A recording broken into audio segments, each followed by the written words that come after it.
Hoshinumi, yoroshiku! Yoroshiku! And if I may ask, Moomin, what is it that originally got you into music? Oh man, I don't even know. So I guess what originally got me into music, Lumam is really musical, and so Lumam would just like sing around the house, and I was like, cool, me too. Our house is loud. Our neighbors have never loved us. Oh god, I feel that so hard. I had family visiting this weekend, and between me and Pam Mama, I'm just like, I don't even know how like anyone could deal, because I had one of the siblings come inside and like, you know, I can hear you from outside, right? We're like, oh no. We're like Kinzo Meiwaku. Yeah. But you know what's fun? We never had a complaint, so it's fine. Yeah, like I feel like my feeling is like if you're good enough, they won't say anything. That's true. That's true. Maybe it's just a free concert. They should be grateful. Right? And you said you've done music for a really long time, but out of curiosity, do you do any instruments or dancing as well, or are there any that you'd really like to learn someday? I tried really hard to learn violin, but it was really hard to like keep my neck like right there and sing at the same time because like I wanted to sing and violin, so I give up. And then I was like, oh, I'm good at drums because I like hitting stuff. Yeah. And then I don't have enough coordination. No, I don't think I could ever play drums just like staying on beat with my hands. How do you do that? Well, it's 'cause like I'm singing something else sometimes, and like I thought I would be like maximum the hormone, but it didn't really work out. So I cannot be like a drummer singer person. But it's okay.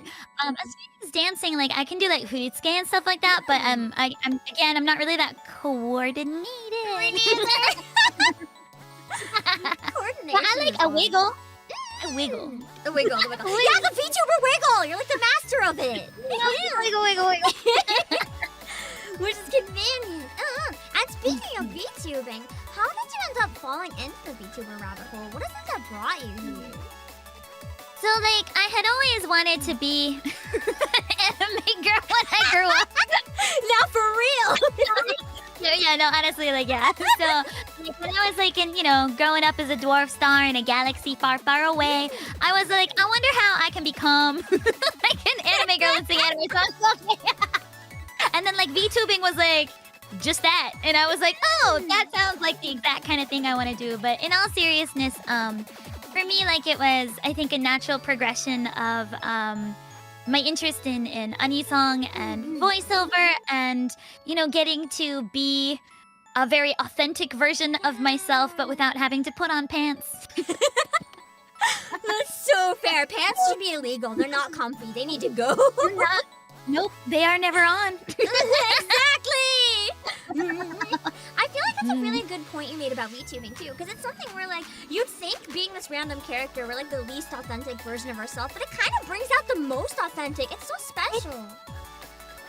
Yeah, like I feel like a lot of people have like societal pressures, like they've got like different friend groups and work and stuff like that, and so everybody has to sort of put on a lot of different hats, you know what I mean?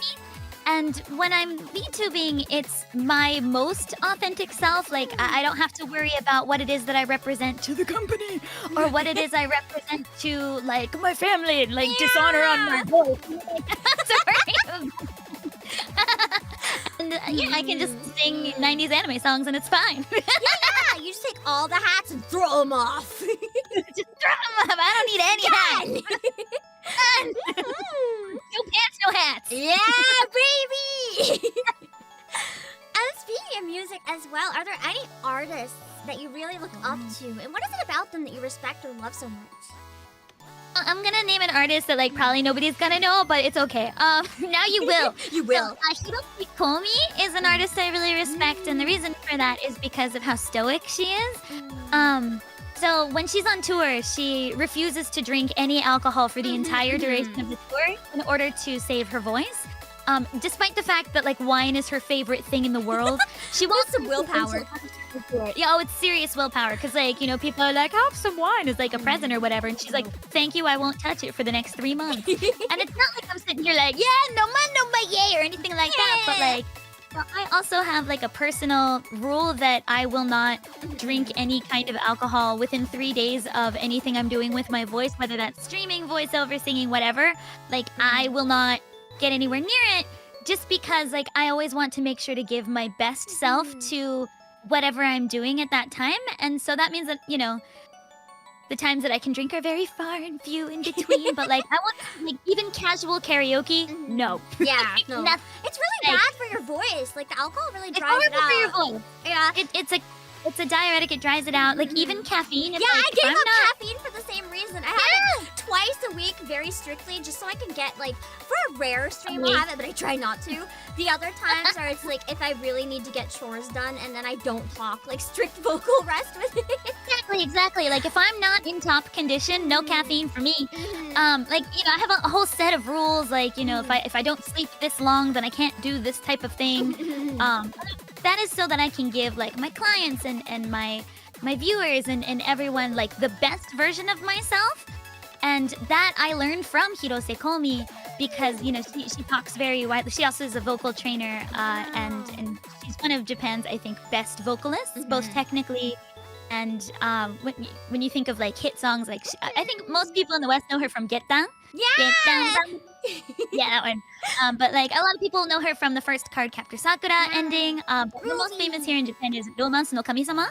And she's got this like massive range, a huge arsenal of techniques, and she's always trying to become even better. So she has like a YouTube series where she's like, this is how I practice, this is how I warm up, and I just think that's super.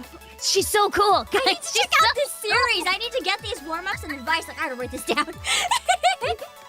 Like she's always trying to better herself, even though she's been a super massive superstar for like over 30 years, and like that's the kind of supernova I want to be when I grow up. And so yeah, I think I respect her as an artist so much. And like there's tons of artists I respect, Ishikawa Sayuri, like so many, but Hirose Komi is the type of like technical slash vocal health advocate that I want to be. Yeah, which is something really important, and I feel like almost nobody talks about, especially with like so many people doing drunk karaoke or like spicy noodle karaoke or whatever. I'm just like, please no. Yeah, like I mean, if you want to do like a drunk zatsudan or something like that, totally fine. I get like 'cause, if you're not planning on doing anything strenuous with your voice in the next however many days, that's fine. Like you do you. But if like it's very difficult for me to watch idly while somebody who I know is like a good singer, and I'm like, what? No. I was like, oh, I hope you're gonna take a really long shower and steam water and like every single nodoame and throat coat in the world. And you mentioned that always really worries me. Oh, go ahead. You mentioned that you look up to her because of like a lot of vocal warm-ups and wanting to sing sustainably and stuff. On top of all of her obvious skills, of course. Do you have any tips? Yeah.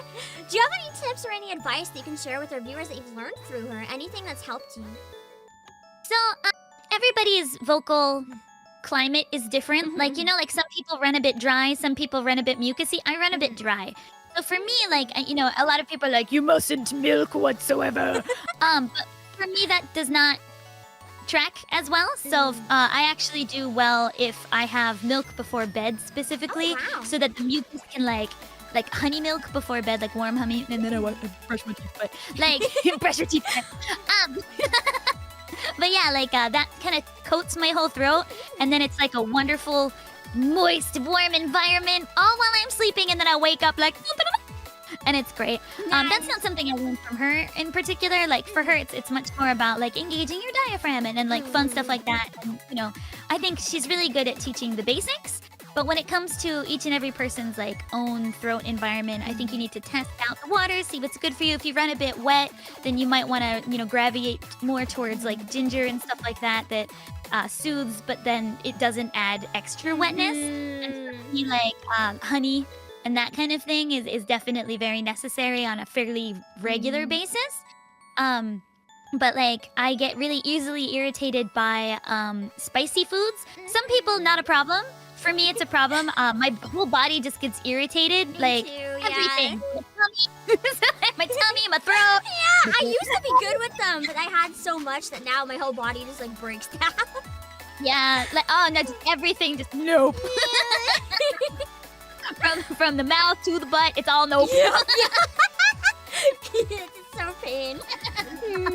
But yeah, like everyone's different, so definitely like try things out. But at the same time, like my go-tos are honey milk before bed, and then I wake up and I have whatever my breakfast is, and then don't go in completely like you'll notice in my own karaoke streams, like I always start off with like lower, calmer songs, and then I'll slowly rev up, and that's essentially my warm-up. I find like that, like running runs and trills and stuff like that, it's not my favorite. It's boring, so I don't really like doing it.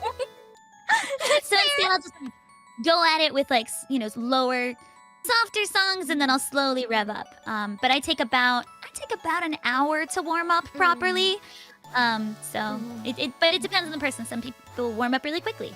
And then after singing, I try and do like steam inhaler time. Yeah, that's what I'm gonna do later. Oh, it's the best. Oh, I'm a big steam inhaler time. I also like to do difficult practices in the shower while it's piping hot, because that's essentially steam inhaler room. That's true. You never run out.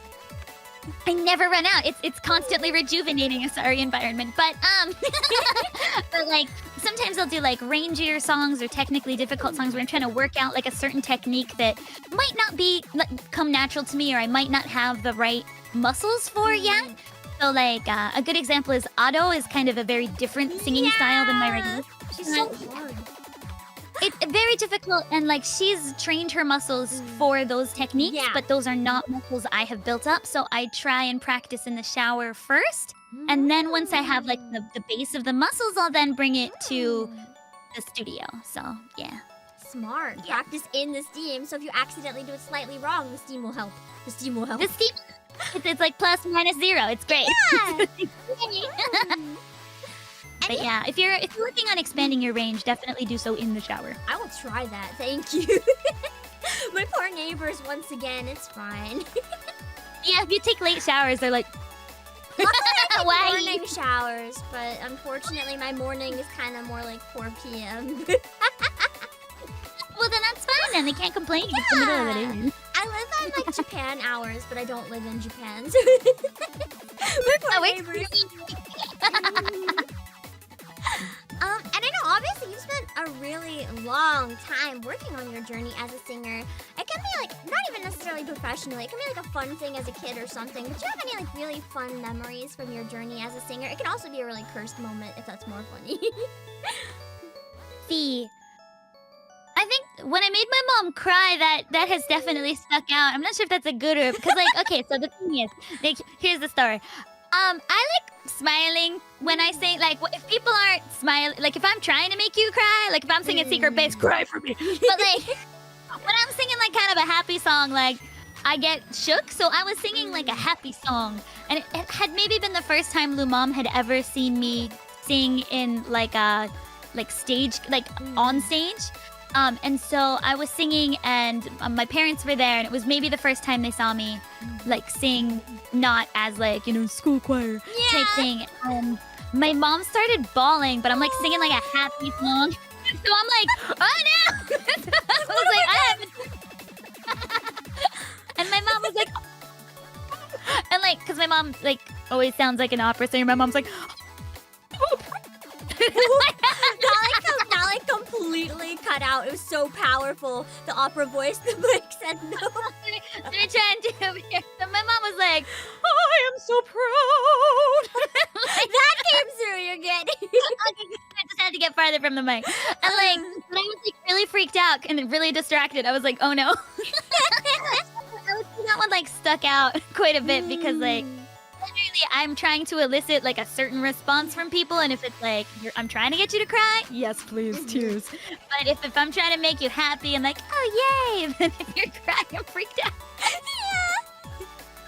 So yeah, I think that definitely was a surprise. I can't really think of any other like specific moments, but there's been a couple times where like I've sung a song that's like really nostalgic that I didn't think anyone would know, like a brain-powered opening or something like that.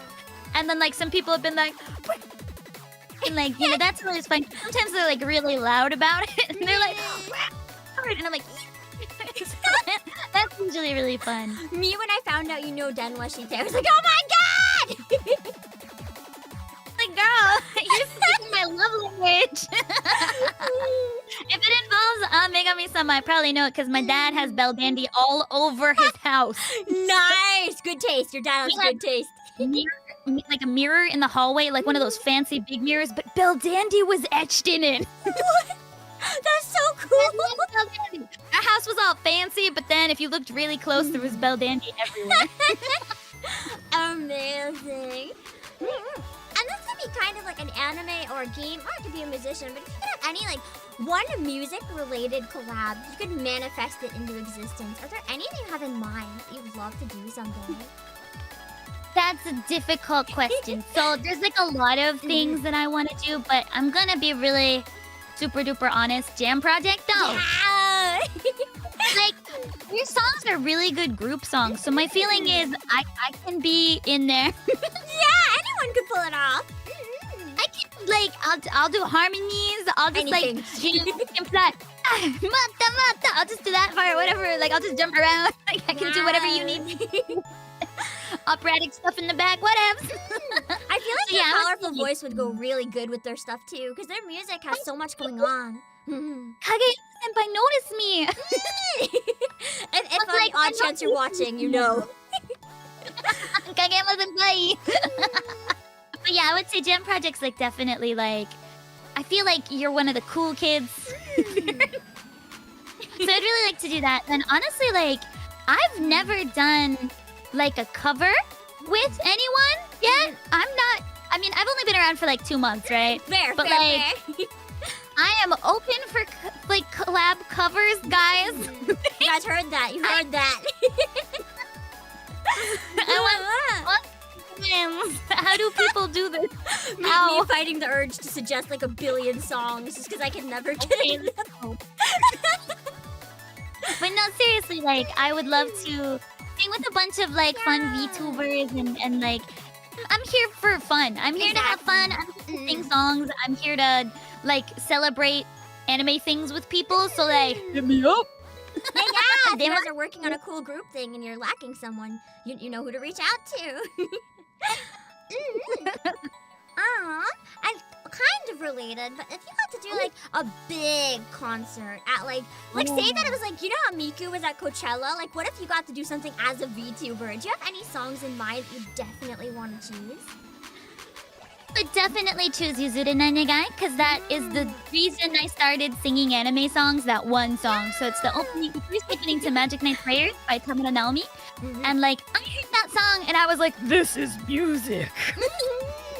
So I would definitely do that. And then I would also want to do, I think, like a smattering of songs from different eras. I know I'm probably most known for like 90s anime songs, but I would want to like pick a song from like every era or genre that was really like instrumental in my journey as a singer. And so I would probably end up with like a 5-song set of like Yuzure Nanegai and then Sobakasu because that one's really but then it's too 90s songs. But then I would want to do like, you know, Gurenge and then like a Vocaloid song because like Vocaloid was how I ended up finding this community was through Vocaloid songs and covers.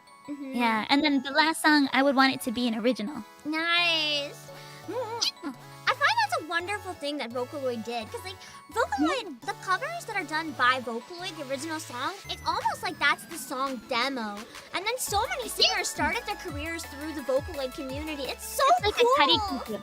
Yeah, like a lot of like major artists here in Japan right now, they're all from Vocaloid land. Like, you know, Ado, Yonezu Kenshi, like they're all Vocaloid. Yoasobi, like Ikure was on the like idol side, but like Ayase got really well known for Vocaloid things, and so like that's definitely, you know, and myself as well. Like I found a lot of friends and like lifelong friends through that community, and VTubing as well sort of ended up becoming like a sort of offshoot of that community, and so like that's one of the reasons I ended up here, and so I definitely became a better person and found a community that I love through Vocaloid, so that definitely has to be in there.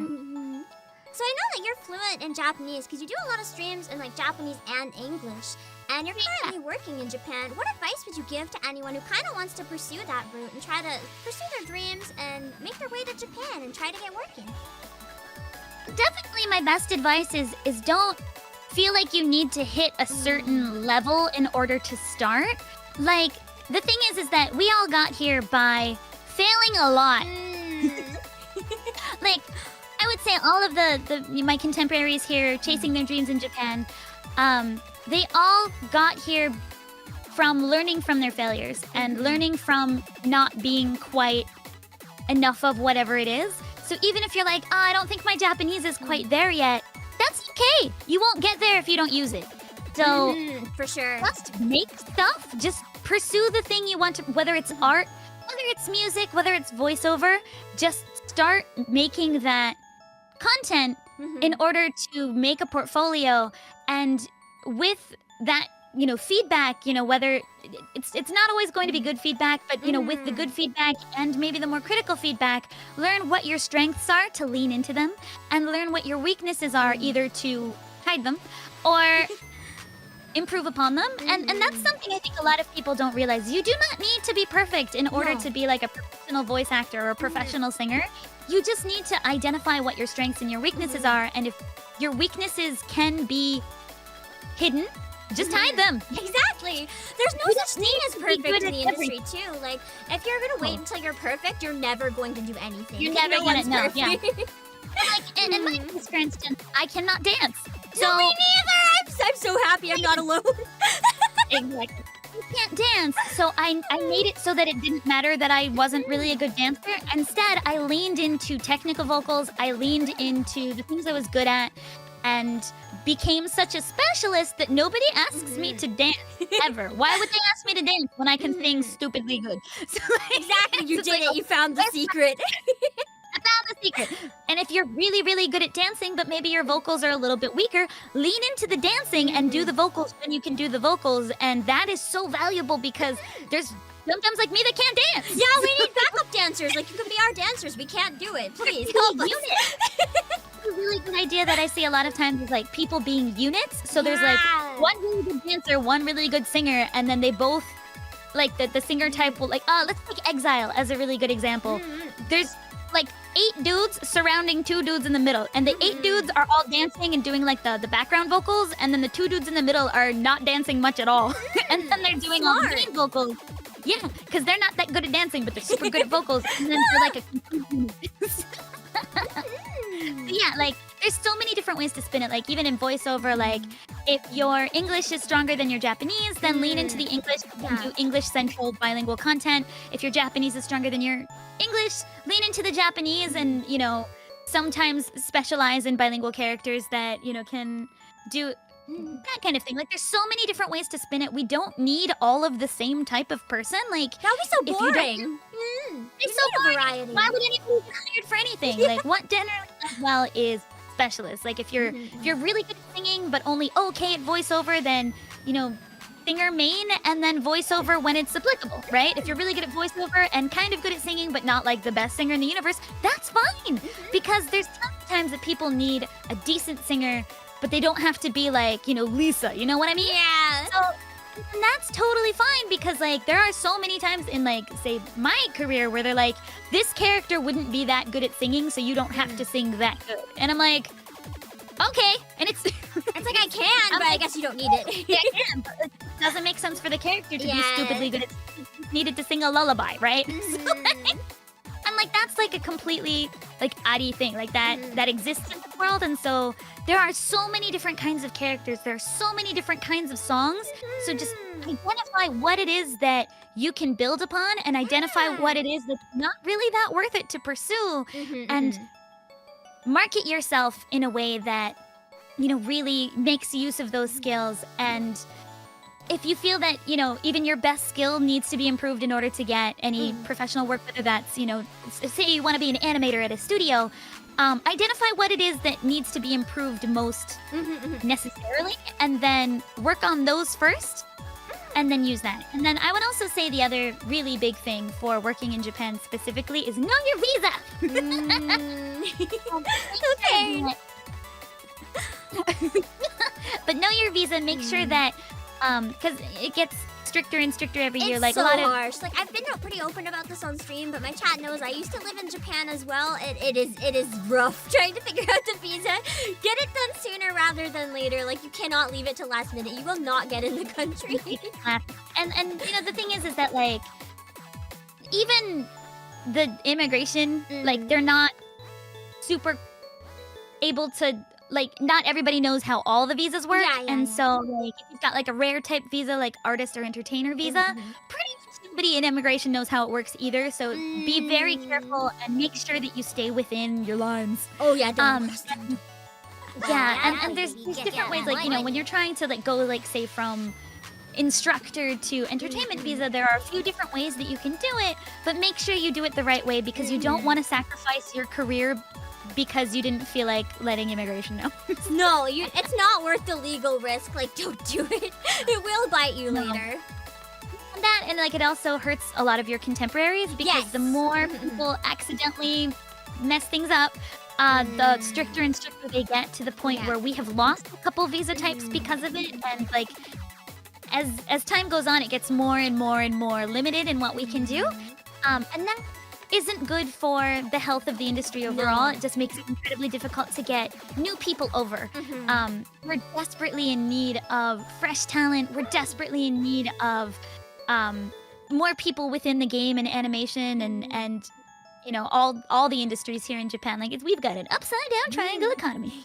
So we definitely want to make everything accessible. Like allow people to follow their dreams. So like definitely do so. And if you have any questions, like you can ask me on stream. It's fine. Like I know way too much about things. I'm not a lawyer or anything like that, but like I have been on a lot of different visas throughout my time, and I have a lot of friends with other different sort of job types and visa types. So if you're looking to get into a certain industry, chances are I know somebody in it, so I can probably tell you at least a few things that might help. That was actually really, really informative too. I really appreciate that answer. I'm sure some people are gonna like actually learn a lot from that. Yeah. I know I've seen you play a bit of Genshin before, so out of curiosity, if you were like a character in a gacha game, so what kind of character do you think you could be? Like not if you voiced one, like if you're a VTuber, if you were a character, you're like a collab event.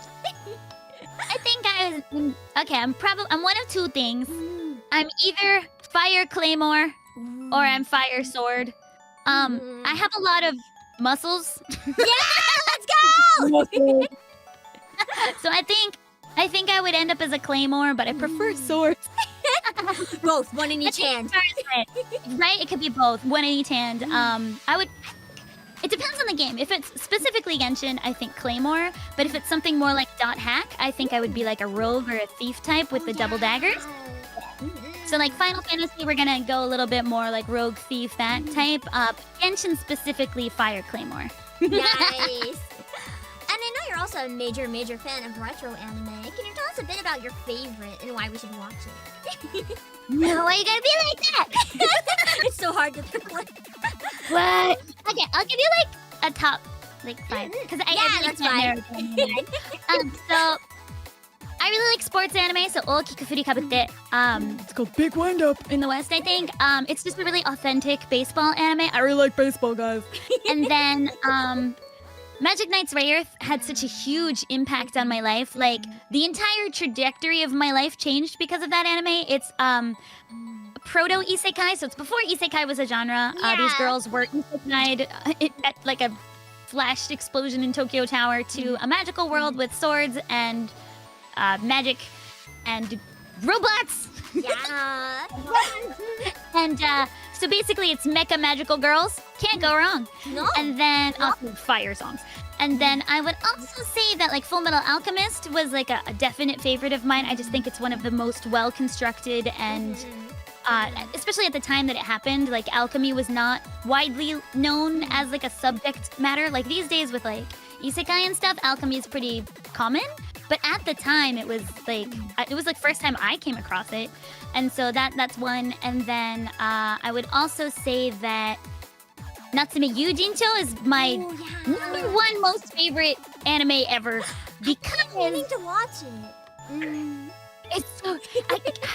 Like, okay, so it makes you feel feelings very feelingly. I and like then the characters are they're such good children. I love good children. And then Nyanko Sensei's so fat. He's such a kitty and he's so fat. I love fat kitties. Like if you see my like room background, it's like half Nyanko Sensei. It's like a problem. Nice. It's, but yeah, it's just like it's a yokai. So like Japanese yokai. I don't know, fairies. I don't know. I don't know how that's. Yeah, I feel like honestly, more than demons, fairies probably most accurate. At least for like European fairies, maybe not like winged yeah, cute the fairies, but like troublemaking like fairies, danger fairies you find in like Danger Ireland. fairies. Yeah, like you look at them wrong and they're like, okay, we're gonna disappear you. yeah. Very much like that. So like it's a yokai anime that is like very touching and basically the main character goes through learning how to communicate with the world around him and learning how not everything is awful all the time. And it's really nice to see somebody grow up and like through the anime and make friends and learn the importance of relationships on both sides, to the yokai and the human, and not isolating themselves from one. Yeah. And are there any major goals that you want to achieve Whoa. during your VTuber career? Because I know you're still pretty new, but maybe you're already dreaming big. Yeah, I'm up and dream big. So it's like been like 2 months, maybe 2.5 months, and say like my biggest goal right now is to look at like a 3D concert type thing for the far future. Like I know it takes a really long time to do that, and it needs to make sense for me in my journey. But my most favorite thing is to perform. And I love performing live on stage. And so I would love to marry my love of VTubing with my love of performing on stage and have a different experience from what people are used to from Lumen and myself up until now. And I think that that's something that is doable down the road. And then I think my other major goal is I would like to take on different types of work with Lumen. Like, and by work I mean like voiceover or music collaborations. I would like to do sort of different things with me, with Lumen. You know, very like a different brand, you know? A different brand. It's a blank slate. It's definitely more modern and like, I mean, I sing mostly old 90s songs, but like modern as in like it's not what I've been doing up until now, and I would like to challenge myself with different genres and different songs and different brands essentially. And so I would really like to start working on that kind of collaboration with songwriters and, you know, game developers and stuff like that, and see what fun things that we can make with this new medium. I look forward to seeing like what kind of new cool stuff you end up doing in the future. See what happens. And on a final, very important ending note, can you tell my viewers why they should subscribe to you right now? Core memories you did not know you had. So, think like if you really enjoy music and you really enjoy chaos and you really enjoy Luigi Mansion laughs. It's like a thing in my chat that I laugh like Luigi Mansion ghost. I can hear it. So yeah, if those are things that you like, and Genshin, and or Genshin, I really recommend just checking things out. I put out quite a lot of utatemita covers of various songs, Vocaloid and anime. I do a lot of karaoke streams. That's, I would say, the bulk of my content, which is pretty common for like Japanese language VTubers, but not as common in the West. No, yeah. I've noticed that for like a lot of JP VTubers, it does pretty good, but for a lot of like Western VTubers, it doesn't actually do that well for analytics. So I feel like it's just interesting to look at though. But I've seen yours. Yours are doing pretty well. So it's doing great for you. I've never thought of this. What? Analytics. Oh, I think I have yet to really look too hard at those. Oh, go. Every time I lurk, it's going really well, and I'm like, nice. I'll try to be brave. I used to pop in a lot of friends' chats and say hi. I've been shy lately, so I just lurk. Aww. We'll give you a welcome. I'll But try. yeah, my chat is crazy friendly. So if you want a safe space to enjoy nerdy things together and talk about lots of I do basically Zutz karaoke, so it's Zatsudan plus karaoke 2-ish times a week, and then we'll play a game once or twice a week. Definitely pop by, especially if you really like 90s and 2000s anime songs. Do occasionally sing more modern songs, but let's be real, my favorite thing is to unlock your core memories. Yeah, you gotta go with what your heart wants. Go with what your heart wants. Alright, thank you so much for joining today. I really appreciate it, and I'll see you soon. You so much. Thank you. Bye-bye. Hello, everyone. Welcome to this episode of Pam Sessions. And today we are here with Da-da-da-da! Hello and welcome, everybody. I'm Jonah the Eternal Optimist, and how you doing? Hi, Pam. Thank you so much for inviting me on the show. For sure. And I know that you do a lot of singing as well because you're going to be in an upcoming concert. What is it that got you into singing and music? How did you kind of fall into that? It started from a very young age. I grew up on the stage. I was a theater kid my entire life. From the moment I could walk, I basically was on the stage singing and dancing. So yeah, it's in my blood. Nice. I was always jealous of theater kids and stuff because I was too shy. But it's so much fun. Yeah. I feel like now being a VTuber, I get to kind of live that life a bit because I'm on this digital stage every day, and I'm like, oh my god, this is fun. I just want to time travel, go back, become a theater kid.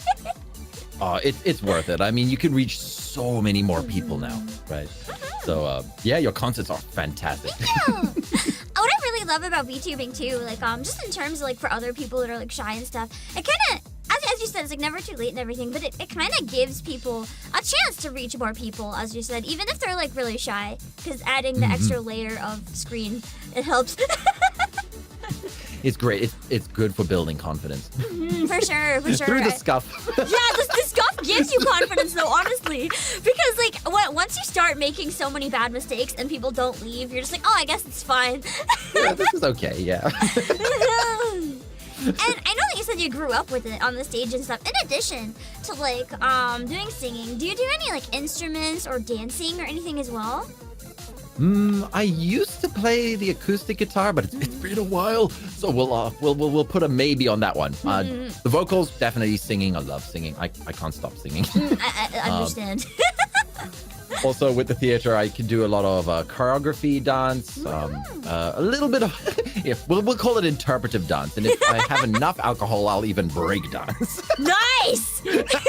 extra danger with the alcohol, but at least gets the confidence going. Exactly. Someday we get on a 3D with breakdance drunk stream. You're gonna hold me to account now, aren't you? Yes, always. You know what? Fine, I'll give you my word. If we get 3D Jono, we'll get breakdance Jono. maybe to be safe, though, only a tiny bit of alcohol, so you don't actually die. Yeah. That sounds fair. I'll take that. I'll take that. Half a shot, not even a shot. No dying. And in addition, because you grew up performing and stuff, but how did you end up falling into the VTuber rabbit hole? I know you said you've been into it very early on, but what brought you here? It was actually Corona from HoloLive. I saw her streams back in 2019, and she was so fun and positive, and I kind of just wanted to emulate that. So I essentially started researching what do I need, and I'm like, okay, I need art. So I had my character design all the way back in 2019. Wow, that's even back before Holo EN, back before it became mainstream. That's really early.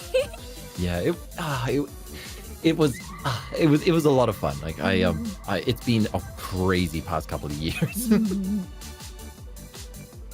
I know you mentioned that you've commissioned your model and stuff as well. Can you tell us a bit behind what inspired the design for your model? So I'm actually a professional writer by trade. So I work with a lot of game companies and other work that I can't really talk about. All good. We all have our secrets. It's all good. Exactly. I'm sure you guys will see it eventually. But I've been working on my own personal novels for a while as well, and I have a fantasy world. And I decided early on that I want every model for VTubing to be a different species from my world. So this one, the elves, and the elves were once sort of magical rabbits. So that's why we have the bunny ears. This model was actually fan art from a friend, and I fell in love with it so much I begged them. I'm like, please, can I make this an official model like Ken and Jono? So yeah, Kira did such a wonderful job on it. Kira's rigging is always so good. I have a question as well. If you can't answer, it's okay though. Is there anything you can tell us about like any personal stuff that you're writing? Not NDA stuff, but of course. So I am working on the fantasy story where I want to take characters from this world, and in my lore video, there's one particular character that my chat has fallen in love with, and they really want to see more of her. So I'm gonna write a book on Denai. Even though she was the one that kicked my butt and sent me to this world. They all just want more Denai. Nice. It's because chat, they always want to bully the streamer. So if there's a character that kicks your butt, they want more of it always. That's how it goes. Exactly. To be fair, she is amazing. Like one of my absolute favorite characters. I'm very excited to write that book. I gave a promise to have the first book this year. Nice. So you guys might be able to look forward to that. Who knows? Maybe it'll get done sometime soon. Just keep an eye out. No pressure. No. It takes time. If it's delayed, it's fine. No, I'll get it. I gave my word. I give my word. I stick to it. Hopefully, we'll keep fingers crossed. And in terms of, it can be even writing as well, either writing or VTubing, are there any artists or creators that you like really look up to? And what is it about them that you love so much? There's so many. I'll just name a couple, otherwise we'll be here all night. Yeah, no worries. So Fruits Rabbits, the artist of my first model, Fruits Rabbits, her art is so cute, and we've been in contact for many years now. So yeah, definitely Fruits Rabbits. Such a cute design. Then on the opposite end of the spectrum, Vitch is one of my closest friends, and she's a surreal horror specialist. She did the design for the model I showed you earlier. Oh, the secret one, nice. Yeah, the secret one, yeah. And I have so many friends like Telephone Sounds and Key Red, and yeah, it just I love artists. I love artists. I keep commissioning artists in my poor bank account. the VTuber problem. So many artists to commission, so little money. And as a performer, it doesn't even have to necessarily be related to stream. Do you have any like particular memories that stand out as like a fond moment? Just something kind of fun. Oh my goodness. Okay, the one that comes to mind, it has to be probably one of the most memorable moments in my acting career. I was Oliver in Oliver Twist. Oh my god, that's so huge! But on the last night, the Playhouse had a tradition where people would pull pranks for the last show of the last run. Oh no. Right? So after doing it for months.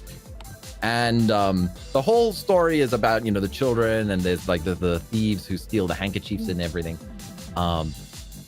The girls decided to donate their bras. So instead of handkerchiefs, there were bras hanging on the stage. And I was busy spying on the Fagin was the name of the character, the leader, the guy who leads the children. I was spying on him from behind this wall of bras. And somebody had glued his the birdie for the scene where he's talking to the birdie and confessing his guilt and everything. And he tried to pick up birdie and he couldn't because it was glued down. No. And he ripped it off, and the bird's head fell off, rolled across the stage, and landed right where I was hiding. And he went, "Oliver, what are you doing there?" And I'm like, "Don't drag me into this." And we had to suddenly improvise the entire scene. Oh, it was great. That sounds like literally both the best and the worst thing ever combined. Just like the absolute like fear trying to run with that, but also it's so epic. I have the most extreme luck. It is always either terrible or incredible. There's no in between. I feel that.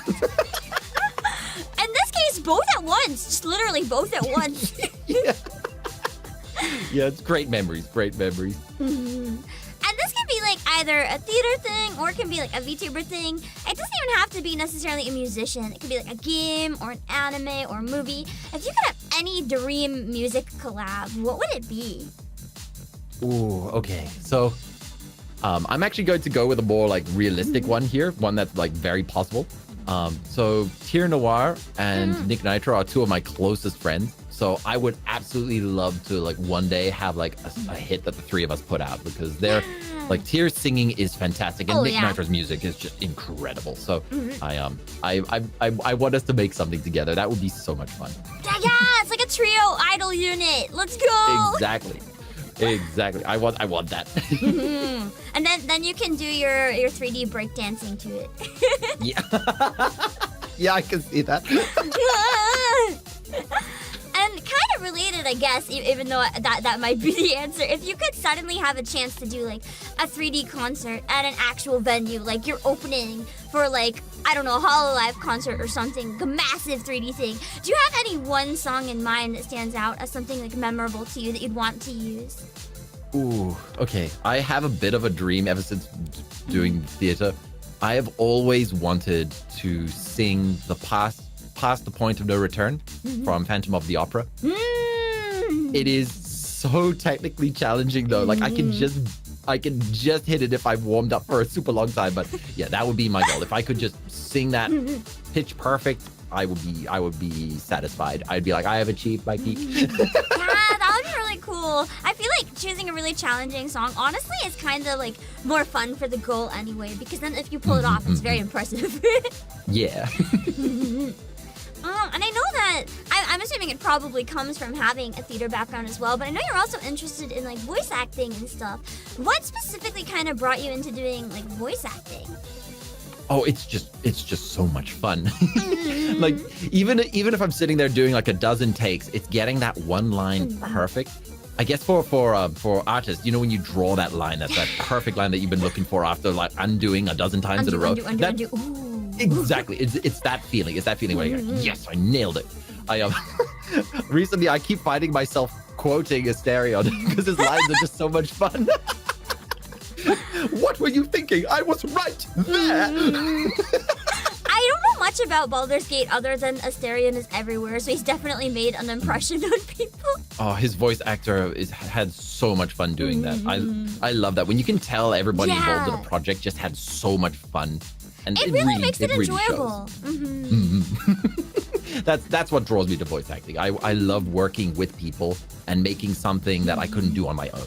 So, yeah, giving it my all. For sure. And in terms of working with people as well, and kind of related to Baldur's Gate, I know you've been doing like a Baldur's Gate campaign on stream for quite a while.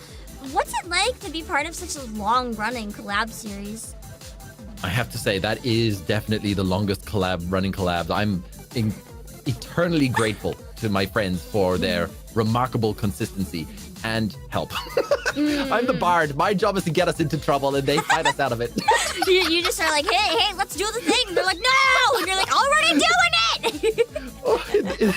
it! In the last fight, as the bard, I was right in the middle of the start of the combat because I was doing the talking. So I said, okay, guys, I'm going to feign death now. Good luck. And my character just went, and fell down and fell asleep for the whole fight. And then I woke up at the last moment and did the last vicious mockery to kill the last person. And I was just like, we did it. Oh, God. You woke up just in time to steal all the credit. Typical bard thing. It's fine. Do you know that Genos meme where Genos just pops up from the ground? That was me. Nice. Related to Baldur's Gate as well, I know you mentioned that you've done stuff as like a dungeon master. What is that experience like? Oh, it's a lot of fun because you spend days or weeks planning a storyline, and then your players go in a complete opposite direction and solve it in 5 minutes. That sounds like hell, honestly. You're just like so passionate about it. You're like, I made this story for you guys, and it's like when you start a game and the game says go right, and they're like, I'm going left. But it's great because it really challenges like the improvisation of it. So you have to make up stuff on the fly or adapt. It's great. I love running campaigns. I actually want to start one in the near future. Nice. I feel like is true. It's like a really good way to test anyone's improv skills because you have to be able to carry it as the like dungeon master. You have to. It's like your job to adapt it and make it work no matter what they throw at you. Your job's just a yes and person, basically. Right. And playing with other people, you end up creating a story that you never would have thought would happen. But they're more like memories than stories. Yeah. Because it's a cool thing that you guys can all remember and go back to. And it's one thing I really like about like games like that as well. I'm not someone who plays them myself because it's very intimidating for me. But just watching other people play or hearing about them, it's just getting to see how much creativity is brought out of everyone is so cool. Well, if you'd ever like to play, I'll give you priority on the at the table. We will see how brave I am. It'll be fine. It'll be fine. I feel like improv like scares me when I see something where it's like, okay, I have to improv. But even though it's what I do every day, as soon as it's like formalized into a story or something, I'm like, oh god, I can't do it, even though it's literally my life. Nah, roll with it. That's the key. Just roll with it. Literally. We will see how brave I get. And I saw as well, I saw that you literally made your own spaghetti noodles from scratch on stream. Oh. You saw my first cooking stream. I always love to check out people's cooking streams because I make a lot of very cursed food, so it's fun to see other people cook. But I know that was already probably pretty challenging, but is there anything else that you'd like to try cooking on stream someday? Well, my mum wanted 4 daughters and she got quite a lot of sons, so I was the only one who took a liking to cooking. So I have had all of my mum's secret recipes beaten into me. Nice, but it's delicious. I'm looking forward to making my favorite cake, which is a carrot cake. I want to share that with everybody. I had Tir Noir visit me this week, and he's been posting photos of my food on his Twitter all I'll have to go week. check it out. Oh, I have made it apparently my ramen is now getting quite famous. Akumi visits Japan all the time, and he said, Jono, I've been to Japan like a dozen times, and you still make the best ramen. Holy moly! You gotta share I'll the take that as recipe. a I want to make the ramen. All right, I'll share it with you. Yeah! And then, of course, hot pot. Oh, I love hot pot. It's just so nice to sit around the table with a bunch of friends and just chat and eat food. I love how hot pot too. It's so customizable. Like anyone can have exactly what they want. You don't like a certain ingredient, just don't eat it. It's fine. You have miso on the left, and then you have Sichuan pepper on the right. Everyone wins. In terms of shoot, I had a question and I don't remember it. Oh god. Nah, it's all good. Oh yeah. I was gonna ask for your opinion on my carrot cake. I made a carrot cake on stream a while ago. I had to make it gluten-free and vegan and sugar-free because I was making it for my mom who has allergies. Oh, that sounds really challenging, but I'd love to give it a look. I will definitely check out the VOD. The things I can say right now, I didn't have any carrots. So I went to the store, but I figured I was gonna be too lazy to cook or shred carrots. So I used carrot baby food. You know, that actually could work. It did. It was really moist. It's similar to how with ice creams, with coffee ice creams, it's actually better to use instant coffee because there's less liquid, so there's less icing in the ice cream itself. Exactly. So I tried to use an espresso shot, and I ended up with not the best ice cream in the world. I learned use instant powder. That's why they have espresso powder. I also decided I experimented a little bit with mochi flour because I was curious. So it was kind of more like a big sticky lump that was overly moist and kind of raw than a cake. I also put whiskey in it. Wow. Chat was oh yeah, and I didn't have butter or sugar or anything. I used the sweetener. I'm pretty sure it was this stream. It might have been something else. I used the sweetener in the Haribo gummy bears. If you heard the story about the sugar-free gummy bears that gave everyone digestive terrors, that's what I used. Oh, those ones. Yes, I have seen. I do know about those with the reviews. Yeah, that's what I used. Oh no. The whole stream wow. chat was trying to tear me a new one, and I was like, no, it's good, I swear. And the texture was very weird, and it looked very weird, but it was good, I swear. It's full on shokugeki here. It's either delicious or... Yeah, that's how cooking the people. I'm just literally Soma. It's like when I cook, there's a 50% chance it's actually like legit the best thing you ever ate or the worst thing you ever ate. There's no in between. Have you seen Shokugeki? Do you know the guy with the red bandana that the guy who like changes his personality whenever he starts cooking? Yeah, him. That's literally me. Yeah, that's me with my food cooking. Like I want to punch you in the face with deliciousness. Nice. That is my food. Just bam. I knocked Tier to his knees when he took a bite of the pork belly from the ramen. He was just like, oh. Nice. I was like, pork yes. belly is hard to get right, but when people get it right, it's so good. It takes 9 hours, and you have to rotate it every 15 minutes. But yeah. The only time I made it a couple times. The first time I made it, it turned out amazing. I used the recipe in the Final Fantasy 14. No way. How did it go? It went really, really well. It was really yummy, and it took like I think 4 hours or so. But then I tried making it a couple times after I got overconfident and tried from memory. It was not good. But that's the thing, right? You try, you learn, and it's not really a mistake if you've learned from it and you try it different next time. Yeah. You reminded me of a funny story. I was when I was a kid, I saw this really weird like anime called Yakitate Japan. I know that one. I read it. I read the manga. Yes, and I was so inspired. I went and tried to recreate the wasabi bread. Oh no! It was delicious. Oh really? My friend loved it so much. He asked me to bake it for him for his birthday, and I had to fly to him that one day because of university stuff. So I baked this wasabi bread and put it in a bag, and I brought it on a plane, and the whole plane just had this delicious bread wasabi smell, and I could get everyone's stomachs grumbling on the plane, and I felt so guilty because I was holding this bread in my lap, going, "Oh my god!" Just nobody look at me. It's not me. I swear. Don't look at my bread. I could hear them. I could hear their stomachs around me gurgling, and I'm like, because it was an early morning flight as well.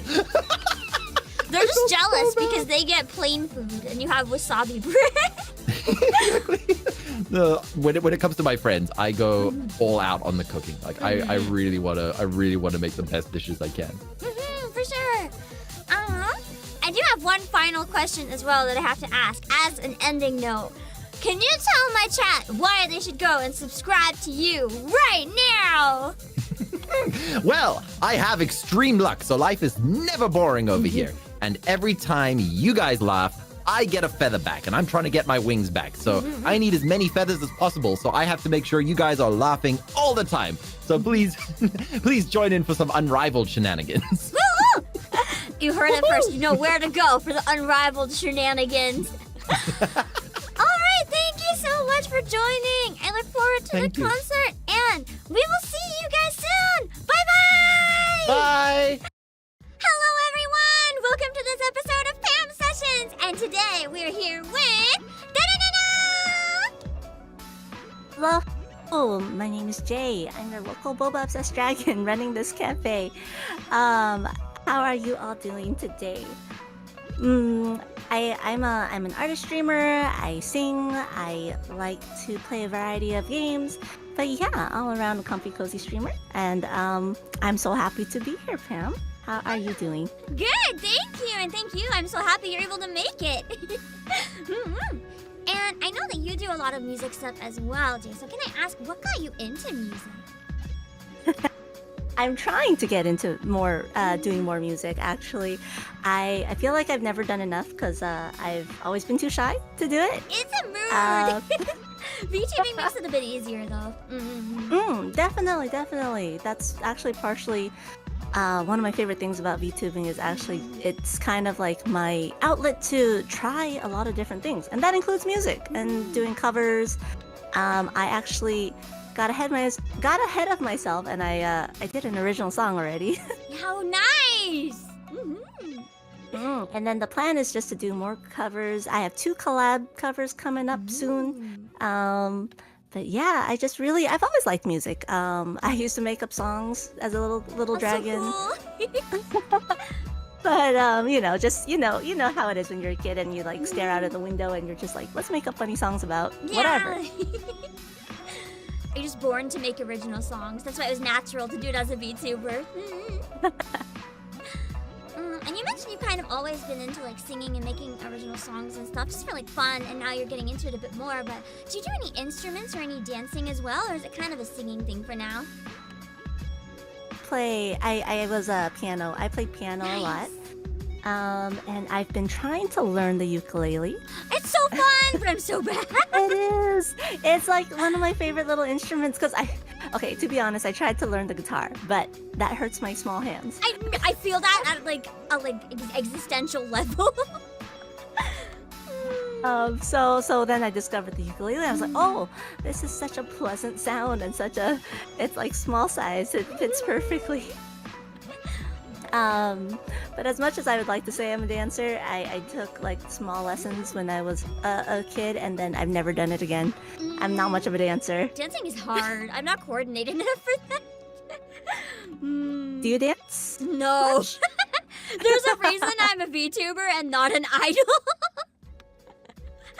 But you have your cool 3D concerts now. You can dance while you sing. I will do steppies while I sing. That's as close as I'm gonna get. Or MMD. MMD works. You know, the computer dances for me. I don't have to. Yeah, before I learned about MMDs, I was like, wow, look at these people. They all can dance so well. I need to learn how to dance like that. Yeah, and then we learned, and it's yeah. It's nice having the option to cheat. But speaking of VTubing, how is it that you got here? What is it that got you into VTubing?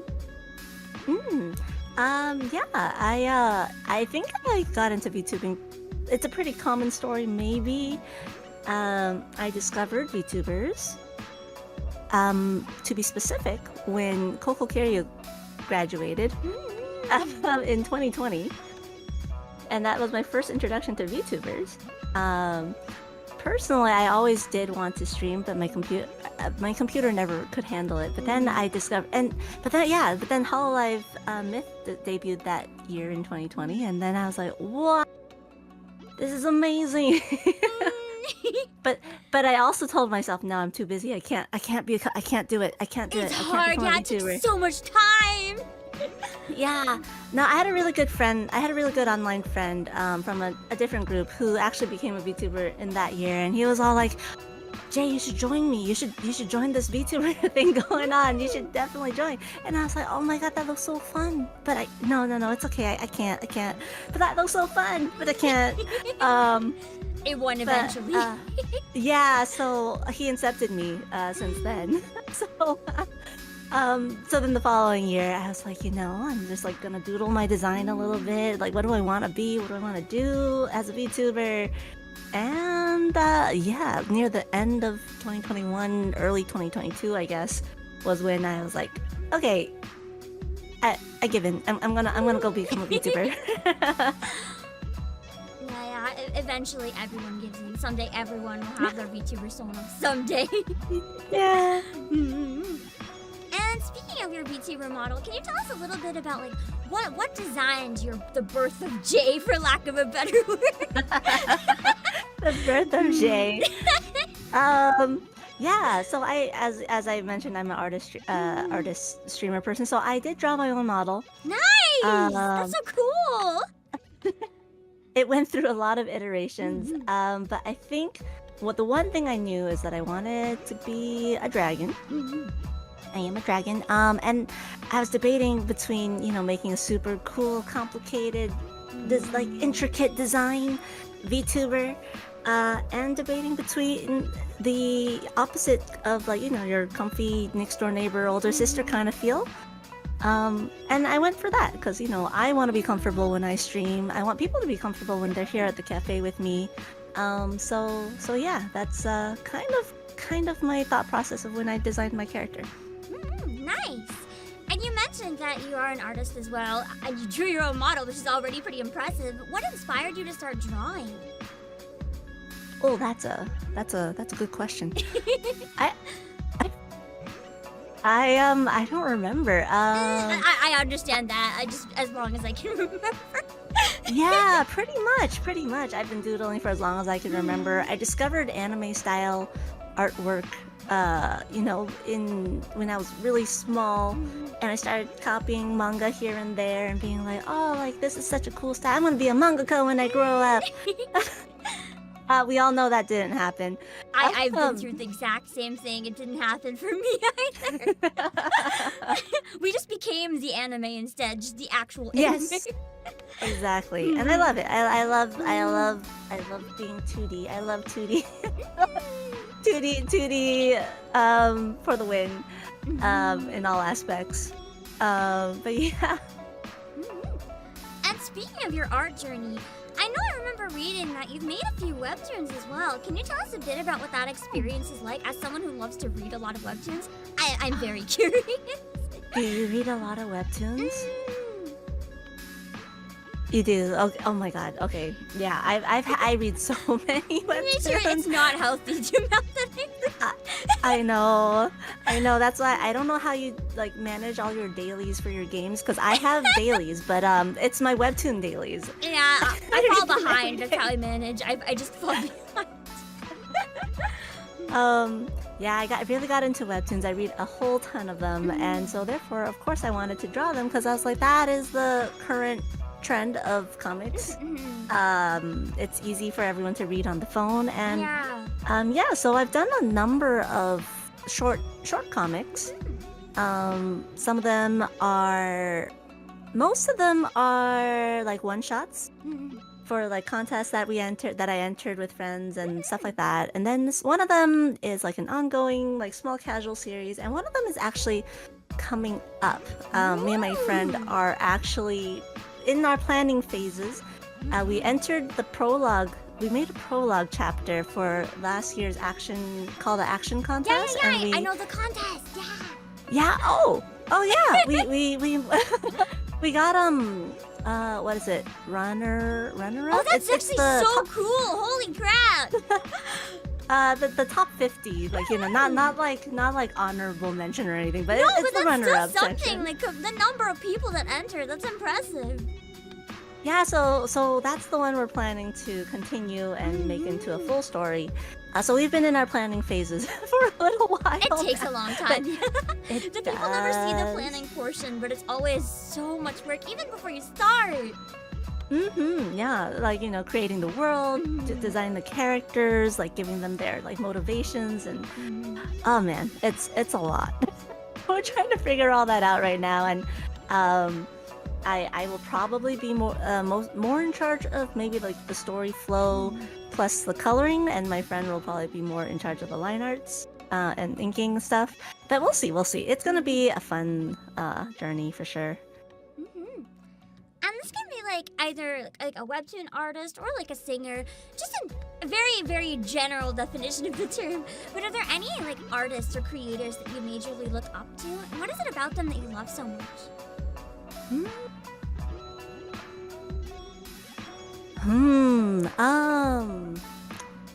Yeah, what are some artists that I look up to, and what do I like?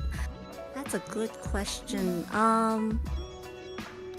In terms of art, I most for artists like in terms of drawing, I like to I mostly am just looking at their art and their style and how I like to learn. When I see stuff I really like. I like to learn how they do it. I like observe.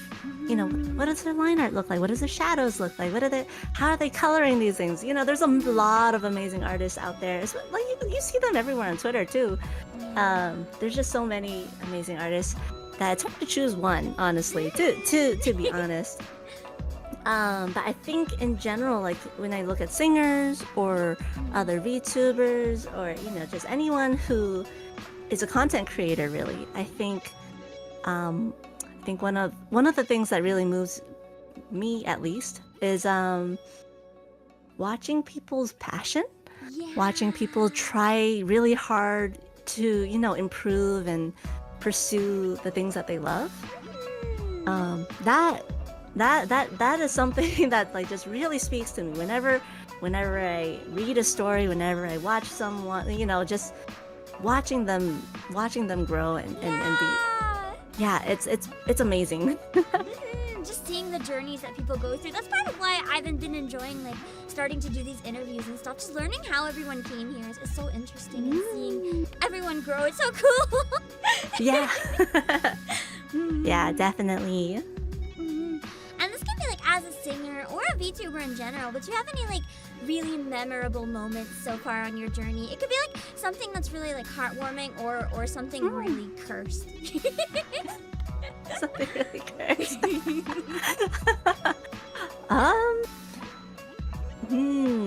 Yeah. I can't think of anything cursed right now. But in terms of VTuber journey, at least, I don't know. For me, every moment has been so. Okay, this sounds really corny, so don't mind me. Every moment, honestly, has been so fun. Like just when I started out, I didn't really prepare anything. I had like a PNG, no overlays, and I just dove right in. No Twitter. I just dove right into Twitch, and I was like, let's try streaming art as this little PNG Fukitech, reactive PNG, and just go for it. And that's how I started. And then slowly building that up. Going beyond like the 2 friends who watched me on stream, and then slowly finding more people, and then finally creating like a VTuber Twitter, and then meeting a whole bunch of like other like talented folks and VTuber friends and stuff like that. And then moving on to, as like I hit affiliate eventually after I started streaming more regularly. And then from that point I was like, oh, I better take this more seriously then, and like, make overlays, make my emotes, etc., make my VTuber model, so each moment is just like learning more and building upon, what I've already done. And sometimes I look back, or sometimes I like take a step back from everything and just look at the community around me, and I just really I just love I love my community. They're just such wholesome folks, and they've been so encouraging to me. Like for me trying new things, me expanding my horizons. They're very supportive of everything I like decide to do. Like whether it be like let me go sing a song, let me go do a karaoke like stream, let me go try some new games, let me yeah, they've just been really supportive, and I started off also just doing a stream like once a month or something, like whenever I could, and now I stream like 3 days a week. The first time I did like I used to stream like maybe 2 hours, and nowadays it's like 3 hours. Yeah. The first time I ever tried like a 6-hour marathon, and then like a 12-hour marathon, and each like special event has just been so fun and exciting, and I don't know, I'm just so grateful to people who come and support and watch me and like hang out with me whenever I stream and stuff. So I guess I did not give you a specific memorable moment. No, I just feel now. like that's very fair though, because like largely for me, I might have some here and there, but I kind of get what you mean, because it's like the entire journey, just when you look back, it's like, man, this has really been like such an unbelievable journey. I don't think our communities ever realize like how much their encouragement and stuff really means to us in the long run. Like it changes our lives, like for real. Yeah, for real. They're always like thanking me for a stream, and I'm like, no, no, thank you. Thank you. Exactly. So yeah, I completely get what you mean. So I think that works. That's a really wholesome answer. I like that one. And this can be like, I guess this could be for you as well, because you do a lot of art. It could be like either a music or an art related thing. But if you could like manifest any dream collab, it doesn't have to be with like a VTuber even. It could be like with an anime or a game or with a creator. What would you want to do if you could just like make any collab happen? Wow, dream collab. Okay. I'm gonna talk about this in terms of like drawing artist and like singer type person, but like I haven't been really pushing like making VTuber models as an artist because it's a lot of work. Oh god, I can imagine all the So layers. so yeah, so props to all the folks who are, you know, model artists and riggers and out there. Like you guys do like amazing work, and I don't think anyone can pay me to do enough to make them myself. We all deserve But so I think- much. Yeah, but I think it would also be amazing if I could make a VTuber like a VTuber model for like, you know, a professional I don't know, Hololive VTuber or you know what I mean. Yeah, like become a major VTuber mama. Yeah, that would be amazing. But I haven't Iron Mouse, she makes so many. You never know. You never know. You never know. And then Dream Music collab. I don't know if this is like not realistic. Well, okay, a slightly more. Okay. Doesn't have to be realistic. I have heard some very unrealistic ones. Mine are very unrealistic. So. Cause okay, so there's like a couple bands that I think are amazing. One would be Wagaki Band. Wagaki Band. They are one of my favorites because I just love the fusion of like the traditional Eastern and Western instruments coming together. They would be amazing. I don't know if you've heard the Wagaki Band and Evanescence concert. They did Evanescence. That was kind of crazy. What? Yeah. What? Yeah. It was kind of mind blowing when I saw it. But they collaborated with Evanescence and they sang, you know, Bring Me to Life, and they sang Senbon Sakura together. And I'm looking this up like immediately after this. yes, please do. So that blows my mind. That'd be a really fun collab. And then one more, Jam Project. Oh yes! You're not the first person to say Jam Project either. They're just so fabulous. I know, I love their energy. It's amazing. And then there's just like multiple singers, like, you know, guys and girls all together, and it's just okay, yeah. So I think that would be like kind of a long time like dream music collab. Oh, someday. Yeah. I recently actually got to go to the Ado concert. Oh, nice. I for feel the so jealous. Voltor So stuff. many of you guys got to go see Ado concerts. So I'm sitting in the warehouse. But that was also an amazing experience, and I'm just like, wow, those vocals. Yeah. I don't know. I'd have to work a long time to get to that point. That'd be amazing. Someday. And speaking of concerts, if you got to do like your own giant 3D concert, like you know how Miku was just at Coachella, like we're talking that level, like big concert as like 3DJ. Do you have any like songs in mind that you would definitely want to use for like such a big event? This one's always such a hard like. Sometimes I ask think because about this. I don't even know, and it's fun. It's fun to ask other people. Like, you know, like I have like a song that I really like since I started singing Japanese songs, I guess. Like, it's one of the older songs that I learned, but it's not a very popular song, and it's not a very challenging. It's not a very like musically challenging song, I feel like. But there's this song called like Taisetsu na Mono by Road of Major. Where I think the lyrics are super, they've just stuck with me all these years. Basically, it's about taisetsu na mono, like important thing, right? Important. The song lyrics include talking about like the important thing, important person, like things that are important to you.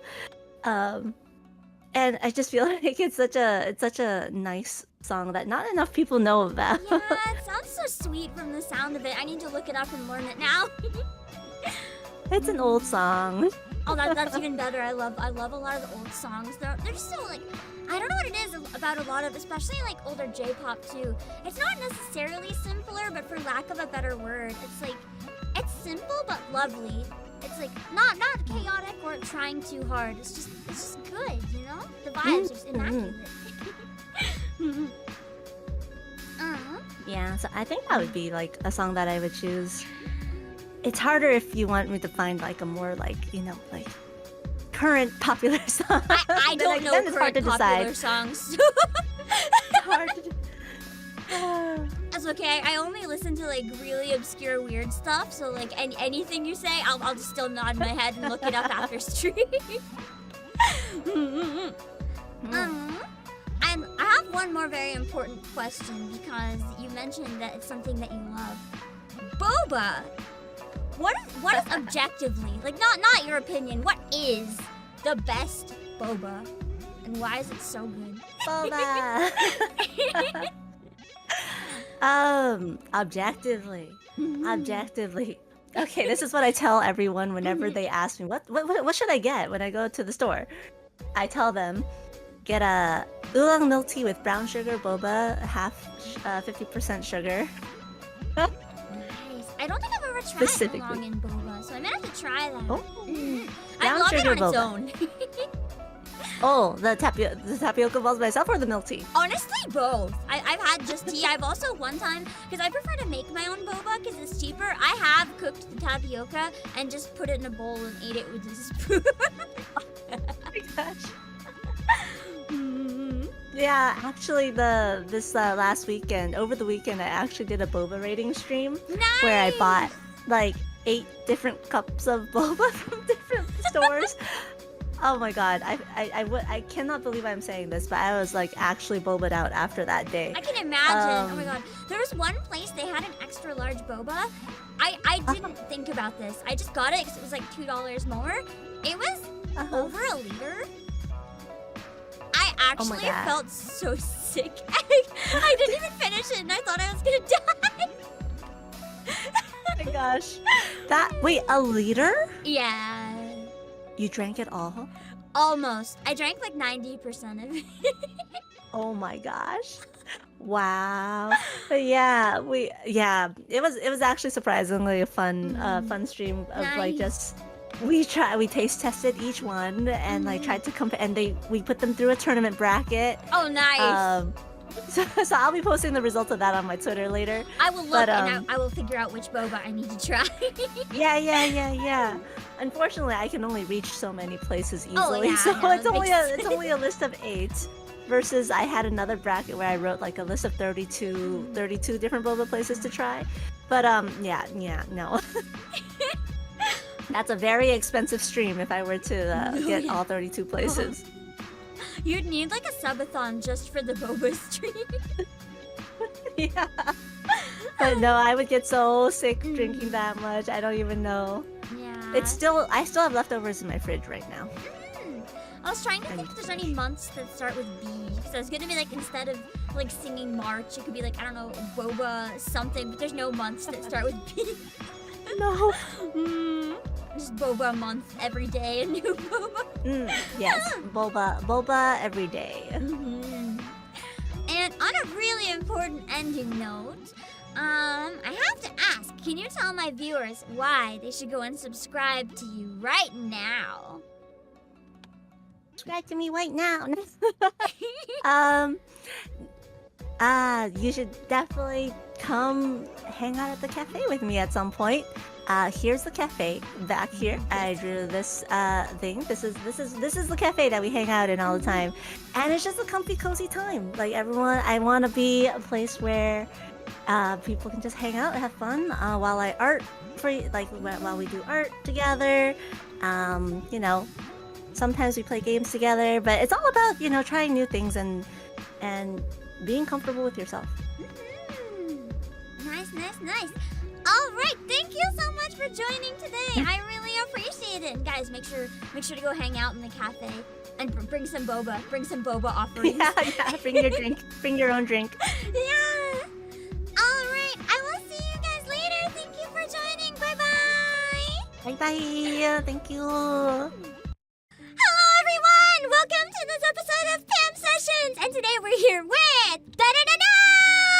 Hello, Kaohio! Singing sing a song from My Heart to Yours. My name is Hiyori Mokami of Production Kawaii Ephemera. Hello! As the resident bard of Ephemera, can I ask what got you into music? Oh, okay. So, music has been. I feel like I've been in around music for quite a bit of my life. A long time ago, I think Mama Hio was like, "Oh, by the way, I enrolled you in piano lessons," and I was like, "Huh?" And so I started taking piano lessons, but you know, my sister also took piano lessons, but didn't like it as much as I did. Not gonna lie, but I really started liking piano because I realized that by playing piano, you can start playing a lot of really cool music and songs like anime and game songs that you're like, oh, that really cool meme song, I can play it on piano. Okay, but I'm not even that good at piano. I think I just enjoyed it, and then from there. Yeah, and it really opens up a lot of doorways into you're like, oh, I can kind of hear this, I know the notes and stuff. So I don't know, music has just been around for a while, and from there I started also playing violin. Nice. But, so I will say though, nowadays I don't really play it too often anymore. But I mean, that's kind of my own fault. I probably could pick it up and start playing it again. Violin stream someday, maybe. Someday, maybe. I don't know. My poor violin's been neglected for so long. Oh, no. I know, and it's hidden somewhere collecting dust, and I feel so bad. That's okay. That was me with my flute before I started doing flute stream. Yes. Wait. Okay. I've been really inspired though. I kind of want to bust it out. So maybe sometime soon. Maybe. But I mean, other than classical music, I feel like a lot of my love for music is also in a lot of anime and games, kind of music and stuff. I remember finding Vocaloid music one day. Honestly, I feel like this started because I went down some kind of weird YouTube recommendations rabbit hole off of some Naruto AMV or something. Oh no. And I'm like, what is this funny song that sounds kind of robotic? And then I'm like, wait, this is actually pretty good. This is pretty good. And then I started listening to a lot of Hatsune Miku and Vocaloid music, and then the rabbit hole just kept going. Nice. Yeah. I know that you mentioned as well you really like music that tells stories and stuff like that. Was that kind of started with Vocaloid, or is that something you've just kind of always been interested in? Oh, definitely. I feel like a lot of people that are Vocaloid fans, I feel like we all kind of relate in that. It's just something that's not very prevalent in a lot of pop songs. Maybe maybe some of them tell stories, but you know what I mean. It's those really crazy dramatic stories that kind of when you're listening to it, you're like, oh my god, I want to figure out this what's happening, or why does this character say this, or oh, that one item from that one thing connects to that other thing, and then you're just in this huge spiral of the story. I don't know if you've heard of, you probably know Kage Pro, the Kage Pro project. Yeah, and songs like that just it kind of feels like you're reading a book but listening to the song at the same time. So I think those types of things are really interesting, and really add a lot of depth and aspect to music that's a bit different than pop music. Not just on pop music, but Yeah, it's nice. I listen to a lot of really dark Vocaloid stuff too, and a lot of them the stories are wild. Yes. Oh my gosh. Dude, and sometimes it's those crazy things. You're like, man, I wish I could talk to someone about this. And you're like, oh, I don't know who to talk to about this. I was like, I can't tell most people about these songs because they're going to question me. Well, I know, because I feel like the first thing you get is oh, is this in Japanese? And the second question is, oh, is this a robot? Yeah, but I don't know, it just really is I guess, and then once you find the community and you start talking about it with people, you're like, oh my god, we all connect and understand the same thing. You're like, whoa, the big story. So I think songs that tell stories are really, really interesting to me, or have a really telling key element or key theme that the artist or producer wants to convey is really cool. Strong agree. I know you mentioned that you play violin and piano, and I've seen you play a bit of tin whistle as well. Tin whistle stream was it's so good. No. Okay, that tin whistle stream, it was my practice round. It was my warm-up round. Next time it'll be epic. Oh yeah, sure. Maybe a year. I don't know. That's okay. I've been doing flute streams for over a year, and I still just call them a scuffed doots. So you're good. No, that tin whistle stream was definitely it was just tooting for 3 hours combined with me going, ah, yeah. And then me going, this is the wrong key. And that was it for 3 hours. That's okay. I think that's what most of mine are too, so you're fine. It was fun, though. It was good, though. I'm curious if there's any other instruments that you'd like love to someday learn, or if you do any dancing. Oh, yeah. Okay. So let's see. When I played violin, I actually took part in like orchestra. Nice. And that was like amazing. Like I loved being in an orchestra. I know. I miss the feeling too. Like, just like that feeling of being surrounded by everyone and we're all playing the same thing and like, just being in that moment. It's so good. But I know, I had a friend who played the harp and the harp was really awesome, but there's no way I could pick up the harp just like, oh yeah, I'll just buy a harp on Amazon and just randomly pick it up. Just casually have this gigantic floor-to-ceiling harp just hang out. But I mean, the harp is really awesome. I think it's like a very like eloquent instrument, but I don't think my fingers are strong enough to do that. Oh god, that takes so much strength. Yeah, exactly. Like I tried playing the guitar. Like I have a guitar and I tried playing it, but my guitar playing was like, I don't know. I think my fingers are too soft now. I've lost like the what is it? Like the calluses from playing the violin and stuff. Like I've lost all of it after not playing for a really long time. But the harp is really cool. To be honest though, when I was younger, I really wanted to learn the flute. Nice! And I have like no experience in woodwinds though, and I was like, I don't think my lung capacity is very big. Yo, the flute is so bad for that. The flute actually, out of like every wind instrument, is one of the ones that takes the most air despite being the smallest. It's so bad. Really? Yeah, because you blow over the hole instead of into it, right? So most of the air goes out. It doesn't even go into the flute. Oh, wait, that makes sense, because you're kind of like, ooh, instead of like, ooh. Oh, interesting. It's probably the hardest starter one in terms of like getting it to work in the first place. But once you get it started, it's all downhill from there. It's a lot easier. Oh, okay, that makes sense. Oh, so like, no, difficult learning. No, what's the word? Difficult to start, but yeah, like a steep learning curve. Yeah, exactly what you just described to me. But I don't know why I'm trying to describe it. Yeah. But I think the harp would be really cool, or the flute, or honestly, yeah, the guitar is really cool because a lot of there's so many tabs and stuff out there with the guitar. Yeah, so many things. You could just look it up and you can find the chords like instantly to play it. Yeah. I'm curious as well because you talked a bit about music, but how did you end up falling into the rabbit hole? What got you into VTubing? Ooh, VTubing. Okay, I think the VTubing rabbit hole really started. I probably started around the same time that everybody else started falling into the rabbit hole of like, when COVID started and everyone's like, we're all locked up inside. What should we do now? And then I think everyone was playing Animal Crossing around that time. We were all like, oh, we're all playing Animal Crossing. And then I think it was when like Hololive and Niji both released their first waves, and I was like, whoa. What's that? And I want to do that. Yeah. I was like, what?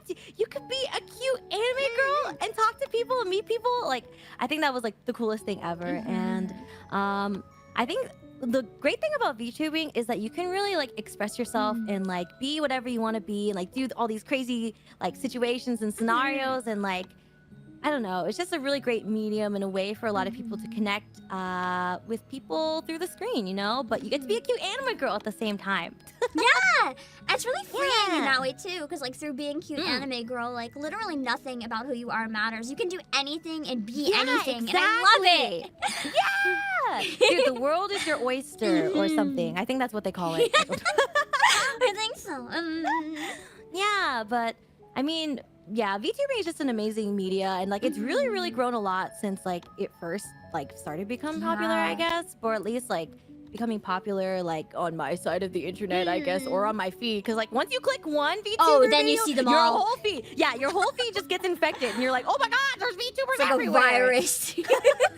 And then you're like, okay, I'm just gonna click this one. You're like, okay, well, I guess I'll just watch this one, and then you just keep going and going and going, and then it's over for you. Yeah. But I think, VTubing has been a lot of fun. I'm glad. And it can be like other VTubers or musical artists. Is there anyone that you like really look up to? And what is it about them that you love so much? Ooh, okay. Any artist I really look up to. So, as far as VTubing goes, I will have to say my VTubing idol is Suisei from Hololive. Understandable. She's been a lot of people's that I interviewed. Suisei is inspiring the masses out here. I know. I don't know. Like, okay, I feel like Stellar is like one of my favorite songs of all time, and I just really liked that she just started from the ground up and like really worked hard to make her dreams come true. And like, I don't know, just seeing her stand on stage and like inspiring so many other people, like, and obviously by all the people that you've been talking to, and everyone's like, oh my gosh, I also am inspired by Suisei. It just kind of goes to show like how much like she's touched other people, and like, I don't know, it was just like one of the big reasons why I wanted to do like being Hawaii and stuff is like being able to be on a stage and like someday stand on a stage and see a sea of orange or something. That would be really cool. Yeah, and of course her voice is amazing and super versatile. Like it can be very soft or it could be like strong and like powerful, and like I don't know. I just really look up to Suisei a lot. I really look up to her for a similar reason too of what you said. Like she was very much a self-made VTuber. Like she was Suisei before Hololive. That's impressive. Yeah. And then like just being able to like be herself and take that all the way to like where she is today is like an incredible story. And you mentioned, you're good. No, you go. I was gonna say you mentioned wanting to sing on stage one day as well, and I know that's something maybe feasible because you know Kawaii has done concerts in person before. I almost went to the one in LA actually. I didn't end up able to, but I almost did. So next time I'll try. If you did get a chance, like and obviously this might change by the time if it ever happens, but right now if you had to pick like one song to represent yourself in 3D on stage, do you have any in mind that you'd want to sing? Oh, okay. If I had to pick one song to represent myself in 3D, okay, well, when I imagine like an idol song, I really think of like Fonsa from Honeyworth. But like if I was picking like a serious song, like okay, if I was imagining I was in like a concert hall or something and I had to pick a song, I really liked the song I sang for my debut cover, Cradle of Eden is like one of my favorites too. And I only heard it recently too. And I was like, oh my God, I love this song. Like I love like that folk fantasy. Like, I never know what to call that genre, but it's like one of my favorites. And I mean, it was only recently really that I was like, you know, maybe I like this genre. I think I've heard like songs sporadically that kind of have that kind of vibe. And I don't even know if folk fantasy is like the right vibe or like Celtic, like there's nothing else to really call it. It's very specific to like Japanese music style, but it's like Japanese mixed with Celtic, mixed with traditional, mixed with classic, together. And I feel like it started like a long time ago. Do you know the song by Cowling, like Till the Day I Can See You Again? I think I don't know that song, but I do know the composer, so I know kind of like what type of stuff you mean. Yeah, and I was like, whoa, this song's so good. And then recently, I also heard the song from Arkanites, Towards Her Light. Do you know that song? I don't know that one. It's okay, but they all have that like folk vibe. Yeah. And I think like, I don't know, every time I hear those kind of songs, I'm like, wow, like I just feel like I'm out in the wheat fields or something. They're so comfy. Like venturing, and just like I feel very like obviously like a lot of us are inspired by a lot of like fantasy genres and like games and anime and such, but that kind of music really like inspires me a lot, and I really hope to release a lot of like song covers and like maybe an original song in that kind of style. So look out for that. maybe I'm someday. excited. I'll keep my ears and eyes peeled someday. Yeah. And oh my God, I realized I totally like diverged from your question. So no, it's totally fine. It's like totally related. I hope so, because my brain just goes from A to B to C and then like to, I don't know, Z or something. me too, it's okay. It's always interesting when that happens. You get like cool stories and stuff, so it's fine. Yeah, I guess that makes sense, yeah. Kind of related, on a similar note, but not really. If you had like your dream music collab, like, it doesn't have to be an artist. It could be like an anime or a game. If you could like manifest it instantly. Do you have anything in mind? Okay, Grand Blue Fantasy. Understandable. I love Grand Blue Fantasy. And like, man, I just like the world building. You know, every time I see those questions, you know, ever see this like, oh, if you could isekai yourself into any anime, which one would you pick? Or like any anime or game world, I would pick Grand Blue Fantasy because I don't know, like the world building is just so cozy, and like I love like the story and everything. And lately I've been playing a lot. Like I've been a long time player of like the mobile game. But I've been recently playing a lot of like Grand Blue Fantasy versus Rising, and I should have started playing Relink. I just haven't really played it yet. It's so good. I cried with the loading screen music. It's so beautiful and really. Yes. And like I just unironically listen to the soundtrack and stuff, and I'm like, oh my god, it's so good. So if I could do like a collab with Grand Blue, that would be amazing. But I mean, that would be like a distant dream in another Heelverse maybe. That's okay. Distant dreams are always good because it gives you something to like always work towards. You know, I kind of like having those. Yeah, exactly. Because then maybe one day you wake up and you're like, maybe this could happen. Yeah, and then you look back and you're like, I came so far since I say I talked about it in Pam's interview. Kind of on a similar but like opposite note, backtracking from goals, are there any like really fun memories you have as a singer? It can even be like something silly, like when you were a kid, just something you did. Oh my gosh. Okay. Actually, to tell you the truth, like, I've been really struggling with this thing for a long time where I was really afraid of singing in front of other people. And like, I recently told my community, I recently told my community this too, is like, I don't know. I think this started from like when I was a kid. Okay, this is super embarrassing, but a long time ago, I used to always say no to singing like family karaoke. Like I didn't like singing in front of people. Like it was super embarrassing. Like I didn't like the attention and everything. And then one day my parents forced me to sing karaoke in a room full of strangers. Well, to me they were strangers because you know I was a kid. And I had to sing "Pop the Magic Dragon" in a room full of strangers, and I was mortified. And I was like, I never want to be here. Like I just. And then everyone, the whole night, they were like, "Oh, so where's Pop the Magic Dragon?" I was like, "Somebody!" And then I think I like cried in the bathroom, but but like since then, like I don't know, I've just like slowly like worked up the courage and like I think just like singing around friends and like stuff like just one song at karaoke, like okay, I'll just sing one song, and then realizing that like, oh, you know, like that actually wasn't that bad. It was actually a lot of fun, and like working my way up from that, like I've really come a long way in like being less embarrassed about my singing. And it's funny because every time I say this to people, they're like, I don't understand why you would be so embarrassed to sing in front of people because you have a good voice. And I'm like, I don't know. It's just the way it is.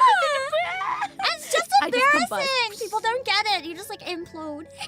Yeah. And then I think just having a community that kind of like supports you and like friends in that network system that really like helps a lot with like the confidence and everything. Yeah, I talked about this with a few other people, but I think a lot of people like in our audiences don't really understand how much like their encouragement with singing and stuff actually affects us. Like a lot of us used to be really shy about singing in front of people, and now after doing it on stream, like we have so much more confidence. Like it literally is such a good way to gain confidence is VTubing. No, for sure.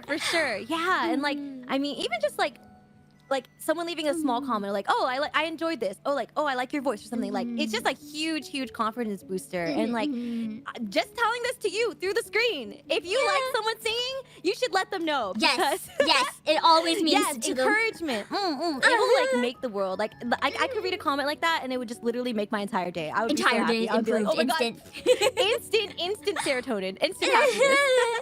And it really encourages like your favorite like content creator or singer, whoever, to like keep making that kind of stuff that you enjoy. So yeah, support your content creators. Let's go. I think my favorite part, you probably understand this as well, where you were like just trying to whistle for the first time on stream. It's like the fact that whenever we have any scuff too, it's like it's not a big deal. People aren't like you suck. They're like having fun with it. It means so much to keep us going instead of just get nervous. Exactly. Yeah, dude, my tune. Okay, that tune whistle stream was something else. That was something for 3 hours. I was like, it was so much like screeching. It was like for like 3 hours. But like everyone in the community and the chat was like super nice about it and like really willing to like, I don't know, sit through all my tooting and yapping and everything. So I mean, even if it's scuffed, I think as long as like you're having fun, I'm sure the audience also has fun, and like you audience should also tell your streamer you're having fun, so we don't feel so nervous. Also means a lot to us. Yeah. The next question, I can't remember if I remember wrong. Did you say during your debut that you were interested in voice acting? Because I thought I remembered that. I did. Okay. Yo, you totally remembered correctly. Don't even worry. I mean, I would say like I don't have voice acting experience. Like I've never really tried it beyond like being in a stream and being like, oh, here's my silly old man voice. Like, but I mean, it's definitely something I would really want to try, like to take seriously in the future. Like really try my hand and like make like a reel or something. I don't really know like if I per se have like any kind of like character like role or anything that I would really work toward. Like I'd probably just like look at characters I'd like and be like, is there something that I feel like my voice really suits? And to be honest, when I was doing my Ace Attorney stream, like I really liked Love Ace Attorney. Let's go! Yeah, I was doing like little voice acting here and there. And it was a lot of fun. I mean, it was really silly. Obviously, like Ace Attorney has a lot of like low voices in it, and I'm like, I can't do all My these poor low throat voices. barely survived the original trilogy. I didn't finish it, but my throat was like dying trying to voice all the men. Exactly. There were so many man voices. I was like, there's only so many variations on my voice that I can go like, hey, and like, hey, and like. But I mean, I really enjoyed voicing Maya. Maya was a really fun character to voice, and I don't know, I just want to try my hand and like take it seriously, like like try to unleash some kind of full power or something. I feel like your energy would be really good for it. Because more than anything, so many people get caught up on like, is my voice type right for it? But really, any voice type can work. But it's whether you have the energy and whether you're willing to like put your all into it that matters more than anything. Oh, interesting. Because there's always a character for like every person, right? But you just have to like. True. I think too many people get really shy when they're voice acting and they hold back instead of like letting it all out. Yeah. Okay, this is kind of silly. Like speaking of like being shy and stuff, like for a long time when I would like do singing stuff and like do singing practice and stuff, I would go into my car and practice there because like I wouldn't feel nervous. Like if anyone heard me, I'd just be like, God, just like give it my all and like sing my heart out and stuff. And I feel like I'd have to do something similar for like voice acting, like just be completely by myself and just like put your whole like heart into it. And I feel like it would turn out a lot better than just like being a little nervous or shy about it. It does, because I used to be really shy about it too. If people found out I was interested in voice acting, I'm like, oh, can you do something? I'd be like, no. And now that it's like the main thing I do all the time on stream, it's like I can't shut it off anymore. It's just the constant voices coming out. But we love that. Let the voices flow. Let them flow. So it's all about practicing on your own until you can get that little bit of confidence, and then VTubing can help you just get that confidence out. That's true. That's true. I mean, it all starts with a little scuff, and then you just practice a little bit on stream, and then suddenly you're like, I think I could do this for, I don't know, however long, like demo reels are or something. There's so much shame in general, like IRL, when it comes to like getting stuff wrong. But the reality is, any skill you have to start failing before you can do well. You're never gonna be good at anything right away. Yeah. Everything starts from zero. You start from zero, and you work your way up. And then eventually the little W's turn into big W's. Yeah! And then you're doing it. And then You're doing one day it. you wake up. One day you wake up and you're like, oh my God, I did it. I can do the thing. Yeah! Yeah. And I know you Voice mentioned acting, Ace Attorney as well. I am like the world's #1 Ace Attorney fan, so I must ask, how are you liking it? Do you have any favorite characters so far? Oh my gosh. Okay, Maya, I would have my favorite. I love her. She's like amazing. I love her so much. Okay, so I played Ace Attorney like quite a while ago. I only played the first game. I only played up to like no spoilers, case 3. Yeah, and so I haven't really finished the whole game. So now that I'm trying it again, I'm doing a full playthrough from the beginning. So I'm really excited to see how the rest of it goes. But so far, like, it's complete. Like, okay, when I heard about Ace Attorney, I was like, okay, what is this like I didn't know, lawyer, detective game, something. All I know, there's a dude with spiky hair and he says objection. But like the game, like even just the first case turned out to be like way different than I imagined the game would be. Yeah, and I was like, I loved how like animated the characters are, and like I really liked how I did have to actually apply. I had to take my single brain cell and apply myself and think about how like these things like piece together. And the story definitely was a lot more like I did not expect Case 2. Case 2 was like, Case 2 was heavy. I know. I was like, oh, no. I'm not gonna spoil, but like, no. And then I don't know. It's just been really fun to like immerse myself and like get more involved in the story. So I'm really excited to see how the rest of the series goes because I am gonna do the full playthrough. So Excited. yeah, it's been a lot of fun though. And finally I can look at memes, and I'm Nice. Let's go memes. So I understand the community now. The hype is there, and I'm here for it. I'm fully here for it. I think it's because the personalities in the game are so vibrant. They're just such like the characters have so much personality. They're over the top, but in a way that works, and I adore that. I adore that so much. Exactly, yes. Like they're all like, they all have their own like thing about them, and on top of that, the OST is an absolute It's so banger. good. Like every song, I'm like, huh? Wait, this is so good. I'm taking notes. It's good but simple. It's not like a fancy orchestration. It's yeah. just so simple, but it works. And it's catchy, and you think about it, you're like, yes. Dun, dun, dun, dun, dun, dun, dun, dun.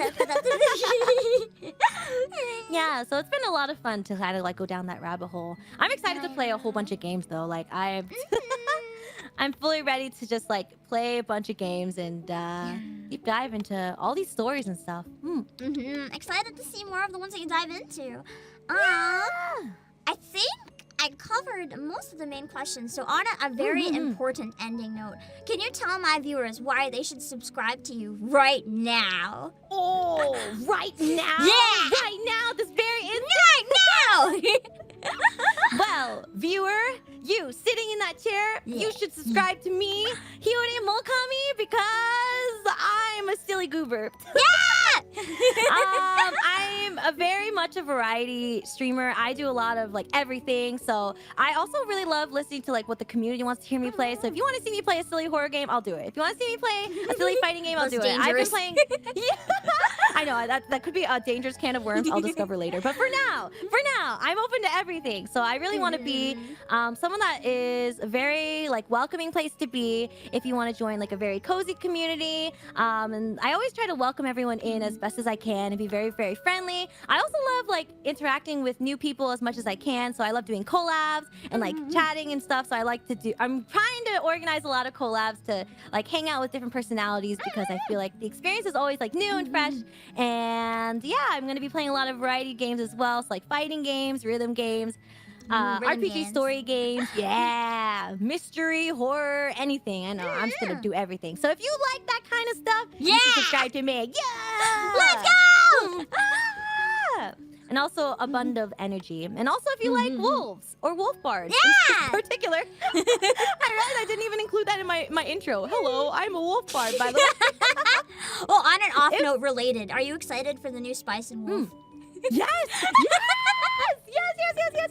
Oh my god, I'm so excited because I don't know. I've been hearing a lot of discourse about it, but like I'm honestly excited for it just because it's like, you know, anytime an anime that's like was already aired and gets kind of like a reboot or like a refresh, like it just brings new eyes to the series, and I think that's a great thing. Yeah, even if they end up just going to watch the old one, it still brings in new people. Yeah. So I'm so excited for that. Let's go! Let's go! I will say though, like my memory is like very goldfish, so Same. like I can tell you I enjoyed watching it. I can't tell you what happened, but I enjoyed it. So. It's okay, I read the novel, but I also don't remember the novel. Exactly. I don't know. I remember the way something made me feel, but I don't exactly remember what happened. But you know, that's okay. Same. Yeah, no, we'll just round it up. It's kind of it was a good series, and I think I'll like watching the remake. So yeah. Alright, thank you again so much for joining. I really appreciate it. Thank you so much for having me, Pam. I loved being here, and I'm so grateful for the opportunity to be here with you and with your audience. Hello. Wait, no, goodbye. Thank you. I don't know, I said hello. Oh, gosh. Alright, thank you guys for watching, and we will see you at the concert. Bye-bye. Bye. Be there at the concert. Woo! Hello, everyone, and welcome to this episode of Fan Service. Today, we're here with... I'm Neomoni. I'm a fashion designer, VTuber, and singer and artist. Nice to meet you all. Yeah, nice to meet you. And can I ask, Neil, what is it that got you into singing? I feel that like my family's always been like casual music enjoyers. Like it's just always on all day, all night, whether you like it or not. Whether you like the music or not, it's on. Particularly my dad, and he likes to sing along to them. Not that it's pleasant to listen to, but he's doing his best, and that's what matters. Yeah, he's So, enjoying you know, himself. we just let him. Yeah, he's just feeling himself. You know, he gets right into it, especially if it's country music, and I'm like, you're not even American. Why? Oh no, not the loud country music, not the loud. Oh yeah, it has the radio channel on in the car and everything for like country music. Oh no. And I'm like, damn. Here we go. That's nice though, coming from a family that appreciates a lot of music. And do you also play any instruments or do any dancing as well? I used to play cello for about 6 years, and I got told I was like a natural genius at it. Oh my but god! I just I never like practiced, and I just like turn up and be like, right, done, and they're like. And I think that annoyed my teacher even more because she was like, see, if you practiced, you could be amazing. Why are you not practicing? And I'm like, Don't wanna. effort. I was too lazy for it. And eventually I just stopped because it was like during the school hours the lessons were. Like they'd take you out of the class to go down to the music department to learn. And I was like, no, my teachers are too angsty all the time with me leaving halfway through a class. So I went, nah, I can't be bothered with that. That's too stressful. So I just quit. And that That's made her fair, even more yeah. angry. Because like if it's interrupting your school, like that can be like Mm-hmm. a lot of trouble. So it's better to kind of pick maybe which is better for you. Mm-hmm. That's cool though. Cello's one of my favorite instruments. I tried playing briefly, but I was so bad. It was hopeless. Even with practice. I feel it just felt so natural to me. Like, if it's a 6-string instrument, I really struggle. But if it's 4, then it usually, like, I can pick it up even self-taught. Because I had self-taught myself the bass guitar afterwards as well. Wow. And it was just, it felt really natural to progress into that from the cello. Like, just 4-string instruments minus the violin, because I can't position it It's correctly so in my hard. arms. Like I don't even know But how people otherwise- position their neck. Mine would like break. I'm like, how do they fit in there? Like, I know there's that little dip thing where they place their head in, but I'd be like, imagine how sweaty that would be. Yeah, that'd be gross by the end of playing. Oh god, I never thought of that. So you've always been kind of into music, but how did you end up falling into the VTuber rabbit hole? What brought you here?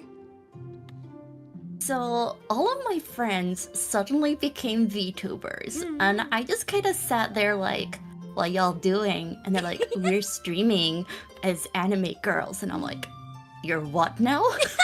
That do you would be do kind of that? shocking at first. Like, what? I was just like, oh, okay, you're streaming as anime girls? How did, like, what's happening here?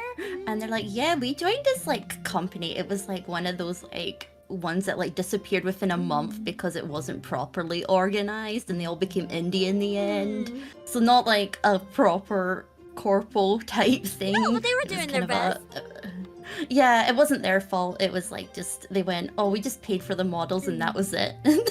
So it kind of fell through, and I watched them all do that, and I went, what if like I joined in on this? That looks fun. I want to terrorize people on the internet through anime pictures. That sounds perfect for me. The best part And of being so a I VTuber, did. terrorizing everybody on the internet. My goal. And since you kind of are one of the self-made VTubers as well, in terms of like just deciding to do it and going for it, can you tell us a bit about what inspired like your model and your design? Well, I don't have it anymore as of like 4 months ago, but I actually had pink hair. Oh, The exact nice! same as my model. So when I designed myself, it was literally based on me. I did not do the whole creative sphere of, oh, here's a beautiful, intricate design. It is like absolutely nothing like someone with like dark hair and their glasses sitting in their room, the complete opposite of like this divine goddess out there. I went, no, I have pink hair. It's fine. It works.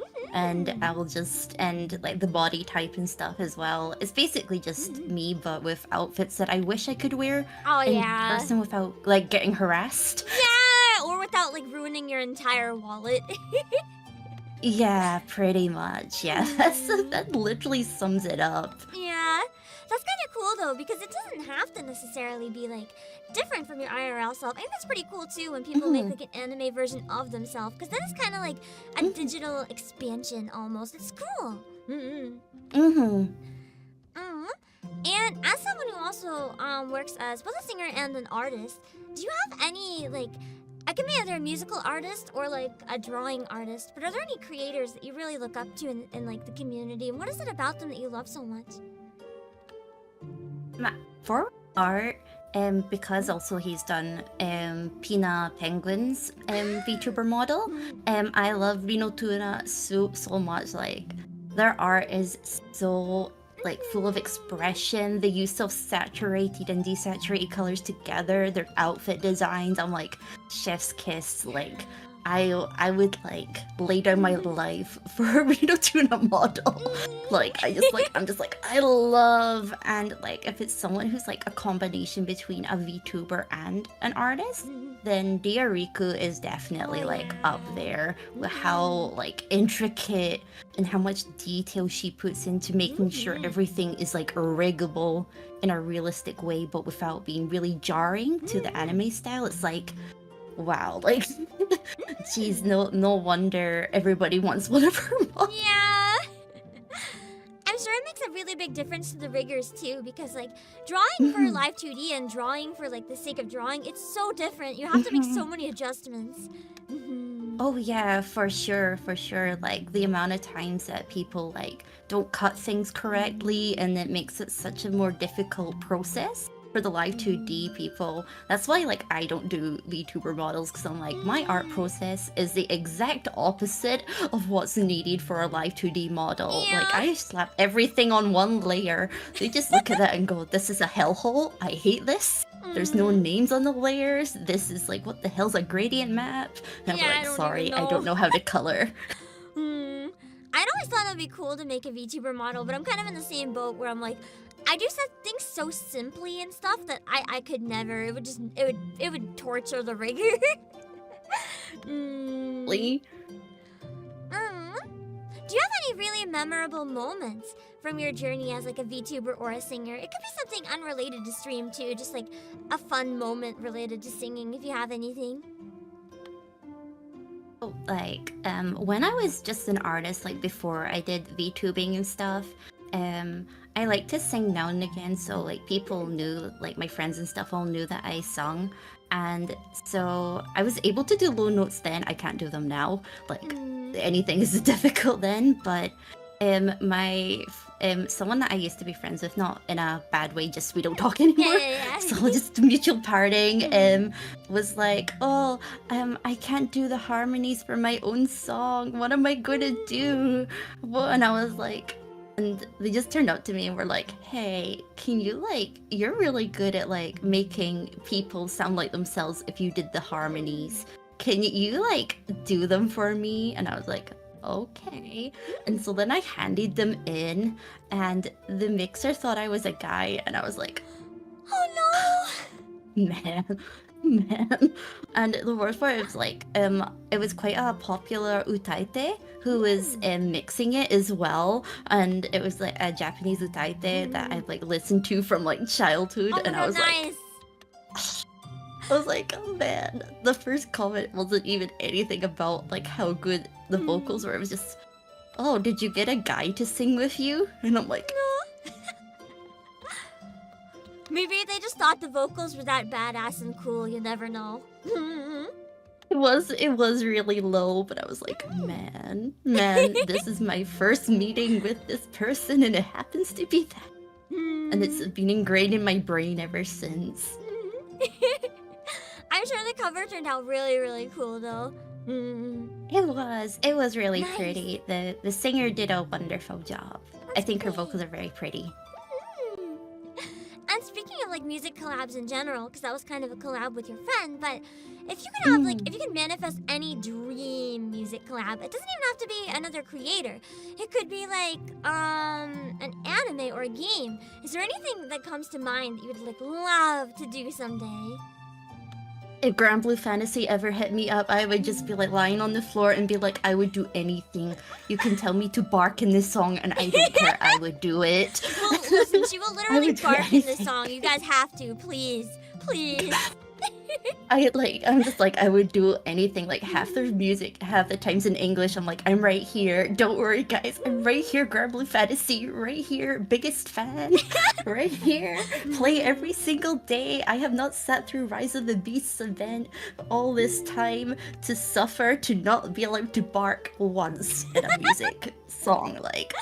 But like, if it was like a casual, like, oh, maybe an original song or like a song I really liked and wanted to cover.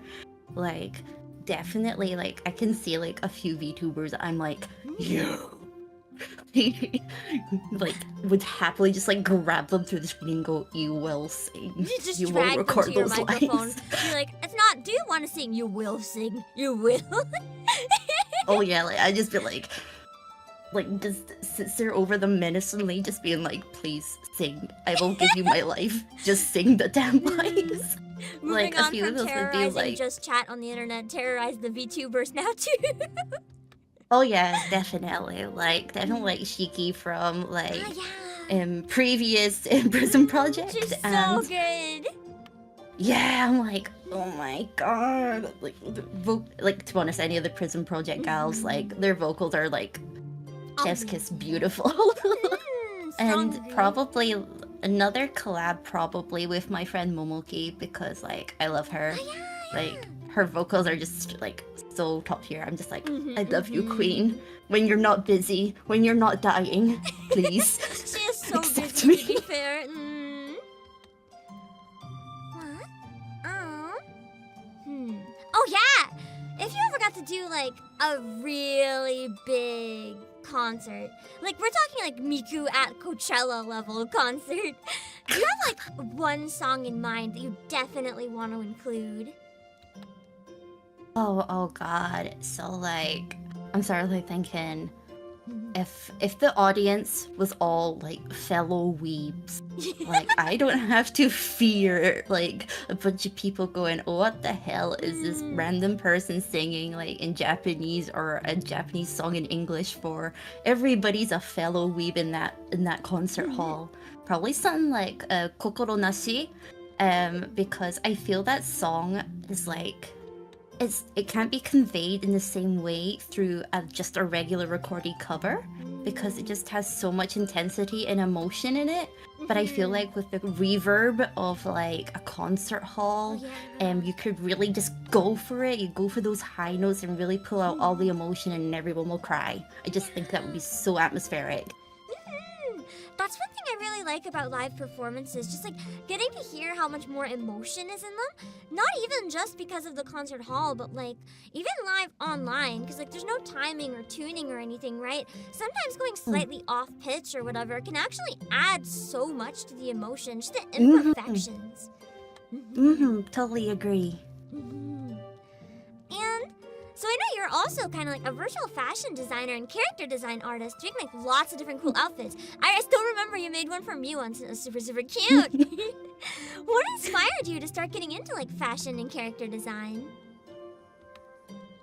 I think just like when you're like a regular artist and you see like all these characters with super intricate like armor designs, you instantly just feel propelled to go in the complete opposite direction and go, no. I am not drawing all of that. I will do anything other than that. And I feel that's like an experience that a lot of us have where we just like look at like Fire Emblem or something and go, oh yeah, no, or the Grand not Blue. happening.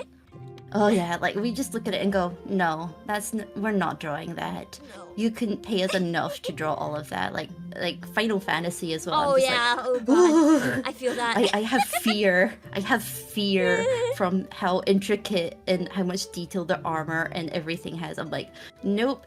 I just want them to be in nice clothes and I will draw them however I want. And at the time, people just seemed to really enjoy that and it kind of like took off. Like, people were, like, buying prints and stuff like that. I was like, okay, I'm guessing people think that I'm, like, pretty snazzy at it, I guess. So let's roll with it. Let's keep rolling with it. I enjoy it. And I got, like, support from, like, some of the English dub voice actors Oh, from wow. Fire Emblem when I did Fire Emblem art. That's so Mainly cool. Ingrid's English dub actress. She was so sweet. She was just like, yes, I love these outfits on Ingrid, please. And I was like, approved. Yeah, the approval's so exciting. Definitely. I think that just made me like more motivated in a way. You know what? All these VTubers have got super fancy schmancy designs. I'm gonna simplify them because why not? I'm not drawing all that tech wear. Yeah. It's really nice too when you find that balance of like something that you both really enjoy and that other people like really enjoy. Like they're like, oh, you're good at this, Mhm. but you love it. It's like unlike the cello where it's like, oh, you're really good at this, but you don't want to practice it. It's something that you're good Yeah. at, but you love. It's so nice. Definitely. I love like just looking at fashion in general. Like even if I see a mannequin in a store, I'm like, I want to dress that mannequin up. Like it's an auto response. Well, that's pretty cool. Out of curiosity as well, have you ever done any like fashion design IRL, like building cosplays, or you're just making clothes, or is it something that's kind of like only the digital side? I've only kind of done some designs like on paper for like kind of high school portfolio kind of style.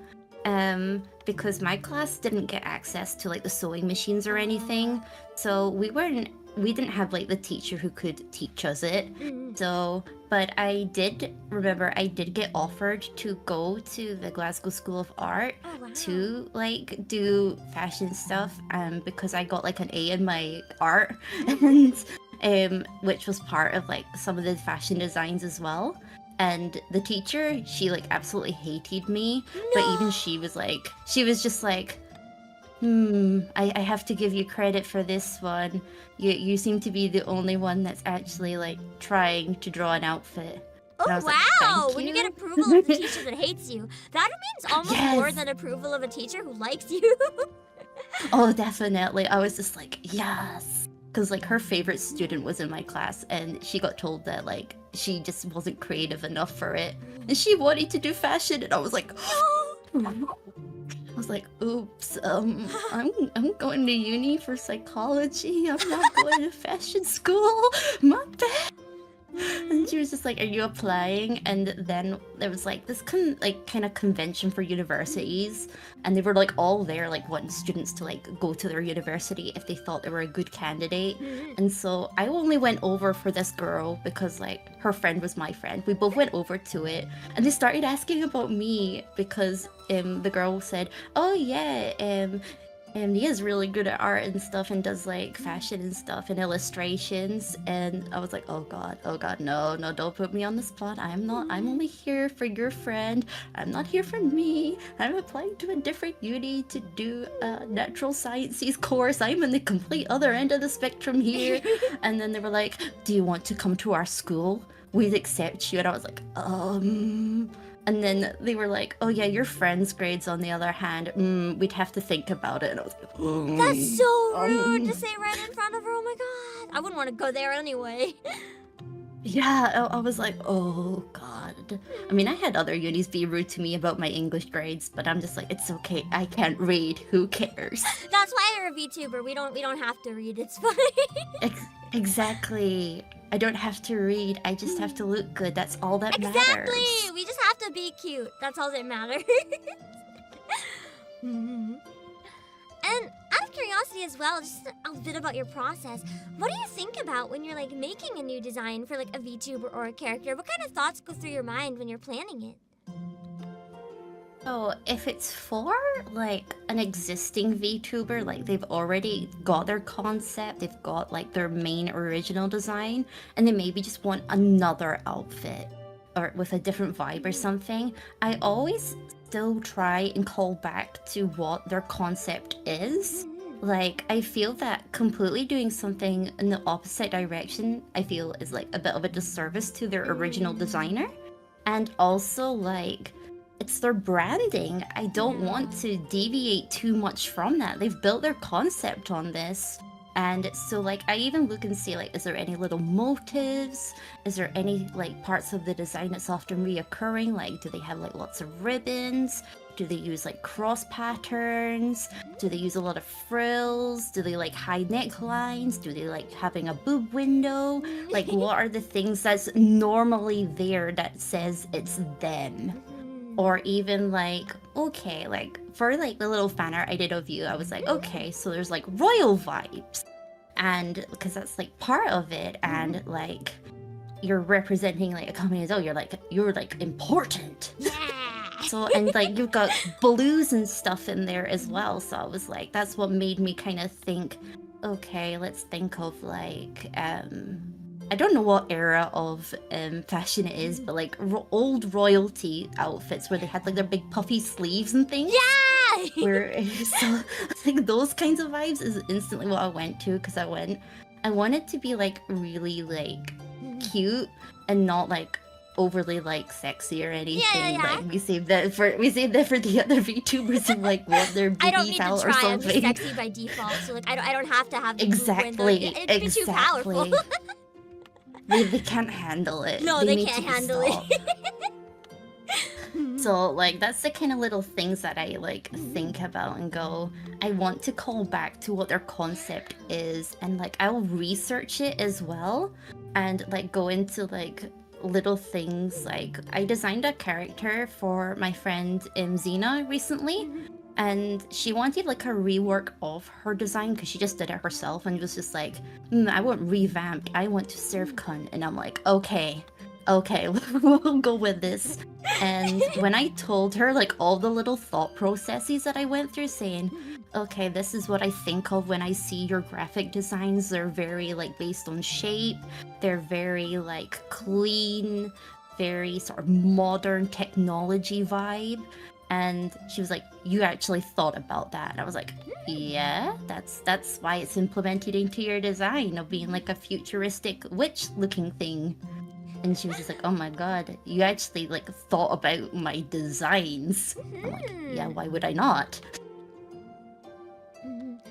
I feel like that's a big part too of what like probably makes you so talented at it, because it's not just like, oh, I'm gonna look at this aesthetic and like draw something different with the hair. It's like putting so much thought and care into like what makes this VTuber them, and kind of trying to bring that out in a like parallel different way instead of just changing it entirely, you know? And I definitely appreciate some that you made me limits. important. There's definitely some limits if it's like a commission and stuff, because I have to do what they tell me. For sure. And sometimes what they tell me is completely the opposite of my work process. And I'm like, oh my god, what am I meant to do with that? Because they'll be like, oh, my concept is like a bunny space princess from the ancient times of 5,000 years ago, where I battled like all these other gods, and I'm a fierce warrior.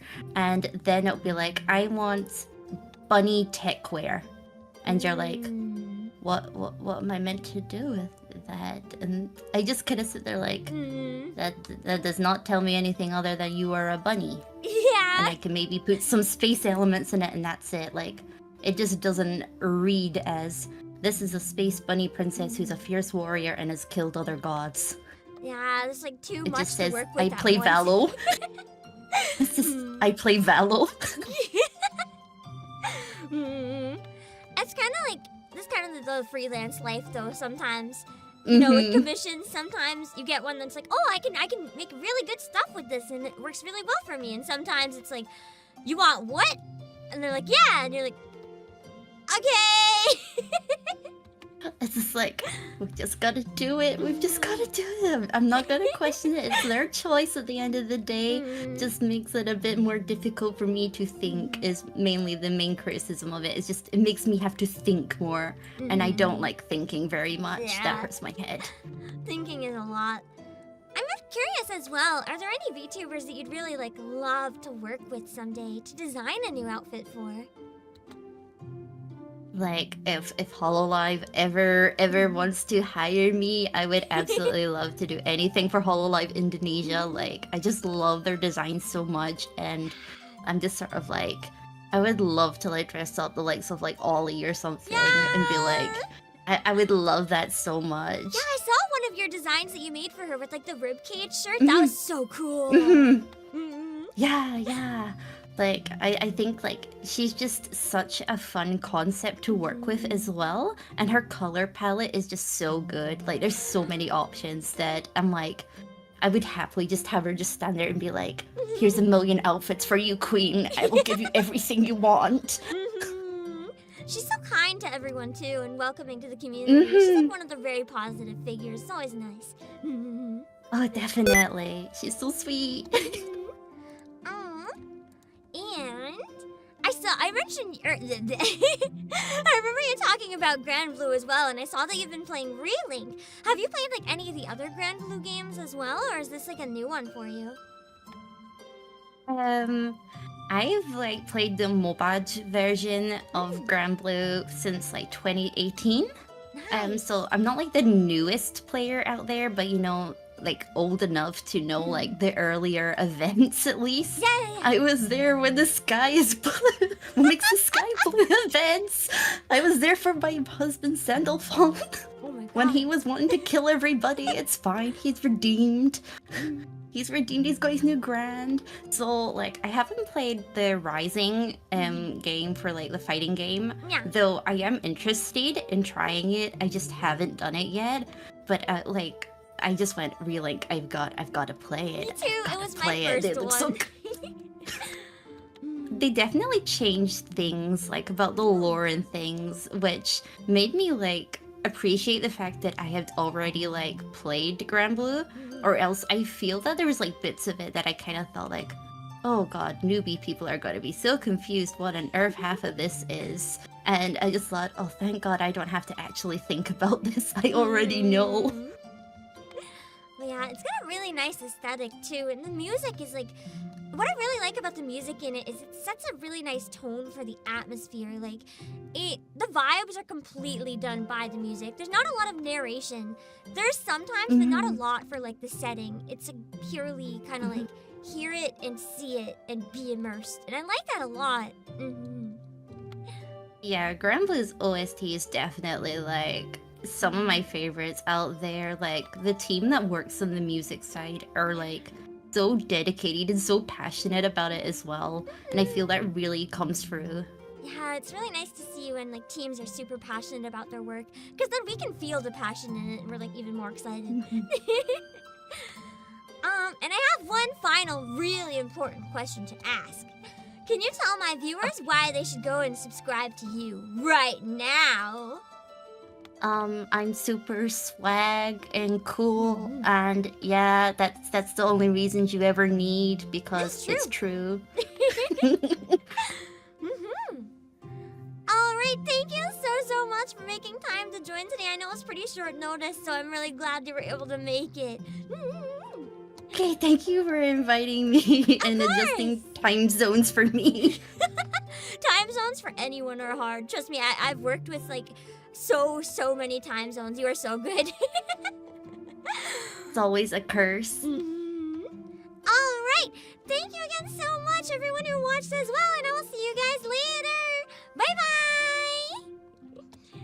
Hello everyone! Welcome to the second episode of Pam Sessions! Today, we have the lovely Ray. Do you want to introduce yourself real quick, everyone? Hello, I'm Ray, also known as Relavir. I am a illustrator, streamer, singer, live 2D artist. There's a lot of names, but yes, in general, I'm an elf. Nice! And I know that you do a lot of singing and stuff as well, so out of curiosity, can I ask what got you into music? I think, I mean, I was brought up in like a family who really liked music, so I've been like singing as a kid, but never really like recorded until like I started VTubing in 2020. So I like singing in the showers particularly. That's so fair. It's good for your voice, the hydration. Yeah. But I think got really like in depth into music after I listened to like Japanese music, J-pop. That just kind of like, oh wow, music is so fun with J-pop. So I've just been in that rabbit hole ever since. It's because there's so many of like really cool genres and music styles and stuff that like doesn't really exist outside of J-pop. So I found the same thing. Yeah. That's so Because like I fascinating. think in English music it's like mostly like mainstream music, and you know you hear the same things over and over again, and I really like how like J-pop doesn't do that. That's No, fun. it always keeps things fresh. There's like anything and everything out there. It's really nice. Yeah. So, you said that you started getting into recording and stuff around the same time you started VTubing. What ended up getting you into the VTuber rabbit hole? How did you end up getting interested in that kind of stuff? Oh god, I didn't even know what VTuber was, but like I had a friend who was like, "Oh, by the way, Ray, you like Minecraft, right?" I'm like, yeah." And then they're like, so we made a server for VTubers, but we don't have someone making like buildings and stuff. Would you mind making stuff?" I'm like, "What the hell's a VTuber?" And I had to explain with the entire trope, and they're like, "You're funny. Maybe you should be a VTuber." I'm like, "Me? Nah, I don't think I can talk to people online." Why? I am. I don't. It was really scuffed though, because like when I started, like, okay, maybe I'll try making a VTuber model. My laptop couldn't handle the stream, so I had to go back to a PNG for like an entire month. And then like I think people got like, "Oh my god, this girl tried to debut, but she couldn't." So people supported me. They helped me get a PC. I'm like, "Oh my god, I can stream now." That's so awesome though that they helped with it. And now you've been doing it a really long time, so it means you must be doing something right. Yeah. So 4 years flies very fast. I recently passed 3 and it still feels like yesterday. It's like, I wonder if you feel the same way. It's like once you start VTubing, time goes by really fast. Yeah, it does. I think it's because of COVID too. Like just went really fast. I'm like, I don't think I've aged. Like the past 2-3 years, it's like, oh, it's only 3 weeks. It's not 3 Oh years. yeah, no, it was such a blur. This is kind of like reality is back now, and we're all kind of like, what happened? It's collective fever dream or something.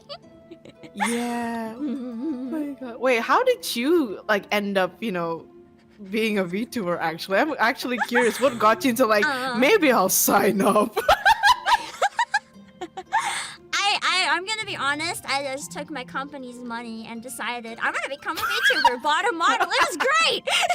Oh my god. And I never streamed in my life before my debut, so I don't really know how this happened, but it happened. Fair. I've never streamed too until I started. I'm like, well, what's an OBS? Do you just press start stream? Oh. I didn't know, man. But it's cool, and it worked out, so it's been fun. And you said you grew up in like, a really musical family too. Do you play any instruments and stuff in addition?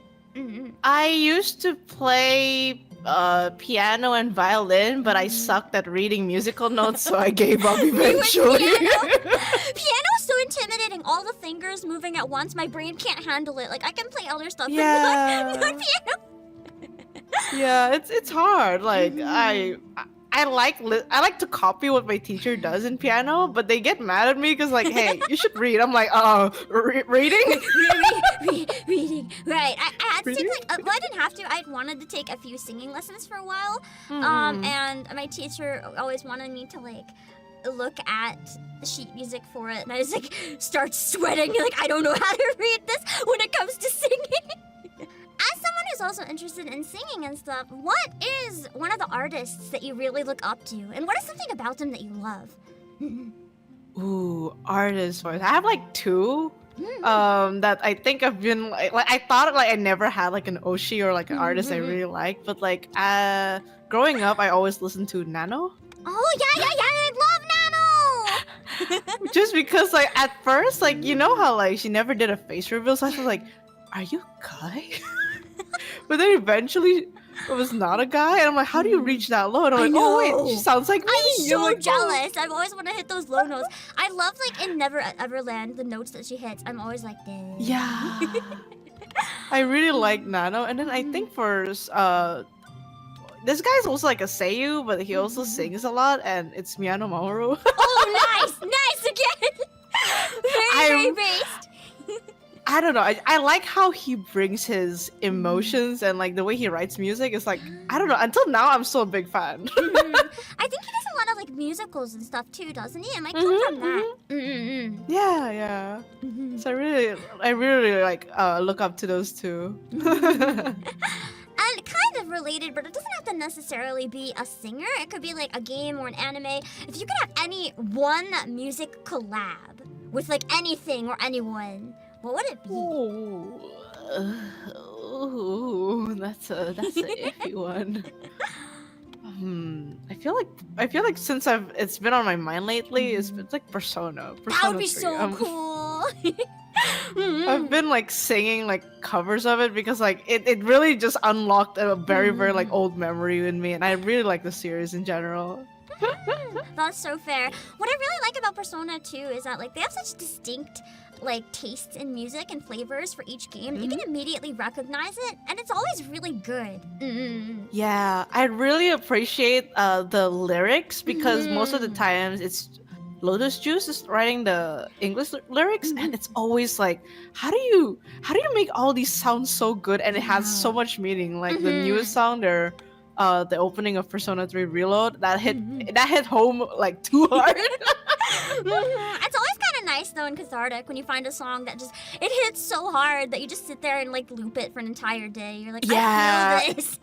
It's been a month since I was looping that song. Me with so many songs, I'll just sit there and loop it constantly. At the point most people will be like, why? And I'm just like, I'm just vibing to this so hard right now.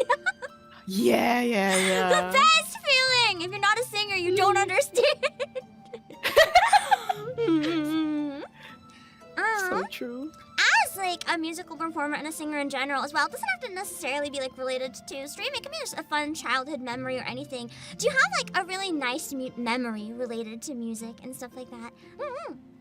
Oh, I think when I was younger, my parents somehow managed to get like a ticket to watch the what was it called? Wicked musical. That's so cool.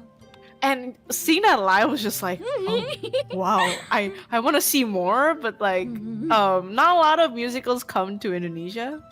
So the closest place would be like Singapore, but like, I don't really have like time and money to go to Singapore as much. Yeah, that's why. So I'm like, maybe one day Indonesia. Like I was hoping for Hamilton to come to Indonesia one day, maybe. Yeah, I don't get a lot here by the warehouse either. So it's like whenever there is something, I'm like, oh my god.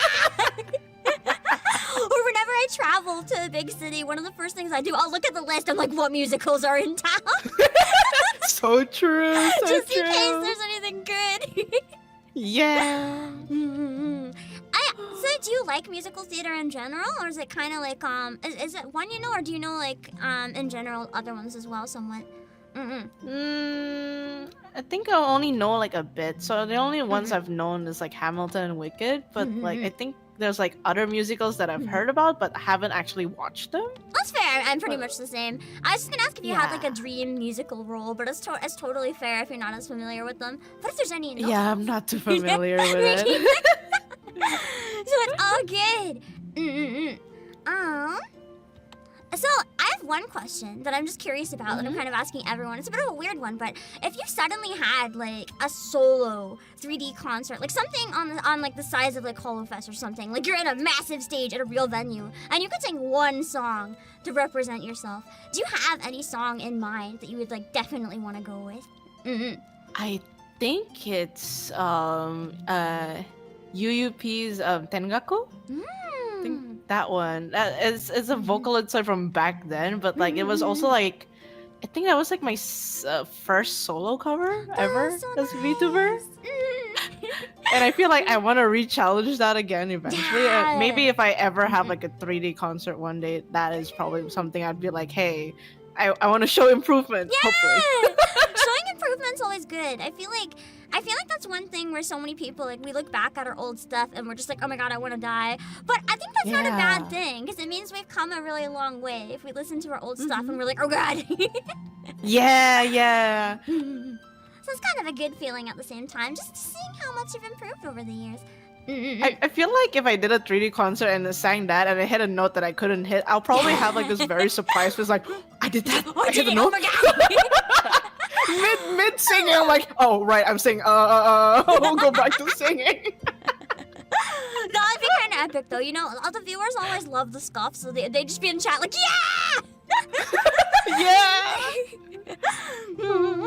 And you mentioned as well that you drew and rigged your own model. Can you tell us a bit about like what that process was like? Because that's really amazing.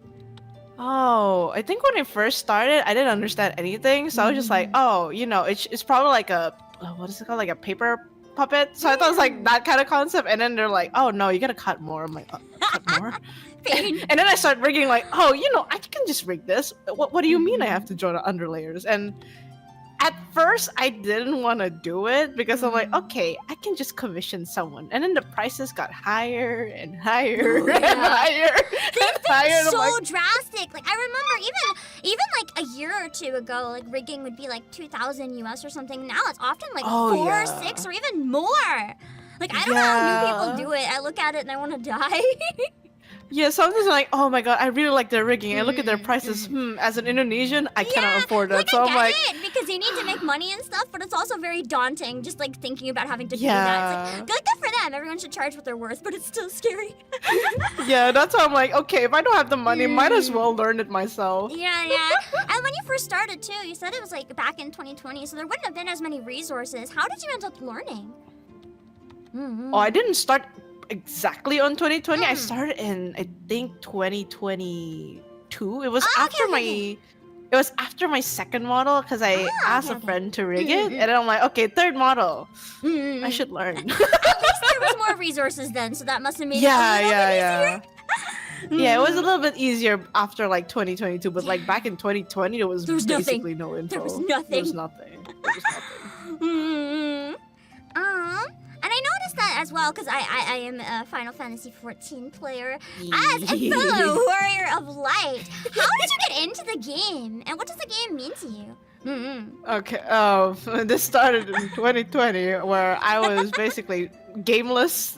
Girl did not have a Steam account until 2020, so I was not a gamer. And then some of my friends just hit me up in the DMs and went, hey, do you like fishing? I'm like, fishing?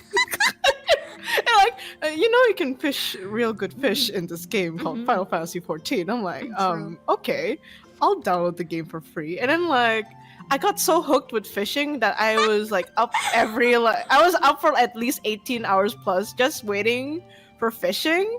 And then at some point I was level locked and I asked my friends, hey, I can't get past level 50, but I want to get fishing to level 80. And they're like, oh, you gotta pay for the game. Yeah. I have to pay for the game? And I paid for the game. Yeah, it's not cheap either, so you gotta be dedicated to pay for that game. Thankfully, I was in Japan when I started Final Fantasy 14, so I didn't have to pay USD, so I was a little bit lucky. But yeah, I think after I had to do MSQs for fishing, I eventually realized that the MSQ was like, oh my god, wait, this is actually a good game. And then I ended up not fishing as much anymore. I started raiding instead. I'm a completionist now. That's so fair. I haven't done very many raids yet because I'm only just now finishing Heavensward through my first time. But I remember I did Coil Synced with my viewers, and it was so what fun. the hell? Coil Synced is so hard. I stopped at 7.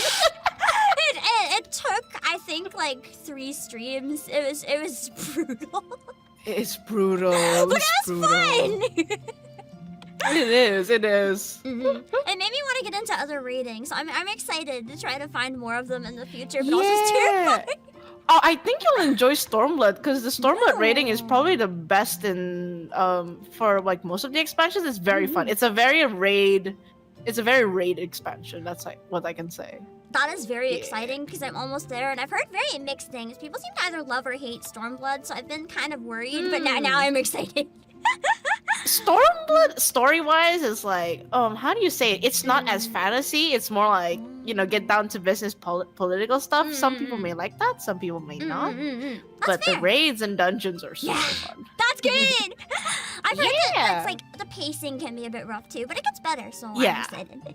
Yeah. Excited for you to feel it yourself. And I know that since you drew your model as well, you're also an illustrator. What ended up getting you into illustrating and drawing? So aside my family being very musical people, my parents are actually in the art business. So I've just been like looking at them drawing ever since I was a kid. And I was like, I want to draw too. I started with like pens, like crayons, and then I went to I was actually a traditional artist before digital. Yeah. So I did a lot of like art stuff because of them. I'm just like, oh yeah, my dad's drawing fish. I want to draw fish too. But fishing, it all comes back to fishing. It all comes back. It's all one big circle. It's the fish. Amazing. Yeah. That's really cool. How do you find they compare, out of curiosity? 'Cause I love drawing on paper, but with digital, I find I tend to like struggle a bit more. Is there any advice you'd give to anyone who's like trying to transition between doing traditional and digital art?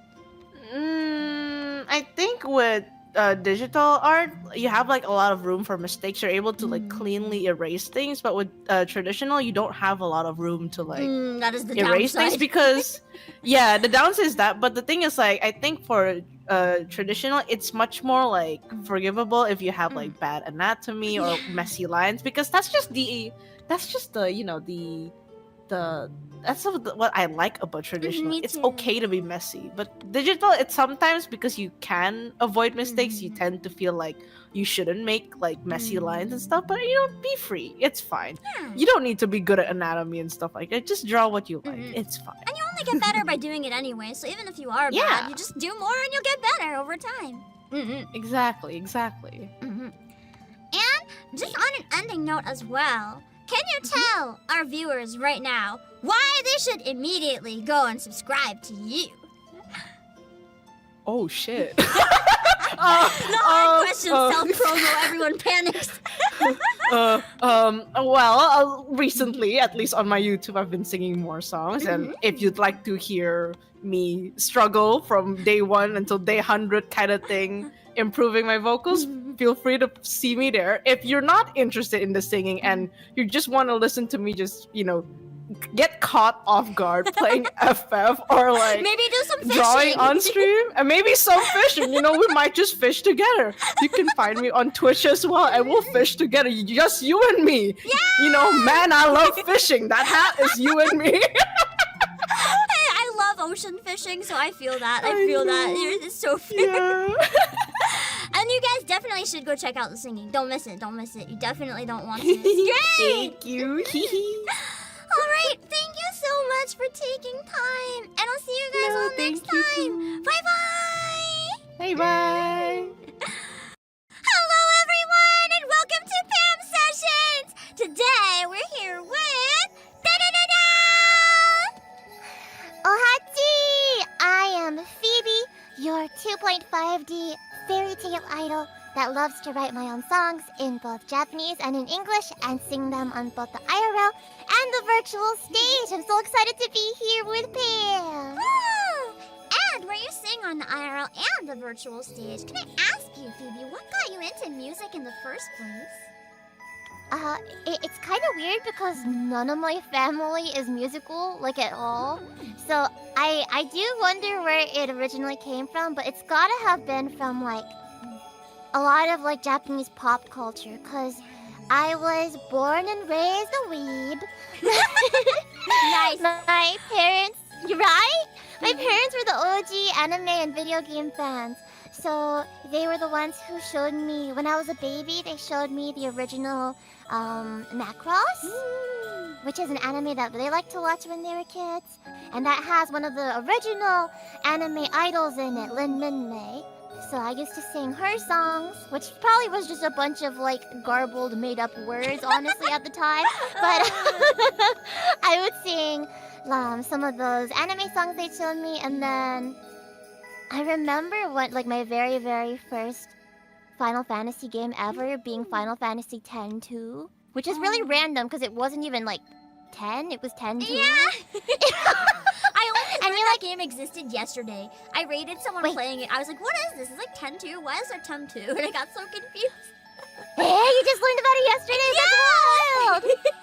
I don't know if you got to see it, depending on where they were in the game, but like at the very beginning, there's this scene where Yuna is singing on stage in like her songstress form, and that might have been my idol awakening. That's so cool. I gotta check it out now. Right? People always like shake their head and they're like, oh, I'm so sorry that your very first Final Fantasy was 10-2 because it sucks. But like, it kind of, it did something to me as a kid, and that now I am an idol. So I think you would enjoy it too, Pam, as somebody that enjoys like singing and stuff. Now I want to check it out. Yeah. And in addition to doing like a lot of singing, do you play any instruments or do any dancing as well? So I do some dancing. When I perform on stage, I dance along with my songs and stuff, and some of my originals have choreography as well. But it's mostly like I mostly prioritize singing when I'm on stage. For the instruments, and I'm so sad that I don't have it anymore because I would love to play with you, but I play flute like you do too. Yeah! Let's go! Let's go! Yeah, I played flute starting in high school because of band, and I love whenever I get to see you play flute and stuff. I'm just like, darn it, my parents hadn't like given away my flute to my cousin, who probably isn't even touching it anymore, then I could do flute duets with you. Yeah, I had a similar thing. I had to give it to one of my siblings who needed a flute, but they don't need it anymore, so I took it back. At least I gave it back. Thank goodness. It needed a lot of repairs. It was very damaged, but it works now, so. Yes, as long as it works. And you sound great playing it too. I'm so bad, but what matters is loving it, and I love to play, so it's fine. And since you're an idol on the 2.5G stage, how did you end up falling into the VTuber side of things? So it really comes down to, and I think this is like how a lot of people got into it in the West, is it comes down to pandemic. So like, when the pandemic started, I had just released my first original EP. Didn't get to perform any of the songs on stage because we went into quarantine, and I had just started kicking off my solo idol career after leaving an idol group. So I was like, how can I keep interacting with my Phoebe hive? How can I keep singing and performing and doing what I love? Because I had just started really falling in love with all of that. So I was like, I guess I'll stream. So I started as a fleshy streamer. I was fleshy. And then my friend who was a VTuber at the time and still is VTubing now, Yancha Gogo, she was like, Phoebe, you're basically an anime girl IRL. I think you'd be really good at this VTubing thing. And I was like, you can do that? Like, normal people can do that? So I started VTubing, and I mean, it's like convenient, you know, because you don't have to put makeup on and stuff. But at the same time, it's weird because you would think it's the opposite, but I feel so much more expressive and more like I can be myself when I'm in my VTuber form. So it just kind of went from there. I've talked about that with so many people, and I strongly agree too. It's like, you would think this giant anime character would be like the least real version, but it feels so freeing and real. Like, I don't know how to word it. You can be yourself more than like even IRL sometimes. Exactly. I'm glad you feel the same way. I'm really glad. It's like, maybe it's the feeling of like, I'm cringe, but I'm free. Yeah. Maybe. By default, you're a VTuber, you're cringe, so like you have nothing to lose already. Exactly. It was very nice. Cringe is not real. Cringe is a myth. What is cringe? Never heard of it. Never heard of it, nope. And I know you mentioned one of your friends that does VTubing. Are there any other artists that you really look up to? And what is it about them that you love?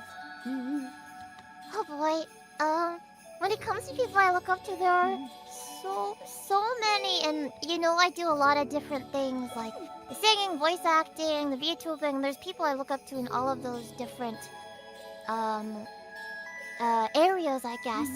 But my number one idol, and she's been my like fixation since I was a kid, is the character Ronkali from the anime Macross Frontier, and her voice actress / singer Nakajima Megumi. I'd say they are my biggest heroes, and part of it is that like I resonated as a kid a lot with Ronka's character, and I still do as an adult too. So I guess I've grown up, but I haven't changed very much at the core. And then, you know, we have very similar voices too, and I do know that like Nakajima Megumi, or like as we call her in the fan base, like Mamegu, she has had a lot of problems in the past with having very low confidence and like feeling like her voice was not the kind of thing that everybody would be into. And I feel like you and I have talked about this before, Tam, like having that higher pitched voice or even having like a softer Yeah, voice. especially softer. Because you hear like popular artists nowadays, like there's like Ado and stuff, and they're so powerful. They're so good. So good. And she had those kinds of issues too, and even like went on hiatus for a couple of years. I was so sad. I was so sad. She went on hiatus for a couple of years partially because of those confidence issues. But I love her voice, and I think she is so great at what she does, and it makes me feel like I can accept myself a little bit more too.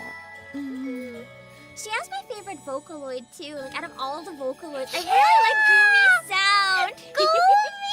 And so many like Vocaloid producers have been using Gumi nowadays, and it makes me so happy. I'm just like. In terms of lore songs, I think I prefer Rin and Len as a duo, but like when it comes to the actual vocal tone, Gumi just kind of nails it in a way that none of the others really do for me. Yeah, her voice hits different, and part of that is like I really think it's Mamegu's like really unique timbre and stuff. But I agree with you that like Rin and Len songs are my favorite as well. Like I don't know why Len always dies. But yeah, and all the good ones anyway. All the good Rin and Len songs are like the creepy dark ones. Why are they so good? Exactly why? All the murder Vocaloid songs, like there's so many, but the compositions are so beautiful. Like they go so hard on them.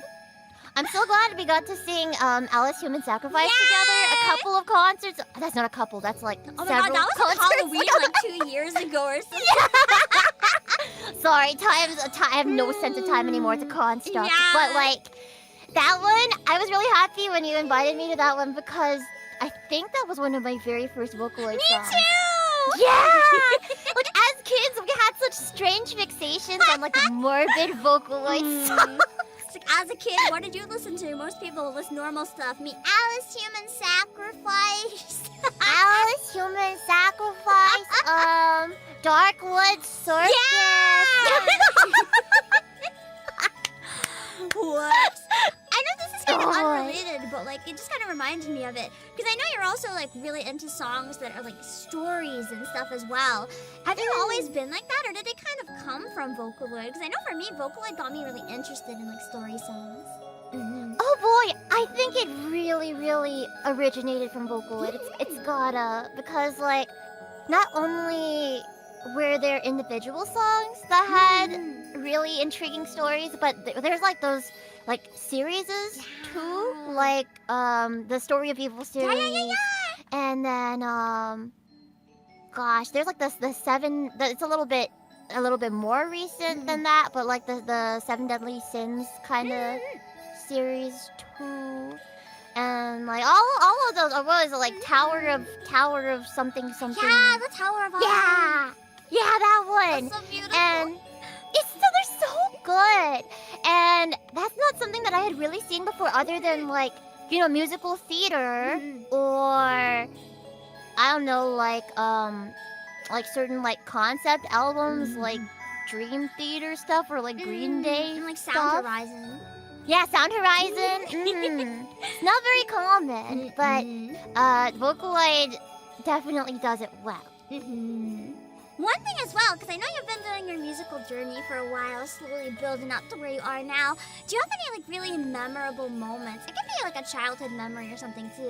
Something that's just like really happy that you've held on to all this time, or something very cursed. Oh boy, there are so many. If I had to narrow it down to a few, gosh, I would say I have narrowed it down to 3, and I'll try not to talk too long about them. Okay. From different stages in my life, actually. So, like, when I was a little kid, still in like elementary school, I think. at Anime Expo 2010, Nakajima Megumi and Main from Macross Frontier came to give a concert. And my parents surprised me with tickets to this concert. And I wasn't really like on the internet other than like Gaia Online or something at the time. So right. Okay, we're triggering all these memories together right now. So I didn't know about like anime news and like IRL con stuff and all that. So they surprised me with that. I didn't even know they were coming to Anime Expo, and like getting to see her perform, getting to see my idol perform live was such a life-changing experience for me. And then going to see her like panels and her like autograph sessions. By the way, they cut off the autograph line right in front of me. No, I would cry. So, and I was in my Ronka cosplay too, so the guys in front of me turned around with like the widest, most horrified looks on their face. They were like, oh, and they turned to the security guard and they were like, sorry, can you just like let this one kid in? Like just this kid. Just this one kid. And the security guard was like, no can do. So And mean. it's so mean, and I understand why those guys just gave me the most like pitying look, and I understand why like as a fan they wouldn't give up their spots for me, but I'm glad they tried to like convince the Compromise, security yeah. guard. I did wave at Megumi though from like behind a curtain when she was about to come out, and she like smiled and waved back at me, and I was like so that was definitely like that gave me like my first experience of like seeing an idol in person. Later down the line, there was, I would say, the moment where I decided that I really wanted to go in hard being an idol was 2016. So that was like 6 years later, like still kind of a kid, but like just starting adulthood and stuff. I went and performed at the only Macross-based convention in the US, which is we have something like that, crazily enough. It was at the time called Macross World Con. It's now called Super Dimension Con. But they every year they do a Miss Macross contest. It's not limited, right? It's not limited to just dudes, but I mean just girls. Their dudes can join too. But like, I joined that year, and I actually ended up winning the title of Miss Macross and like the grand prize, which was this really rare Ronka teddy bear that I had like coveted only with my eyes on the interwebs as a kid. And it was not a good performance technically. I like had really bad stage fright at the time, but they like, the judges said they really felt my passion in the performance, and like the audience was really having fun too, and I was singing Seikan Hiko, so they went Kira along with me. That's so cute. Right? So that kind of like, it was kind of a life-changing experience, like my first positive experience on stage. I kept forcing myself on stage up until that point, like even when I would cry after every performance, but that was the first time that I cried happy tears. I No, used to I know, cry right? before streaming. No, I feel that. It's like we would suffer like that, but we would still like kind of push ourselves out into the spotlight, because something, I don't know what it is, but like Compels you. something You would have draw us to to. that. Exactly. There's something so powerful about the way we feel towards these passions of ours. So like to the point where we can like, we will suffer through the stage fright for it. And the very last big experience, and this one was just not even a year ago, maybe like half a year ago. I went and performed at a convention on the east coast of the US for the very first time. It was Otakon, and I was not in my best physical state at all for that. But I had one of the stages I got to perform on was the halftime show for their masquerade. So like probably the biggest, right? Probably the biggest audience I'd ever performed in front of. And I got to perform 2 songs. The first one was Fairy Tale, and the second one was Start Again. And right before, like in between the songs, they started the whole crowd just started chanting, Phoebe, Phoebe, Phoebe. And I had never, I mean, even though that was not at my, like, peak performance or anything, they were having such a good time, and they were all cheering me on like that, and I was like, this is really part of what drives me forward and what brings me joy as an idol, is this, like, connection that you form between yourself and the audience from the stage, and, like, you guys give each other energy, and it was, like, just the best feeling. So that's kind of, those three memories kind of, like, are a very, like, TLDR version of, like, my journey up until this point as an idol. There's still a long way to go, but I feel like the confidence goes up and up and up, a little by little. Yeah.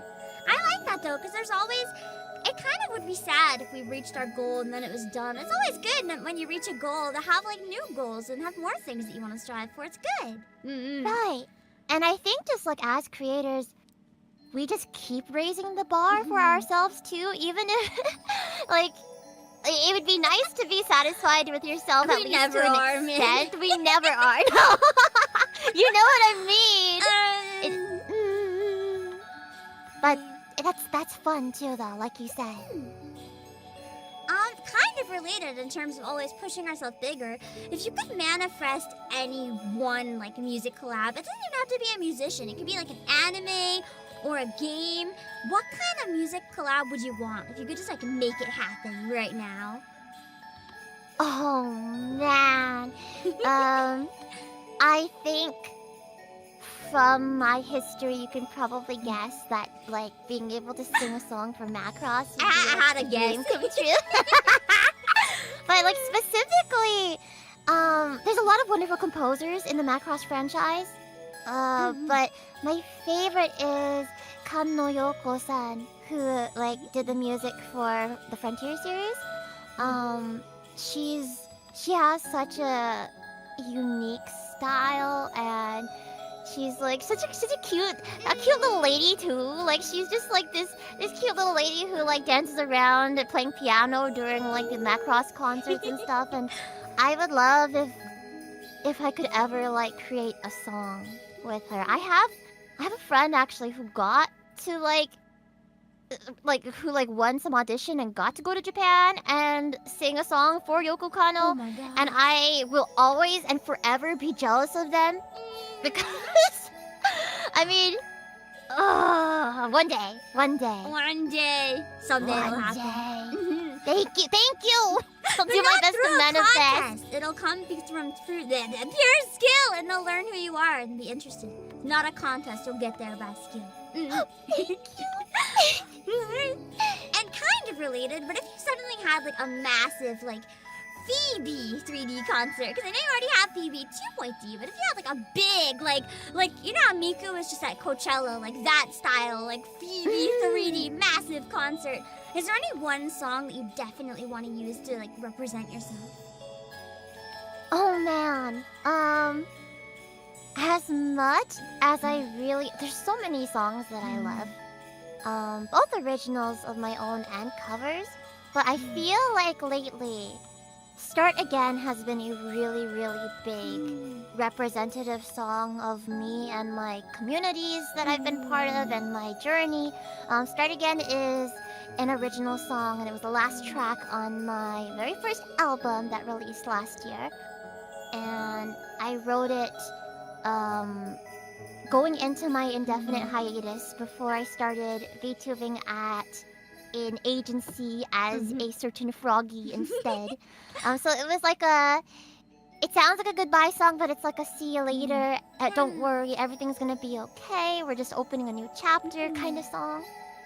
And I mean, definitely a 3D concert, especially a big one like that, would be like indicative of like a pretty big new chapter. I think Start Again would be a good one. Yeah, that'd be so nice.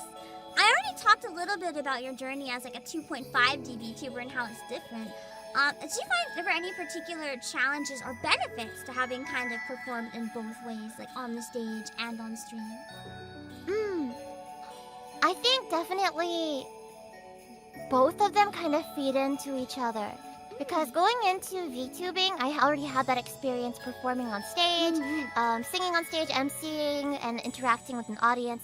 So I had that like audience interactivity element already going into VTubing. But that's only gotten better and better and better as I VTubed. So like, there was that period of time where there were like no in-person events for like at least a year or something. So when I came back to in-person events, I was suddenly even more comfortable. Like I wasn't even rusty. Like I was even more comfortable on stage than I had been prior to the pandemic, right?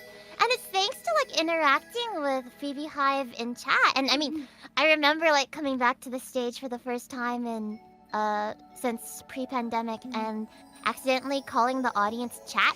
I would die! It was quite a time. It just kept happening for a while. I don't do it as much anymore. But honestly, I don't. Apparently, not Zoomers. What is it? Gen Alpha? Gen Alpha say they call their friends chat. Yeah. Why? It's so terrible! So it's not even weird anymore if I go on stage and I'm like, hey chat, because that's like it's normal now. You're just one of the fellow kids. It's fine. It's fine. Yes. Hello, fellow chat kids. Yeah. Hello. Greetings.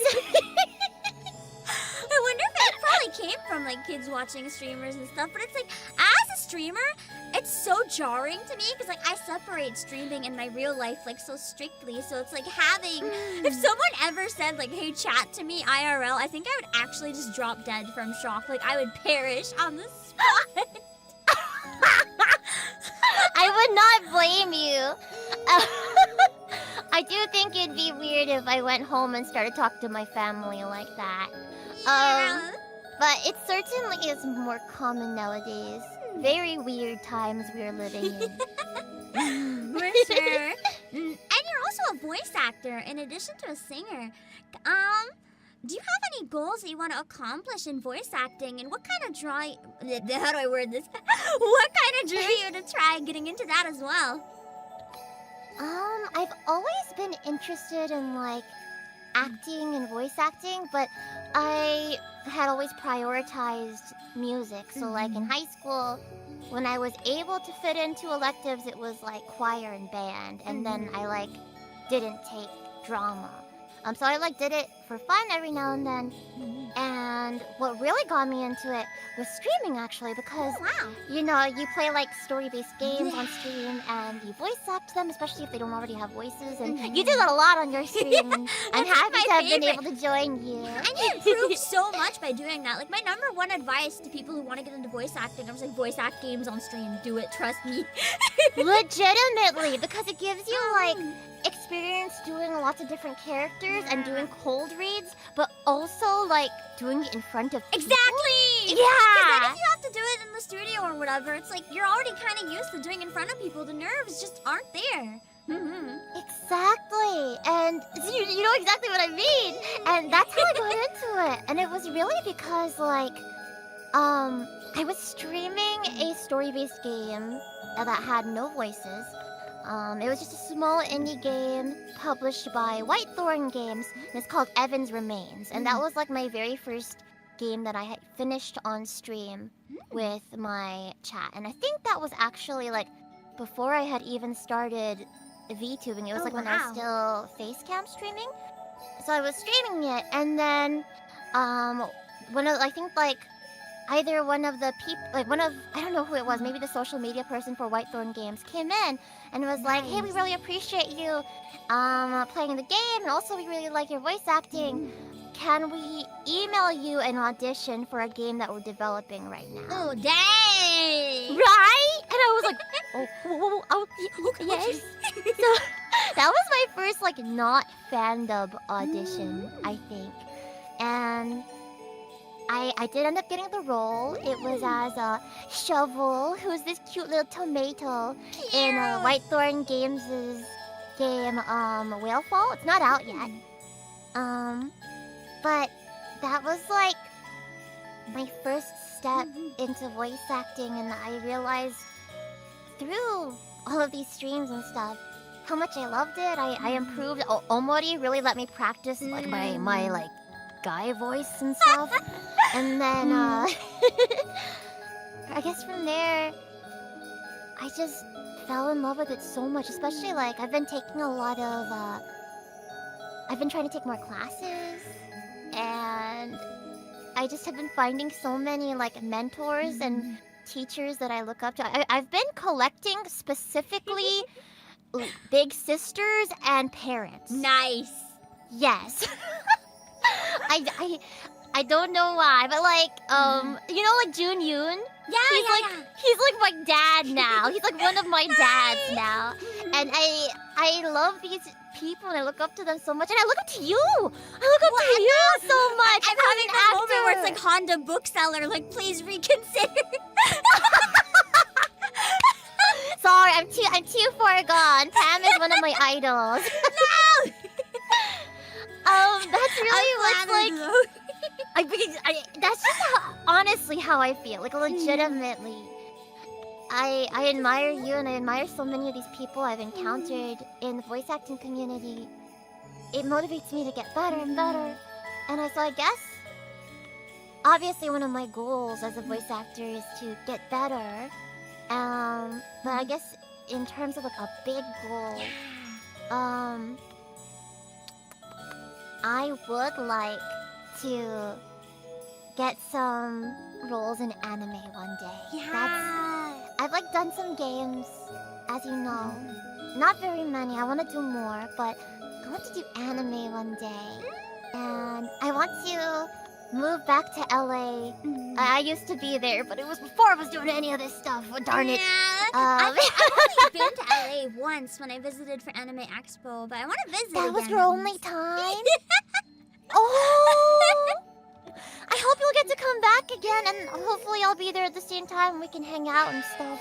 I want to visit because there's like so much cool stuff that goes on there. Like I want to visit to like take classes or just like go to industry events or stuff. There's so much cool stuff. I want to learn from all the people there. Everyone's so good. Exactly. There's so much. I don't know, like more so than in any other field, like even more than like the music stuff I've been doing. There's like this community that rallies around like learning and improving and helping each other and lifting each other up in voice acting, and it's just so wonderful. I just want to like, if I had a bajillion dollars, I would take all the classes and stuff. Like it really goes against a lot of the stereotypes you think of when you think of acting. Because like on camera, you can hear the community can sometimes be a bit more like cutthroat and stuff. But with voice acting, everyone's so welcoming and nice. I love it. Yes, I agree so much. You are a like shining example of that. And then I'm finding it's just like it's been the same with every class that I've taken so far. I don't know if I'm just lucky or if the community is that good, but everyone is so kind and so talented. Yeah. I know that you mentioned before you went on your indefinite hiatus because you were doing some work as a special little frog. Did you find your experience doing streams at Ami helped like change your streams as Phoebe at all? Like how did it end up affecting yourself when you came back to do both?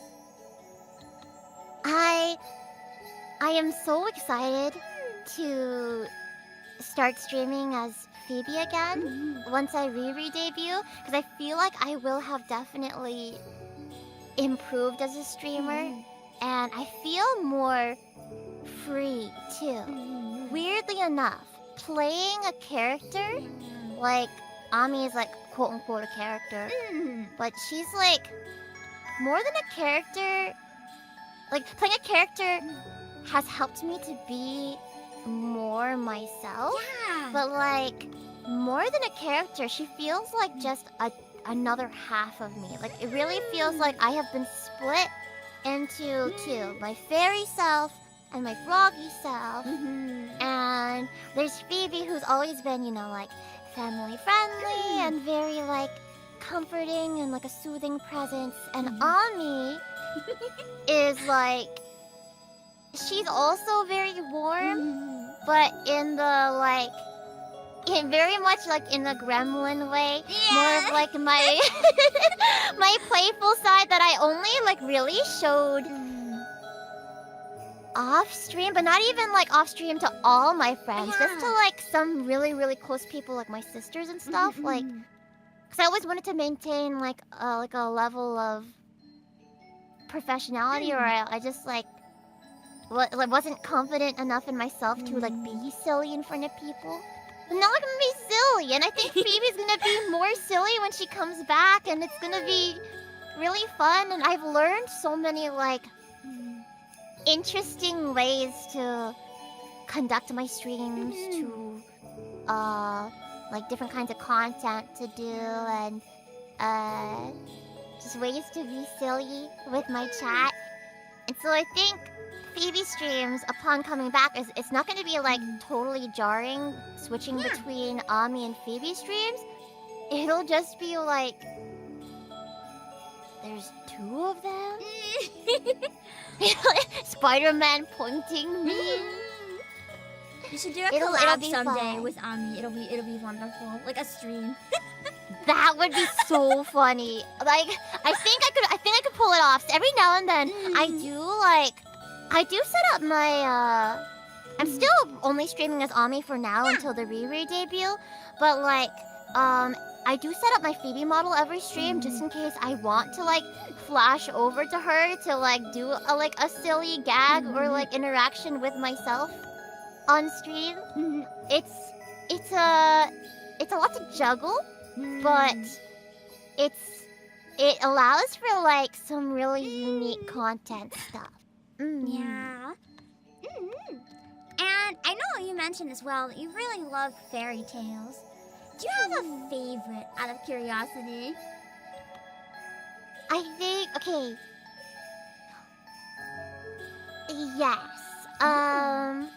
Probably out of the classics, it is so cliche. I like Cinderella a lot. 'Cause I just love that whole Cinderella story of going from being like a raggedy kid who maybe is not treated all that well, but has like a very good heart, to being recognized for your inner and outer beauty, and just like going from a pauper to a princess. I like that whole idea, and that's what I'm trying to work towards myself too, is building my own Cinderella story, though I know I gotta be my own fairy godmother.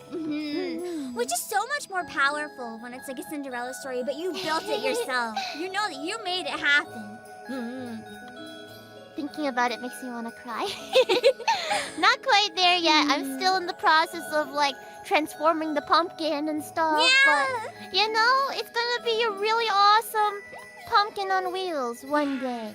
You're getting there. It'll be amazing.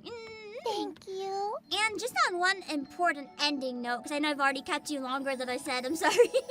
Okay. But can you tell my viewers one reason that they should subscribe to you right now? If you subscribe to me right now, not only do you get nap time, snack time, and playtime, but you get to be a very special character in my story. You're gonna be drawn into this story, this idle journey that's been going on for years and years and years. And it's a very riveting one. You're going to really, I think, be mesmerized by this Cinderella story that we are writing together right now. Starting with my Riri debut! Yeah! And my comeback stream that's going to be on Saturday, May 11th. So soon! Right, I'm getting nervous. I'm really excited You though, got 'cause, like this year I'm cooking up so much stuff that I think people will look forward to. Like, of course, original songs, lots and lots of performances on the IRL and the virtual stage, voice acting stuff, and more. And people are more than welcome to become part of the Phoebe Hive. I'm really excited too to see whatever you were working on at Square Enix. I'm excited someday to see why they invited you. So you guys have to It was follow. for like a little interview similar to this one. But get along real well, and I really hope that I'll be able to voice act for another Square Enix game one day, like Little Goody Two Shoes. Yeah, someday. That'll be so exciting. Someday. Alright, thank you so much for joining, and thank you everyone for watching. You'll see you later. Bye-bye. Thank you so much, Pam, for having me, and take care, everybody. Bye-bye. Hello everyone! Welcome to this episode of Pam Sessions! And today we are here with... Ta-ta! My name is Mako Samishima. I'm a shark VTuber and a princess, and it's nice to meet you all. Oh, nice, we have a princess on today. Sweet, A sweet, princess. sweet. Doesn't look like it, but I am a princess. And as a princess who's into music, what got you into music initially? My family was very musical. I had a very musical upbringing, and I was raised on classical music, and, nice. so I had a very early exposure to music, and it sort of took over my entire life. That's so fair. I feel like that's kind of the thing. If you get into music, you're either kind of a little bit casual with it. Like you like music, but you wouldn't bring it up, or you love it. It's your life. There's no in between. It's your whole life. That's me. Yeah, it is my whole life. I cannot live without it. So you said you grew up with classical music. Does that mean that you play any instruments or do any types of dancing as well? I played viola for 8 years. I was super passionate about it. And then obviously I sing too, but I had to stop playing viola because I was starting to develop really bad back pain, and it was really hard. I know, it was tragic. That's so sad. Right? Yeah, I tried to take up guitar to replace it, but I had my teacher left. He stopped teaching guitar in the middle of when I was learning, so I just never picked it back up. Unfortunate. Someday, maybe guitar learning streams someday. You never know. Yes. I've done a couple, but I never continuously follow up. I know there's a game coming out on Switch as well. I've been really curious about it. I saw it during the Direct. It's only in Japan for some reason. But there's literally a guitar learning game. It shows you the chords and on the screen where to hold. And there's a guitar controller. Oh my gosh. I know, I want it so bad. Wait, that's so cool. I want it. I know. That sounds so cool. I don't know why it's only coming out in Japan, because it's actually the best invention I've ever seen on the Switch. Maybe they'll bring it to I hope so. other countries. I hope. That sounds awesome. I want to try that. Me too. And speaking of performing as well, right now you're a VTuber. How did you kind of end up in this situation? What brought you to the rabbit hole? If I'm being honest, it's a really crazy story. I love crazy. So, right, no, yeah, it's I don't know, it's a little out there. So basically, during COVID, and during quarantine, I was really, really bored, and I had no friends to talk to because I was stuck inside. So I started getting really I guess impatient, and I don't know, I was not socializing, and so I started my way of getting social interaction was to just sift through Instagram comments and argue with people.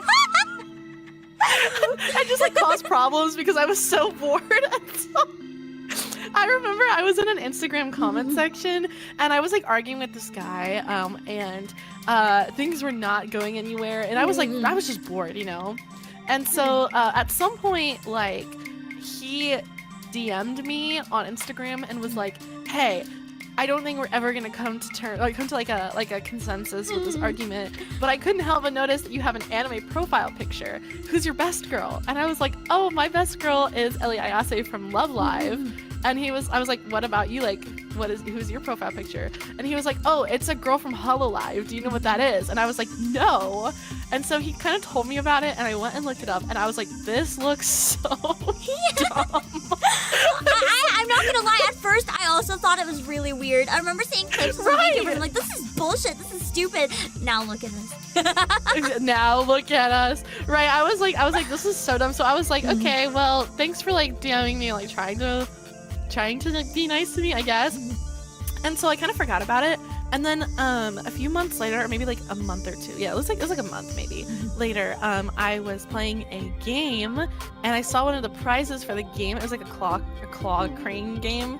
One of the prizes was a Corona clock, and I was like, who is that? And I looked up this character, and it was obviously she was from Hololive, and so I kind of started doing a little bit more research, and then I fell into the rabbit hole, and now I'm here, and I'm a shark girl. Nice! It's kind of amazing how I can go from like Engie Instagram comments to like literally becoming like an industry figure. to becoming an idol. I went from like, this is dumb, to like, hi everyone. I feel like a lot of people are kind of that way, whether it's like fans or VTubers though. Like a lot of people when they first find it, like this is stupid, but then they find that right VTuber where they're like, I actually kind of vibe with this, and then they end up here forever. Forever, the rabbit hole, they just get swallowed. Yeah, that's what happens. You gotta be careful. Out of curiosity as well, what kind of inspired the idea behind your model and behind you? Well, I really like sharks, and at the time, I was like not very, I guess, like involved in the VTubing scene, and so from like a very surface level, this was like end of summer, maybe like August of 2020. And so I didn't really know if like animal VTubers were super common in the English space. So I was like, you know what? I'm just gonna, yeah, exactly.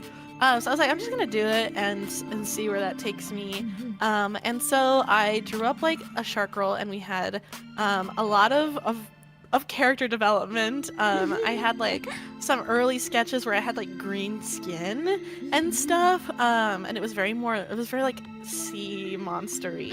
And then it sort of developed and changed until I was cute shark girl. And all of my designs have been like loosely influenced by sharks, specifically like the teeth and like the chomp marks. And so if you like go through all of my old outfits, they all have a chomp on the sleeve. Yeah, I love and that. then some sort of thank you. Yeah, that was like a stroke of creative genius. But like all of the necklines or like pants have some sort of shark motif, and so like with this one in particular, we have like the shark chomp mouth sort of chest cut out, and I really love how that came together, and I'm really happy with it. Yeah, it's one way to make like the typical like VTuber booba window, but make it like fit your character theme so well. Yeah, I was really happy with this. It came out pretty good. Yeah, and this could be like either a musical artist or just like another figure in the community in general. Are there any artists that you really look up to? If there are, what is it about them that you love so much? I look up to a lot of different artists because I feel like my creative inspiration comes from a few different vibes, I guess. Like, I love synth pop and sort of like weird, like breakcore-y music. So like I love like Grimes, and I love like any breakcore artist, and I love like hyperpop. But then I also really like more chill music. I've really been obsessed with like Ethel Cain lately, and she does more like dark stuff. But then even like idol music, I would say some of my biggest inspirations ever is like Love Live. Love Live is one of my favorite animes ever, and like my favorite media ever, and I've just been like obsessed with them since I was 15 years old. So specifically Muse, like I'm a Muse enjoyer, and so they kind of introduced me into like the world of idols and have inspired me all the way.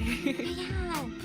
I know you mentioned earlier, I think your best girl from your profile picture was from Love Live too, wasn't she? Yes. Yeah. Can you explain why? Why is she best girl? You have to explain to us. Girl, I will actually start. Okay, so first things first, she is so cute. I love blonde women. Like, I'm a blonde woman That's so enjoyer. based though. That's so And- true. Exactly, yeah. Yeah, I love blonde women. And so, like, obviously, like, her being a blonde woman just caught my eye.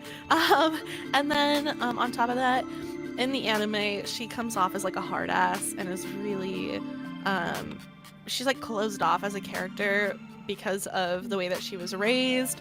And she had a very strict childhood, and I kind of related to that. And then, like, as she grew and got to know the other characters more, she opened up and became more of this, like, outgoing, bubbly, and fun girl. And I really resonated with that because I love mean girls who get character growth. That is, like, my favorite trope ever. Not to mention... Right, no, it's the best. It's so, like, rich and yummy, and I love it.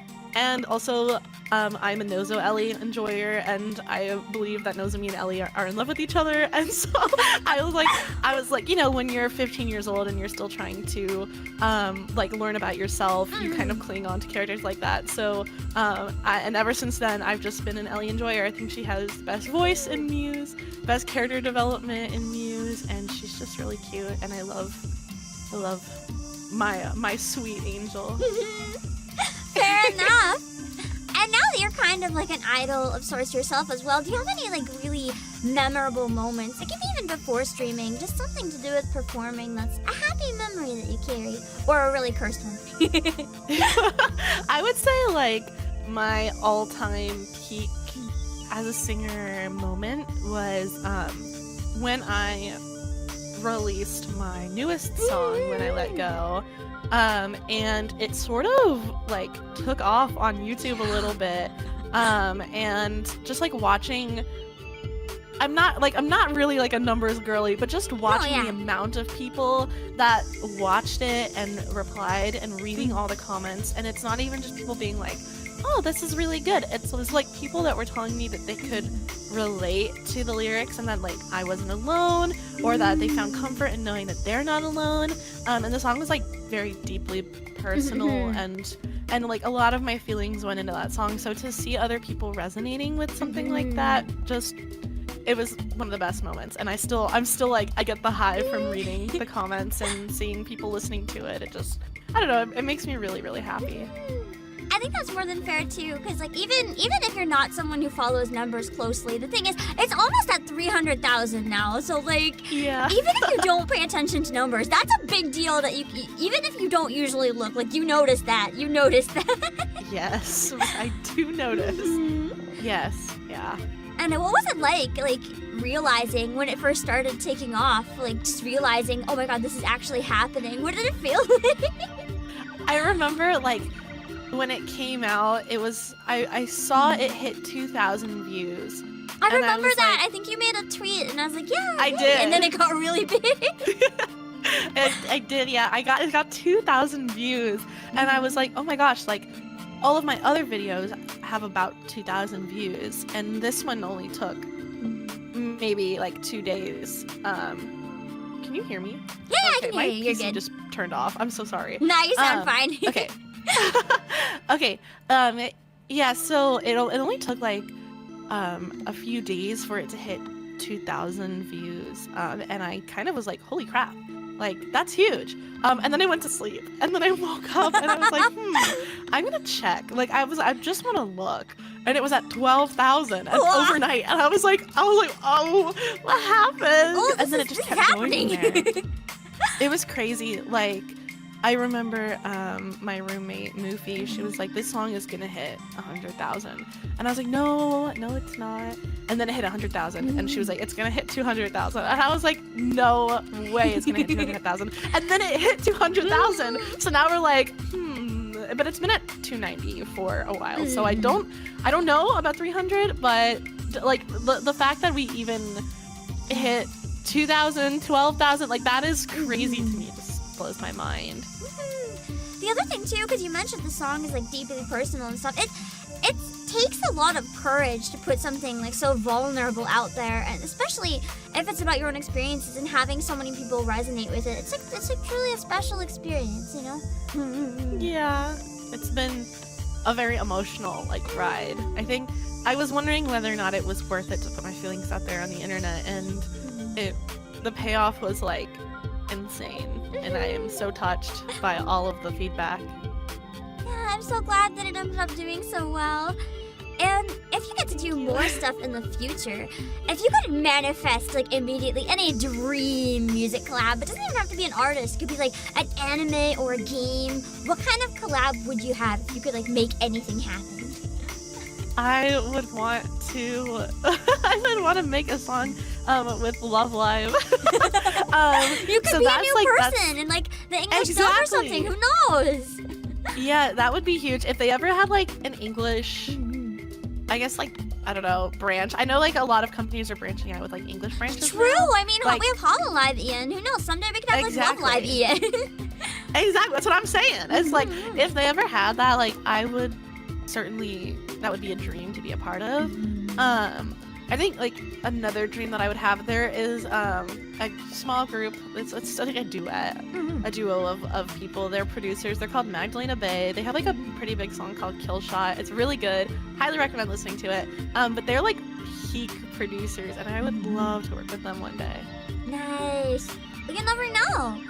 And You never know. kind of related, but like slightly different. If you could ever have like a chance to sing like at a real concert hall, like I'm talking like opening for like HoloFest or something. If they have people opening, like you got a chance to do something big in 3D. If you had to pick one song only to represent yourself, do you have any songs that stand out as ones that you might choose?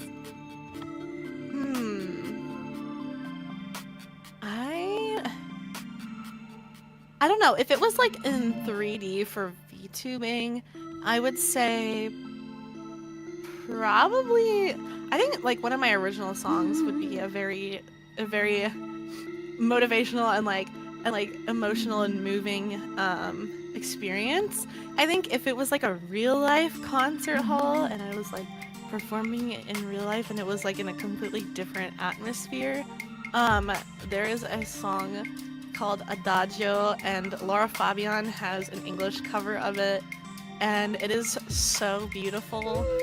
It's like a very difficult song to sing. I don't know if I could ever cover it, but I would like love it. to learn it. Just from the title, I imagine a bunch of like classical, really hard stuff, and I'm intimidated. Yeah, it's difficult. I've tried to sing it before, and every time I'm like, ooh, maybe not, girl.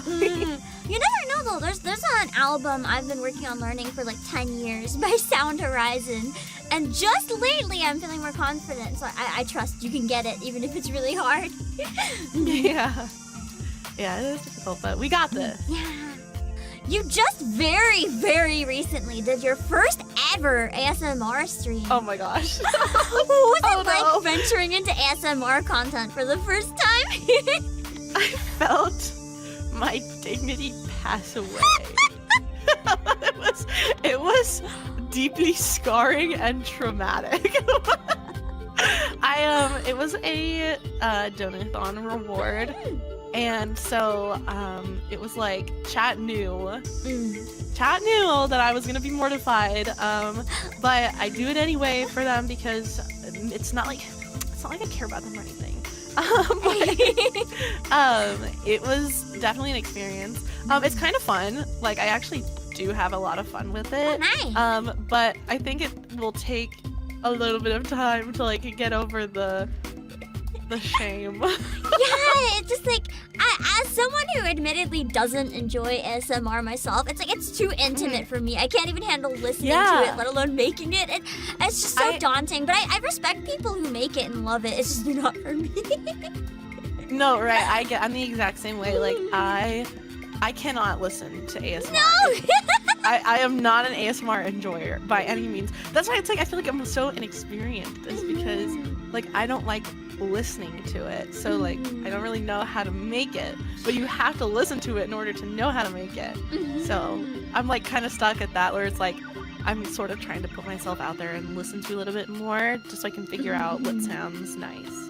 Yeah, it's hard when it's like, if it's not made for you, but you know people want it from you, it's kind of like, you have to figure out what do people like about this, what works, what doesn't, what do people want, but when you listen to it all and want to die, it's Yeah. Yeah. Yeah. But we'll get there eventually. You got this, you're putting the work in, so it'll definitely show. Thanks. And so speaking of streams, I also noticed, you once did a stream where you meowed for 30 minutes straight. Oh God. Yep. Well, can I did ask do that. what inspired such a quality stream? So, yeah, right. Quality is one way to look at it. I have this like running. I don't want to say it's a joke because it's real. It's true. It's very real. I am a cat girl in real life. I'm a cat in real life.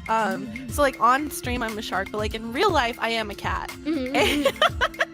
So it's like a running gag in our stream that I'm a cat. So I during my donathon, one of the punishments for me as a reward for chat was a 30-minute meow stream where I couldn't speak. I had to meow for 30 minutes straight. And I was like, this sounds pretty easy, like it's only 30 minutes, and I already meow on stream all the time because I'm a cat in real life. So it's like I can do this pretty easy. But actually it was quite difficult. And it was quite frustrating because I think at the end like chat started to realize they could kind of say whatever they wanted and I couldn't defend myself. So it was very funny. It was a good time, and I think everyone really enjoyed themselves. Nice. I'm glad it did end up being a fun thing, even if by the end you probably wanted to die a bit. As long as you had fun A little with bit. It. I did have fun. It was good to kind of like mess with my chat Yeah. too. So we all had a good time with it. And I do have one final very important question as well. Can you tell my viewers why they should go and subscribe to you right now? Yes,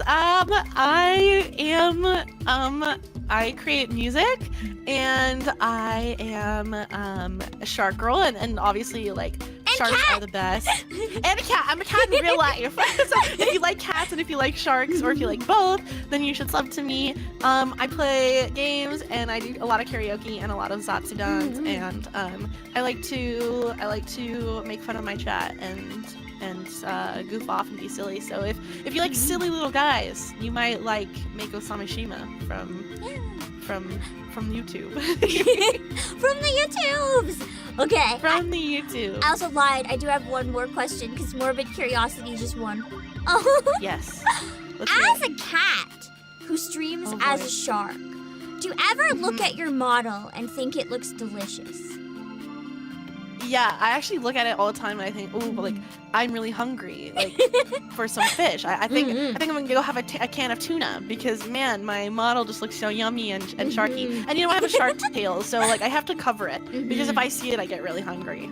That's understandable. All right, thank you so much for making time today, especially when everything got a little scuffed, so it was very last minute. I really appreciate that you were able to pull through and make it work. Thank you.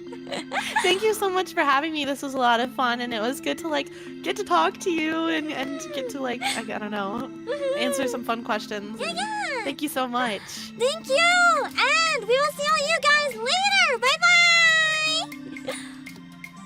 Hello, welcome to today's episode of Pam Sessions, and today we are here with.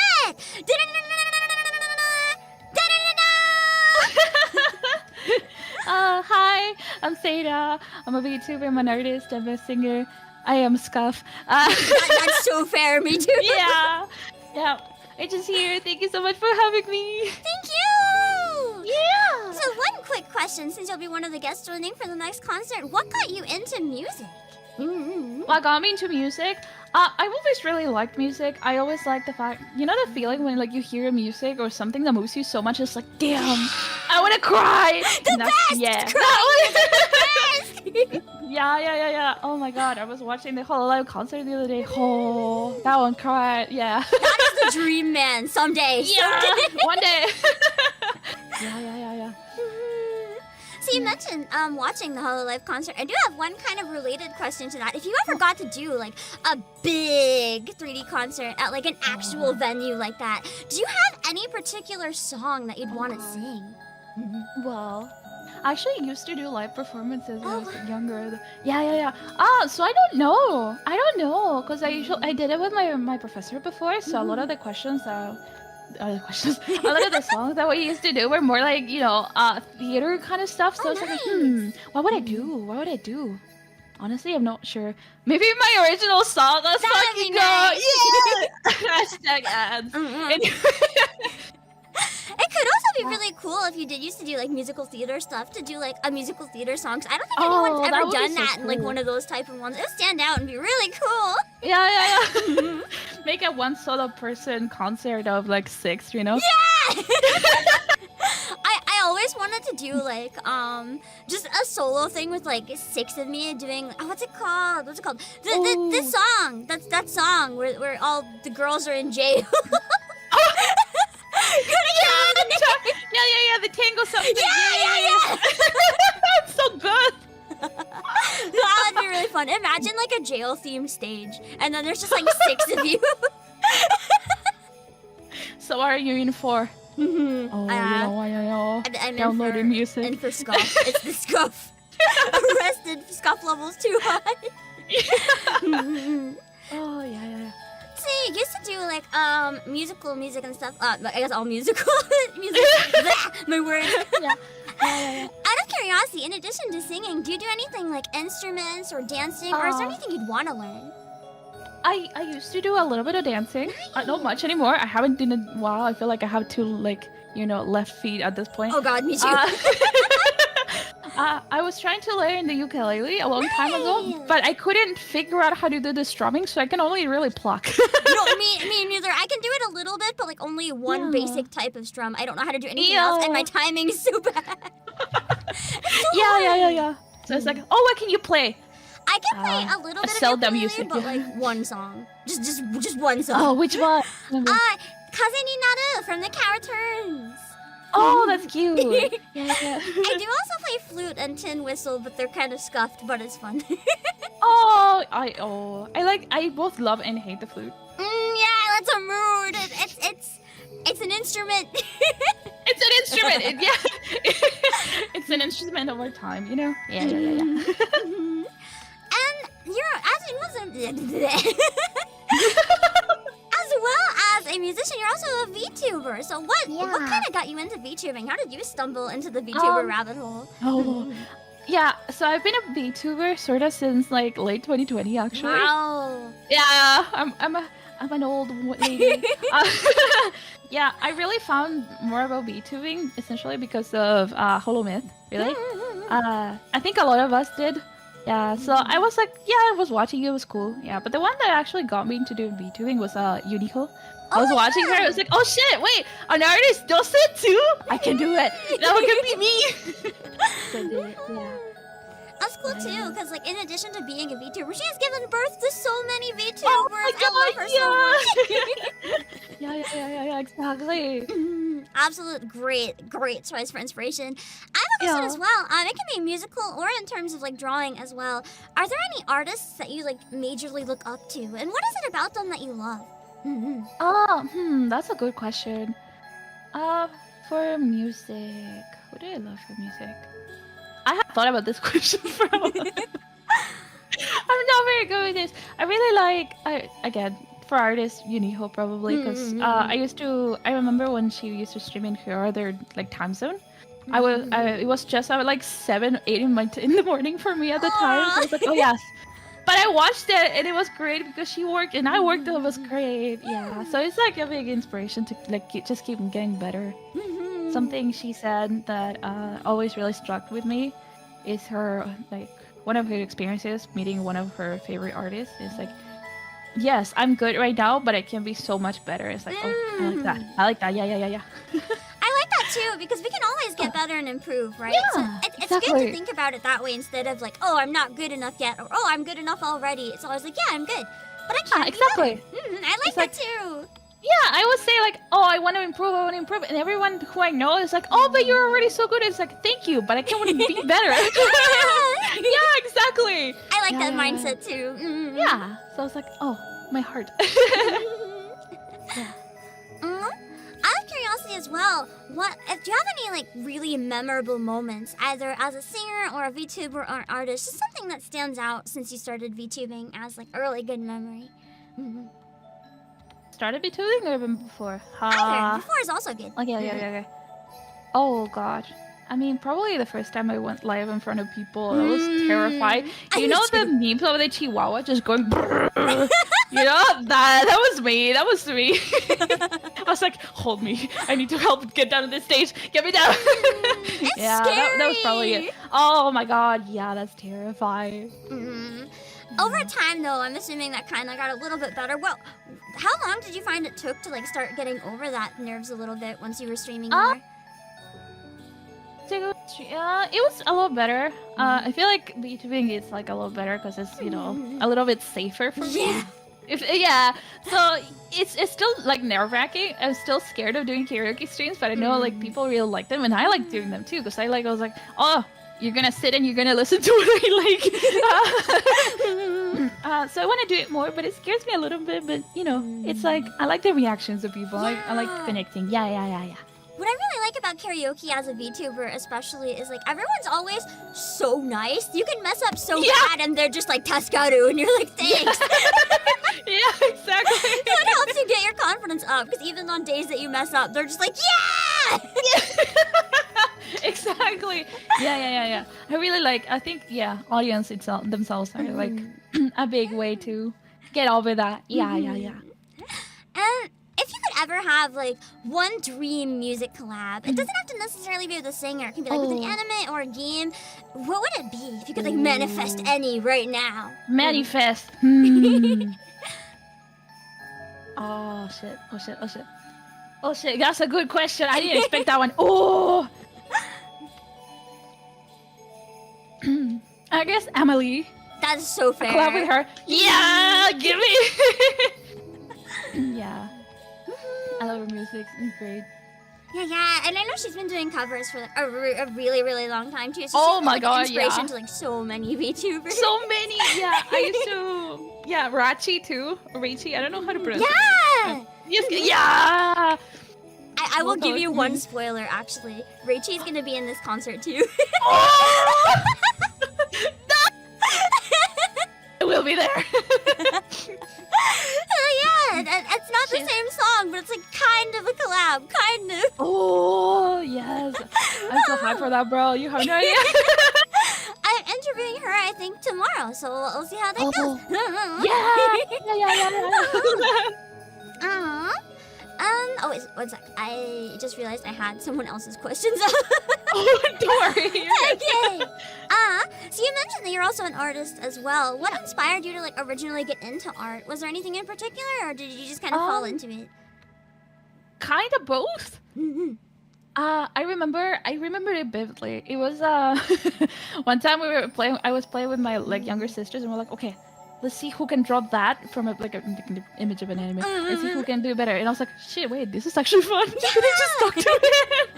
Nice. That sounds like it's something you've been doing for a really, really long time. Then that's nice. I love when people get to like grow up doing something and then they get to make something of it later. It's so nice and exciting. Yeah, I've been doing that since 2011, I think. Nice. So it's like a long time. Oh my god. Over a decade. Yeah. It's scary. Yeah. And in addition to drawing, you make a lot of ASMR videos as well. What inspired you to get into that? And do you have any that you're especially proud of? For the proud of it, that one's easy because if I'm not proud of it, I'm not posting it. Oh, that's so fair. So yeah, they're like good. I like the ones I have. I feel like they're good, really good. I'm working on one actually that's sounding really, really nice. It's a little slightly different to what I usually do, but it's like still in the same vibe. So yeah, it's good. Yeah, what got me to it is like I suffer with like a lot of anxiety, especially like right before sleep, so I can't. I feel that. So so it helps when I started listening to it. It really, really helped me to like actually like ground myself and just, you know, shut down. So I like giving that to people. I like helping. Yeah. That's so Yeah. wholesome. Oh. Yeah, well, yeah. I know that you're my words. In addition to like the pre-recorded ASMR videos, I think you've also done ASMR live as well. How do you find the two compare? Oh, they're like two different types of ASMR at that point, because like pre-recorded, I can again make it perfect. I can make it soothing. I can make it everything I want. With stream, there's the factor with chat, right? And it's so chaotic. It's so fun. It's really, really fun. But it's also if you're going there for relaxing. Oh God, don't look at my clips. Don't look at my clips. Just say- yeah. Sometimes we Very look at our chaotic. clips and we're like, why did we do that? Exactly. Yeah, it's quite fun. I like the interaction with people. So it makes me very happy. But yeah, oh my God. that is so fair. Oh God. Yeah. Exactly. And That's as a oh, sorry, you were saying? No, I was just saying it's a bit of for everyone, you know. Yeah. Oh, good. And as a VTuber, do you have any like major goals that you want to look at achieving sometime in the future? Major. I'm working on 2.0. Does that count? Oh, that's exciting. It's very, very early on development, but yeah, we're working on it. Yeah, that'll be exciting. So you guys will have to go and wait and check it out. Yeah. Yeah, I'm an animator as well. Actually, I have like a wow. technical degree in it, so Oh wow, I want to. you're really animator. I haven't done anything in like 10 years actually now, but yeah, I want to do my own lore video. Oh, So that was a nice. yeah. Hopefully it works out. Yeah. Yeah. Lore videos are like, I feel like they're such a cool thing. 'Cause I never really debuted with one. I just had like a silly video of like 6 photographs, and I just gave them narration, and it was. Hey, that counts, you know? That counts, yeah. Seeing how far they've come over the years is really amazing. Because I know you said you've been around for quite a long time as well. How do you find? Yeah, they were. They weren't really a thing at all. Or lore No, videos, like- yeah, they were a thing back when I debuted. Like some people might have them, but it was like the odd person. It wasn't everyone. Yeah, I remember watching in 2020, late 2021. I remember watching Io's debut of her like dark form. I don't know if you remember or if you watched it. Yeah, because it Io. I don't fucking know how to pronounce it, man. I'm so bad at English. Yeah, I remember watching it. I was like, oh, that's so cool. What the fuck? Yeah, it was really, really good. I like that a lot. So I was like, oh, I want to do that. Do you find? It's changed so much. Yeah. Is there anything else that you find you just feel like nostalgic for? I guess a little bit for what, like way back in the early days of VTubing. I remember obviously because it happened like right during COVID, the big boom. So it's like I don't know. It's something like it's like close enough to not be nostalgic, but it's also like no, it's been 4 years. Yeah. It's been 4 years, so it's been quite a while. It felt a lot more chill. More like everyone was figuring out what they were doing. Tight knit. Everyone was just kind of figuring it out. Now it's like it can feel daunting sometimes with like how professional everything is. You're just like, ooh. Yeah. Yeah. Exactly. Yeah. It's terrifying. I was like, oh. Yeah. Well, you're doing great. You also come off very professional. Oh, I did my best. And just one last but very important question. Can you tell our viewers why they should subscribe to you right now? Yeah. Well, do you like chaos? I'm sure you like Scuff, so why don't you have it somewhere else too? There you go. You know where to go to get peak chaos and Scuff. Let's go! Yeah. Thank you so much for taking time, and I'll see you guys all next time. Bye-bye! Hello, everyone! Welcome to this episode of Pam Sessions! Today we're here with... Da-da-da-da! Hi everyone, I'm Navina Nova of Production Kawaii's newest generation ephemera. I am navigating through the stars and straight onto your screen today! Woo! Alright, and Miss Navina Nova, what is it that got you interested in music in the first place? That's a really good question. Well, I was raised in a family of space people. But up in space, there's not much to do whenever you're not, like, charting the galaxies. So all you can do is listen to music. So Yeah. my whole family are big music lovers. All my family are big, like, musicians as well. They did opera, Oh, and wow. band, and orchestra, and everything. And I was just surrounded by music, so I couldn't really escape it. Mm. I mean, it's lucky if it's something you can escape that it ended up being something you really liked, though. So that's always nice. Yeah. And you said you're surrounded by all types of music, like orchestra and opera and stuff. Do you play any other instruments or do any dancing as well? I do. I actually am classically trained with 7 years of experience in trombone. Oh, nice! Trombone is a rare one. I don't hear that very often, but it's so cool. You get to play so It's many so like bass fun. lines. I wanted the gap. Whenever they like asked me in school, they were like, "What instrument do you want to play?" I wanted the gap of being like a small girl playing. Bass. I'm not gonna lie, for a while I actually wanted that with tuba just because I thought it would be funny. But then we had a day where you could like test the instruments by like picking them up and trying them and stuff. I couldn't lift it. I couldn't either. You learned eventually. It's fine. You got it. Yeah. That is pretty peak gap. Do you have any plans of someday maybe considering doing trombone stream if there's a way to like not break your desk? I've considered it. I've practiced like a little bit, but it's so hard. I need to figure out how to record it properly because every time I try, it sounds like those like Xbox Live microphones. Like, I just like blow out my mic. It might be the noise removal or something. If you turn it down a lot and like get rid of the noise removal, it might work.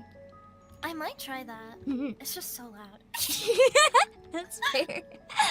Out of curiosity too, have you ever played trombone, Champ? I haven't, but people keep telling me that I need Uh-huh. to. To be honest, I've heard about it because I know that a lot of VTubers play it, and I think like some of my gen mates have talked about it and stuff. But I just have never seen it. Like I don't even know what the game is. Is it a rhythm game? It's like a rhythm game, but you kind of like play trombone and like this really weird. I was just gonna ask how it compared, but I guess we'll have to wait to find out. Next time. Next time. And speaking of performing in general, now you've become a VTuber. What kind of inspired you to fall down the rabbit hole? How did you end up here? To be honest, well, it all started when I was a kid. Whoa.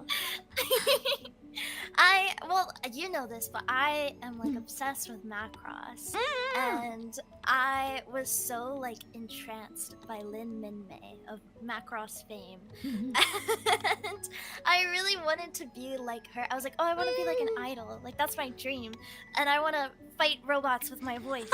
And you know, the second part is not as realistic, but the first part. I mean, you do come from space. You never know. It's a good skill to have. That's true. That's true. But I've never run across a giant robot. Oh, that's good. myself. That's good. Maybe one day. Maybe one day.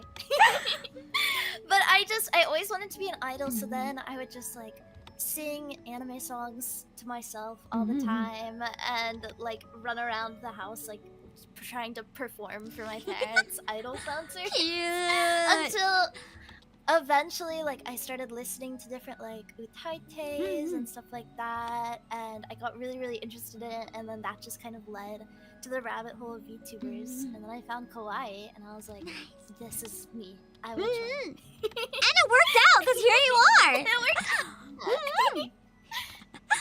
And out of curiosity as well, because you said you were also into utaite. It can be like a utaite, or it can be like a VTuber, or just a regular singer. Are there any artists that you really look up to, and what is it about them that you admire? I really love this one artist. She's like a half VTuber, half IRL, like V-singer girl. Her name is Nanami Urara, and she's a Japanese like V-singer, and I just admire her voice so much. She has like so much range. She can do like really cool songs with like a really deep voice, and she can also do like really cutesy like Honeyworks. Nice. And I want that. I want that so bad. Someday you'll record all the genres, and then you'll become just like her. Oh, kind of related. It doesn't have to be a performer necessarily, though. It could be an anime or it could be a game. But if you could, like, manifest any music collab of any type, do you know what it would be? Oh my goodness. Wait, okay. I gotta dig into my brain. I would die. I would pass away. I would float into space and become a star if I could collab with Harumaki Gohan one day. He's a Vocaloid producer and I love his music. I have all of his albums. I listen to like every single song that he's ever done, and it would just be my dream forever. But if not that, then I really want to do like something with like bandori. Ah, yeah. I feel like that would be really fun, and they've worked with VTubers before. True. Live, but still. I mean, it still counts. Hololive's just the one that's like breaking the ground. Doesn't mean no one else can do it. Exactly. I just need to make sure that Kawaii can get super big, so I can. Yeah. You guys will become massive, and then you can have like a whole bandori game just for you guys. Who knows? Oh my gosh, a rhythm game for Kawaii. Yeah! Kawaii rhythm game. Someday you heard it. Any game devs watching, you heard it. Yeah. And kind of related, but on a slightly different note, I know that a bunch of the girls in production Kawaii have had 3D concerts and debuts before. I actually almost went to the one in LA last year. It was just really cool to see. And if there's one in the future where you're ever able to be a part of it, do you have any songs in mind that you're considering that might represent you really well? Well, currently I'm working on my first original song. So I think that would be just a dream to perform live one day. I'm excited to hear it. Can you give us any details on the original, or is it all a big secret for now? I want to keep it mostly a secret, but I will say that it has a little bit to do with my lore. Ooh, so a lore song. Just a little bit, but it's also just really cute. It's a very cute song, and it's one that I think people will really want to like dance to.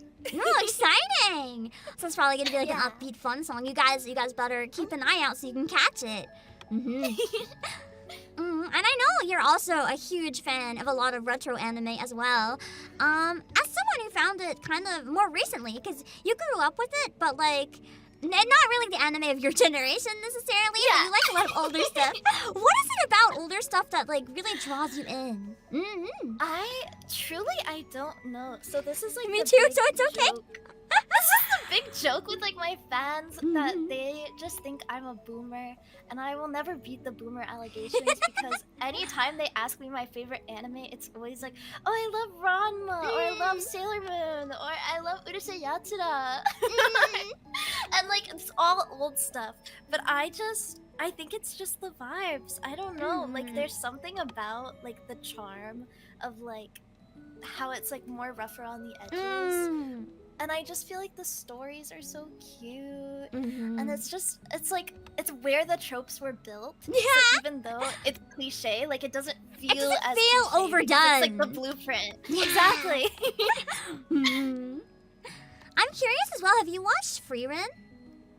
I have. I love Freerun. I was gonna ask if you feel the same as me. I've been talking to a number of people where I feel like part of the charm of Freerun, the pacing feels like a retro anime. Like for real. It does. Okay, so it's not just me. No. It literally feels to me like I'm watching like Magic Knight Rayearthon. Yeah. Like that's the vibes. Whatever it is, whatever the charm is of retro anime, it's also in Freerun, so that helps us narrow it down. Whatever it is. It's something about it. I'd very much agree, because I also love a lot of older anime as well, and Freerun kind of is the first new show in a long time that hit that, although Apothecary Diaries comes really close. I felt similar, not like super similarly, because this is, I guess, a different like generation of anime. But the Demon Prince of Momochi House has been reminding me so much of like what it felt like when I was a kid to watch Kami-sama Kiss for the Nice. I wanted to start that one, but I forgot to get into it. Is it good?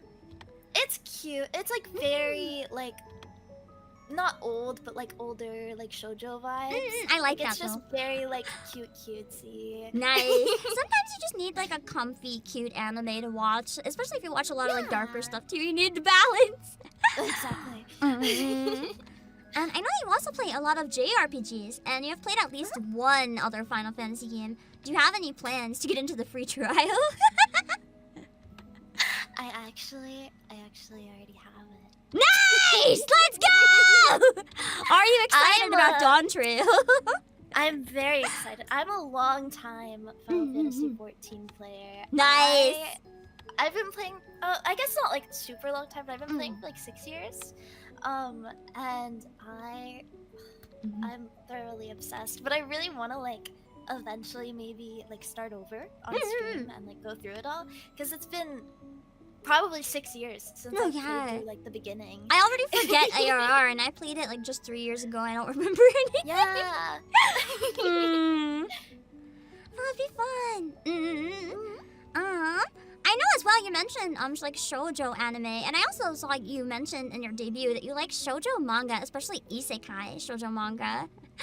I'm curious if you read any like webtoons that are shoujo isekai, because I'm curious if you read any that I read. I do. What ones? I need to know if there's any overlap here. When I tell you that I consume these like water, I have read so many. My phone is just full of screenshots of these stupid villainous isekai. That's okay. That's me with otome games on my Switch, so I understand. But I love them so much. Right now I'm reading this one called Saving My Sweetheart. It's really cute. It's this girl, she goes back in time as they do. And essentially she has like the powers of the Saintess and has to like defeat her evil mom and also find love. And it's so romantic. Cute. Do you have any like favorites in the genre? Oh, I think there's one that I loved so much, but it's like probably canceled. It's called Roxana. I don't know if you've heard of it. I haven't heard It's of like it. it's really good. But the artist ended up having some trouble, so she like put it on a permanent hiatus. That happens, yeah. But it's like the main girl is so evil. She's like, I love that. I love that for her. She's so evil, and like she's doing the right thing, but she's like has bad ways of going about it. Like she's very chaotic neutral, or no, chaotic good. Because she's doing very good things. She's just doing them in a very evil way. As the villainess tends to do. Yeah. I'm curious about one, just because I found it a couple days ago when I was really sick and I've been addicted. Have you read Tricked into Becoming the Heroine's Stepmom? Yes, I have. I binged almost the entirety of it in just this 5 days.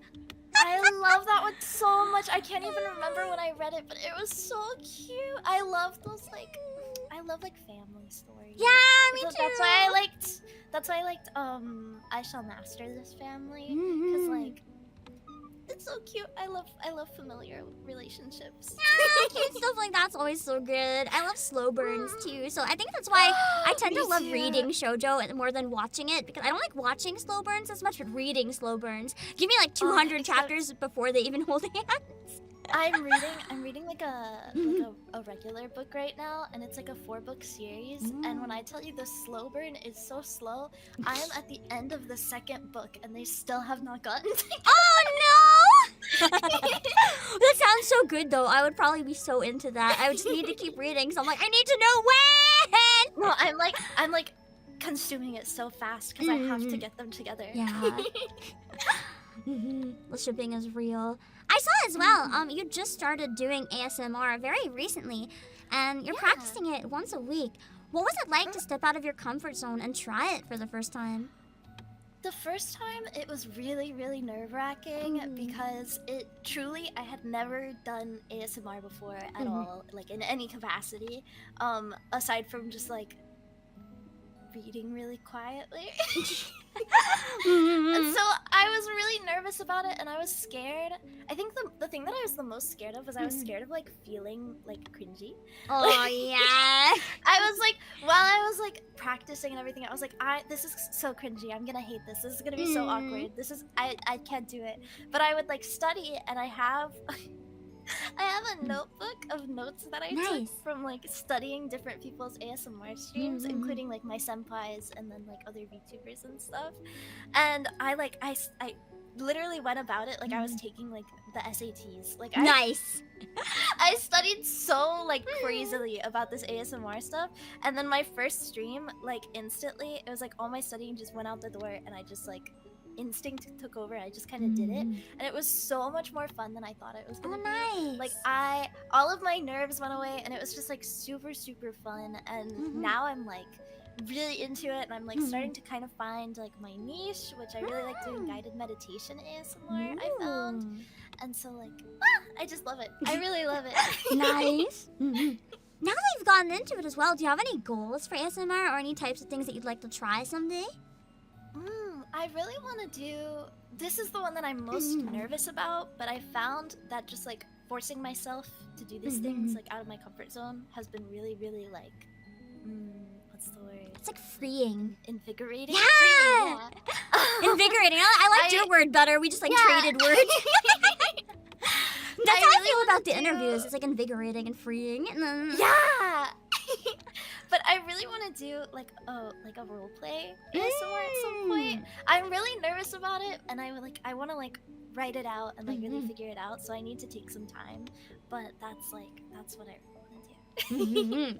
Out of curiosity, if you want to do roleplay ASMR, do you have an interest in voice acting as well? I do. I actually, I really love voice acting. Nice. If you could like cast yourself in like any game or anime or something, what type of role would you want? Like, what kind of thing would be your dream role?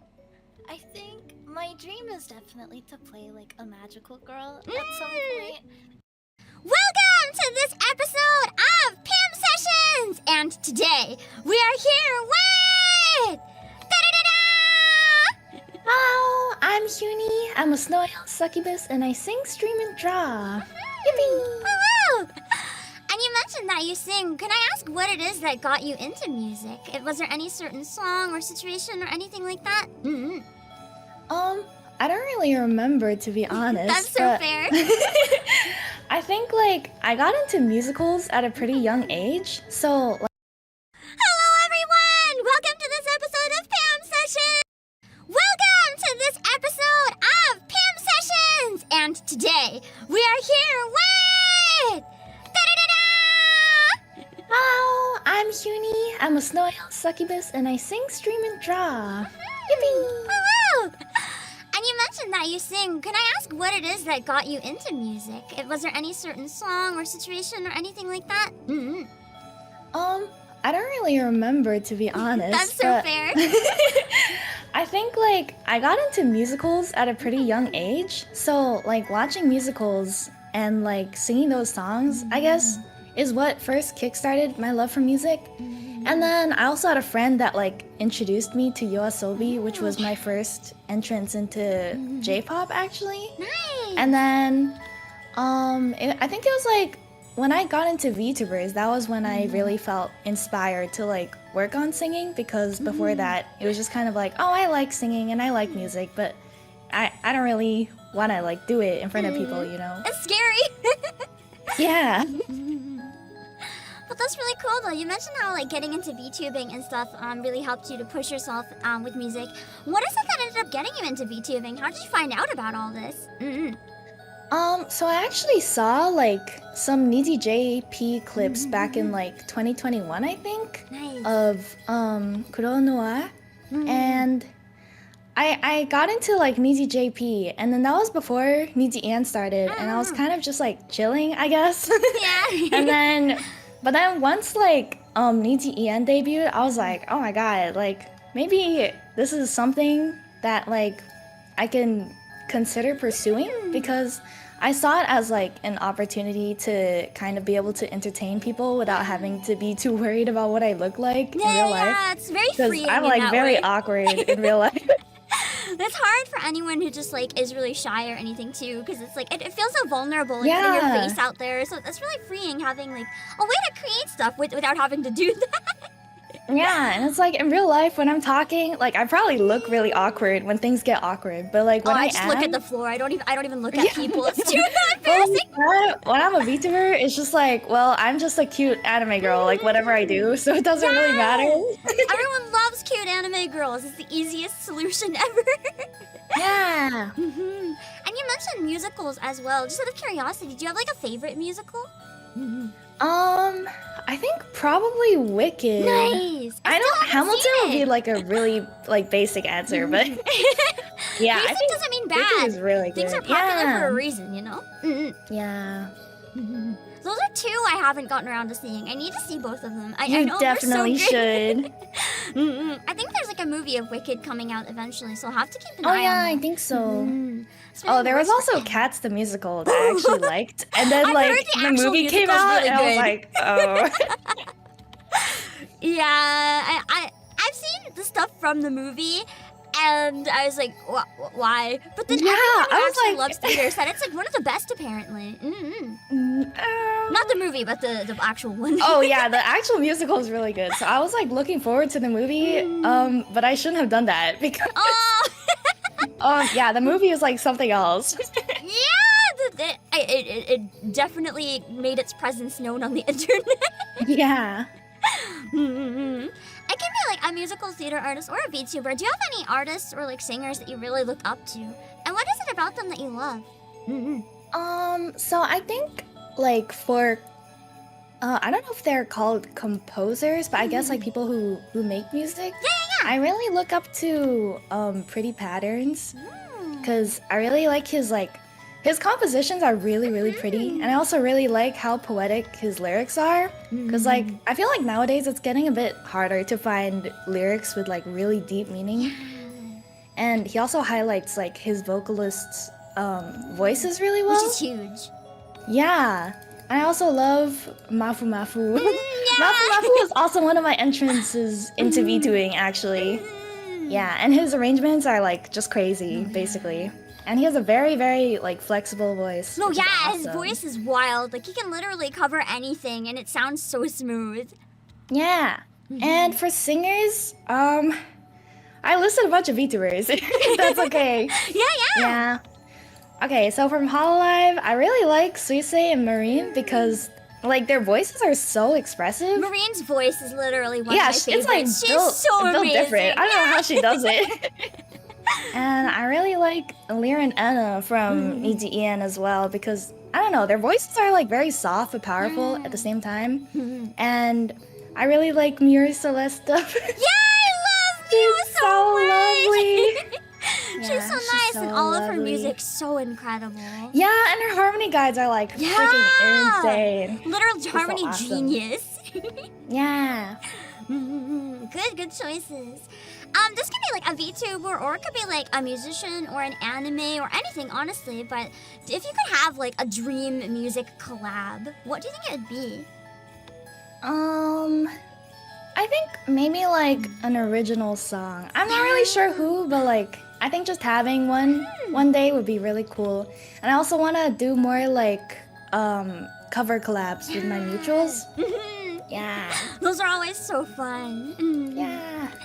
Exciting. And do you have any like really memorable moments as a singer? Just like something that kind of stands out. Doesn't have to be necessarily stream related, just some kind of nice memory. I think maybe the first time. So I used to go to like these musical camps every summer, and then for like 4 years straight, I never really auditioned for any like singing roles because like I don't know, I was like scared. It's hard. And then yeah, and then one day like I decided to audition and I got in, and it was like it felt really like refreshing singing on a stage to people, and it was like, oh my god, I should like stop doubting myself and actually like maybe practice. Yeah. Oh, and there was also like I think it was last summer I did like a karaoke stream for it was like a comeback stream kind of, and I think it was the first time I hit like 100 concurrent viewers, and I was that's like, oh my exciting. god. Yeah. That was awesome. That's a big deal. The first time anyone hits 100, it's kind of this moment of, oh my god, I made Yeah. it! Yeah, it's so cool. Congrats, that's so good. Thank you. And I know that you draw as well. Can I ask, like, what got you interested in drawing? I'm not sure. It's so fair. Yeah, A lot. I think I started at like a young age, but like I never really thought I'd be like kind of pursuing it the way I am like nowadays. I think honestly maybe getting into VTubers and anime like made me think like, oh my god, like there's a lot of opportunities for artists in this industry. It's really cool. And also being surrounded by a bunch of people who are into creative arts, it like really motivates you to also get better. Yeah, for sure. Yeah. That's one thing I really like about VTubing in general. Like, whether it's art or singing, there's just so much creativity, and seeing everyone around, it makes me want to do so many cool things. Yeah. Oh yeah, I know you mentioned you're hoping to cover more songs in the future as well. What kind of songs do you hope to cover down the road? Oh yeah, I think like so I'm aiming to like get better at, I don't really know if it's rapping. I guess like talking faster in Japanese and like in lyrics and stuff, because I want to cover really fast songs like Mafu Mafu songs. Yeah, those are fast. And yeah, and like I think the Needy Streamer songs. Yeah, but like my brain is too slow to like process the lyrics, so Yeah, I they're want to get better at challenging. like You got this, you got this. Practice them Thank real you. slow and speed it up, and I'll do eventually my it'll seem best. so easy. I saw that you make a bunch of like community collages and stuff as well. What inspired you to start doing that? Oh yeah, I think I don't know, I kind of saw it as a way to get like a lot of fans together, and it's like it doesn't really matter what your skill level is. Like what's more important is that you're like putting effort into kind of showing your Oshi love. And I also thought the idea of like being able to see how many fans you have, like I guess like face to face kind of instead of just a number is really powerful, because like in the art collages it's kind of like a crowd of like your fan mascots, whereas like when you're streaming it's just like, oh, you have like 1,000 viewers. It's just a number. It doesn't really mean too much, but then when you see the number, kind of put it into an image, you're like, oh my gosh, that's a lot. Yeah, it's also lovely like seeing people who, especially who like don't really draw. It's nice seeing people step out of their comfort zones like for the people they love and support. That's always really nice too, because you know, even I think that's even more meaningful. It doesn't necessarily have to be like the best art ever. Just knowing that someone's like trying something new because they love your stuff, that means so much to people.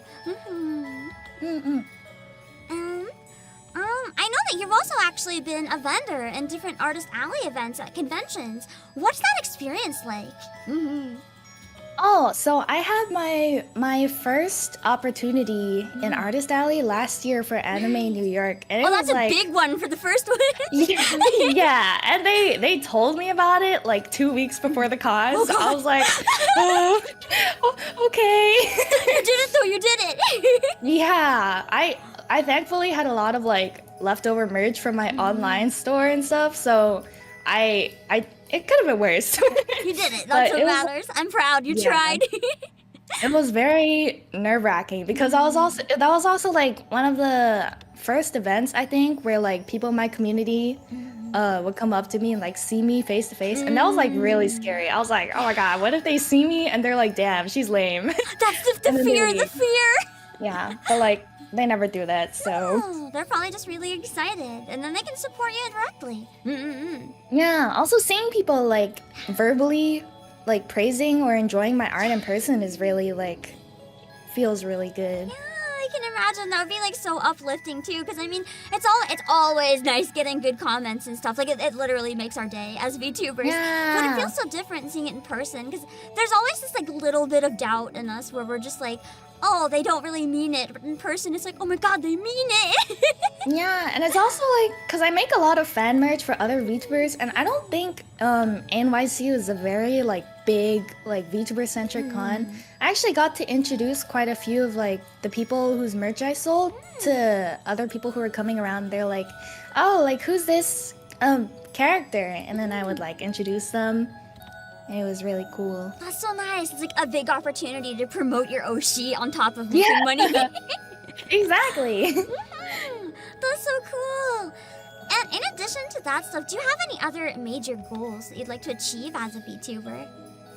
I think one day I'd really love to get like a 3D model and tracking so I can do 3D performances. I think it's a really far goal because I know that stuff is like super expensive, but every time I see like you can concerts, always look into V-Roid too. They can be really good these days. yeah, and I saw that there was like a recent like 3D tracker thing that came out that was really popular. I know there's a cheap one. Slime VR is pretty okay. There's also a lot now that can use webcams really well, surprisingly. Like even right now, I'm just using a camera. Oh my god, that's so cool. So it's a really good time to get into it. I think there's been a lot of advancements with 3D and stuff too, so it's a lot more accessible than it used to be. It's really cool. Yeah. So someday we'll get to see you perform in 3D, and it'll One be day. big hype. Oh, I also want to like cover a song with maybe my community as like backing vocals or That like would be chants so and stuff. awesome. Yeah. But I'm not like too familiar with how to organize that, so I'm gonna like wait a bit and learn a bit. And also a Uni plushie. That would be really cute. Plushies are always the best Yeah. merch because then they're just all soft and you can hug them and it's like. Yeah. And yeah, if you ever do need any advice for getting like viewers to do like backup vocals and stuff, always hit me up. I've done it Oh a my few God. times, so I can give you any advice. Thank you. It's always really, really fun. And on that note, I gotta ask one final, very, very important question. Can you tell my viewers why they need to go subscribe to you right now? I work very hard and I make many very, very say-so 24/7 comments, and I love warrior cats. Nice. And I love women. Yay! So I'm sure almost everyone watching Oh, yeah, understands that yeah. sentiment a lot. I draw cute women. Please follow me. Follow for cute women. There you go. All right, thank you so much for taking time, and I hope you guys look forward to the concert. Bye bye. Bye bye. Hello, everyone. Welcome to today's episode of Pam Sessions, and today we're here with da da da da. Tomokarma! Choo-choo-choo! I'm a half-ghost train conductor from Production Kawaii Generation Ephemera! Yippee! Woo! And can I ask you, Tomoe, what is it that got you into music? Because I know you do a lot of singing and stuff yourself. Okay, so actually, it goes way back. It goes way back. My parents put me in a general music class when I was about 4 years old. Nice! Yeah, it covered things like learning how to read notes, playing the recorder, and playing the keyboard, but actually, somehow I have not retained any of that information. It's all good. I think most of us cannot don't read remember notes. like anything from back then, so if you never used it after, it's very fair. Right. I mean, it would be useful, but I actually have a super vivid memory of performing a keyboard song with the whole class, and it went very swiftly. But afterwards, I noticed that my keyboard wasn't on. So, I was 4, so I started crying. I would too. Which in reality, actually, it didn't make a difference because there were like 16 kids and they were all playing keyboards. So it's not like you would have heard a difference, but it was about the thought, It was about the thought. It's like you're feeling like, wow, I did so good. And then you noticed you did nothing. It's just like, It's like no one heard it. What? all my efforts for this. Exactly. Okay, so after the super sad keyboard concert, my parents let me pick an instrument, but I don't remember why I did not pick an instrument. I picked singing. Nice. That's an instrument. Voice is an instrument. Right. Yeah. I joined a children's choir. Nice. And I did that for a few years, and afterwards I did musicals. Oh wow, that's really cool. Yeah, it's nothing super professional though. It was like small scale, you know, it was kind of local. Even that, I was too scared to audition for like school musicals, so that's better than me. I think you know, if you're part of like a club thing, you're kind of guaranteed a spot, right? Even if you're just one of the trees or something. Yeah, the dream, get to participate, but you don't have any lines. The tree is the best I am role. the tree. So I did that for a few years, and after doing that, I kind of stopped doing anything official. But I found out about Vocaloid through an app. I don't know if you know about the DSI. I mean, of course you know about the DSI. What am I saying? But it had an app on there. It was called Flipnote Hatena. And it was an app where people could make animations. And a bunch of those animations were made on Japanese music. And that's how I found out what Vocaloid was. Nice. I haven't heard about anybody who Yeah. found out about it that way. That's really interesting. Oh, yeah, I know. I mean, obviously there were people who were in the same boat, right? Yeah. That's just the first I've heard of it, but it's so cool. But yeah, it's kind of obscure. It's kind of obscure, but you know, I started watching those videos, and I was like, I want to sing that, and now I'm here. So you mentioned Vocaloid as well. I'm kind of curious in the community and stuff. Now that you sing, if there's any like creators or singers that you've really looked up to that have kind of influenced your singing style today, I guess. Actually, back in the day, I mean, you probably know them, but I used to listen to a lot of Jubiphonic. Yeah. I've done a collab with Juby. Oh, that's so crazy. That's so crazy. Wow. Did you listen to her before as well? Yeah. I've known her for a long time. She didn't know me though, but it's okay. She didn't know me. Oh no. She knows you now. She knows you now. Yeah. That's what matters. Yeah, I remember actually continuing the DS trend. I had a 3DS, and it had like a music app, which was really crappy, but I had a bunch of MP3s downloaded on an SD card. Nice. Some of them were Juby's covers, and Oh I my would God. listen. I would like speed them up and slow them down. I'd be like, yeah. Nice. I'll be on Yeah. DS. Yeah, the highest quality ever. Yeah. I mean, it's portable. It's portable. I mean, there's It's better portable, quality you're right. portable, but it's still portable. We have phones. We have phones now. Yeah. I know you mentioned recorder and piano as well. Are there any other instruments that you'd ever want to learn someday? Well, I do have some experience with the guitar. I'm not really. I'm the kind of stereotype where I'm like, oh, I know 10 chords. Me with ukulele, I can play one song. As soon as you give me a different song, I can't play ukulele. It's like your brain crashes. Yeah. No, I think I learned about like 6 easy songs, and then I don't know. I just never touched it again. I still have the guitar, but Nice. it's just kind of gathering dust. I think it'd be cool. It'd be useful if I was really good at it, but yeah, It's hard. that's a lot of effort. Yeah. The F chord kind of took me out. It took the wind out of my sails. It's hard stretching for some of them. I wanted to learn guitar, but I thought my hand was going to like break in two. Yeah, it kind of hurts. It's especially hard without a teacher, right? Yeah. Because you're like, am I doing this right? Yeah. In like a very recent Nintendo Direct on the Japanese side only, there's actually a learn guitar game that's coming out with like a guitar controller with actual strings that you press on, and it's like how you'd play a real guitar, but we're not getting it in English for some reason. They hate us. I mean, I did play Guitar Hero back in the day, so It's like Guitar Hero, but yeah. the skills transfer to real guitars. It's like banging. It actually works. It's not buttons. Yeah. And kind of, one thing I'm really curious about, since you've been doing music for a lot of your life, do you have any like really cherished memories? It can be a new one as well, since you started VTubing. Just kind of something that stuck with you as like, wow, I'm glad I do this type of thing.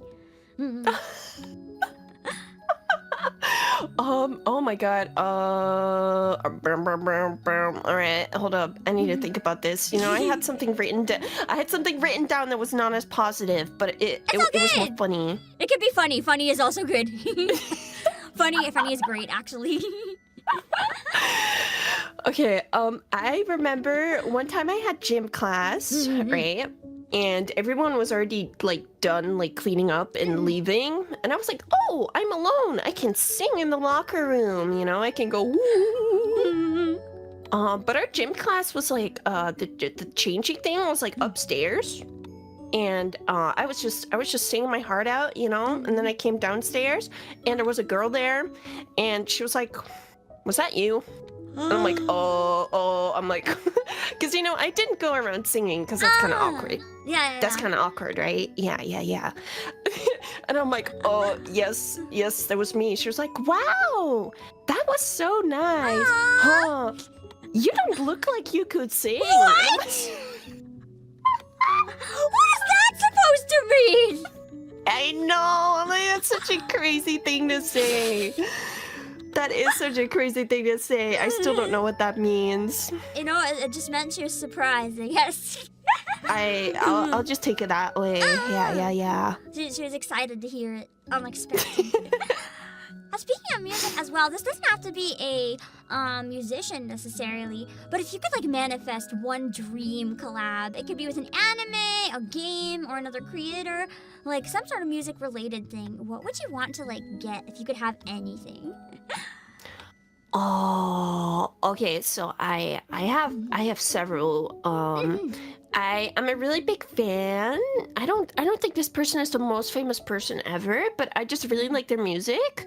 I like Sasanomali / Nekoboro. It's like used to be a Vocaloid producer, now sings their own songs.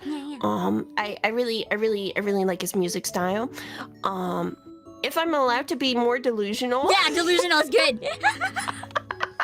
I think something would bring me the horizon would be super cool. You never know. I like dreaming big. The big ones are exciting. Yeah. I've seen them live before. And I listen to their music a lot. I like, you know, I love edgy lyrics.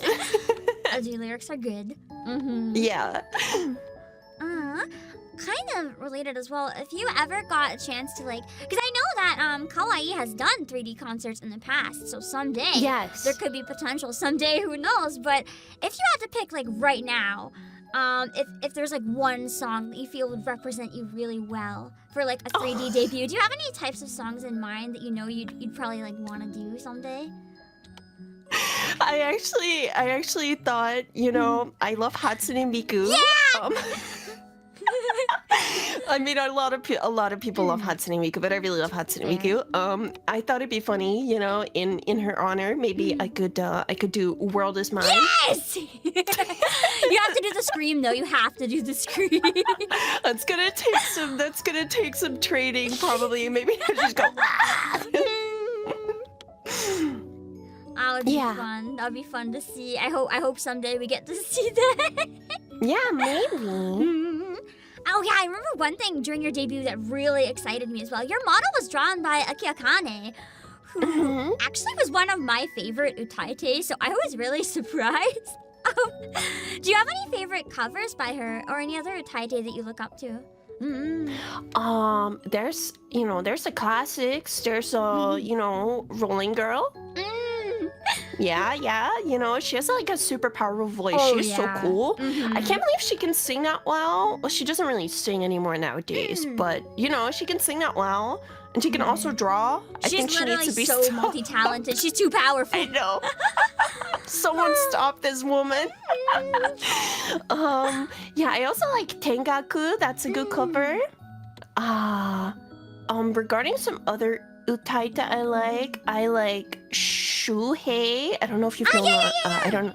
Yeah. He's got a really edgy, cool voice. He has a cover of Donut Hole that I really like. Aside from Shuhei, I really like Ado. Yeah. And like I saw her live as well. I'm not trying to flex, but that must have been amazing. Oh, it's crazy. She is so good live. It's kind of like, oh, how is this possible? Aside from Ado, I also like Kano, which is kind of the super opposite of Ado. She has a really soft, airy voice, you know? And then I like Sol. Sol has a really cute voice. Nice. And then I think you can't really forget about Muffin Muffin. Yeah, right? yeah. Yeah. I love how smooth his voice is in like every cover. He just nails it, and it sounds so effortless.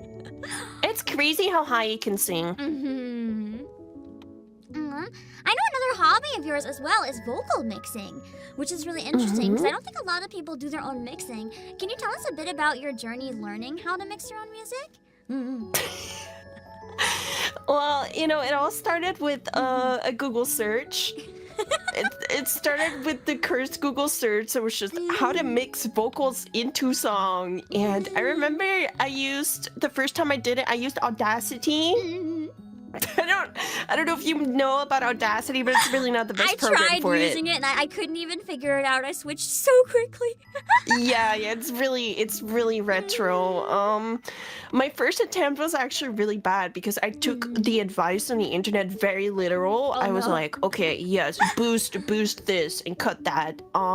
So actually my first attempt, my microphone, the raw recording sounds way better than whatever I did to it. Oh no. Whatever I did to it, I put it in the blender, not in a good way. You cooked too hard. Exactly, I made mashed potatoes.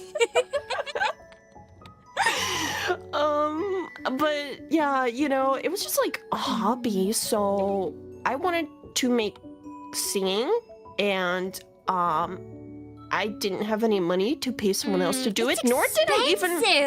Oh, I know. It's also, I didn't know you could pay other people to do it, to be honest. That's a recent thing. People didn't used to have comms for that. Like, if you want to do it, you do it yourself. Yeah, exactly. That's kind of... I'm the one who does it for other people now. That's kind of crazy. You've gotten powerful. I am her. But yeah, it was never really my goal to become super skilled or good at it. I guess I got lost somewhere. I was like, oh, I have to get better. It sounds bad. I have to get better. Yeah, I think really one of the best ways to get better at it is to ask other audio engineers for feedback. Because this is some technical talk. Sorry, just 1 second. No, it's all good. I didn't know that in a song harmonies were supposed to be panned to the left I only and found right. that recently too. Exactly. So I didn't know that for a long while until someone told me. They were like, "Did you know you're supposed to do that?" I'm like, "Oh." It's like, "Oh, whoops." I'm like, "Oh, okay. Well, that makes a lot of sense, I guess." It definitely improves a lot once you learn that. Like, that was a huge step for me, too. I was just like, oh. Yeah, like double tracking vocals, like recording harmonies twice. Yeah. That makes so much difference. It's crazy. But yeah, there's a lot of tricks out there. So, if anyone ever wants to get into vocal mixing, there's always more to learn. Especially from other people. Yeah. I also remember cute anime girls were listed as one of your likes. As someone who also enjoys cute anime girls, can you tell us about one of your favorites? Yeah, I have several favorites. Mentioned before, the queen of all queens, Hatsune Miku. Yeah. If you're here, you have to know her. You have to. If you don't, I honestly don't know how you haven't heard. I feel like you failed. I feel like Pam, maybe you failed. Sad. If anyone is here and hasn't, they have like literally somehow either this is their first day on the internet. No, that's the only explanation. That's the only explanation. Right. Or either that or they're lying. That's how powerful she is. Yeah, I know. I have some more though. I like Maruyama Aya from Bang Dream. She's like an idol in Pastel Palettes. I like Golden Glow Arc-Knights. She's also pink. They're both pink. I'm pink. What's going on here? Sounds like you have a color you enjoy.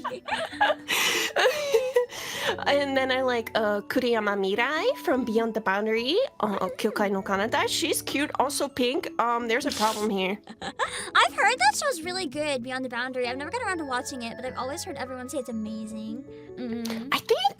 I think maybe some like people who critique anime shows aren't too fond of it, but honestly, it's one of my favorite shows. And I think I don't remember if it was the first or second movie because I haven't watched it in a while, but I think whichever one is not the recap movie actually adds like a lot to it. Oh wow. But, yeah. I really like it. It's just cute, you know. Cute it's as cool well. and cute. Yeah. A good combo. Never underestimate cool and cute. Exactly. I do also want to ask one thing out of morbid curiosity. As a fellow person who greatly despises cheese and is very appreciative to have an ally in this fight, why the distaste? Do people rag on you for not liking cheese? They don't understand, but you know what? I don't understand why they like cheese. You know what the worst thing about cheese is? Everything. Honestly, I think definitely for me it's when it's goopy or melty. Oh, yeah, that's even worse than regular cheese. Ooh. Like, how is that appetizing? If you're eating slime, fermented slime, why are you like this? It ruins hamburgers. It ruins pizza. Everything. I actually have pizza without cheese, but people think I'm crazy for that. It's okay, I have pizza without cheese or tomato, and people think I'm crazy, so... Oh, you know. Why cheese if there's sauce? You don't need the cheese. Yeah, exactly. It's okay. But yeah,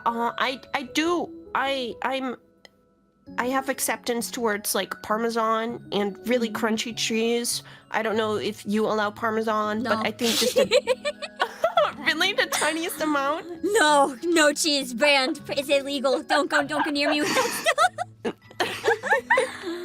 I guess you're more hardcore than I am about this. Yeah, I am very passionate about my hate for cheese. That's understandable. I feel like most people have one thing they really don't like with food. Yeah. All good. And I do want to ask as well, I have one very, very, very important question. What can you tell my viewers to make them subscribe to you right now?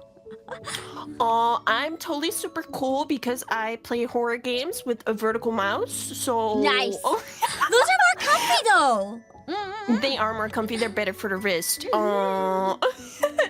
But I'm also, I'm putting out more singing, and you want to see more singing, so you definitely want to hear that. And I also want a marketable plushie at one point, and you can get a marketable plushie, and everyone loves marketable plushies, so please support me. Thank you. Go subscribe now, and if we get those numbers really high, maybe we'll get that marketable plushie someday in the future. Yes. Alright, thank you so much for taking time to join me today. I really appreciate it. Thank you for having me. Thank you, and we will see you guys during the concert. Bye-bye! Yippee! Yippee! Hello, everyone! Welcome to another episode of Pam Sessions! And today we are here with... Da-da-da-da! Hello! Hi, my name is Yuzi, and I'm the Guardian Spirit of Joy VTuber. It's nice to meet you! Nice to meet you! And as the Guardian of Joy VTuber, what got you into music? Oh gosh, I've always grown up with music all around me, but I never got the courage to try singing until much later. But I grew up learning a lot of different instruments. I grew up playing piano, violin, and guitar, actually. Nice! Alright, are those instruments something that you might want to someday bring to your streams? Oh gosh, I feel... It's scary. I think it's already scary enough to sing on stream. So to like sing and play piano is actually something I've been debating on doing, and I've tried before. It's really hard because it's so hard. I have like one brain cell and I can barely use it to like function. So let alone trying to like sing and play an instrument at the same time, I feel like I would combust. But maybe one day. I used to really want to do that. 'Cause I play a little bit of piano, but like a little bit of piano. Because as soon as you put the two hands together, I can't do it. There's too many brain cells. That is so so relatable. Oh gosh, I can barely coordinate my right and left feet to like walk on a daily I've basis, literally let alone broken to a like. toe by tripping over my other foot. Huh? I get that. That's hard. It's really cool though. Yeah. That's really. I love hearing about other people that play instruments. I used to play instruments, but I like stopped for a long time. And streaming kind of inspired me to pick them up again. So I always get really excited when I find other VTubers that also do like instruments. Wait, same though. I feel actually I stopped for a long time, and I feel like I lost a lot of the skills. But I've encountered so many VTubers who are so talented at their instruments, and they bring them to stream, and I'm like, whoa, maybe one day I will try, but I will definitely suck. So Someday, no, it's okay. It's strategic scuff. The viewers love it. You gotta embrace the scuff. That's one thing I really love about VTubing in general. Like, I feel like there's so much pressure with singing, whether it's in person or like face cam, where it's like any little mistake and it feels like you're torn apart. But with VTubing, you make a mistake and people are just like, yeah, that's my streamer! It's so nice! VTubing requires scuff. You have to embrace it. Be cringe. Be free. Be free, indeed! And speaking of VTubing in general, how did you end up falling into the VTuber rabbit hole? What brought you here? Oh gosh, that's a great question. So actually, it's a really interesting way I found out. So okay, I'm a big fan of anime and manga, but particularly I was a big fan of the sports anime Haikyuu. And I was going down a rabbit hole on YouTube listening to all the interviews with with the Japanese voice actors, listening to them on podcasts or just watching their interviews. And I remember there was one interview or talk show, I think, where they actually brought on a VTuber as a guest. That's so cool. And I was so amazed. I was like, wait a minute, what is this 2D anime person having a full-on conversation with this live IRL 3D person? And then I kind of like fell in the rabbit hole about who she was. Wait, there are more people like her? Oh, wait, there's a whole world and community of people who do this? And then I was just like, wait a minute. I think I want to do that. And so I ended up here. Nice! Thank you, Haikyuu. Yeah!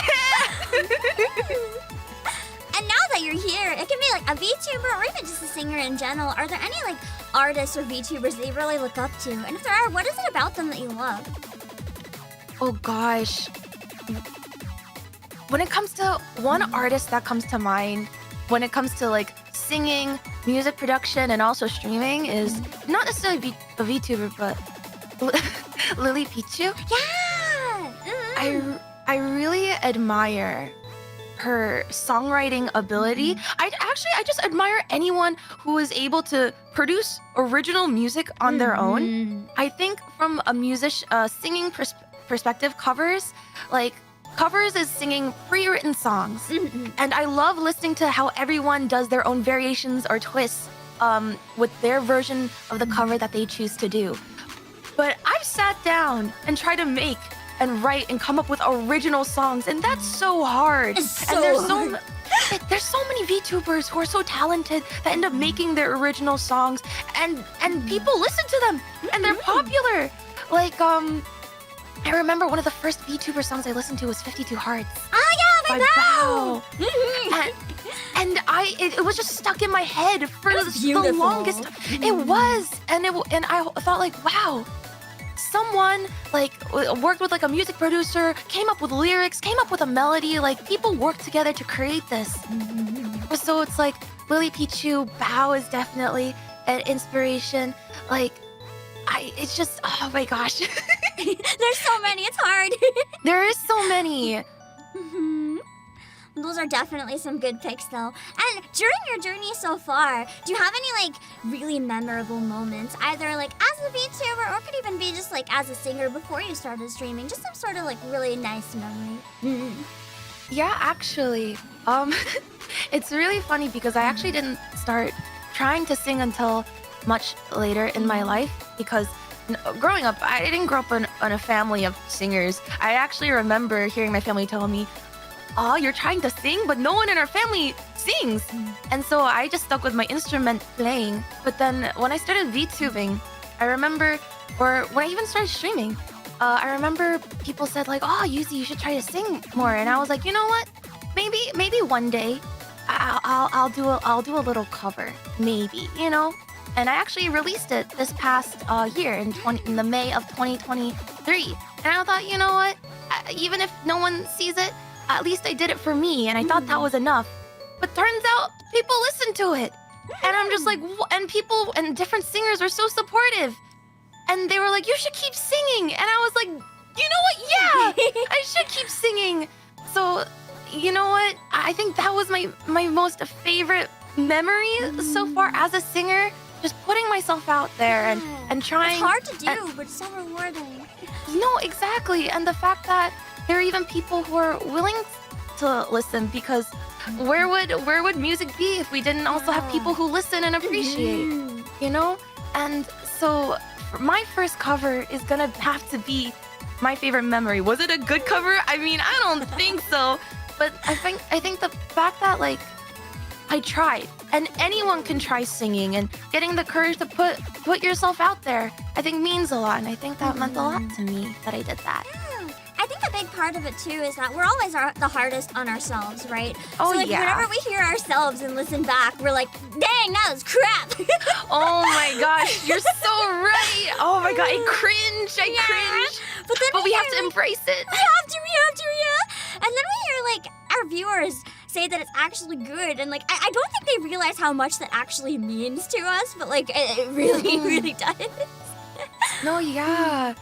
And you know, I even appreciate the times where sometimes I do look back on how I sang like maybe like a year ago. I'm like, oh my gosh, that sounds so bad. But compared to now, holy crap, I grew. You improve, and the more you sing, the more you get better. I love that too about recording covers, because it's like you can listen to one and then you hear it a year later and you can hear how much you've grown, and it's kind of like, wow, I'm actually doing the thing. Like, wow. I'm doing it. Mom, get the camera. That's the good and bad part. It's all on the camera. You could look back at it and you're like, oh. Hey, it's about the journey, right? The journey, the stuff. I feel like so many people forget that though. Like the journey really is so meaningful. So many people are like, one day I want to do this thing, and then they get so bummed that they're not there yet. But really, like, you kind of have to enjoy the whole journey. Otherwise, it kind of feels like, what's the point sometimes, you know? I also feel like, especially before I even put out my first cover, I always was like, oh, I don't want to release it unless it's perfect. It has to be perfect. But I think I also realized in that process, and looking back, sometimes just putting it out there, even when it's not perfect, is more than not putting it out there at all. You just gotta do it. Yeah, just do it. It's the only way, because like nothing's ever going to actually be perfect, right? So if we wait until it's perfect, we're never gonna do anything. Can't. No, just wait. exactly. And speaking of music as well, it doesn't have to necessarily be a musician, but if you could have any one music collab, whether it's with like a musician or an anime or a game, if you could like manifest it now, what would you do? Oh my gosh. I think, okay, if we're talking about a dream, I don't know if I'll ever achieve this. Doesn't it's have like to be if rational. Yeah, if I have to really put it out there, I would love for one day for if I could like collab and be on an animated movie soundtrack. Yeah, that would be I so think cool. That would be so one of the movies I actually recently watched was, I don't know if you've watched it yourself, but it's Belle. Yeah, I love Belle. Yes, and the soundtrack is so breathtaking. Phenomenal. It is. And when I think about movies and music, for example, so one of my favorite movie directors is Makoto Shinkai. Yeah. Your Name, Weathering with You, and even the most recent Suzume. Music really elevates the viewing experience. And when you hear that song come on and that singer come on at the most peak dramatic moment, it touches your heart. It really does. And if I could be a part of that memory, if my voice can be a part of that memory for someone, when they finish the movie and they say, do you remember that part? And when the music came in and everything changed, if I could be a part of that, I think I would say I think my dream has been achieved. That'd be so cool. I'm wishing the best for you. That is an amazing dream. It's big, but there's no shame in dreaming big, honestly. Because you never know. True. We gotta dream big. Exactly. Or else what else will we do? Yeah. Because then even if it doesn't come true for a while, you have something that you can work towards. And that's always just, it means a lot having something to work towards. So who knows? No, exactly. Maybe someday you'll get there. Maybe. You heard it here first. Maybe it will happen. Someday you'll look back at this and be like, I did it, Mom! Yeah, we look back. We always have to look back. Yeah. And kind of similar, but on a bit of a different note, if you suddenly had like a VTuber, like a really fancy 3D concert, or you got to open for like a big one, and you could only pick one song to represent you, what song would you pick? Oh my god. This is hard. Oh my god, this is so hard. I feel like I should have. Oh my gosh. One song. If I had a concert all to myself. Oh. Oh, wait, but there's so many good songs. Wait, do you mind if I take a look at my Spotify playlist? You can go for it. One other person already cheated, and he said that he would do a medley of a bunch of songs. He's Wait, like, I'm not but picking. like, that's kind of amazing. I mean, is it cheating or are they being innovative? One song. They're not wrong. Oh god. It's a really hard one. I would go nuts trying to decide on one. I honestly, I really would. No, it's like, I know if I was in a concert and I had to sing one, it's like the last song, the grand finale, what song I would pick. I want to pick a song that would encapsulate how thankful I am and how much I've loved everyone and every moment that brought me to this place. Like, because first of all, the final song has to be like, you gotta make it big. You can't do it for nothing, you know? Oh gosh. It's kind of like that moment in the movie where there's the song that makes everyone cry. It's like the same thing. Oh yeah, if it's the last song, I'm gonna make everyone cry. I'm gonna make myself cry. Holy shit. Oh, pardon my language. I don't know if this is like, if your stream, you I don't swear, curse. like a sailor, go for whatever you want. Oh, thank fuck! It's all good. I swear all the fucking time, you're good. Hell yeah. I've just been Okay. holding back during interviews because I don't want to make anyone uncomfortable.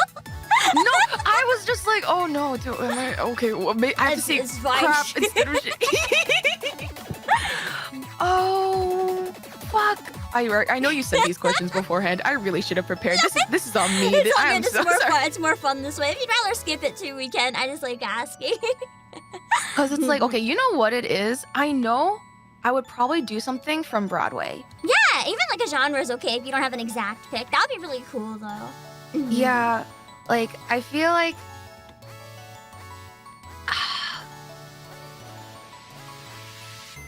oh, you know, okay. Actually, no. This is not a Broadway song. Actually, I'm a liar. I'm sorry. I'm ruining people's immersion. I am a liar. So I don't know how familiar you are with K-pop songs. Somewhat. There is a song from this group called Girls' Generation. Their debut song was called Into the New World. And it was one of the first songs I listened to when I was getting into K-pop. And I used to sing, it's still to this day my go-to karaoke song. Nice. And I think it has so much meaning for me because so the chorus goes, the translation is, at the end of wandering, which I was dreaming for, being repeated into this world, goodbye to sadness in countless unknown paths. I'll follow the light. Let's be together forever in the new world again. And I'm like, yeah, I would absolutely sing one of the first songs that I sang out loud in a karaoke bar with my friends. And say, yeah, this is welcome to the new world. Welcome to a world where I'm singing and you guys are here and we're making new memories every day. I think that'll be the perfect song for me to sing in a concert hall if I ever get a 3D concert all to myself. I think that would actually still make me cry. Holy shit. It's okay. I have a few songs that I would probably want to do if I had like one at an actual convention or like a concert hall. And just even like imagining it in my head, I sometimes cry. So You make yourself sad just on the what if. I'm like, that would be so good. And starts bawling, even though half the songs I like to sing are about murder. I still cry. No, that's so true. Why do all the songs that I like to sing have dark meanings but also sound happy at the same time? No, mine at least sounds depressing. You just know. You listen to it and you just know. It's okay. I also just like to randomly sing sad songs and ballads, and I'm just like, I have no reason to cry about. Why am I singing sad songs? It's just really fun. It's like cathartic to sing sad songs, going through all the emotions in it, and afterwards you're like, Music is a great stress reliever in that way. And kind of related, since you mentioned K-pop as well, I know you do a lot of different language learning streams. Is there one language you'd like to try on stream someday? Oh gosh. I always get scared when I speak languages because I'm like, I sound like probably a 5-year-old to the people who speak that language natively.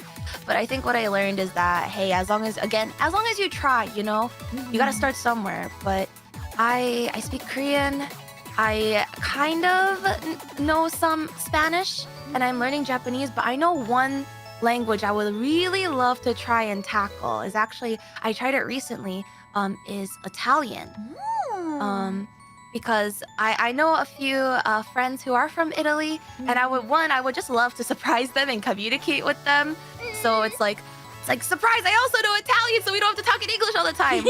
But also growing up, my family would constantly listen to Italian singers. Yeah, I was gonna say there's a lot of good Italian music. Like Luciano Pavarotti and Andrea Bocelli. And it would be kind of cool for me to like expand my repertoire and also go back and learn the language of those songs. And I think that would be cool. Yeah, that'd be so nice.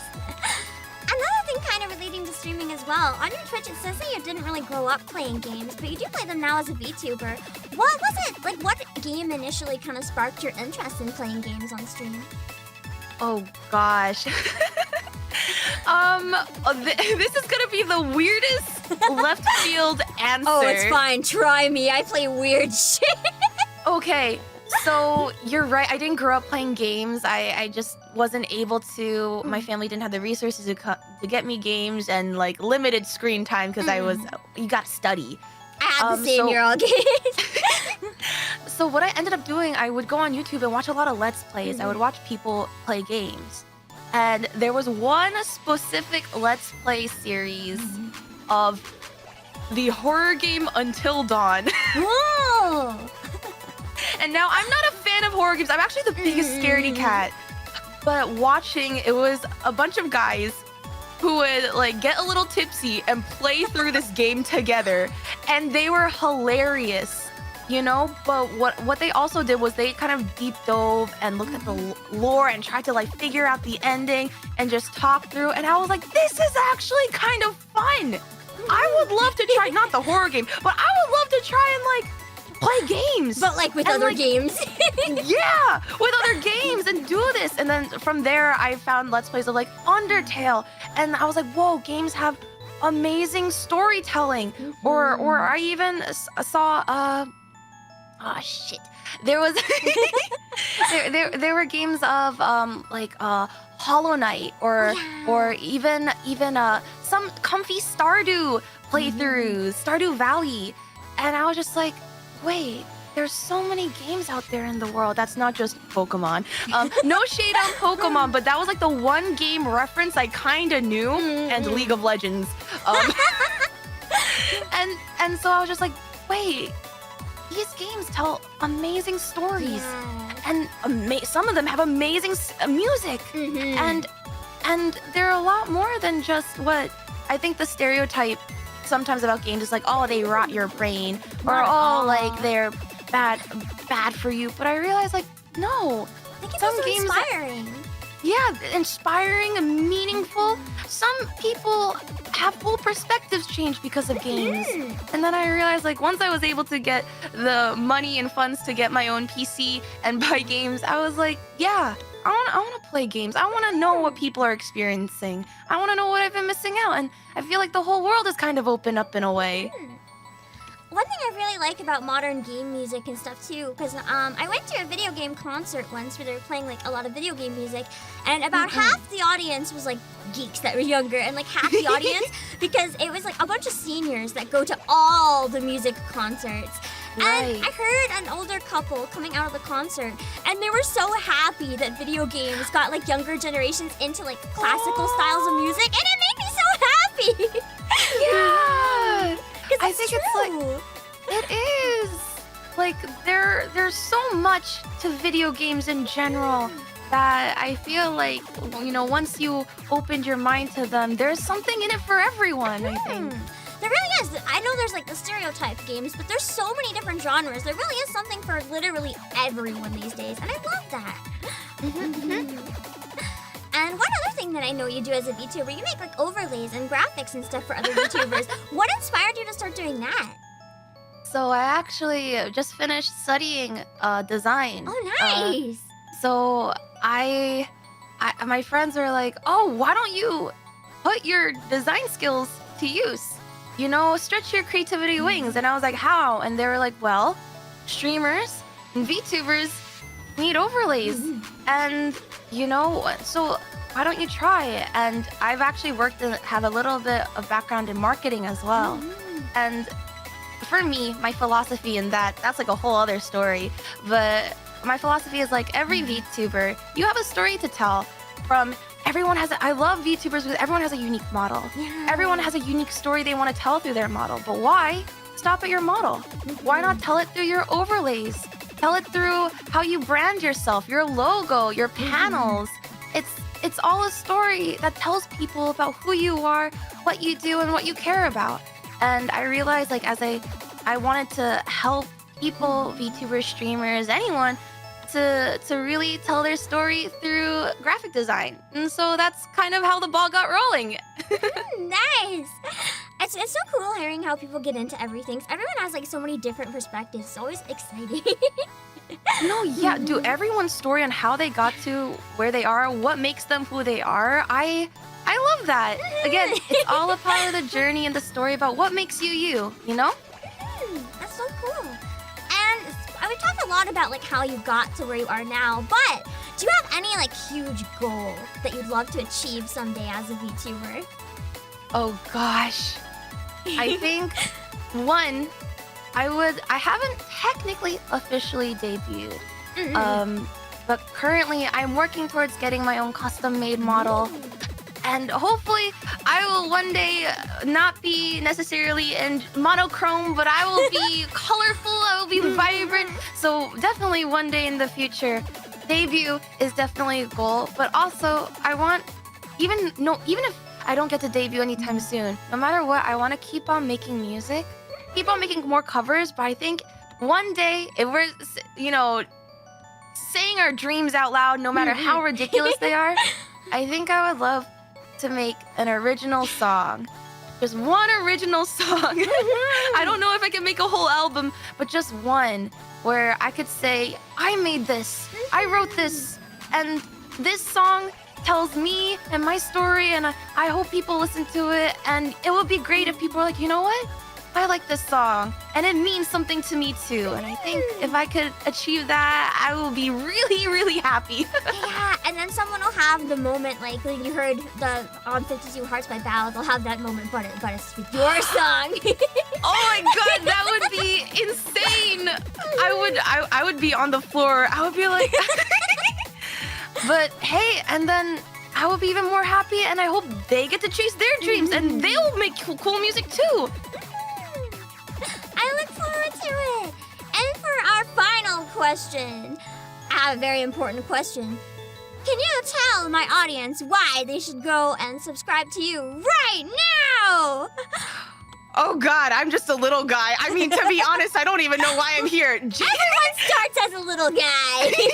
That is true, but why you should sub to me right now? You have no reason not to, so why not? True. True. But my streams are not only they're comfy, but also a little chaotic. My chat says that I am a comfy, chaotic gremlin. I feel like those don't make sense, but somehow they do. Listen, I don't know. If you want to come and vibe, that you are feel free to do so, because listen, I don't know what happens on my stream, but I feel like a lot of people also say that we have no idea what happens on our stream. But I can promise you, the vibes will be immaculate. We never really know what our own vibes are. Everyone just describes us with words, and we're like, yes, watch me for these reasons. True. Oh, one thing though that I will say is that if you do come to my stream, there is a chance where you might hear me do a really, really accurate singing Toad impression. You also do Toad voice? Yes! Wow! Wow! Amazing! Toad, do it? Someday, please! Oh my god, I'm there. One day, during one of my concerts, I just want to have like a group of like 20 toads or something. We just do a song with like so many toads. The screen is just full of toads. Oh god, can you imagine just Toad Chandelier VTuber chorus version? Just that'd be so good.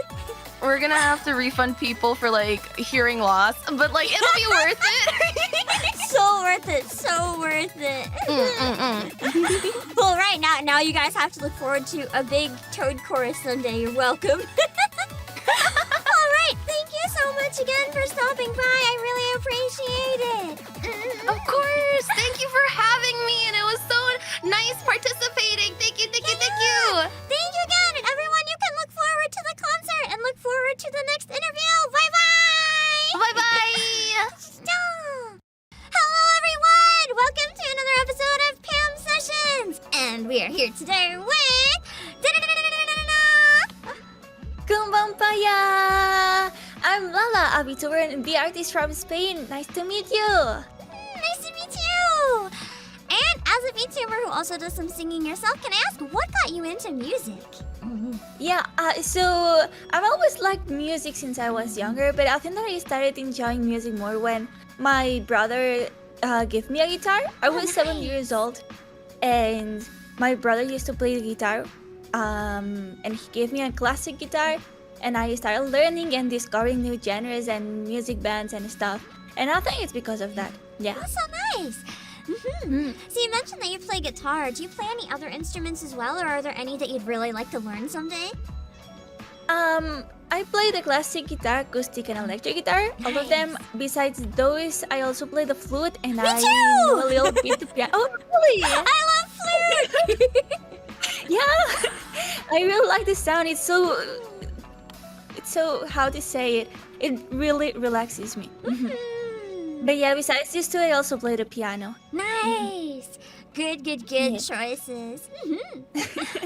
And in addition, how did you end up falling into the VTuber rabbit hole? What got you into VTubing? It was due to a VTuber graduation, actually. Oh no! It was because of Kiryu Coco's graduation, yeah. I saw it on Twitter and I got really interested into the VTubing. And since I was an artist, at that point I was already drawing and stuff. I was curious on how to do VTuber models, so I started drawing one for myself. And at that moment I was also streaming, but like without a model. Yeah. And when I had the model done, I wanted to try it out on a stream. It was supposed to be a one-time thing, but I really liked it, and here we are. That's so fair. It's so fun and so different. I've never done any like streaming without a model, but I can't imagine it. Just because streaming with a model is so fun. Yeah, I was really introverted, and showing my face every day was like, I got really nervous every time that I had to press start streaming. It takes a lot of that away, because then people, they're just gonna like, they're coming to the stream for your content. It's not really about you anymore, and it's very freeing. Exactly. Yeah. And it's really cool too that you said you got into it from Kiryu Kuku's graduation, because it's like you know, even as she was graduating, she managed to inspire some new people to come and enter the scene. That's really nice. Yeah, it was, from what I seen, it was her dream to inspire more people and for more people outside Japan to start VTubing. So it's nice, yeah. Yeah, she inspired people all over the world. I know that you look up to her in that way, but you mentioned some other stuff as well. Are there any other artists, whether it's drawing or whether it's music or streaming, that you look up to? What is it about them that you love? There's a lot of them. That's so fair. I think that the ones that I like the most are Paku-san and probably Hyde.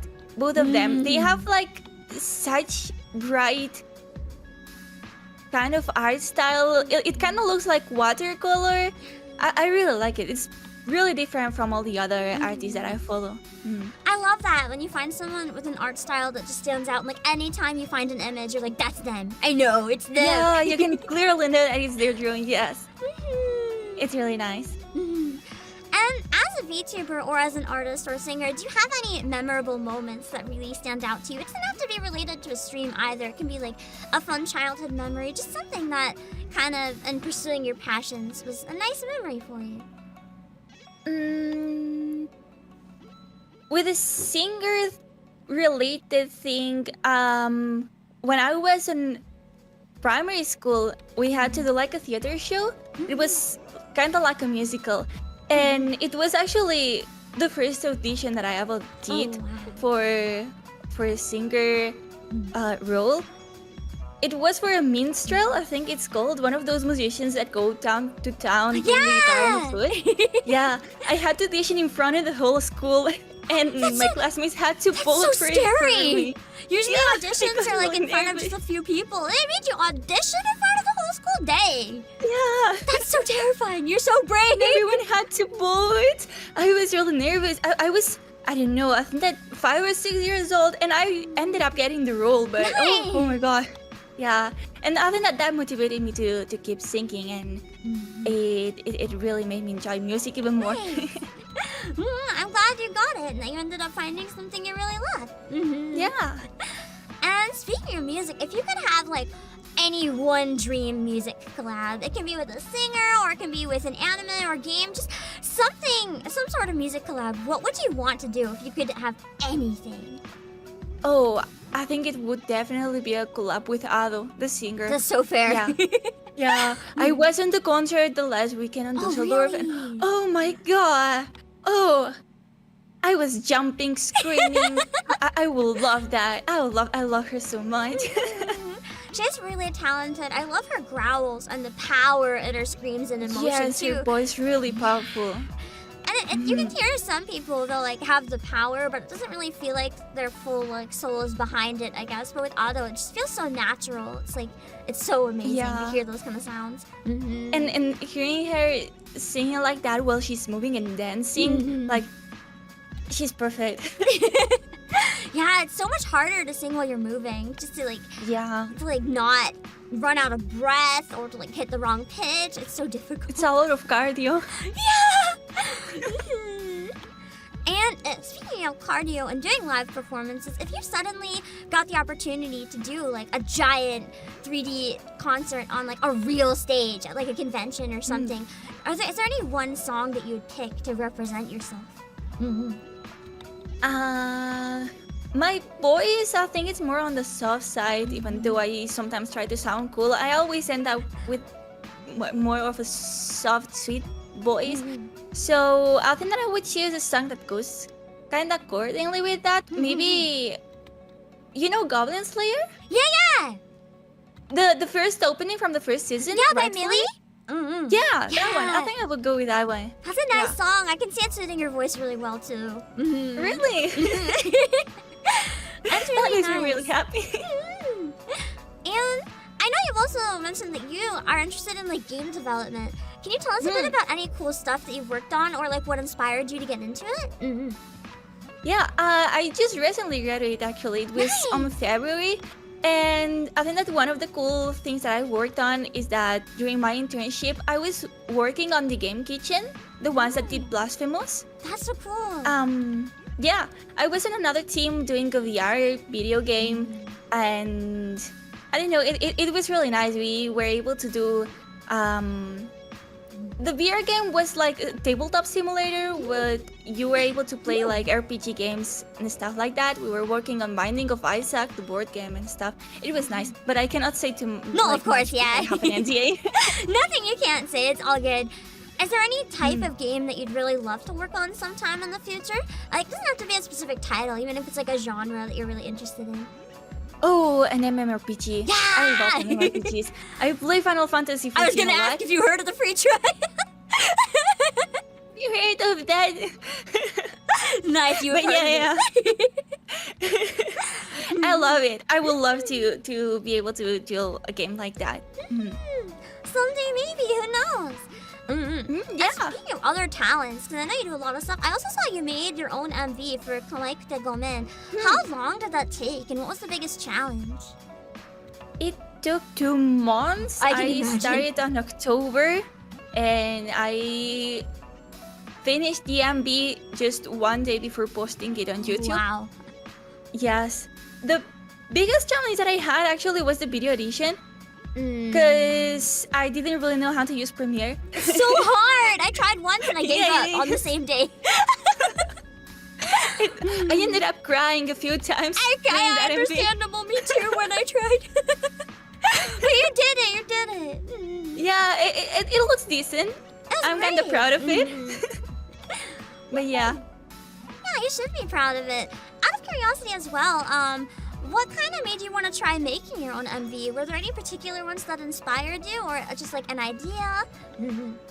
It was not an MV or video itself. It was a VTuber. It was Suicide from Hololive, because as far as I know, she used to do everything by herself before joining Hololive, and I felt really inspired by that. So I always try to be involved as much as I can on the projects I'll do. Like, I want to do everything by myself. That's really impressive too when you find someone who does everything themselves, because it's like, whoa. Yeah. They literally do all of this. I want to be like that kind of VTuber. Nice. And speaking of what kind of VTuber you want to be, is there any like major goals that you want to achieve someday as a VTuber? I would love to have a 3D model and do those kind of 3D concerts, super idolish like. Yeah, I think that's the major goal that I have. Someday, so you guys have to look forward to it. Exactly. And speaking of other stuff that our viewers should look forward to, on an ending note, can you tell my viewers right now why they should go and immediately subscribe to you? I can cook, I can draw cute anime girls, I'm good at FPS, and I can fix your PC and program your video game whatever you want. You can do so many things! Holy, there's already like 3 of those things, and I'm like, please help. Just give me a call, I'll be there for you. So now you guys know, you can go check out her channel. It has so many talents, so many cool things. Alright, thank you so much for taking time to join, especially our viewers. I messed up the time. She was very courteous and joined anyway, so thank you so much for your patience. Thank you for having me here. Thank you. Alright, everyone. I will see you guys next time. Bye. Bye. Hello, everyone! Welcome to this episode of Pam Sessions! Today we're here with... Da-da-da-da! Hi! My name is Kohana, and I am the Kimono Mimi VTuber, now independent. Hello! And, Kohana, can I ask what got you into music? Of course! Kohana's actually been into music for a very long time. It started with classical music, because Kohana started on the violin at a very young age and went to a lot of concerts and participated in ensembles. So that interest actually stuck around with Kohana for a really, really long time. Nice! And yeah, I know you mentioned violin as well and classical music. Was it kind of a self-taught thing, or were you like classically trained? Kohana was actually classically trained. Oh dang! Nice! Except Kohana like denies playing the violin because you know, sometimes things happen. and you have a lot of teachers because it's just complicated, and you choose a different instrument and you pretend that you didn't associate with the instrument you started on. It happens. Sometimes you want to just change it up or whatever, and you just want to have like a new start. That's all good. And you mentioned classical music as well. It's really interesting because so many people in the VTuber scene get started from like VTuber, anime, or video game music. Have you gotten started with music by like singing classical music as well? I actually didn't sing originally. I was originally an instrumentalist. I kind of got into singing more later, if that makes any sense. When I participated in choral ensembles and auditioned for it, and I got in. And I was really excited for that opportunity because I've never sang or anything before. And then it stuck with me. Nice. And I still sing, actually, in part of ensembles to this day. Oh, nice! That's so cool, getting to be part of something like that. I always want to figure out a way to, like, fix internet delay, so someday we can have, like, a giant VTuber ensemble, like, choir or something. That would be so cool! Oh, that would be so cool! The dream project, someday. Yeah. And kind of on a similar note, but a little bit different, more specific to the VTuber sphere. So you've been doing music and stuff like that, and if you've been in ensembles, you've done like live performances and stuff, but what inspired you to venture into the realm of VTubing? It was originally during, like, I think right before the pandemic, I got a little into HoloLive, and then the pandemic happened and it was like, oh, great opportunity just to, like, relax and watch cute VTubers play games or interact with the audience. They're very cute. Yes. It's like, can I try this too? Can I make my own model and such? So I got my, I guess, first experience kind of just by streaming with the default model that VTube Studio had and playing games. That's a really good way to start, though. That's like one of my #1 advice to people. It's like, instead of just jumping to get a model or audition, you can always start with like a pre-made model. There's no shame in it. It's a great way to try. And VTube Studio has a lot of amazing ones that you can use for free, like the cat or dog model. Yeah, I love the cats! Akari, yeah. I love how they're like almost realistic looking cats too. I always have fun when I'm visiting family. I'll just like bring my phone and bring it up to them and be like, look, you can be this cat! And they're always like, what is this? So true. It's always like the parents, I feel like, are really confused when you try to show them new technology. They're just like, what? This is what you do? Yeah. I can ask this one, but like don't feel like pressured to answer if you don't want to. Okay. Does your family know that you do VTubing? They do, actually. They knew when I originally auditioned for this character, which used to be a part of Shira Yuri production as the original character, Amano Kohana, before the disbandment. That's so good that you get to keep it afterwards, though, so you get to continue your legacy and keep doing your awesome I'm really, stuff. really thankful to Onsho and all of the S-Pro staff and all my gen mates for all their support, and also letting me continue after, of course, with the IP to Kohana. And do you have any like really memorable moments as a VTuber or a singer? Just kind of something over the years that's like really stuck with you and been something that you're really grateful to have experienced? I'm really thankful for our IdolCon concert. To be honest, I don't remember the year, but I worked really hard for that set list, and I chose all Uma Musume songs because that was like my really big interest at the time, and I worked so hard to like kind of have like the performance have like the effects, and then to have like the Uma ears from Suzuka, and commission like art from Fire that had Kohana in the Suzuka outfit, but it was pink. And then Kohana forgot to record it. So I'm a little sad that it's lost forever, but it was a great one. And I'll always remember that IdolCon X Shira Yuri production. Yeah. It was so cool that you guys got to do a concert at a convention. It was. Kind of on a similar note, if you ever did get to do like a 3D debut in the future sometime as Kohana, would you ever have like a certain song or something in mind that you'd want to use to represent yourself?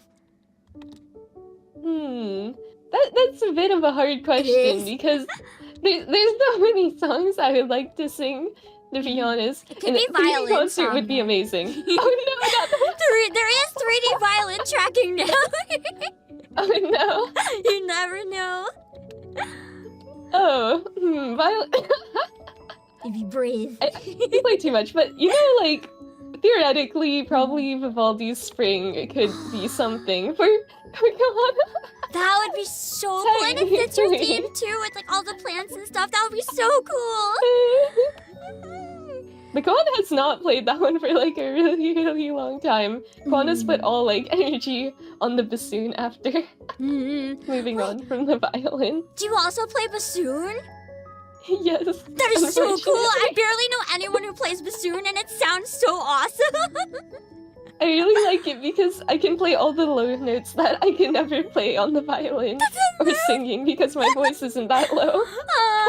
Me whenever, like, I really want to get like a bass whistle, or like a bass flute, just so I can play low stuff. So cute. They're like huge. Those I know. flutes. There's like, so I think it's contrabass flute, where they actually like, you have to put them on the floor. You can't hold them. They're so big. They're really fun. On a similar note, 'cause Woodwind you friend. Yeah. Because you mentioned spring. I know that you have a passion for like gardening and flowers and plants. What kind of sparked that interest? Yeah, and do you have any like favorite plants or flowers? I think it probably sparked from my mother, to be honest, because she's really into gardening. Me too. We My have mom our own loves it so much. Yeah, and then I take care of my relatives' garden too, like when they leave for trips. Nice. So I actually do like the hibiscus, though. Yeah, it's like so pretty. there's a lot of flowers, you know, out there. Even though like I always default to hibiscus, I also like the lavender plants and wisteria, like cherry blossom. Yeah. No, these are all kind of basic. No, they're all nice. They also, I happen to notice as a tea connoisseur, most of those are drinkable and very tasty. Yeah, so it's not like I'm drinking tea right now or anything, but It's okay. I literally have like a floral tea. I have Solomon seal tea with me right now. yeah, it's very good taste. Very good taste. Yeah. On a different note, in terms of music, if you, whether it's like violin or singing or anything, if you could like manifest any one dream musical collab, it doesn't even have to be with a musician. It could be with like an anime or a game. Is there anything in mind that you would like definitely want to do someday? I really like Sensei, the singer. She's done a lot of songs for rhythm games and also released many of her own albums. And I really admire her and all the different genres that she sings. She like really ventures out there, trying a lot of new things, but she has classical training and a really nice operatic voice. Oh, that nice! I just love really, that. really like. So you said you look up to her too because she does a lot of like different genres and stuff. Are there any genres that Yes. you'd love to try someday in the future that you've never done before? They're definitely like Gohan has tried to sing a lot of different genres before, but not sure which one could be maybe like one that was really out there. Oh, maybe like hip hop. I don't think I've ever sang hip hop actually before. That could be cool. Not recently, I guess it's been over a year now. I did a rap original song and I wasn't very confident in that at first, but it actually turned out pretty cool, so you never know. It could be like your secret talent. Oh, you're right. I also never tried rapping. That's like someday. Out of the scope for it. But since I do, like, she tried rapping, I was like, wait, she's so good at rapping. Wow. I love that when you find a creator who just can seem to do everything. It's just like, I love this person. I aspire to be half of this person. Yes. What's that? I'm just scrolling a bit. Oh yeah, you released your own original song as well a couple years ago when you debuted. Oh, yes. What was it like, that process, getting to release your first original song? It was kind of nervous, to be honest, because it was part of the audition process. That was the final stage. Oh, wow. When I was auditioning for Kohana. So I talked a lot about this during actually my debut too. So the audio in that original song was actually the one that I submitted for the audition. Nice. It was just that good then. If the audition became the final. It was very sentimental, you know. That like, of course, I could try to re-record it and make it better, but there's just something like about that audio recording that meant a lot to me because that was like the one that I used to audition and then get this role. Yeah. I feel like that's one thing that can never be undervalued when it comes to music too, because like more than anything, music touches people's hearts, right? So if it has a big sentimental value to you, then it's going to reach the viewers as well, and they're going to love it. And now that you've been streaming too, around 3 years, do you have any advice that you'd give to somebody who's kind of a little nervous, but maybe considering getting into the VTuber scene a bit themselves? I still feel like I'm really new in this. Me too, honestly. Scene, You never especially really now feel like as you've an done indie it. again. Yeah. So true. It's kind of like a new start because it's like you've been like under Shinoyuri for definitely. so long that it's kind of like what is this?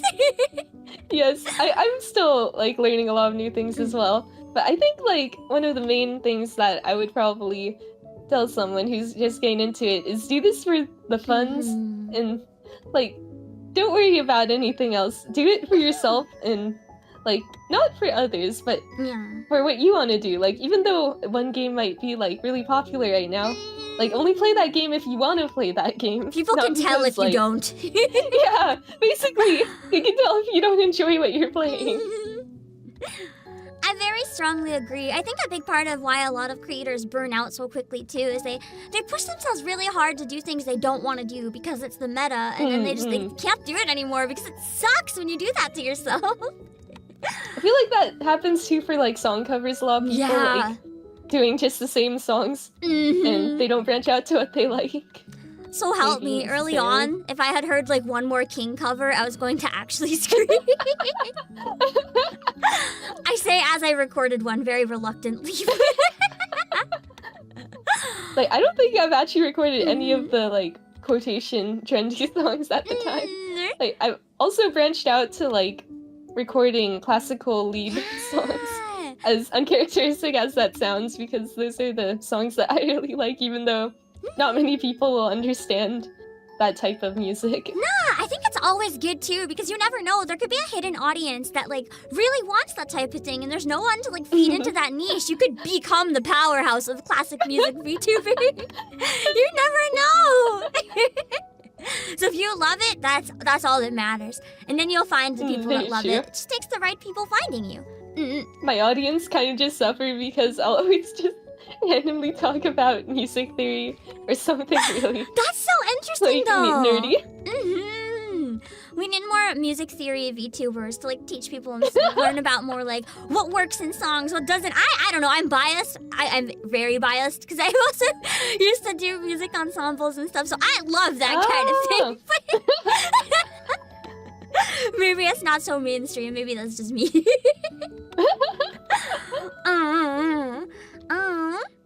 And one other question that I have to ask to end off, because I need to know a very important question. What can you tell my viewers to make them subscribe to you right now? No. I am not very good at answering these kind of questions. Self-promo is the hard ones. I'd be like, please support Pam. No! For this wonderful opportunity. Support Johanna, not me! If you're here, you already support me. Go sub to her!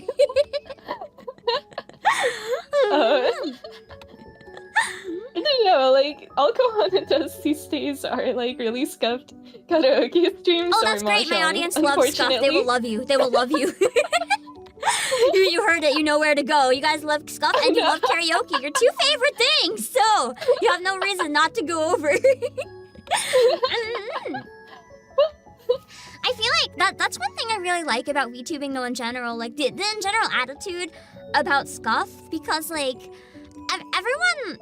IRL, I guess, is so pressured, especially in music, where it's like, if we make one mistake, if we make one mistake, like, our life is over, we're dead. But with VTubing, if you make one mistake, everyone's like, Taskaru, thank you, you've blessed my ears. So I remember I forgot to like turn off all my filters before doing the karaoke stream, and then like the high notes were just like clipping out, or like if I was too loud, I was just like clipping out, and I didn't realize. Or when you forget to turn off your background music. Oh no, the worst. Or you forget to like just so many things. Yeah, but everyone loves it. It's all part of the process. I remember I sang a whole song Definitely. once, and it was a duet with myself pre-recorded. I had myself, the other myself, and the instrumental muted, and I went the whole song, and it was like not a rap, but almost a rap, and I just went with no BGM. It was terrible, and then they clipped it. Evil. You're always going to have that memory. Yup. But just before we go real quick, is there anything else that you wanted to talk about or shout out or anything? Not very much. I'm just very, very thankful to have this opportunity once again to be a part of your concert, especially on the violin, which I've never really talked about before, so I'm very, very shy about this. I was so excited when you mentioned it, so I was really happy. Thank you for giving my bad whistle playing a chance. I will sound like... I am not good, but I love it, so I will try to live up to your violin. No, I hope the violin lives up to your whistle. I already heard it. Chat, trust me, it's beautiful. Trust me, it's beautiful.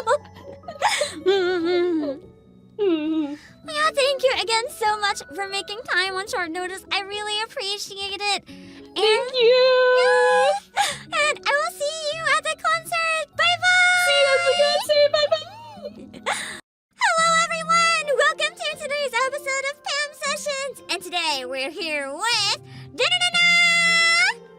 Baby Mume Mo!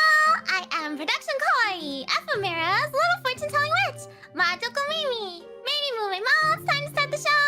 Woo! Woo! And can I ask maybe what it is that got you into music in the first place?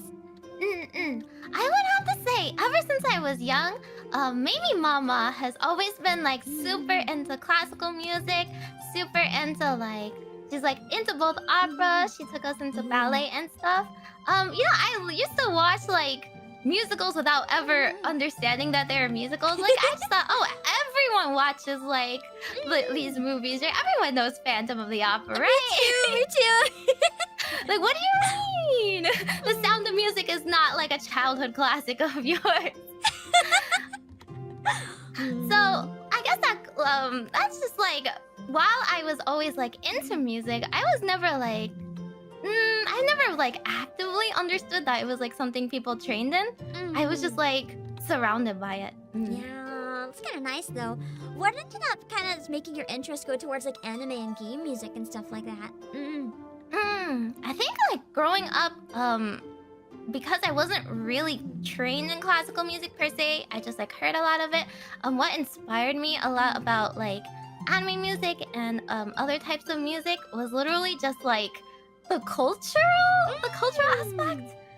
Very much because like growing up, there wasn't a lot of like Asian influence around me and a lot of like relatable music, you know? Like it's not like I dislike Western music, but as a child, I don't know, I wasn't the rave type, party type. It made me girl.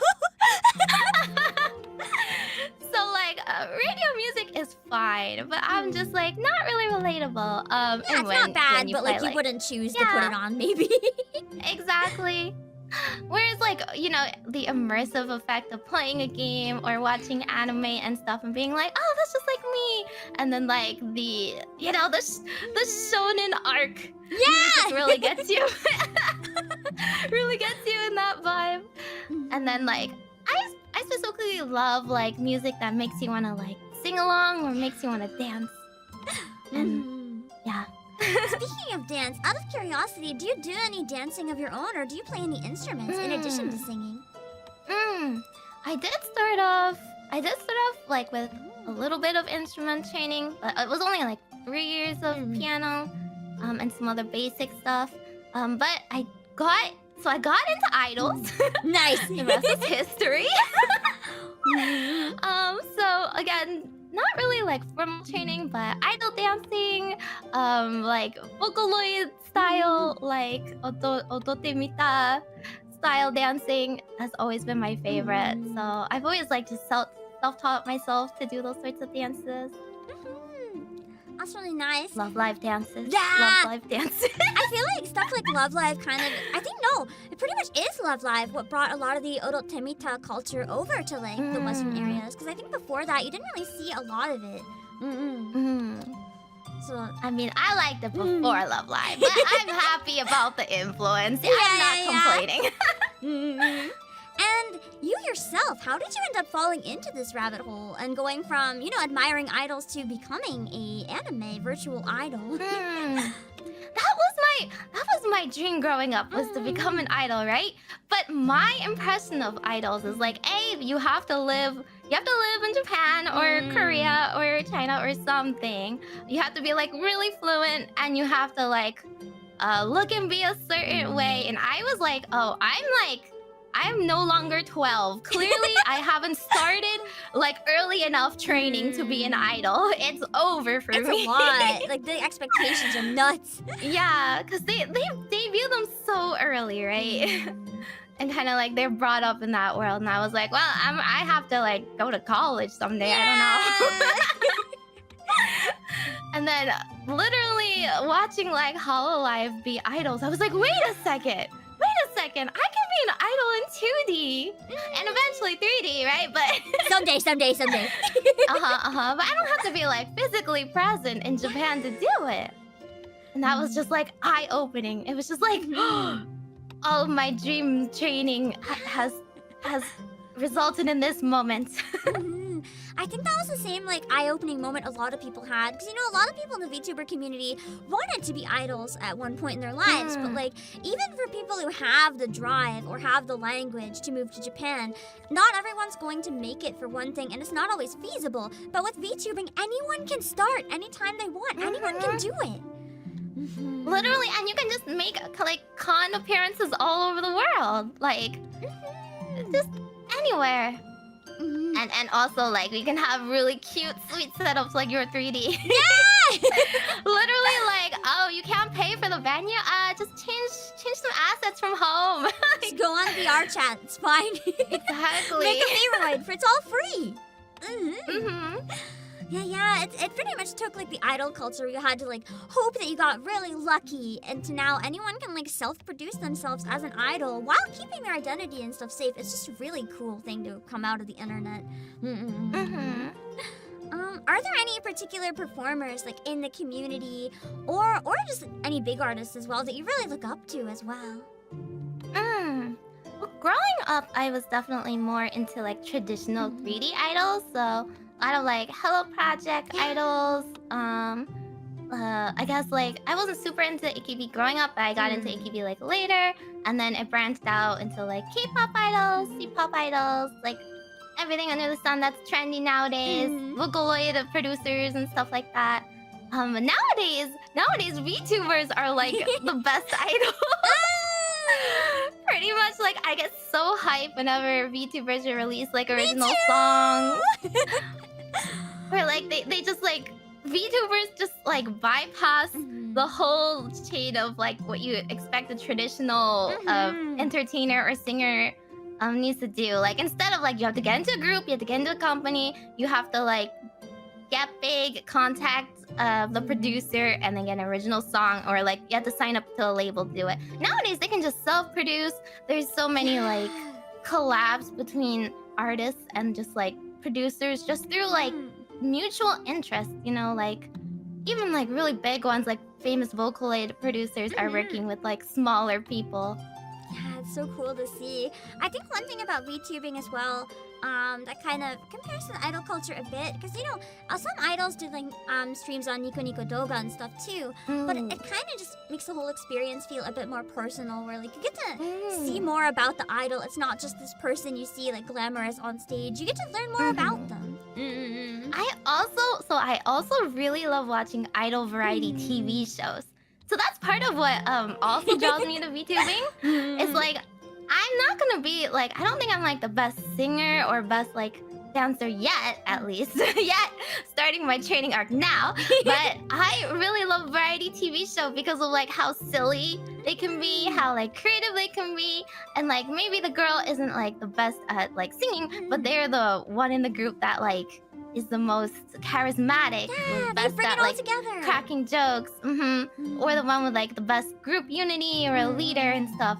And so like streams are just like more accessible variety TV shows where like they can create these fun moments that like make you more attached to the group than just listening to their music. For sure. I kind of like seeing it that way, just as like variety shows, like different collabs and stuff. It's interesting. And it kind of shows too why like a lot of talk show streams and stuff do so well, because it literally takes that concept.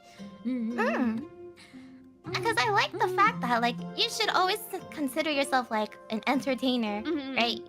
You have to be like multifaceted, but also like I feel like every skill you picked up in your lifetime has a purpose. Yeah. You know, like even things that you like feel like, oh, I didn't achieve anything in it, but it becomes part of like who you are. It makes you more interesting and like as a person.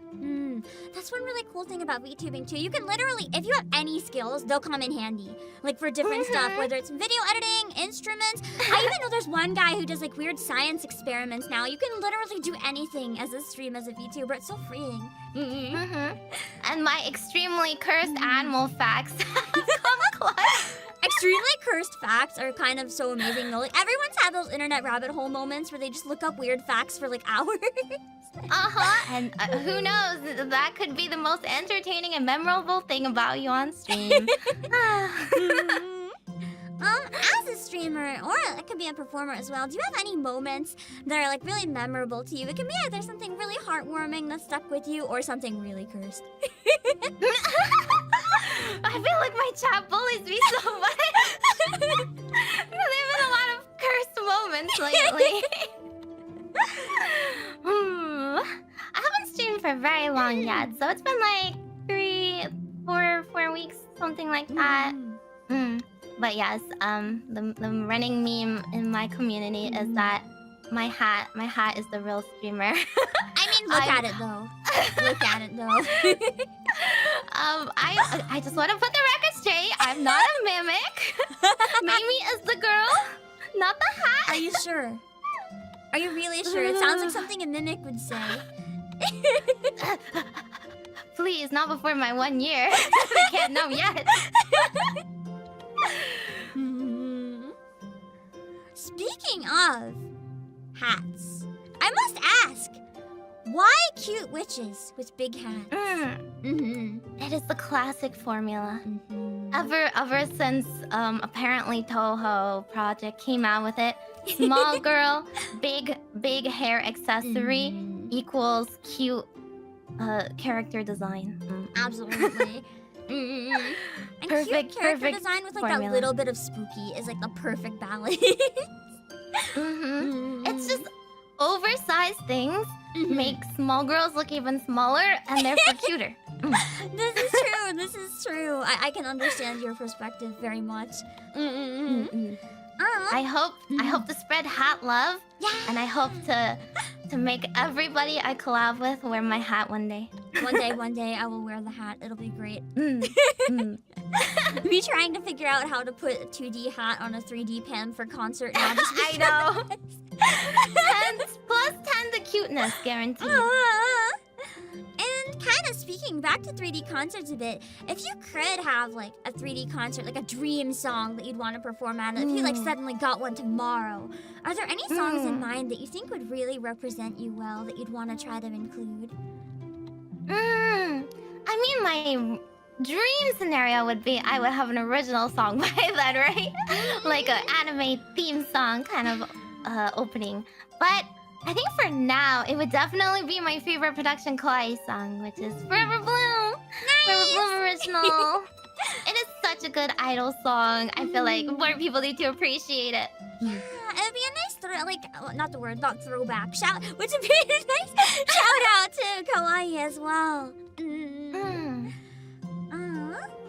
And I also know you do fortune telling streams. I do. What inspired I'm a fortune telling queen. Yeah. So I am a fortune telling witch. I have been training in the Arcana magics. That means I'm good at not only like I'm good at reading people and I'm good at reading the fortunes of people, but I would say my style of fortune reading is kind of like, it's more like guidance and more like intuition based. Not like, okay, you're going to eat a sandwich for dinner tomorrow, right? Yeah, more useful. It's more like, I feel like it's a good way to open a conversation and give advice and make people think about things in a different perspective. Interesting. And also, it's a very good excuse to keep buying cute decks. That is so fair. That's infinitely fair. Pretty. Cards are so nice. Just to like lay them all out and look at them and stuff.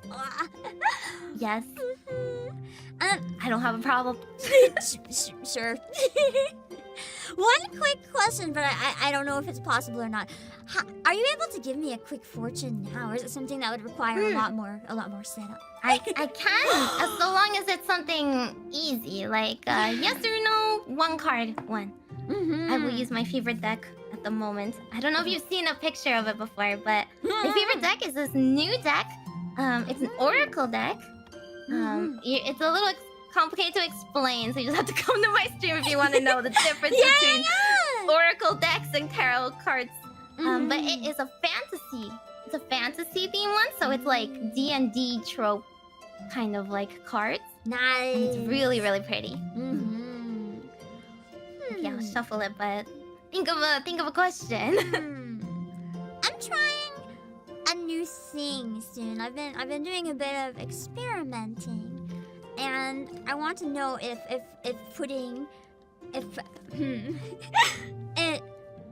is it something that is wise to be putting my time into? Is a secret thing though. I see, to invest your time in. Okay. Let's see what the cards say. I'm excited. Hopefully something beneficial for your sake. If not, I can take it. I can take it. Sometimes the cards yell at me. It's fine. I'll punch the card. Oh! I get this card a lot in readings, actually. So, this card that I pulled is called the Twins. It's a really pretty card. It's got like two cranes flying and intersecting. And it was pulled in reverse. So, when you pull a card in reverse, sometimes it's like an opposite meaning than the upright one. And this one I pull a lot because it has a lot to do with like, people's internal struggles. And a lot to do with like self-doubt and stuff. Oh boy, that's me right now.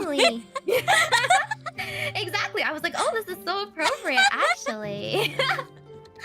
So usually, the upright meaning of the twins is when you think of like two twins, you think of like a rival or like something blocking you from having like a harmonious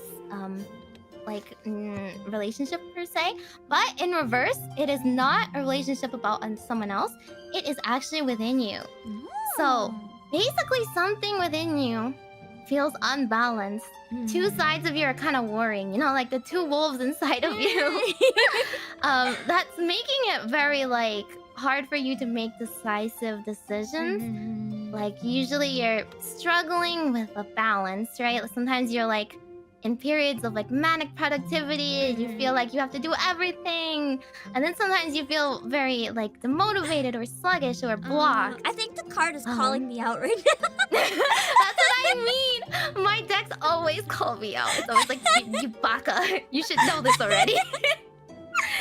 And what the card suggests and what kind of advice it gives you is like, it's time to bring balance to the dual natures within you and try to figure out a happy medium. You would rather try and get your energy back to like consistent side rather than relying on just like the big hills and valleys between everything you're doing. So I think rather than, I guess, like, if it's something that you're wondering if you should invest in, right? It's specifically saying, like, perhaps, rather than approaching it as something that you, like, want to invest a lot in, but then, like, feel demotivated if it doesn't work out, just, like, put more consistent effort into it, like, kind of chug along, and try to, like, keep your emotions from overruling anything. You know, I feel like if you, like, just put forth the effort, consistently, it will pay off. Rather than like putting all of your emotions into it. right? Just like just trust the process kind of deal. Sweet. It's surprisingly relevant to something I'm working on right now, so I'll keep that in mind. Thank you. Yay! And I know. Wait. I also have to do I have to do an 8-ball reading for you real quick. I need my crystal ball. My very important crystal ball. It's called Rose and Quartz. So, will Pam's project work out well for her? And let me see, it says maybe. At least it's honest.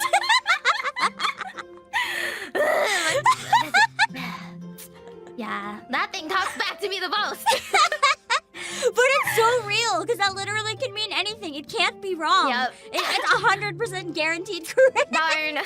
That's the most like corporate answer this ball could have answered me. It may or may not work out. We don't know. Honestly, that answer made my day because it's hilarious, so that's funny. I wish I was kidding. And I know as well, I saw you mention as well that you had an interest in like voice acting and stuff. Were there any particular things that kind of inspired that interest?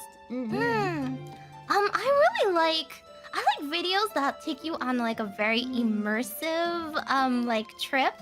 Like I like ASMR roleplays a lot, but not necessarily. It doesn't have to be ASMR per se, but it's just like when you listen to someone's extremely elaborate world building and get sucked along, and like half the time that's just voice acting in play, right? Especially in video games as well. It's like the most like boring, the most tropey lines can be made totally different with the right voice acting. I'm not really good at the impression side of voice acting. Me neither, that's brutal. I actually putting my emotions into it, you know? I feel like both of us have a voice type, and you know, we're kind of typecast into it. Like, sorry, neither of us can be the older sister type. It is what I try, but if there's anyone else in the room, they're probably more suited. Yeah. Someone else can take the soothing role from me. But I feel like it's just like the method acting, right? Once you really get into it and you feel the emotions, and then you just reach across the screen and like touch someone else's feeling. Yeah, it's so nice too when you've made that connection. Like this is terrible, but whenever I'm doing like an emotional scene on stream, if people are like, "You made me cry," I'm like, "Yeah." Yes, exactly. That is exactly what you want, right? Yeah. Just knowing that your emotions good. like touch someone else to feel the same emotions, it's a good feeling. It's literally you being like, feel my pain. Yeah! this hurt me, and now you're gonna be on the same boat as me. And speaking of like voice acting stuff, is there any like dream projects that you'd love to be in someday? There are things that I always wanted to do, and I don't know if it's possible to do yet, but I will cook. I will learn and cook. I would love to do VTuber like stage plays or VTuber musicals. That's my dream. I have something in the works. Oh? I don't know how well it's gonna work. It's gonna be kind of scuffed, but if it works, I want to try another one. So maybe someday. Yeah, I love writing too, but I mean, it doesn't have to be original. I feel like there's definitely like easy licenses people can like get for like online musicals and stuff. But like, I would love there's to like free write. ones too, like royalty-free Yeah, musicals. exactly. I would love to write like a play. A stage play, especially like with 2D, you can just use like fun assets. It doesn't even have to be 3D. No, I think 2D is more fun because then literally anyone can do it, even if they have to join as like a PNG. Exactly. Or like editing magic, you know? Yeah, it's even more funny that way. Just like have PNGs or like models used as like cutouts and make them like drag around. It's more fun that way, I think. Exactly. If it's scuffed, it's still immersive. It's still fun. There's a certain charm to it being scuffed too, because like if it's scuffed and you own it, that's really charming. But as soon as you're trying to make it professional, it's like then you're held to certain standards. Be the meme queen of your event. All right, and I do have one final really important question. As an ending note, can you tell my viewers why they should subscribe to you right now? Well, did you know that the Magical Mimi channel has a free trial? Wow! No, actually, no restrictions on level or gameplay. No restrictions at all. Even better. Holy moly! Unlimited free trial. Free trial to fortune telling. Free trial to deck building games. Free trial to every other scuff thing I'm doing under the sun. But maybe also Dawn Trail. Yeah! Dawn Trail. Let's go. Me crying in Heaven's Ward, but I'm gonna be done Heaven's Ward in around 2 more streams. I'm like at the end, so I'm excited. How many times have you cried already? I'm gonna out myself as a really bad person. I cried in a number of parts, but I recently passed the vault. I'm not gonna say what it is for people watching that haven't played it. I laughed. Okay, no, that's fair. I'm sorry.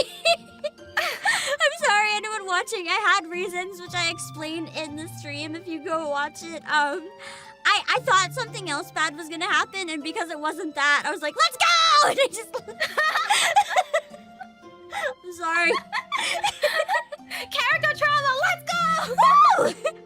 I cried in the same stream a certain scene later on, though. Yeah, but at the exact moment. It's okay. You just have to get. I just need you to get to Shadowbringer, so then you feel our trauma and hurt. I'll be there soon. I'm looking forward to it because I heard the raids are fun. So yes, they're super fun. Nice. Level 80 is when it starts getting real fun. Nice. What is your favorite job class? I have to ask real quick. I know I said it's over, but Summoner. Nice. I haven't tried that one yet. It's like, okay, so like I look like I would be Astro, but like healing is hard, okay? I'm trying Astro next. I've never tried healer before. I'm so scared. so much micromanaging. I wanna pull out my book and summon my cute little pet and take up the retinas and screen space of everyone else in the raid. And run around and be caster. Nice. Yeah, like what? You have to stand still to cast? Couldn't be me. Yeah. I look forward to seeing you run around in Dawn Trail, but I'll probably lurk for like 2 seconds and run away because of spoilers. Oh, please don't. Yeah, please. There's a lot of spoilers. Yeah. Like, they have to pay off. Pigdomancer, though. I can at least learn about the jobs and everything else. True. Thank you so much for joining today. I won't keep you any longer, but I really appreciate that you took your time out for this. Yeah, thank you for having me, Pam. Everyone, Pam love. Pam, best boss. Best cute witch. Best fortune teller. You can give me the best financial advice.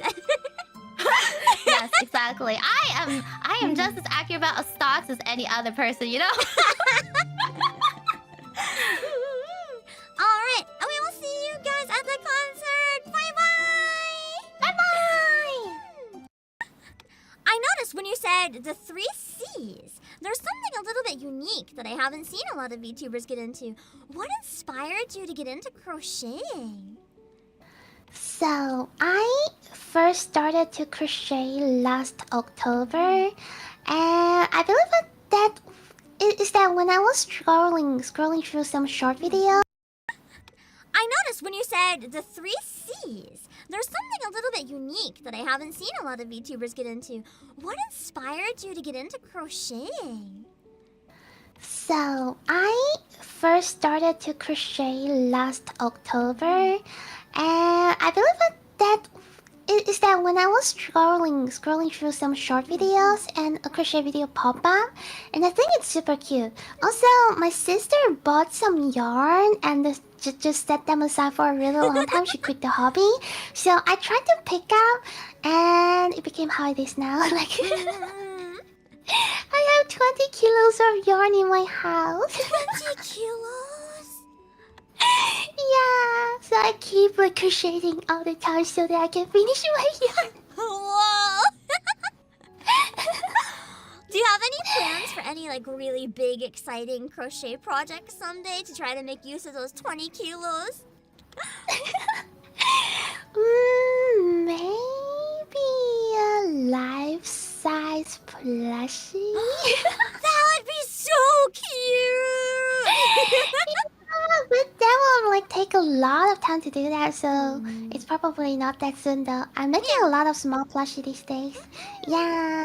Nice. It would take a long time, but it would be so worth it. Because, like, you have a lot of VTubers with life-size cutouts, but who has a life-size crocheted plushie? Nobody! You'd be the first one! It is. Oh, that'd be so cool. I had to ask one question. I had to for reasons. Feel free to skip it if you don't want. But I noticed on your website that it says that you also happen to enjoy yaoi. Do you have any recommendations? for no reason in particular.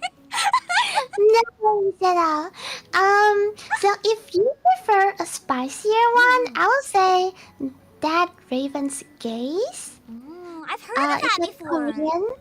Oh really? I don't know what it is. I just know I've heard the titles. It's kind of like, okay, this like the main character, it's a bottom, and he's like too scared to kill zombie, and the other wants to abandon him, and he kind of like meeting to another like guy like at the top, and he's really like strong, and he carry him, and also and in the next like a season they meet another new guy, so it's like a 3P, and in the zombie world, and yeah, so it's really good. Nice. Body size difference, yeah. I am definitely curious. I will have to check it out for reasons. Yeah, it combines everything I like, so I would recommend it. But if you don't like spicier, spicy ayaoi, I would say Black Butler, even though it's not really a BL, but you can always use your imagination, you know? Like I mean, there are definitely some characters in it that I feel like there's probably a lot of doujinshi. So if it's not official, you can always just buy the doujinshi, and then it's good enough. That's right. Black Butler has a lot of good doujinshi, so. And there's a new season coming out next month too. Yeah, I saw that. I'm so lucky. I've been like rewatched like the previous Black Butler for like 5 times.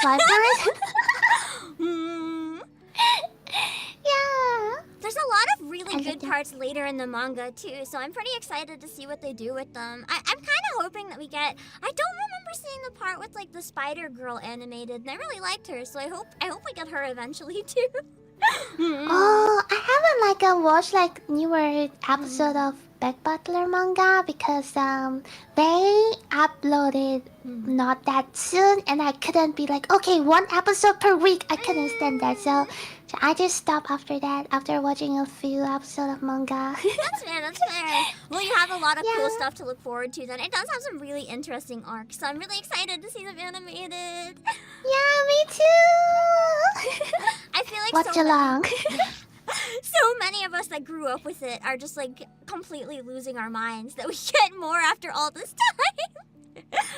Yeah, I really want to look at the new anime so much. Are there any other new anime coming out that you're really looking forward to, or is it mainly that one? It's just mainly that one, because I have like 2 jobs, so like one is like streaming and another is my full-time job, so it's kind of hard to like follow up anime. I haven't watched anime for quite a long time. It's hard. Yeah. I think a lot of people, like our viewers, don't really realize how busy you get when you become a streamer. It's really hard to find time for other things. Yeah. And also, it's not only like streaming costs time, it also like the back work, the work in the background costs a lot of time. Yeah. So I think the work in the background is like the most amount of time. Like people don't see how much time that is, but for a lot of us, like even if we go live a couple hours, we're putting at least another few hours. And if you include like going on Twitter and like social media, that's even more hours. Yeah, it is. And also, like, when you want to have a project or something, oh my god, the time to do research and get commission and everything planning, oh my god, that's... Yeah, I can vouch. We are currently doing a project right now, so time that you guys don't see us taking, we are taking time right now.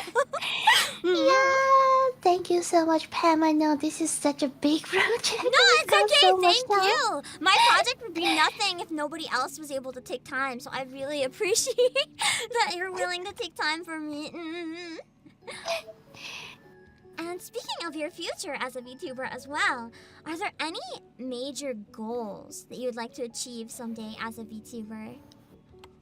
I would say a YouTube medal, I hope. Yeah, play button! Yeah, the play button, that's right. That's the dream! Yeah, right?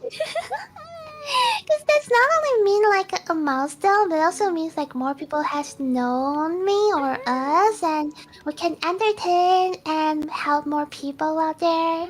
Yeah, thinking of that is just feels really good. That Because, like, it's not only just a personal achievement to have it for, like, a trophy. It means that, like, you have that many people who like your content and that many people you make smile. It's really a meaningful and significant thing. yeah, that's right. So it's like my goal. And one thing I'm kind of curious about as well. Do you have a dream game that you'd want to stream someday, or something that you think would be really fun to share with your audience? Okay. I wanted to play Who's Your Daddy? I know that game! But that like we can have like 8 player in the game, so it's like multiplayer, and it's hard to like get 8 people and just arrange the time because of the time zone and stuff. Yeah. So that's like one of my dream game. Someday there'll be a group with 7 babies and a dad, and it'll be fantastic. I feel bad for the dad. When I first saw the game, I was like, okay, wish list. I mean, I already bought it though, so. I already bought it too, so if you need an extra person. I'll DM you, Pam. Who's your daddy? It's my baby mode. Enter your baby mode. Whoever the dad is gonna have a really hard time because when I play that game, I am chaos baby. It is so fun. I have like the baby emotes. Nice. I commission people to draw my baby emotes like from the Who's Your Dad? That's so good. Yeah. Someday we will see this happen. We will see all the babies running around, and I will laugh so hard. It'll be fantastic. Yeah.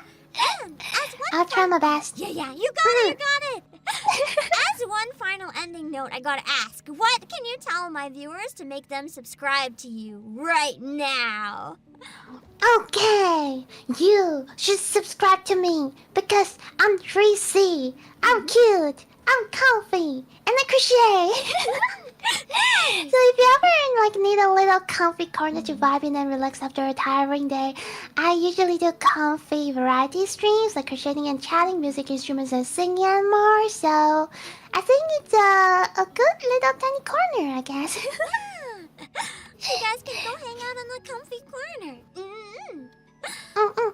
Alright, thank you again so much for joining. I really appreciate it.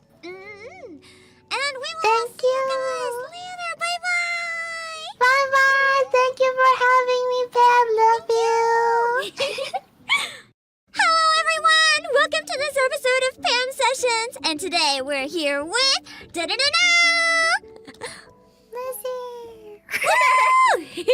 So cute. Oh my gosh. Sorry, hello. My name is Lizzie. I'm a Keeper VTuber, and also I've been in Untitled for the past 10 years. So. Yeah. And as someone who's been a Utaite for around 10 years, that's a whole decade, what got you into music and doing this kind of stuff? So I would definitely say like the beginning is like back in my childhood. My mom showed me a lot of like musical movies, and I also like definitely grew up on like Disney and like Barbie movies. So I just always really liked music, and then like I picked this up as a hobby because actually my friend showed me Kagura Project when I was like 13 or 14, and I was like, this is so cool. And then she showed me a cover like she had done herself, and I was like, whoa, this is so cool. I want to do this too. And then I did. Nice. In addition to doing singing as well, do you do any instruments or do you do any dancing for fun? Yeah, so I played the flute for 9 years. Which I know you played the flute. I love seeing more flute people. I played it from 4th grade through 12th grade, and like I don't like actively play it now, but I still have it. Like I could definitely pull it out and like play it. You know? And then in terms of dancing, in high school and through university, I did like K-pop dancing, and then also in university I did like vtuber, which is like traditional Korean fan dancing, which that was super fun. And again, it's like one of those things that's like I don't do it as often because I don't have like a group I'm necessarily doing it with anymore, but like I sometimes just do for fun. Yeah, that's so cool. And how did you end up in the VTuber side of things? Because I know you started as a Utitan. It sounds like you've done a lot of performing as well. But what inspired you to fall down the rabbit hole?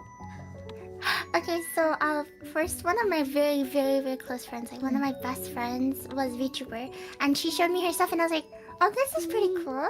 But hers were very much they were like just chatting streams only, and I was like, oh, this is like very cool. But I was like, I don't know if I can have an interesting conversation. Yeah, it's so hard. I was like very worried about it, and then I remember I was playing games, and also it had just hit COVID, and I was like, man, like I feel kind of lonely because I'm playing these games, and I was like, all my friends are busy right now with like school and work or etc. And I was like, maybe I can try streaming it, and maybe I'll have some like company and like someone will join me. And then I was like, oh wait, this is super, super fun. And so like since my friend already had like a VTuber model and she kind of like introduced me to that world, I was like, well, that's like I feel like a more fun way to interact because I knew I was too shy to do like face cams. Oh yeah, that's too scary. Exactly. I was like, oh, I don't think I can do that. So I thought maybe I could get a VTuber instead. So now I have like a bajillion models and nice. And it can be either a Utitan or a VTuber. Are there any like artists in the community that you really look up to? And what is it about them that you love so much? I was like thinking about this question, and it's really tricky because I will honestly say I think I very much have like a big perception of like not to like idolize anybody too much. Not in like a bad way. Like you can obviously idolize whoever you want, but like I think personally, like if I do that, I'd be scared that I wouldn't treat them like normal. So I've always kind of just been like, let me just treat everyone normally, and then like, you know, I can still admire the things they do. So I feel like I have so many friends that I'm like, man, like you're so talented and you're so good and amazing at the things you do. But it's not in like a, like, I guess I wouldn't necessarily say like look up to them, but I'm just like, wow, like I'm so proud of all the you do all the time. Like you're so talented and cool. So just admiring them in like a normal way. Yeah. So like I guess to name a few would be like Hanami season. It's one of she's another like VTuber Utitan friend, like another person I've known like almost 10 years. She does like everything. She does singing, she does tuning, timing, she does mixing. Oh wow. She does all the stuff. So I think that's really like cool because I personally, even though I've been in the community for that long, like haven't picked up on those skills. So it's hard. There's so many skills, especially when like the bar of entry has risen so high these days. Everyone wants like a professional music video. I agree. Yeah. Do you have any really memorable? Oh, sorry, you can keep going. Oh no, you can go. You can go. I was just gonna say, do you have any moments as a singer or a performer that have been like really memorable? Whether it's like a cover you worked on or just something that's a really nice or really funny memory to think back to. Yeah, I think I was thinking of two different things actually. Is one, I think probably like the most like exciting thing that happened ever to me as a Utitan was I have a friend named Jimbug Poo who creates original music, and he actually reached out and asked me to like sing one of his original songs. And actually that was like before we were even super like even before we really had spoken before, so I was like very shocked, but it was like, oh my gosh, this is so exciting because I think that's very much like just to think of like, oh my gosh, like your voice being something that like someone creating music, like envisioning or like thinking like it would suit their song, like that's like such a special feeling, I think. So yeah, I really like that. And then my second one is so I sometimes make like trans lyrics, or I make like original lyrics to songs that don't have any lyrics. So like and I was just kind of being silly. I'm like, pretty into Genshin Impact. I think a lot of people are, so you're good. And I was really into like Guizhong and Zhongli's like story. And you know, when Lover's Oath first came out, it was titled as Guizhong's Lullaby, or like nobody knew the name of it, so they just called it Guizhong's Lullaby. And I came up with fan lyrics for that one, and I think it is still my most like popular cover to date, with like original lyrics. And I was just like really happy that a lot of people liked it. I guess because, you know, like when you make your own lyrics to something, like people could definitely just be like this sucks. But yeah, it's very nerve-wracking to put yourself out there like that. So I was happy people liked it. Yeah, that must be so nice. I have a kind of related question, because that was kind of like a fan project. But if you could manifest any like one music collab with anyone, it could be like a performer or even a game or an anime. Is there anything that you would like love to get to do someday? Well, I think like okay. Well, obviously that's like such a shot in the dark, and my voice is very much like I have a very soft voice, and I know that. Like even with singing, it's very soft. Even if I try to bell, I sound like I'm talking. Like I don't sound like I'm like, you know. And I don't think there's necessarily too many like niches that I could fit in with that. There's a lot. But I guess like I guess something like since I do like Genshin so much, like that would be really fun. Or like any kind of just like I feel like any game that's got like cute girls, I'm like, yeah, this is fun. So yeah.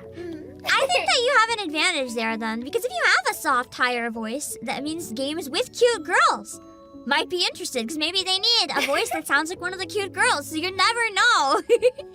So true, so true. And if you've got like a 3D debut and had like a big concert at like an actual venue, are there any songs that stand out as like something that you'd want to use to represent yourself?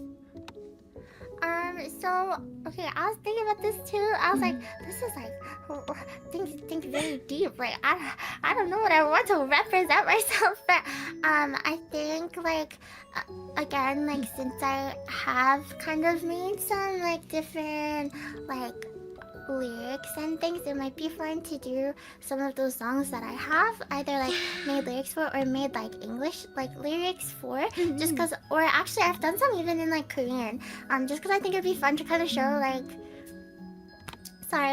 show like some different range of things I've done. So I think like if I was really performing in like a concert hall or something, then I think I would really want to sing Fansa. Because from Honey Mix, because I really like kind of like this message of like she's not gonna give up, but she's gonna keep trying her best, and like kind of a connection with her fans, and like theoretically if I'm in like a whole concert hall, I would hope that, you know, it's like people who care about me who are there, you know. So like that one, I think. It would make it an extra meaningful performance too. Yeah. I know that you've been working really, really hard with Singing March this year too. And it's been a long month. What have been some of the like challenges and highlights of doing Singing March for you? Yeah, so even when I first picked up singing and actually with picking up VTubing too, like both of these things have always been hobbies for me. Like I'm very much like I'm very oriented in like back when I started, I guess still high school, so I was very oriented into my schoolwork, and like right now like my IRL job, definitely I like focus on that a lot. However, like singing and streaming are like my two big hobbies, and so I really enjoy them. And especially with singing, like it's something that I don't like to stress out. Like again, like you mentioned earlier, you know, the bar has kind of risen a lot for like what people are kind of expecting or looking for. But I think again, like a big part of this is still just like the 14-year-old who started singing on the internet with her headset mic. And so like I think that's what's like something that's really like I guess like a highlight. It's really fun for me to just kind of like sing silly things and put them up.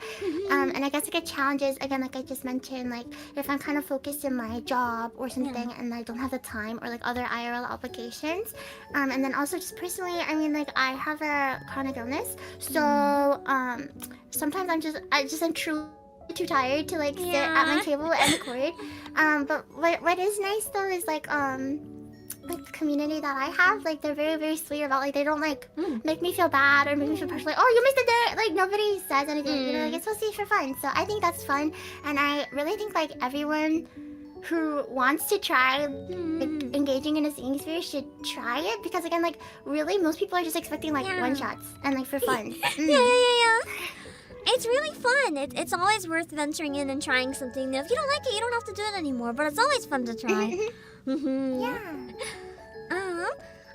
I know that you've also participated in at least one chorus battle that I saw before. As someone who's always been like really curious about chorus battles, but like always too shy to join them, what is it like being a part of like a big team doing something like that? Okay, well, first of all, Pam, next time we can just join one together, so don't even worry about that. But so for me, I have actually always had really, really good experiences with the chorus battles that I've been in. Mostly because I'm a little bit of a how do I word this? I'm very exact with how I want things organized. So I tend to actually be the organizer actually for most of my groups, and or I will co-organize with like one of my very, very close friends. Again, actually one of them was that friend who was was the sorry, I can't speak. One of them was that friend who showed me VTubing, and one of them was that friend I mentioned earlier that I admire, Hanami. Like we like you'll actually see almost every course battle I've been in. I think except for like 2 I've done with her. So and I think it's so fun, and the process is so fun because it's really like it's a lot more goal oriented. Obviously with casual collabs, like yes, you're still trying to produce something, but sometimes like they can get pushed back, like lots of like obligations come up, and of course with a course battle too, like of course you can have IRL obligations or different things pop up, but like we have like a set goal, like we want it out by this date, and we want to match, you know, this theme, or we want to create this kind of product. I feel like that is just like a really enjoyable process, and it's really different from casual collabs.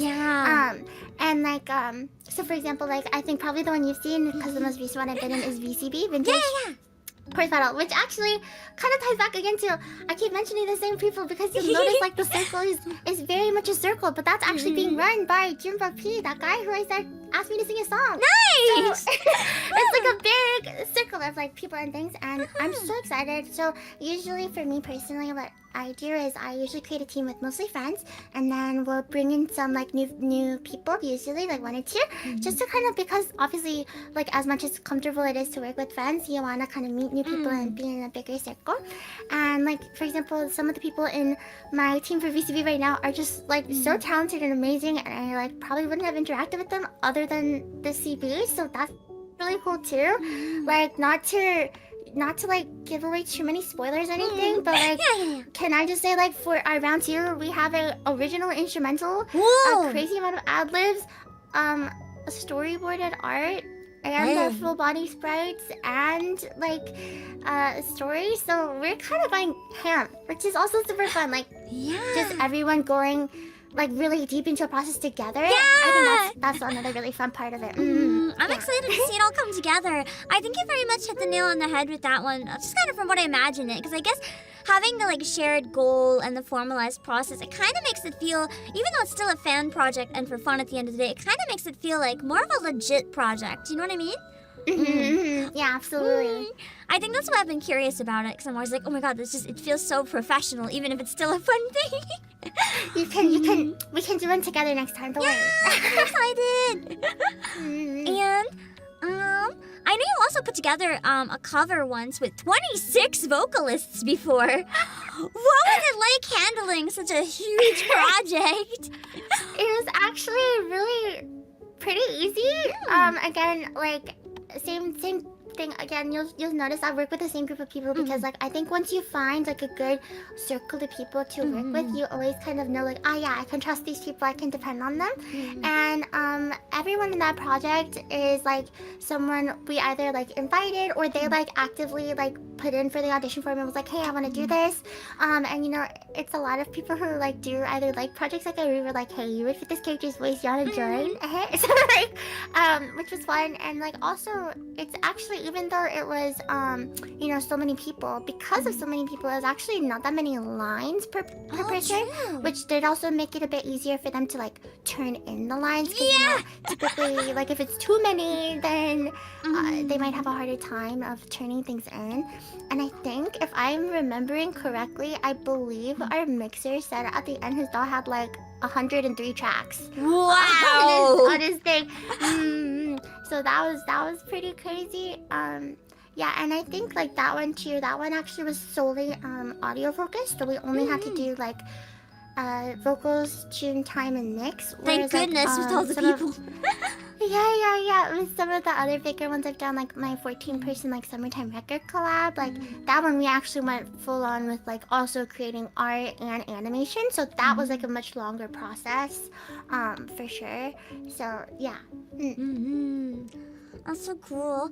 I wanna like watch more of those too. It's really cool to see everyone's entries. Just like how I guess unique and like beautiful and artistic they all are. There's so much that goes into it. It's not just like you sing lines, done. It's so much. It's so cool. Yeah, and I think what's fun about those two, like, so like personally, what I find fun about those like bigger covers is like you get some more room and you get some more voices to kind of play around, I guess. Yeah. For better lack of a term, like one of my favorite things to do, and you'll see in a lot of the big group covers that I have, is I really do actually enjoy like making ad-libs or like fitting in ad-libs, or like purposely creating teams with other people who also know how to make good ad-libs. So like I know like with, again, kind of circling back to that Summertime Record chorus that I made, we had some really fun ad-libs in there, and it was nice because like again we had some like varying like voices to help kind of like make it more full than like I could ever make it alone kind of thing. So I think that's really fun too. Yeah.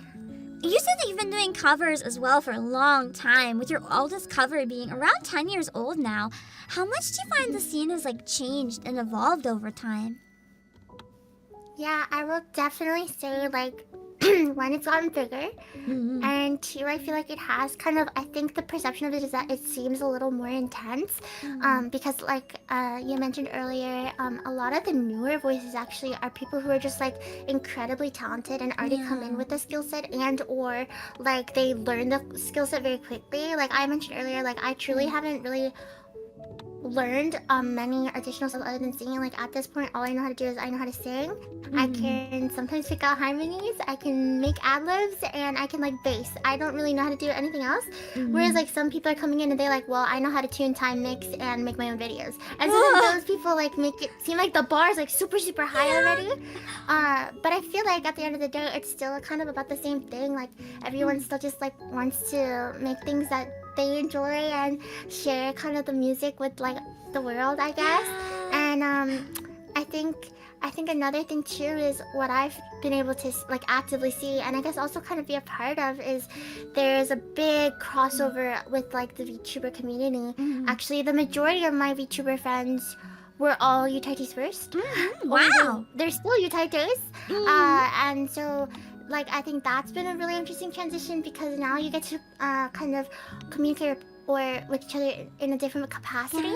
Because like I think it's very different to just comment like on people's covers and be like, wow, you're so good, or like on Twitter and be like, wow, like that's amazing, versus like getting to go on their stream and being like actively having a conversation with them, like you know, even through just chat, which I think is super cool. So I feel like actually that's been kind of give me a way to befriend more people even, or like become closer to friends that I've had for a few years. And I think it's also nice because some VTubers who were not and like don't even know about the Utaite community, because they're seeing so much of it around, kind of also have started like opening up or kind of joining in. And I think that's super fun too. And it's definitely enhanced and changed also the kinds of videos that come out, like the amount of like chorus battle entries, for example, that now have these skills that are learned for like VTubing and VTubing out, like puppeting and things like that. Like I feel like has really increased in the past few years, which I think is super cool. That's cool to see it growing and becoming like such a fascinating thing, just for people to even like as a hobby pick up so many skills doing.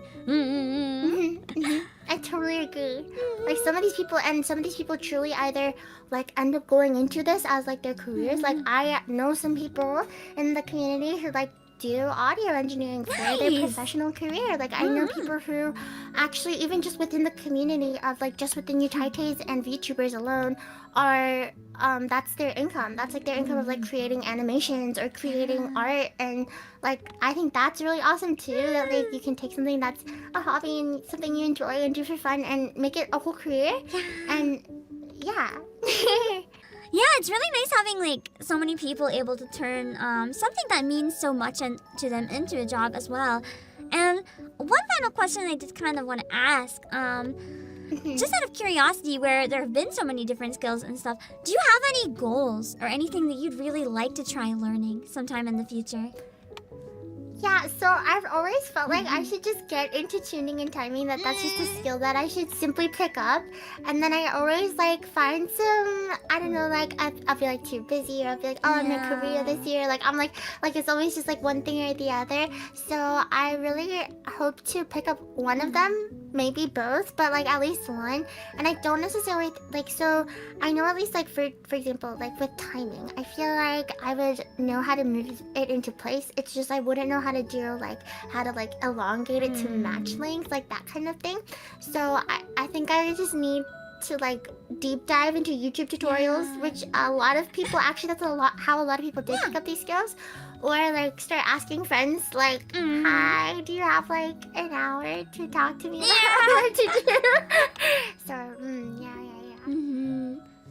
On a final note, can you tell my viewers why they should subscribe to you right now? You should subscribe to me right now because I have very comfy streams and I play such a variety of games that you'll never get bored. It will always be varying content, and because I will sing so much every time in every stream or just on my channel, you will always find me singing. Yeah. Alright, so if you guys want to hear more singing, you know where to go. Thank you again, Lizzie, for making so much time. I know it was like little notice, but I really appreciate it. Thank you for having me. You are so cool and epic. Alright, we'll see you guys at the concert. Bye-bye. Bye. Hello, everyone. Welcome to this episode of Pam Sessions. And today we're here with a very special guest. Do you want to introduce yourself? Yeah, hello everyone. My name is Mila Osako. I'm from Pixelink. I am a toy bunny that came to life, and despite my looks, I really love playing competitive and hardcore games like Valorant and Elden Ring. It is nice to meet everyone. Hello! Hello! I have a quick question, actually, just because that was really interesting to me. So you like to play competitive games. I'm like scared of competitive games. I'm kind of curious. What is it that you like about them? What is it that you enjoy so much? I enjoy shitting on people. Very cute, very dangerous toy bunny. I don't know. I like the sweaty element. Like whenever I play competitive games, I get really sweaty and exciting. You know, I just like to like I like the challenge because it is very challenging. I can imagine. Yeah. I played Apex only a few times, and it was so scary. I like almost cried. Oh no! I can it's okay. Valorant has made me cry like so many times. Oh no! So many times. I was crying while playing my game. Like, not even kidding. So many times. Yeah, but it must be really worth it though, the times that you do win, because then you'd be like, oh my gosh, I did it this time. Yeah, it is the satisfaction that really keeps me going. And it's never bad to have anything that keeps you going. That always makes it more fun. Yeah. And I'm curious as well, because you'll be joining my next concert. What is it that got you into music? I guess I got into music when I first found out about Vocaloid when I was a little kid. That was also when I also discovered the world of anime, and from then onwards, I just fell in love with like Japanese music and Vocaloid in general. Is there anything in particular that you really like about like Japanese music and Vocaloid music? Anything about it that you find really unique compared to like music from other places? I don't know. I think because to me, I feel like Japanese music has more emotional element to it. I agree. I can't really, I can't put my finger on it. But compared to like English or like Mandarin songs, I feel like Japanese. Also, I can understand Japanese. Maybe that's why. So I feel more emotional. Like more, I can feel more feels. When listening more to them. feels. Yeah. And in addition to doing singing, do you play any instruments or do any dancing as well? Oh yeah, I play a guitar and ukulele, but those are self-taught. I self-taught. Self-taught is cool though. It's always impressive when someone manages to teach themselves. Yeah, I was also in the dance club and the percussion band when I was still in school. So I learned how to play the drums when I was in percussion band, but that was only for 2 years. I can imagine drums would be probably the hardest because you have to be so on beat to keep everything perfect. Yeah, but you look like really really cool when you learn how to play a drum. It's so cool. It's always fun watching drummers. Have you seen that one video on YouTube where it's like the Japanese mascot like drumming really? I know what you're talking about. Yeah, it's crazy. That is my biggest inspiration. Yeah, I just imagine because you're so cute and small too. I just imagine that when I hear you say you That play is drums. Oh my god, it's my spirit animal. And now that you're a VTuber as well, how did you end up finding out about VTubing? How did you end up in the rabbit hole? Oh, interesting. Let me think. I first discovered VTubing back in early 2020, I think. That was when COVID happened, right? And everyone was in lockdown. And then, because when you're locked down, you're at home and you're very free, you have nothing to do. So I was just scrolling on YouTube and I discovered this VTuber. She is Hoshimachi Suisei, but that was when she was still an indie. Oh wow! Yeah, that was before she joined Hololive. So I was really intrigued by her. It must have been really cool to see too one of the first people you found grow to join one of the biggest companies. It must have been so exciting. Yeah, it is. And I was back then I remember I was still a little bit confused because I was is that real? How can how can this model look so not realistic, but I don't know how the tracking and YouTube studio work at that point of time. So how is this possible without showing your face, It's so cool when you're still learning about it because you see it for the first time and it just feels kind of like magic or something. Yeah. And I'm assuming probably Suisei would be one of them, but are there any other artists, it could be within the community or musicians in general that you really look up to? And what is it about them that you admire? Oh yeah, other than Suisei, Mari Calliope is also one of my biggest artists that I look up to, just because of her music. So I'm really into music. The biggest reason why I became a VTuber is to make my music, share my passion with the rest of the world. So I really love Mari's music. She's just very talented. She's insane. I love her. She does so much. It's really impressive. I remember her first debut song. It was shortly before my debut, and I was like, oh man, I want to do this someday. Yeah, me too. I got the same feeling. And now we're both here, so we did it. Yeah, we did it. And now that you're on your own journey, are there any moments that you remember that have been really memorable to you? Either just really heartwarming and nice, or really cursed and made you laugh? Oh, as a singer or a VTuber? singer or a streamer. It can be before streaming too, if there's a nice childhood memory. Oh, okay. Childhood memory. Okay, if I'm talking about singing, I would say my most memorable memory as a singer would be when I was in high school. I was performing, and it was my first and last time singing solo on a stage. So you can imagine it was really nerve-wracking, singing alone in front of so many people. And I still remember the song. It was Departures from the anime Guilty Crown. Oh, nice. And I remember my voice cracked. Oh no! It was so embarrassing. Yeah, that was my most memorable memory. I bet it sounded beautiful otherwise. I bet you did amazing. It's even more impressive too if people mess up and then they like get back on it and do the good for the rest of the song. I'm always amazed when people do that. Yeah. If you could have any like dream music collab, it doesn't have to be with an artist. It can be with like an anime or a game. Is there anything you would love to do music with? Oh, musical. I guess I will love to sing for the games that I play or enjoy a lot. Like, you know, Valorant, right? They have like music for the game. Like, you know, League of Legends, they have like KDA. I would love to. Yeah, I would love to sing for like, you know. You could be like the Valorant KDA. Yeah, I would love to. I would love to. Yeah. Or like recently I just started playing Lies of P. It is another Souls game. I heard and it's they have like amazing. really, yeah, it is very fun so far, and they have like really beautiful like records, like music in game. And yeah, I was hoping like, you know, one day my dream can come true, like working with my favorite game developers. Yeah. So if any of you are listening and you're game developers, you know what to do. Please hire me. Yeah. I heard that the Lies of P OST is really good too, so I'll have to go and listen to that. Thank It you for is. reminding me. Yeah, you should check it out. And speaking of games that you really love, because I know you mentioned Souls-like, but I see that you also play a lot of Elden Ring. What is it that you love so much about the game? I did.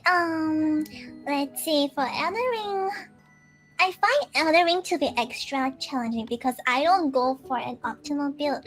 I am like also severely underleveled. So, because for me, I love playing challenging games in general, so I really love the grind. And it makes it harder for me, so the satisfaction is like extra, you know, it's like much higher when I finally kill the boss after many hours. It is insane. Yeah, that is fair. I'm more the type that gets very frustrated very quickly. But the few times I have done challenges, there's nothing better than that like adrenaline rush of finally doing something you've been stuck at. Finally. Yeah, it makes me really happy. I don't know if it sounds sad, but it has made me like the happiest. When I finally kill the boss. Like the longest time I've ever fought a boss for it wasn't in Elden Ring, it was in Sekiro. It's another Souls game. I fought the final boss for 9 hours straight. Whoa! And you can imagine like the satisfaction at the end was insane. I couldn't sleep. I I would imagine. I would have been like vibrating, like my energy just like. Yeah, for sure. That's cool though. That must be a really great memory as well. Just finally conquering that, knowing that you did it. And since you do a lot of music as well, if you ever got to have like a 3D debut and do like a fancy concert at like an actual hall, at like a convention or something, do you have any songs in mind that you feel like would do a really good job of representing you? Okay, I would definitely choose my second original song. It is called Whispers of My Heart. As this song, you know, it conveys all of my feelings for my fans. So please check it out, my second original song. Yeah, go listen to it. You can hear all of the nice words for the friends. Yeah. And you've already done 2 original songs. That's already pretty cool. I did. And do you have any other goals that you want to complete while you're a VTuber, whether it's more songs or anything really cool that you'd love to do someday? Oh yeah, for sure. I definitely would love a 3D model. I haven't have a 3D yet, so you know, seeing all these like 3D debuts happening, especially the recent Mijisachi debuts. Yeah. It really makes me, you know, feeling very inspired and motivated. And it's like a dream of mine to like get to sing on stage with my friends. Maybe someday we can have a full Pixel Link concert and it'll be amazing. Yes. And someday, if you ever get a 3D, maybe. Probably not. I don't think it works, but if it does, I want to see 3D drums. I want to see it so bad. Oh, yes, I would love to. That would be so cool. Telling it to my CEO right now. I look forward to seeing the 3D drums. Me too.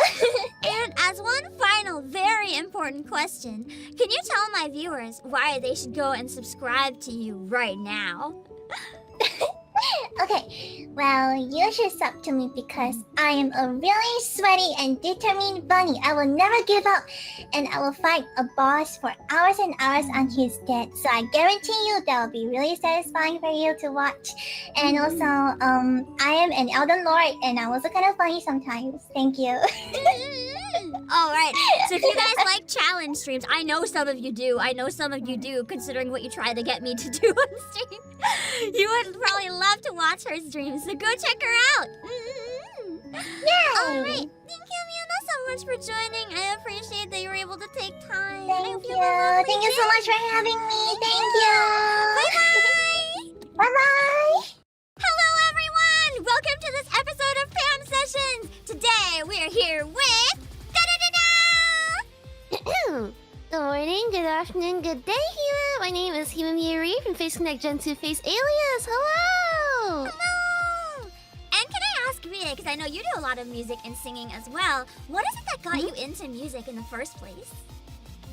Okay, so the story begins how many a VTuber, many an Asian kid began with my parents forcing me to do piano. Yeah, you are not the first person. You're like probably like the 6th or 7th that has started that way.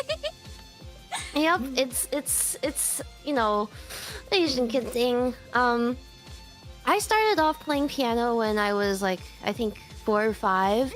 Wow. My parents, you know how it is. My parents put me in, and while I didn't like, I was kind of like, you know, just doing it because it's what your family wants you to do. Eventually, when I was around 7 or 8, I got into guitar instead, and that's where my passion for music really started.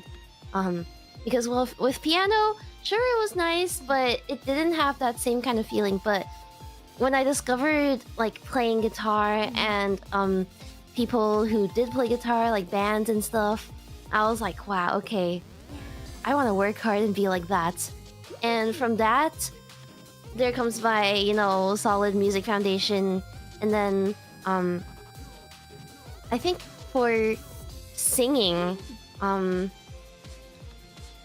don't really know. I think singing is just always something that I've been doing, like, obviously non-professionally, just, you know, humming a tune to yourself or like singing. But I think I really started taking it seriously after I started getting into like K-pop and idols, like J-pop, K-pop idols. That was when I started going like, okay, I wanna improve and stuff. And it's just you know, a lot of things that brought me to where I am today. Yeah, it's always cool seeing like the different things that come together to bring someone where they get to. It's always really fascinating. Yeah. And you mentioned piano. Do you do any other instruments as well now other than guitar or piano, or do you do any dancing? Okay, so for instruments, I can only really say that I play piano and guitar. But I also do I do a bit of like music production on the side where nice. You know, tinker around with VSTs. Yeah, and that's so cool. Yeah. I can essentially use any instrument there, so I like I can't play drums in real life, but I can do drums in there. Yeah, I can cheat it. Yeah, I actually have one I of can those, like, I can rock garage band band it. drums. Yeah, I want to try to hook up my rock band drums to like a VST. Do you play drums? No, but I play drums on Rock Band.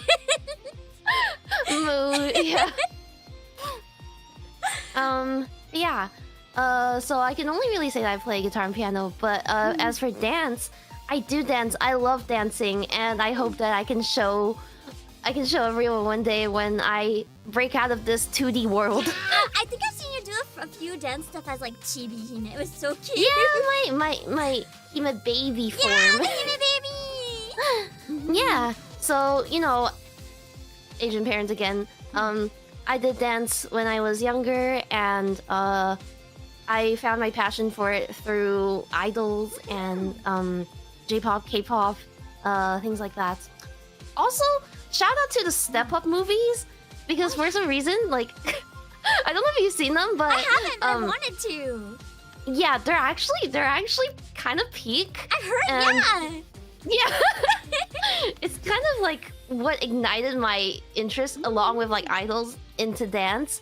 So I've been doing dance for a long time, ballet, jazz, and jazz funk, hip hop. So lots of different types. I really want to be able to like bust out the moves. Yeah, I want to see soon. it. Oh my god, 3D ballet VTuber would be so cool. No one's ever done that as far as I know. Yeah. I mean, like, I do know some VTubers who like have done ballet, but not as the VTuber. Like whether they've shown it is a different story, right? Someday it'll be amazing. Someday, yeah. And speaking of VTubers in general, how did you kind of fall into the rabbit hole? What got you interested in VTubing? Okay, so I think a lot of people kind of started or like we were made aware of VTubers by the queen herself, Kizuna Ai. I thought she was a Vocaloid. Like I thought she was like Miku, you know? I kind of thought the same thing. Yeah. Yeah. So I didn't really pay much attention to it until around 2019, 2020. I discovered VTubers on YouTube through clips. I think as most people did. I saw clips of Hololive and Niji Sanji, and I also thought they were like Vocaloids at first. I thought at first too. I was like, until I watched the clips. Vocaloids? Yeah. This is weird. Yeah. 2D Vocaloids? I've never seen this. And then I started getting more into it. So I watched a lot of Hoshikawa Sada, who is my model sister. We have the same model. That's so cool. Yeah, I love her so much. She's one of my biggest idols. But yeah, I watched a lot of that, and also Kanae, and I think at the time, who was it? Toki no Sora. I also thought I thought she was Kizuna Ai. I can see it though. They had like similar 3D looks back then. Yeah. And then I guess like through watching clips, I eventually thought like, hey, maybe I could do the same. But then like, you see, like sometimes, do you ever like hold yourself back because like you're like, oh, no, I don't think I can like. I don't think I'd be able to do it anyway, so like why bother trying? Yeah. The classic kind of trapped in your own head, so you end up not doing the thing when you never know you could do it. Yeah, it's like you don't know you could do it until you actually do it. That was me for probably up until like 2021. So I was like, you know, I'd rather not. I kept making excuses for myself, like, oh, I live with my family, so it's gonna be annoying. Like, I don't know all the right equipment. I don't even have a model yet, so like, you know, why bother even trying? But then like eventually I did, and then I auditioned for Face Connect, and here I am. Nice! I kind of had a similar experience with like, oh, I can't do it anyway with streaming and stuff. I'm pretty honest about like not having a past life. I just kind of stumbled into this, and it worked out, luckily. Sometimes you really don't know until you try, and then you're like, wait, I can actually do the thing. Yeah. So that's a lesson to any of you guys who are watching this and have been like considering starting VTubing. Just do it. Just go for it. Just do it. There's so many resources available now that can let you start anytime you want. It's all out there, and I'm sure you can do it. Yeah, there's even apps for like PNG tubers or even like pre-built models just on your phone. If you don't have a PC, you can literally do chatting streams on your phone as a VTuber. There's so many options. It's come so far, and I think at this point, like everyone, and I mean everyone, like even my mother can become a VTuber. My mom if she wants tried. to become a VTuber. Oh my god, get her on stream right now. Let's go. She wants to do 80s songs karaoke every day. That is unironically peak. That is a niche that like no one has been really appealing to, you know? And you know how the internet feels about hags. True, you know? true. I have to protect her. Maybe I should let her. protect her. Too dangerous. Protect my mama. Yeah. Speaking of coming so far, though, you've recently reached 50K. That's like a huge milestone. So big congrats on that. Thank you. How does it feel to have come so far on your journey? I don't know. It's kind of like surreal in a way, because like in this industry, especially if you're working under a company, you kind of have to pay attention to numbers. So like it can either like motivate you or demotivate you. Yeah, it's been like ups and downs, Kind of like but a combination, yeah, but like right now, I think I'm in the zone where I'm just hammering out things that I want to do, like just so doing good. things that I want to do, and if it happens to like bring me further in my journey, then I'm grateful. I feel like that's a really good place to be because people I think a lot of the time it's underestimated how much doing things you want to do can make you so productive and happy. So when you reach a place where you can, it means so much. Yeah, and it's like when the audience is watching you like do things you enjoy rather than force yourself to sit in front of the stream, like it really shows. Oh yeah, they can tell. They can always tell. And since you do a lot of music and VTubing as well, are there any artists or creators that you really look up to? And what is it about them that you love so much? I think ever since I was interested in the VTubing world, I always looked up to Hoshimachi Suisei as my idol. I personally, I guess, I connected really deeply with her story of starting from humble places and like reaching for the stars, and seeing how far her determination and drive has gotten her today is like really inspiring, and it pushes me to kind of like go further as well. I really like her music, and the fact that she writes a lot of her own music as well. I've been trying to do that. Been trying to release original songs, and I always have a hand in the creative process for those. So, yeah. Other artists that I look up to, for similar reasons. I think Machi Tachima and Kaina Haru from Ijisanji. So good. I know. I love her cover of Gehenna. It's so good. I cry when she sings sometimes. Just like her high notes are so Yeah, clean. yeah, me too. It's like some people just have that voice that brings out the emotion in the song. I want to be able to do that one day.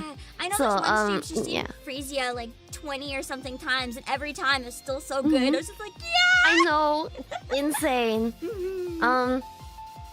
For Hololive, I also really look up to the V singers in there. So, Toa-sama, Iris, Callie, Watame. I really like them. I think I also have to give a shout out, or like I also have to mention music producers, vocaloid producers, because I do also look up to them a lot. So some of my favorite artists are Utsupi, Neru, Deco 27, Nabuna, or he's in Yorushika now, I guess. And yeah. I really, I guess, I don't know. I've always been like a kind of weeb. Oh, understandable. Been into like Vocaloid, anime and stuff. If we're a So it's VTuber, we really- kind of have to come yeah. from weeb roots. Like, if we don't, like, you have to come from weeb roots, otherwise, like, yeah. if we don't, we just say that we don't. We secretly do. Yeah. It's like really surreal seeing like the artists that you listen to when you're in like fucking middle. Oh, I shouldn't swear. No, you're good. Go for it. I say fuck every stream. Oh, okay. Wasn't sure if I was allowed to or not here. Okay, but yeah, like the artists that you listen to in like middle school, making music for like VTubers these days. Yeah. So it's like, yeah, it's crazy. Any amount of like VTubers that came from like the community singing like their songs for fun, like Utaite and stuff, that are now Yeah. like super pro VTubers or singers. It's so cool seeing the progression of It's everybody. really cool, isn't it? Yeah. And speaking of progression, do you have any like super memorable moments from your own journey? Like something that just means a lot to you as like a singer or a VTuber in general that you're gonna think back on for a long time. My most memorable moment as a singer? Okay, so last year I was invited to sing at a convention for the first time. It was kind of like the first a mini concert of sorts. So cool. Yeah, it was really cool. And I had never been, asked to do something of that caliber before. I've just been doing karaoke streams in my room. So I was really nervous. Yeah. But there was one song on my set list called Fansa by Honeyworks. Yeah. And that song, when I got to the bridge where it kind of slows down, and I don't know if you've watched the MV before, but in the music video, she kind of like looks out into the crowd and like starts like, looking for like her fan in the crowd. I don't know why, but like I started tearing up. Actually, okay, I do know why. I started tearing up at that moment because like, it was kind of like, yeah, it was like kind of like the first time that it hit me that I was like, I've made it, or like I'm gonna make it, because like it's a huge opportunity for me and a huge step forward. And while we can keep going forward with like 3D concerts and stuff, it was like the first moments where it kind of just struck me that I'm being recognized as a singer. Yeah, and that really meant a lot to me. So like I could barely finish the rest of the song because I was like crying so hard. I think everyone would understand. Yeah. But yeah, I think that will stay with me forever. Even when I'm old and wrinkly. I'll be like, it's like that meme. It's like, I sang on a stage one day as an anime girl. Yeah, sure, Grandma. yeah. Your grandma used to be a VTuber. I feel like too, just out of curiosity, for when you were doing it, could you see the audience? Was there like a camera or something so you could see? Yeah, there was a camera showing me the audience, and they all had like light sticks. They're so cute, and bro! they were The pink, dream. so I could just see a sea of pink. It was like really touching. Yeah, because I know we always perform to a live audience, technically on stream, but what was it like getting to perform like for an actual, like you could see the live audience for the first time, like getting to put those numbers to like actual figures? Yeah, I think when we stream, we don't really see chat as like, individual people. Like obviously they have individual chatters, but it's kind of like they're just like names on the screen to us. They don't register as like actual figures. So like if you think about it, however many people you have watching you at a time, imagine that many people in a room. Yeah, and imagine having to like speak to them in front of like that room. It really puts into perspective, I think, when you can see the audience. Yeah, I've seen a lot of people too, like smaller creators, being upset about having like 5, 20, or even 50 views, and I'm just like, okay, but imagine, like that's real people. Like 20, that's a whole classroom. That like, is that's a huge. classroom. Yeah, 50 is a seminar. Yeah. Like, I think it really just does come down to perspective. It clouds our like the numbers. And like being online all the time, it kind of like clouds our minds and makes us like feel like it's not much. Especially but if we end it up really comparing is, to other yeah. people, because we see other numbers and we're like, oh, it might not be as good or whatever. But like when you actually think about it, it's amazing. It is, yeah. So chat, we appreciate. We appreciate you, yeah. Shout out chat. Shout out to chat! Every single chat. We love you guys. Yeah, you Sometimes. and Sometimes you guys you, are butts. and specifically, yeah. Like that clip from Megamind. I love you too, random citizen. Speaking of like doing concerts and collabs and stuff as well, if you could like manifest your dream music collab, it doesn't have to be with a musician. It could be like with an anime or a video game. Is there any type of collab that you would really want to do someday? Oh my god, okay, I had an answer to that, but then you mentioned video game, and I was like, wait! Okay, hold on, my monitor just disconnected for a second. It's okay. We're back. Okay, So I mentioned the Vocaloid producers that I looked up to a lot earlier, and I think if I could get an original song produced by one of them, any of them, because I've been listening to their music for so long, and like I've always been singing along to it in karaoke and stuff. I think that would be like the peak of my career. I would have peaked like if I got a song done by Deco27, I would like that's the peak of my career. It's over. I'm graduating after that. Graduating with no regrets. Yeah, it's like I've made it. Bye. Yeah. There's no up from here. This is it. Yeah. Like I think when you say like dream music collab, that's the first thing my mind jumps to. But then you mentioned video games. I was like, oh my god, wait! I mean, you could sing I for want an to OST, sing you for. never know. Yeah, I want to sing for an OST. That'd be killer. Like I've seen other creators do songs for games and anime. I think that'd be sick. I don't know if you've seen, but I recently released a cover of a song from Honkai Star Rail. Yeah. Yeah, it's called "If I Can Stop One Heart from Breaking," and I think I was like, if I could do something like that for a game, that would be super cool. Yeah. And you never know, Milo has a lot of stuff. Hoyoverse, if you're listening, like hook me up. I've spent so much money on your games. They do a lot of stuff with like creators sometimes, so you never know. You never know. Yeah, they do. They do. They're having a creator competition right now called Multiverse Vistas. So I'm just like, pumping out stuff and hoping like, they'll like it. It's really cool. I really love their games, so yeah. I love how creative the worlds and stuff that they make are too. Like there's It actually really so is, much yeah. depth to their games. I really like it. The world building is insane. It's one of my favorite things about the games. Like it's just like the world building, the characters. Yeah, I love it. It's all around really strong. I know you mentioned that you did get to sing at a convention, but if you got like a big headline concert or got to do something like Hatsune Miku did at like Coachella, oh my god! Do you have any like one song in mind that you definitely want to represent yourself with? If you had like a huge concert. Oh my gosh, a huge concert. That's crazy.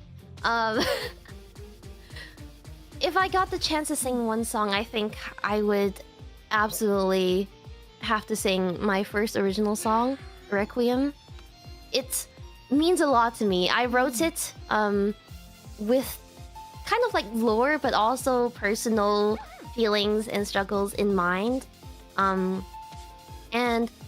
I think it being my first original release, being able to perform that in front of a real concert, like a real stage, would absolutely mean the world to me.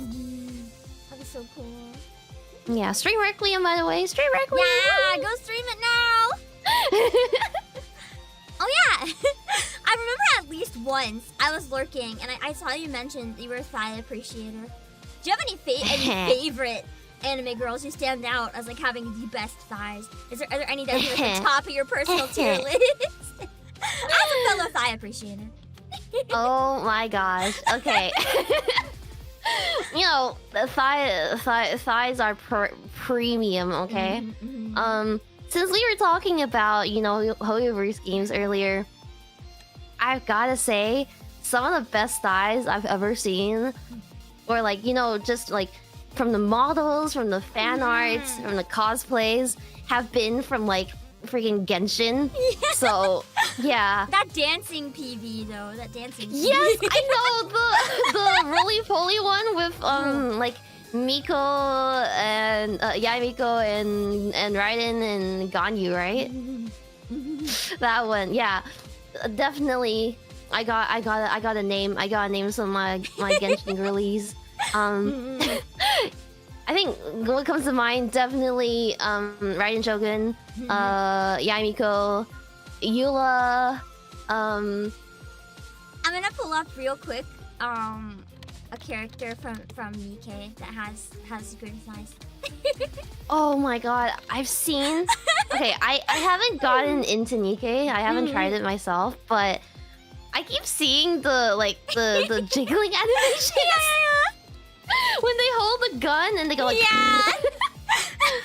Oh, That is that's It is so Emma. powerful. Okay.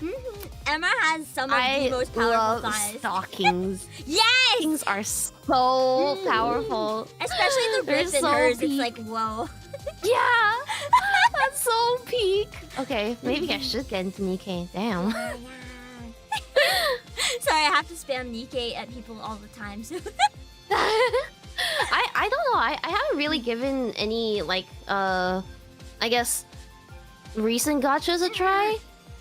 Like, you know, there's what this and Azure Lane and Blue Archive. I've just been sticking to my Hoyo games There's and nothing wrong with GBF. that. Yeah. That's already enough dailies. Yeah, GBF and yeah, I remember I told you this when you came on my stream, but cuz you're courtesy of Play Asia, right? Yeah. I used to like go on your web when I was in like high school. I used to go on your website and buy like Japanese iTunes cards so I could cash in my gacha games. I would cash in like appreciate your money. Ensemble Stars and Grand Blue Fantasy. Like and I would like ask my mom. I was like, "Hey mom, I gotta buy some textbooks." Oh no! I'll buy some it's for textbooks. learning Can I borrow your credit biology. card? Yeah. Yeah.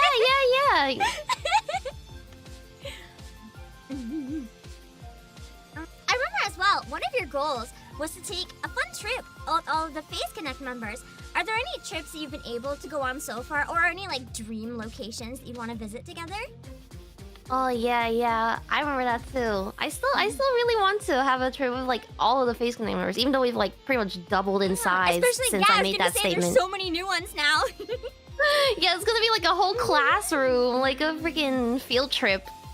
Yeah, so I met some of my senpais and some of my kohais, and obviously Sakuna, our CEO. We went to a bunch of places, had some good food. It was really cool. Like, do you want to hear a funny story Yes, about please. I need when funny we were stories. at dinner? Okay, so we were at dinner and Sakuna, our CEO, his throat was feeling a little itchy, so he asked if any of us had like, you know, throat candies. And Pippa, my senpai, was like, "Yeah, I got you." And she pulled a bag of like lozenges from her bag and held it out to Sakuna. But because like Sakuna was sitting across the table, he had to reach over for it. And then she just like every time he reached for it, she kept holding it just out of reach. so he would have to like reach more and more and more. And he was like, Pippa. And then she was just like laughing silently.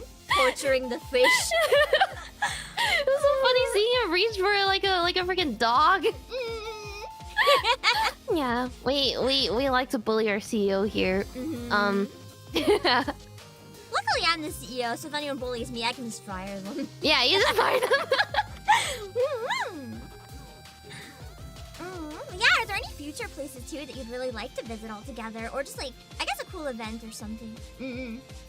Oh, I definitely want to visit AX at some points with everyone. Okay, maybe not everyone, but like, you know, like whoever can just make it. in general. Yeah. I think because like I keep seeing how AX, even though there's like, you know, a lot of people, it's still the biggest con in the US every year, right? So I think like I definitely want to try going at least once. Yeah. And I couldn't imagine anyone else to go with. Yeah. So it would be super cool. Yeah. Last year was my first time going to it, and I mean, despite the photos, there are some tricks.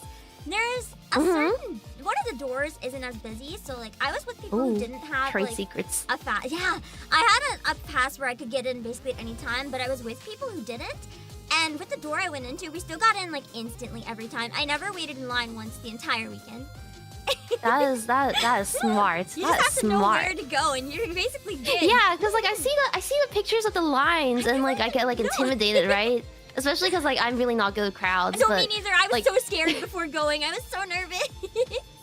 Yeah, but it seems like a lot of fun, especially with like, you know, all the cosplayers and like all the booths and stuff. I do recommend it. If you feel brave enough, I recommend trying. if I feel brave enough. Yeah, it is scary. I had to work up I'll a nerve. gather up my courage and you know, roll my sleeves up and head in. Yeah, you got this. You got this.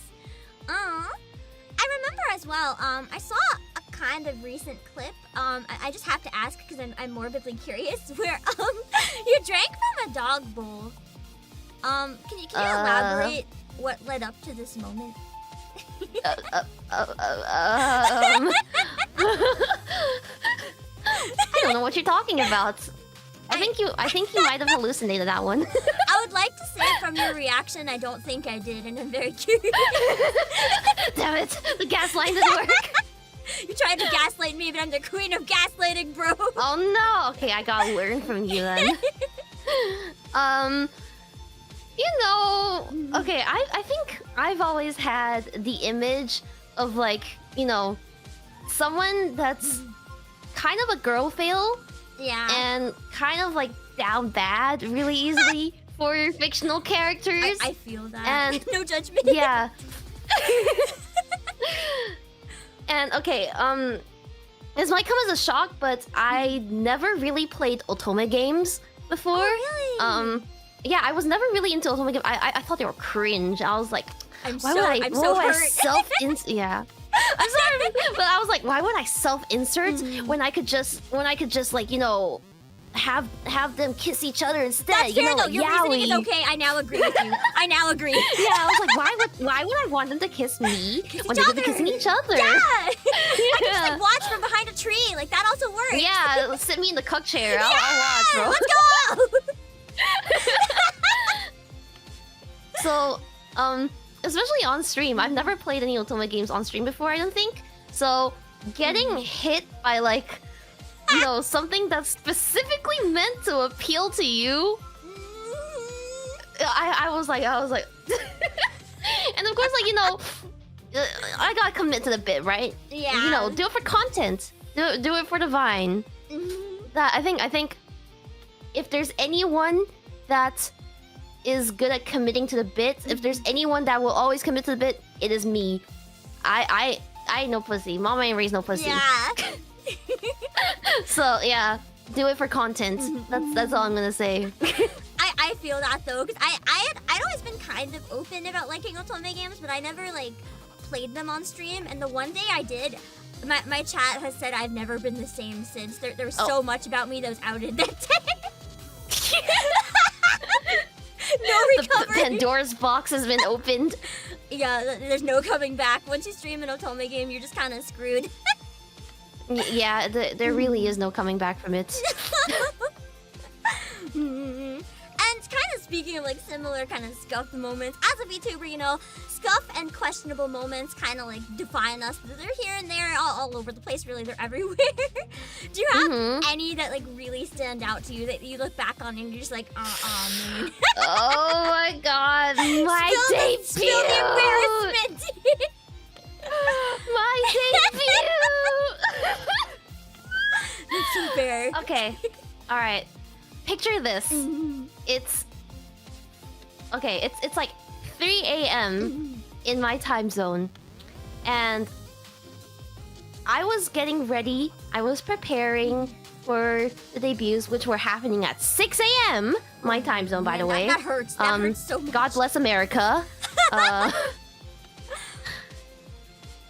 3 a.m. We had just completed our previous, like, you know, final run-throughs, right? Everything went peachy. And then, suddenly, my ISP starts shitting itself. And I'm like, please don't do this right now. And then, I get that fixed, kind of, around, like, literally half an hour before stream. But because I had to fiddle with so many things, you know, like gotta like unplug wires and shit, and like reinstall or like restart computer and stuff. All of my audio settings were completely messed up. No. And on my debut, I decided to do a guitar intro. So like instead of, you know how people might sing on their debut, I wanted to play guitar. I was like, you know, so cool. yeah. No, okay, it was that because one, when I started playing, people didn't realize I was playing. They thought I was muted and I was supposed to be singing. But it was because my audio settings were so fucked up that my guitar was barely audible. And they thought I was muted. And people in chat, like my gen mates and my sunbuddies had to go in chat and go like, she's playing guitar, guys, she's playing guitar.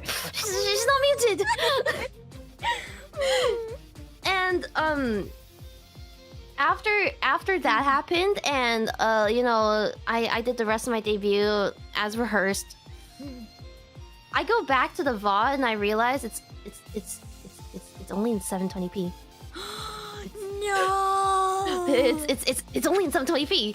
I did not I forgot to reset my bitrate on OBS. So the max quality that you can watch my debut, the most important moment of my VTuber career, is only in 720p. You did your best. You did your best. At least you realized after, so you didn't panic during. Yeah, I think like if I did realize during, there's nothing much I could have done about it anyways, because like, you know, I got a time limit. I gotta do this. Yeah. At least it was the debut though. Like if your most scuffed moment is your debut, that's not the worst because it means you can only go up from there. That's true. That's true. You can only go up from there. And I hope I have. Yeah. And on a really important ending note, can you tell my viewers why they should go and subscribe to you right now? Yeah. Make sure to like, comment, and subscribe. Okay. If you liked what you saw today, feel free to check out my channel at Raid Channel Face Connect. I do variety streams, mostly gaming, music, and really weird ideas that I have in the shower at 3 a.m. The best kind of I ideas, also release a really. lot of music. Yeah, shower ideas are the best, dude. It's like shower ideas, like bed ideas when you're lying in bed trying to fall asleep. Yeah, the best ideas. When you're just about to fall asleep, you jump awake, write it down, write it down. Or like when you're on like public transport going somewhere and you're like, oh. Basically, anytime you can't actually do the thing, that's when you get the best idea. Yeah. Where you're not actually supposed to be like, you know, working or streaming. Yeah. I also do a lot of music. I release a lot of music, so I have plenty of covers, and I have an original that's supposed to be premiering very, very soon. So please keep your eyes out for that. Yeah. Very, very exciting. Very, very excited too. Yeah.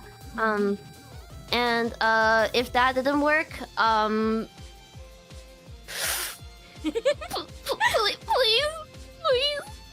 My family is starving. Pam's just crying.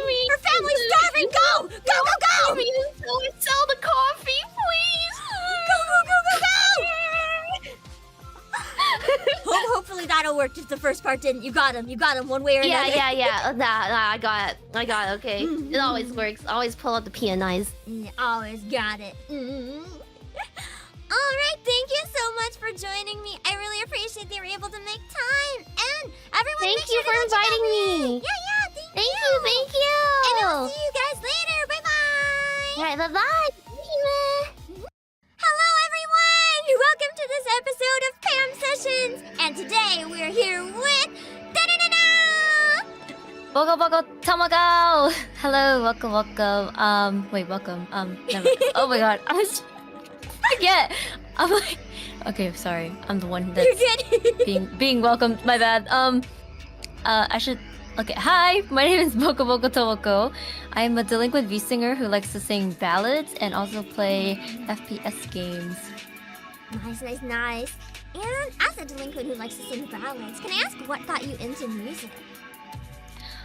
So I've always really liked music growing up as a kid, but I think singing music-wise, I really liked Vocaloid and Utaite stuff, and I guess that kind of got me into it. I guess it was like, what, 2012 was when I was really into Vocaloid songs, and I always wanted to sing like those Utaites. Yeah. It's really fun seeing so many people like starting from the Untitled community and suddenly popping up as VTubers Yeah. too. It's such a cool overlap. Yeah. And do you play any instruments or do any dancing as well, or is it mainly a singing thing for you? So I actually started playing instruments when I was a kid. I started playing piano and violin for like 7 years, and then I don't know if I consider this me playing an instrument, but I also know how to play the automaton. Oh, that's I an don't instrument. know. That's an epic instrument. Yeah, I dabble in playing the automaton after I like dropped playing violin. So yeah, I don't know. Is that a downgrade? I'm not sure, but like it's more fun to show it off than the violin, in my opinion. Yeah, But it's kind of like a yeah. cursed digital violin, but it looks like it's Yeah. Yeah.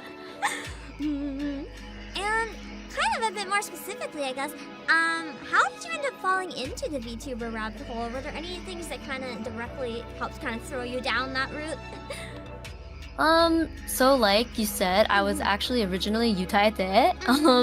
So like I was already comfortable with singing online using like a digital persona, but VTubing specifically, I was a really big Kusuha stan from Niji Sanji. Like, I think I randomly saw his clips on YouTube one day, like those montage clips, and like I think it was a Way Out collab that he did with Kanae, and I watched it and I was like, oh my gosh, this guy is so funny. And then that's when I found out what a VTuber even was, and I was like, wait a minute, I'm trying to be a VTuber. Maybe one day I can like collab with him. Who knows? You never know. Someday. I don't know. Speaking of like dream collabs in general as well, it doesn't have to necessarily be like a singer or a VTuber. It could be like a game or an anime. Are there any like dream musical collabs? If you could just like manifest one, what would you want to do? If I could manifest, there's like two.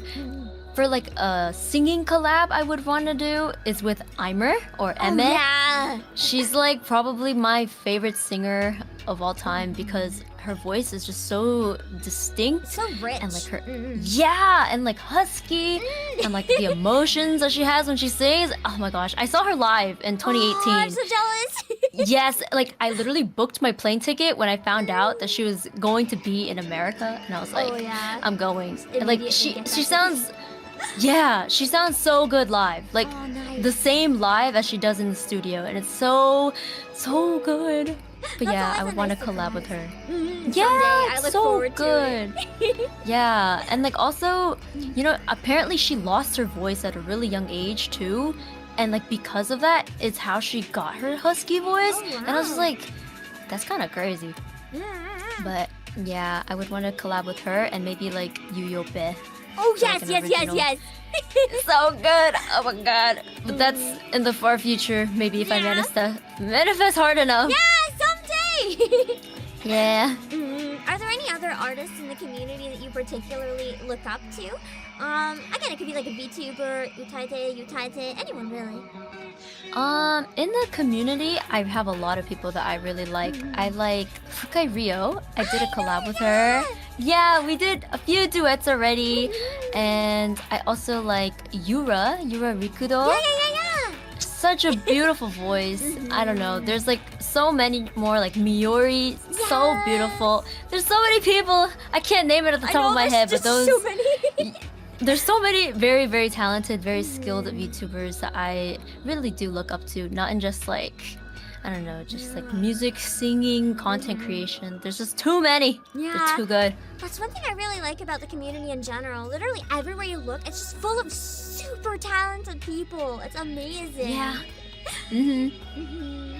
And do you have any really memorable moments from your journey online so far? It can even be like a childhood memory that's like related to music or something. Something really like wholesome to think about, or something very cursed that makes you laugh. I think I have two memorable moments as a singer. Going chronologically, so the first one was being invited to Offkai to sing during their like karaoke event, and that was like the first time I've ever been invited anywhere to sing. And I was like, that's kind of crazy. But like, it was like a double whammy because I found out later on that I was actually going to be the opening performance for Niji Sanji's Lazu Lights karaoke session. And like, I'm also a really big fan of Alira Alira's singing, like her Shoujo Rei was like so good. So like knowing that was pretty must have been memorable so as a singer. exciting. It was nerve-wracking. I was like, fair. you chose me to do the opening. Okay. It's like that Honda bookseller meme where they're just like, please reconsider. Yeah. I was like, I found out so last minute, so I was like, oh, okay. It's like, thank Okay, you. Are you sure? something light. Yeah, I was like, I mean, I'll take it, but like, Yeah. holy. Yeah, and then this was actually kind of recent, but I was also featured in singing for an original song for Demo. Holy moly. Yeah, it's kind of crazy because back when I was in like middle school or something, I was obsessed with that game. I think I played it on like my iPhone like 5 or 6 at the time.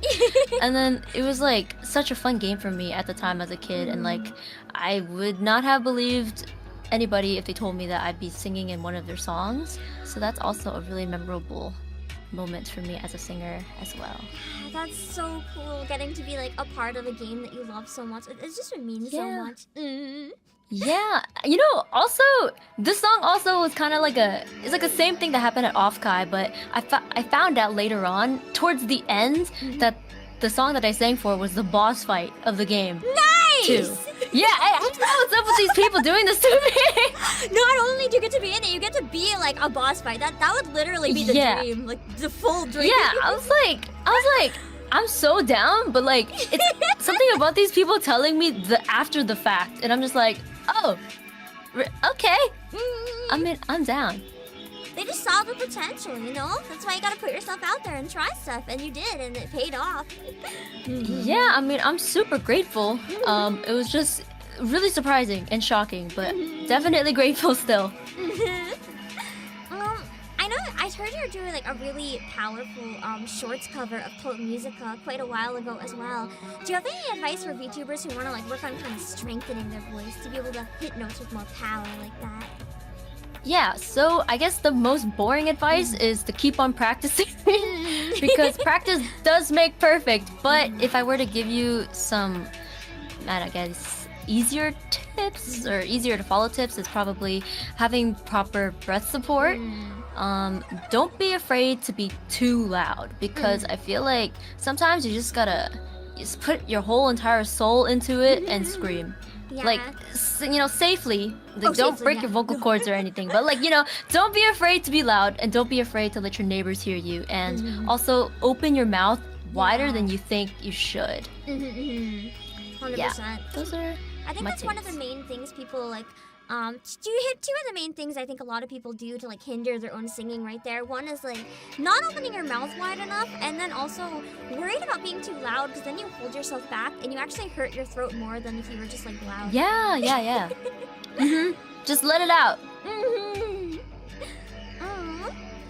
And if you ever got the chance to do like, I know you've done a few concerts before because I actually got to hear you at your little concert at Anime North as well. I was in the Oh! if you got to do like a 3D debut or like a big concert, and this time it was like a solo one, like you're the feature. Do you know any main song that you definitely want to include? One that mean a lot to me. I think I would do, because Eimer is like my favorite singer in the whole world. There's this one particular song that she has that it's like my favorite song ever. It's not very like concert coded, but I do feel like it's like the song that I hold very dear to my heart. And it's called Anata ni dewa nakereba, or I think it's like If I Hadn't Have Met You or something. And like the song is just full of emotions. It's so sad, and it's also really vocally challenging. And I feel like being able to hear that live, if I could nail it, hypothetically, if I could nail it, hypothetically, if I could, I would definitely want to do this live because it's just like my goal song. Actually, I think I tried recording it like 6 years ago, but then I like just trashed it because it just wasn't given.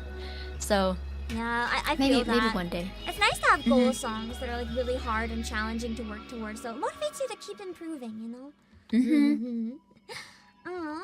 I know as well you mentioned that some of your favorite games to play are shooter games earlier. Do you have any favorites? What got you into that genre? I guess my favorite is Valorant, just because it was my first actual FPS game, but like I think growing up I already had a like towards shooter games like Call of Duty, or like I played this one Wii shooting game. Like I had a gun attachment and I would shoot like these discs that were flying in the Wait, was air. it Link's crossbow training? It could have been, to be honest. I have no idea. But like, I guess I learned that I really liked shooting games as a kid, and so then it correlated over to Valorant after I first got my PC. Actually, not even PC. I played on a gamer laptop.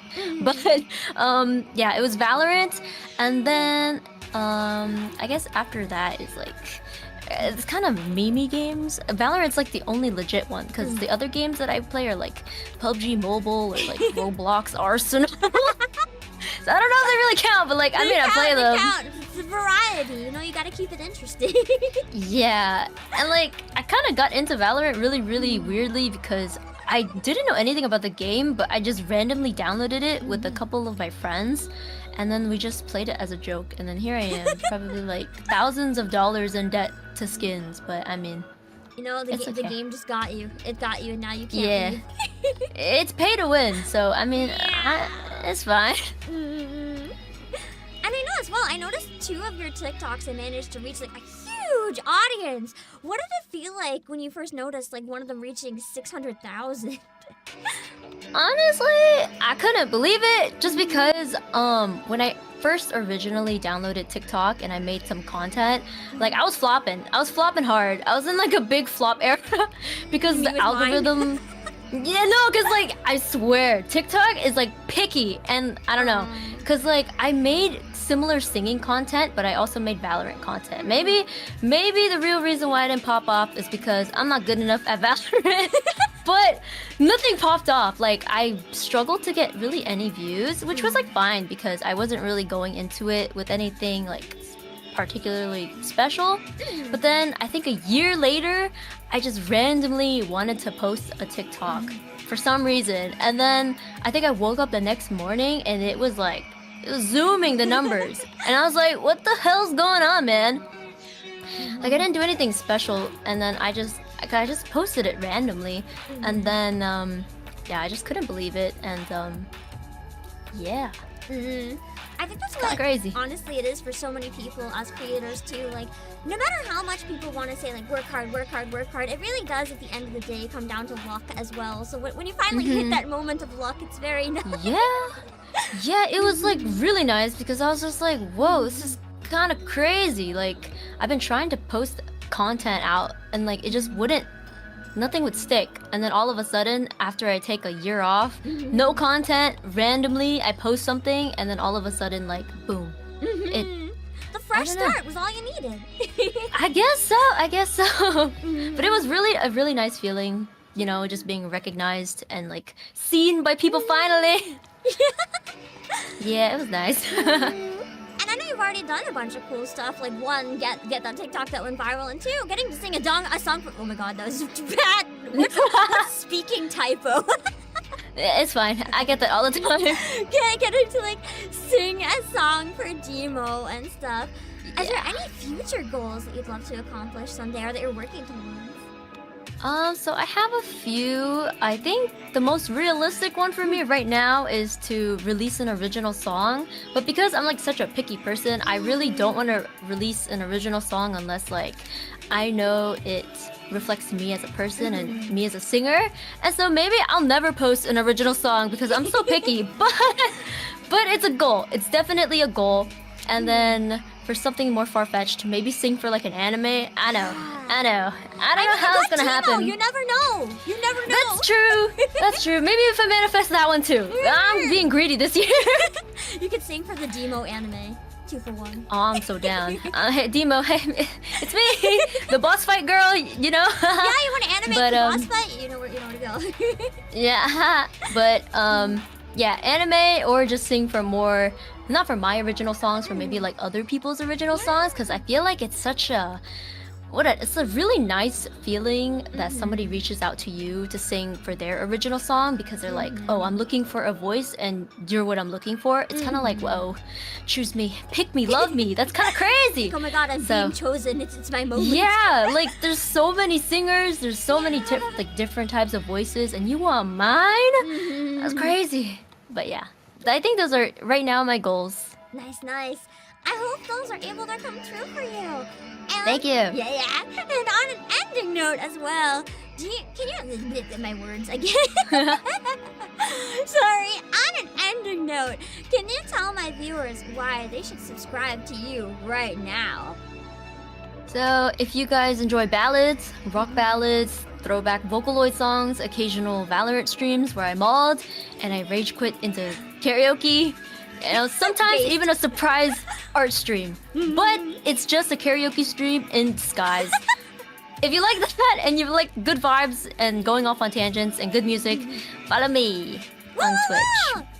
So you guys heard, you have to go follow right now. Alright, thank you so much for taking the time today. I really appreciate it.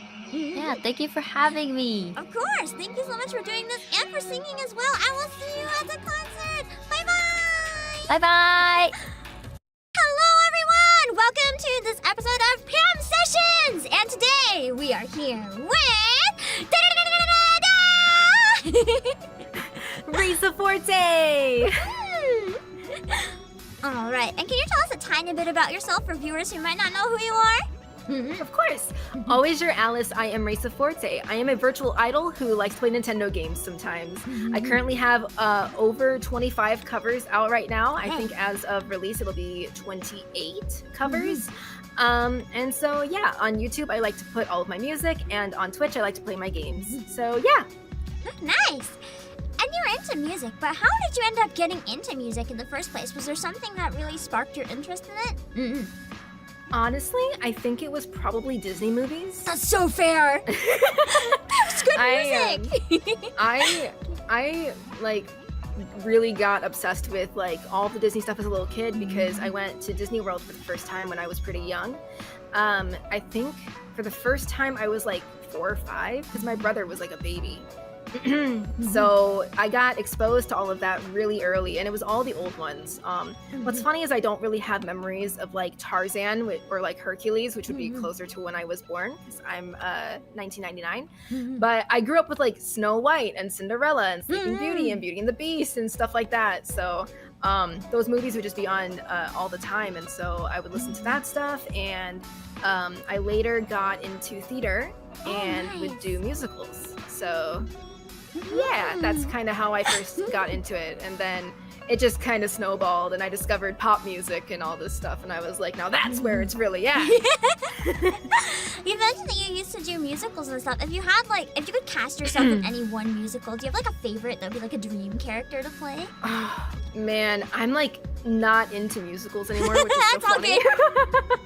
I would say, honestly, instead of a musical, I would say like if there was a new live action version of a Disney film, because I don't like a lot of them. I would say probably Sleeping Beauty because I resonate with that a lot. A lot of people are like, oh, but Aurora only has 18 minutes. Please, relax.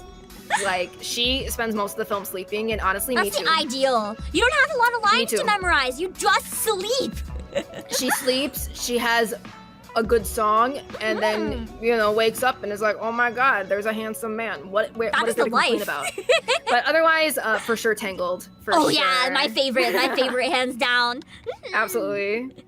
And in addition to like singing, do you play any instruments, or is there any that you'd really like to learn?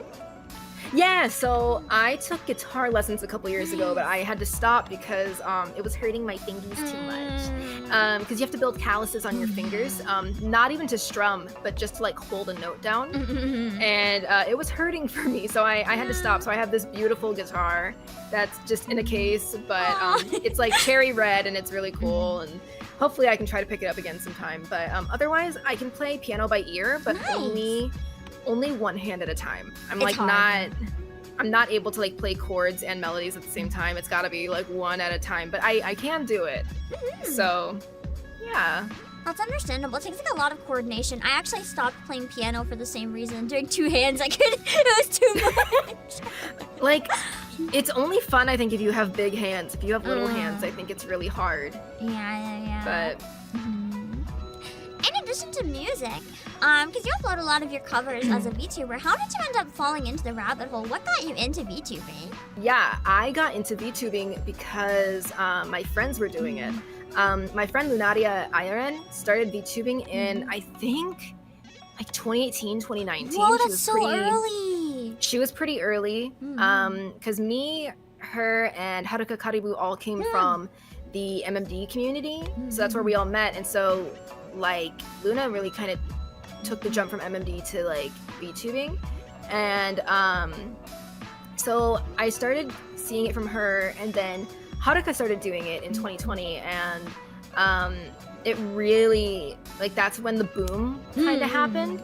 And what's funny is that I was not into VTubing at first. I thought, like, a lot of the, like, some aspects of it were a little weird for me. I honestly, at the very beginning, thought it was weird too, but now look at us.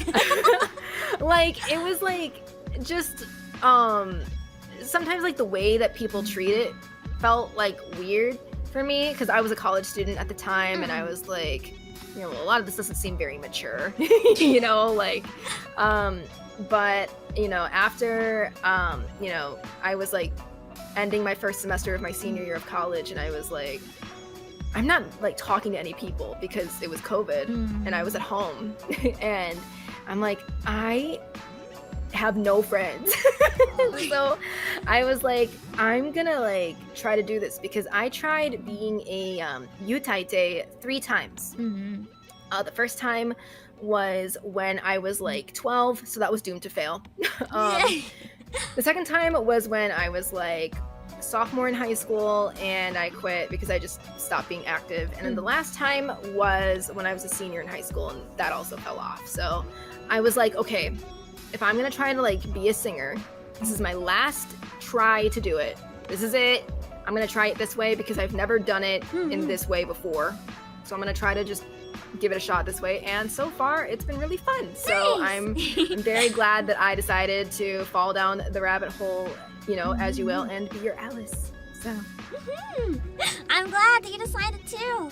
On a similar note, are there any, like, artists, whether in the community or otherwise, that you really look up to? And what is it about them that you really like? honestly, for me, like, the musicians that I admire the most are, like, producers.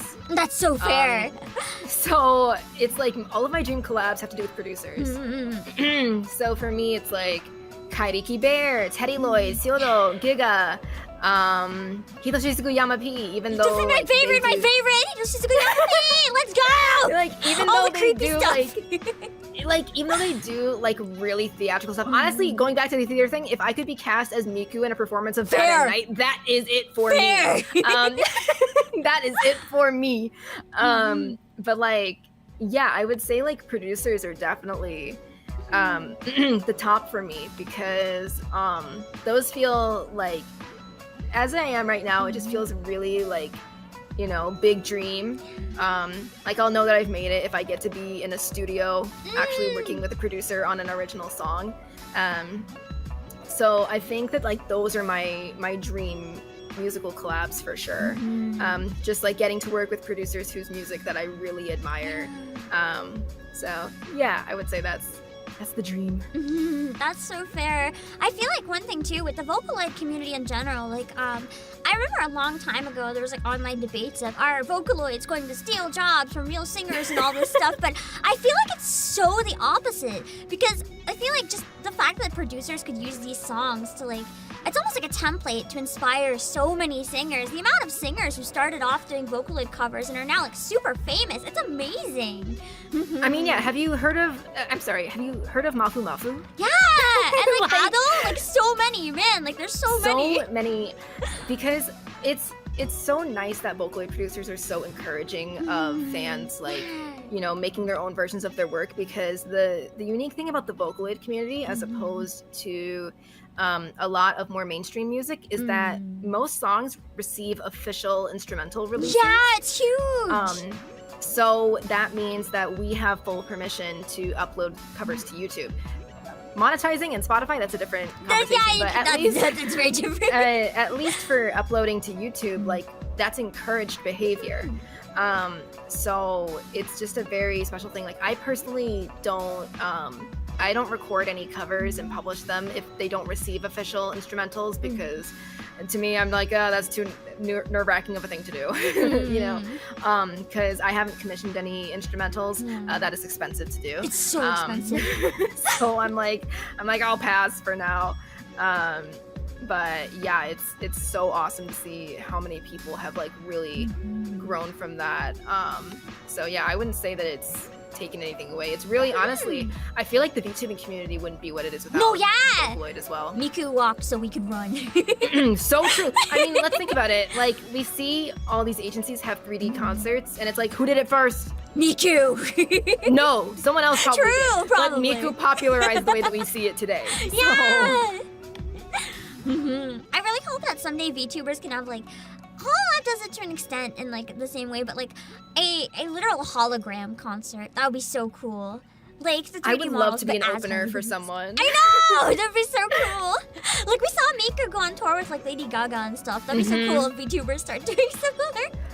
I mean, something that I dream of is being able to like be on stage and do choreography and like the whole shebang. So it's like, whether it be, you know, I'm opening for another VTuber or I'm opening for like a big time, you know, like fleshy artist, it would just be very cool to have that opportunity and like have that crowd interaction, even though we are in a different dimension. That would be so cool if some of the like big agencies started having like smaller VTubers as like opening acts. That would actually be like life changing for so many people. It would eat. Like holy.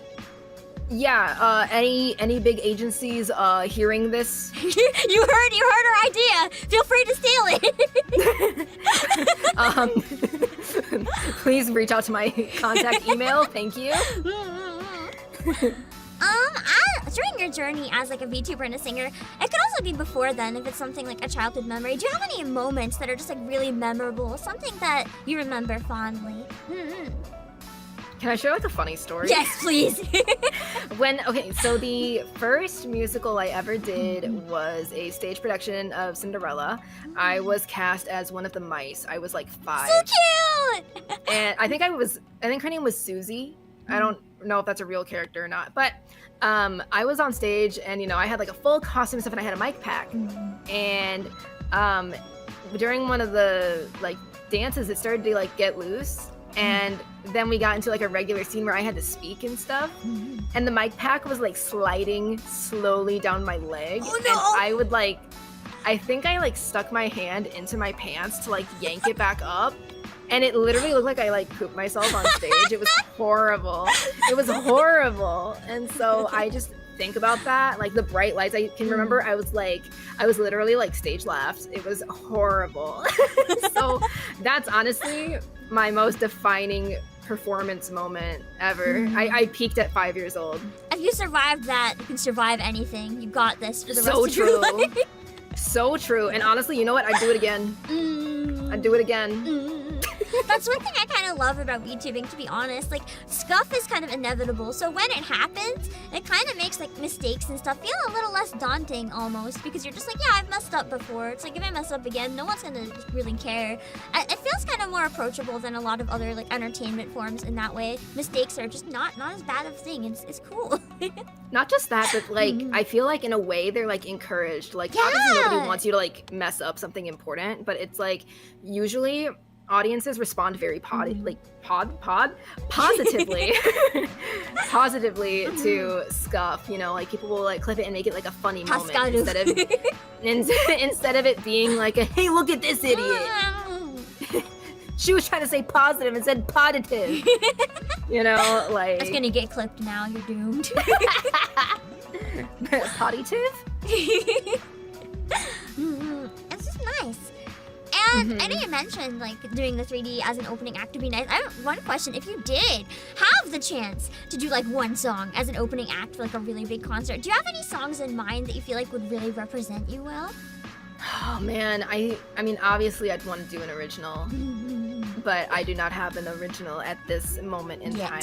Someday. I would say a song that I'd really like to do. I think honestly, Cinderella by Dekonina would be really fun for me, because it, you know, my lore is kind of a bit of a Cinderella story, and it was my first ever cover to hit 1,000 views. Nice. And it feels very sentimental to me. I think it's a song that a lot of people can relate to, because it's that feeling of like, you know, oh, I really like this person, but I'm not the person that I want to be for this person yet. You know, it's this theme of like, you know, kind of being down on yourself, but like you have that desire to improve. And I just think that that's something that I can put my whole soul into. I think I can do a good performance of it. So I think that would be a great song to perform live. Yeah, hopefully we'll get to see it one day. I know you mentioned that you've been VTubing for like a really long time as well, since around 2020, like really early on. How do you find everything's kind of changed over time? Because I know it's so different now, so many years later. Yeah, so technically I started streaming in 2021, but I've existed in the scene since 2020. And I would say honestly, the biggest thing that I've seen change is that it's become more normalized. More people are aware of what VTubers are, and we're seeing VTubers do much bigger, more often we're seeing them collab with, like, you know, regular streamers, if you will. We have a lot of trailblazers in the community that are really kind of bridging that gap and making this content be less of like a weird thing and more just an alternate form of content that people can take in, because, you know, sometimes like you know, I don't, not to make it weird, but it's kind of like, you know, illicit material, like not illicit, what's the word, certain materials, right? For some people it's weird to see that person's face. Yeah. So it can also be like, if you're seeing an avatar perform for you and entertain you, it can feel a little bit less like intimate for certain people, I guess. Like, I don't want to make it sound weird. You get what I mean? Yeah, I get what Like, you mean. It's like, it's not really less real, but it kind of, at the same time, it's less real, less intimate, because it's more like there's like a barrier in the middle, if that makes sense, kind of. Like, I feel like for me personally, I don't really like watching a ton of streamers that like face cam and stuff, because I'm like, oh my god, like that's that person's face. Like, it feels I'm just, like, so awkward not used when to you're it not used anymore. to it. Because I think it's because I know their face, but they don't know mine. Yeah. And so it makes this weird dynamic. Like, obviously, behind the screen, there's a VTuber, like there's a real person behind the VTuber, but it feels like a more even playing field, because I'm also just a person, you know, like as a viewer, I'm also just a person behind a screen. Yeah. You know? I get that. So I think that it just is like, it's become so much more approachable for people over time, because at first it was so daunting, but like with, you know, like especially with corporate stuff, like I think that a lot of people get really intimidated by VTubers, but because so many indies are popping off now, it's like, you know, it's like, oh, I can do that too, and, you know, I can be out here. So kind of a long answer, but kind of a weird stuff answer. I kind of get what you mean, though, yeah. Like, not everyone's gonna get into an agency. That's just how it works. There's only limited spots, right? But now that anyone, because like there were resources back in the day for people to like make their own models and stuff. But now that there are, and so many tutorials on how to get started, anyone can kind of jump into the scene at any point and get involved. So it's more like a thing that anyone can do, and it makes it feel more approachable in that way. So I kind of think that's what you're getting at. Right? Yeah. It's like, you know, oh my god, what's it called? The program that lets you make a 3D model. Yeah, Vroid! Vroid, right. It's like, that's so huge, because you can export that to MMD and make, you know, your own music videos and stuff if you really want to. I used to even play with it. It can be really good. I have like a chibi model that I've like worked Me too, on in the past, my but, chibi like, Vroid. like just for fun. You know, so it's just like, back in the day, it's like, you know, we didn't even used to have VTube Studio. Yeah, you know? it's we used to actually have not these that other new, stuff. or not that. I think think it came out really shortly before my debut. I remember seeing it pop up. I feel like it was either late 2020 or early 2021. Yeah. Because I debuted early 2021 and it was still very new. I was actually using something else for the beginning of my streaming. Yeah. So it's like, it's just become much easier for people, and people are more aware of what it is. Like, you know, it's so weird because, you know, my mom is like fully aware of what all of this stuff is. She knows what all, you know, who everybody is, and she understands how it works. And, you know, she's not old, but I mean, she's not like our age, you know? So, it's just like, it's something that even like older people can like grasp. So. Like I've had a number of conversations. Warehouse mom wants to become a VTuber maybe someday. She wants to do karaoke stream. Oh, that's so cute. She should. Speaking of people like just starting out and stuff, now that you've been streaming for like 3 years, is there anything you wish you could go back and tell yourself before your very first stream? Before my very first stream, I would say do a test stream. Like, that's offline. Just record on OBS. Don't go live. Just record and, like, practice your stream. Because it's not even, like, for a debut. Like, literally just going live for the first time. Because... It's so scary. Well, firstly, yeah, like, it can be really nerve-wracking, but also it's, like, does all of your stuff work? You know, like, if you made custom alerts, are those going off correctly? How's the volume? Can people hear you? Is your mic connected? There's been so many times where, like, you know, I have to like readjust my mic in OBS because it's connected, but it doesn't realize it's connected, and so I have to like redo it. Or there's been like times where I've gone live and I haven't connected to VTube Studio, and I'm like, oh, that's embarrassing. So I'm just talking and it's just like, yeah, I'm like, okay, you know, it's just so embarrassing. So I think like just kind of, you know, giving yourself, like, don't even do it the same day. Like, do it the day before or whatever. And something else I would say too is like, not necessarily for a first stream, but for a debut, because debut culture is so huge in YouTubing. Whether you're debuting for the first time, you're doing a re-debut, you're doing an outfit debut, all of this stuff, like, you know, it's not required to do a debut. You do not have to do one in order to be successful. But if you are going to do one, don't give yourself a deadline when you don't have stuff ready. Oh yeah, I can vouch for this. Don't say, all right, I want to debut in 3 months, and I'm gonna start contacting people today, and I'm gonna tell all these people, hey, this is when I want to debut, so it needs to be done then. It's like, unless that date has a ton of significance to you, don't do that, because it's like there's delays. Not just delays, but it's like then you're gonna stress yourself out by making sure everything's done on time. It's better to let things, you know, when you're making cookies, you should bake them for the amount of time the recipe says. Baking cookies at 500 degrees is not going to cook them faster. No! You know? It's just gonna make like, burnt on the outside, raw on the inside. Yeah, so it's, you know, give yourself some time, because it, you know, it's not a race. Like, no part of this is a race. Like, it's better to, you know, whatever that Miyamoto quote was. You know what I mean? Like, whatever he said, you know, the one. The one that has a similar meaning, said, but my brain is not brainy. A rushed game is forever bad, or whatever. Yeah! Because when you just rush it, you're literally like sacrificing some stuff. So, you know, it's if you set a date once you already have everything, you know you're ready. So I would say that for sure too. I had one quick question. Just 'cause I stumbled upon a type of series that you're doing. Can you tell us a little bit about Reza to the Rescue? Yeah, so it is a comedy advice column. So it's currently between seasons. Season 2 will be happening later this year. But I like basically have a form where people can submit like inquiries where they want advice, and it should not be serious. I'm not a licensed professional. I am just some guy on the internet. Don't trust us for serious questions, guys. We're VTubers. But you know, it's like it'll be someone being like, "Dear Reza, my farts smell really bad. How do I fix this?" And I'll give like a response, and it's just kind of like that.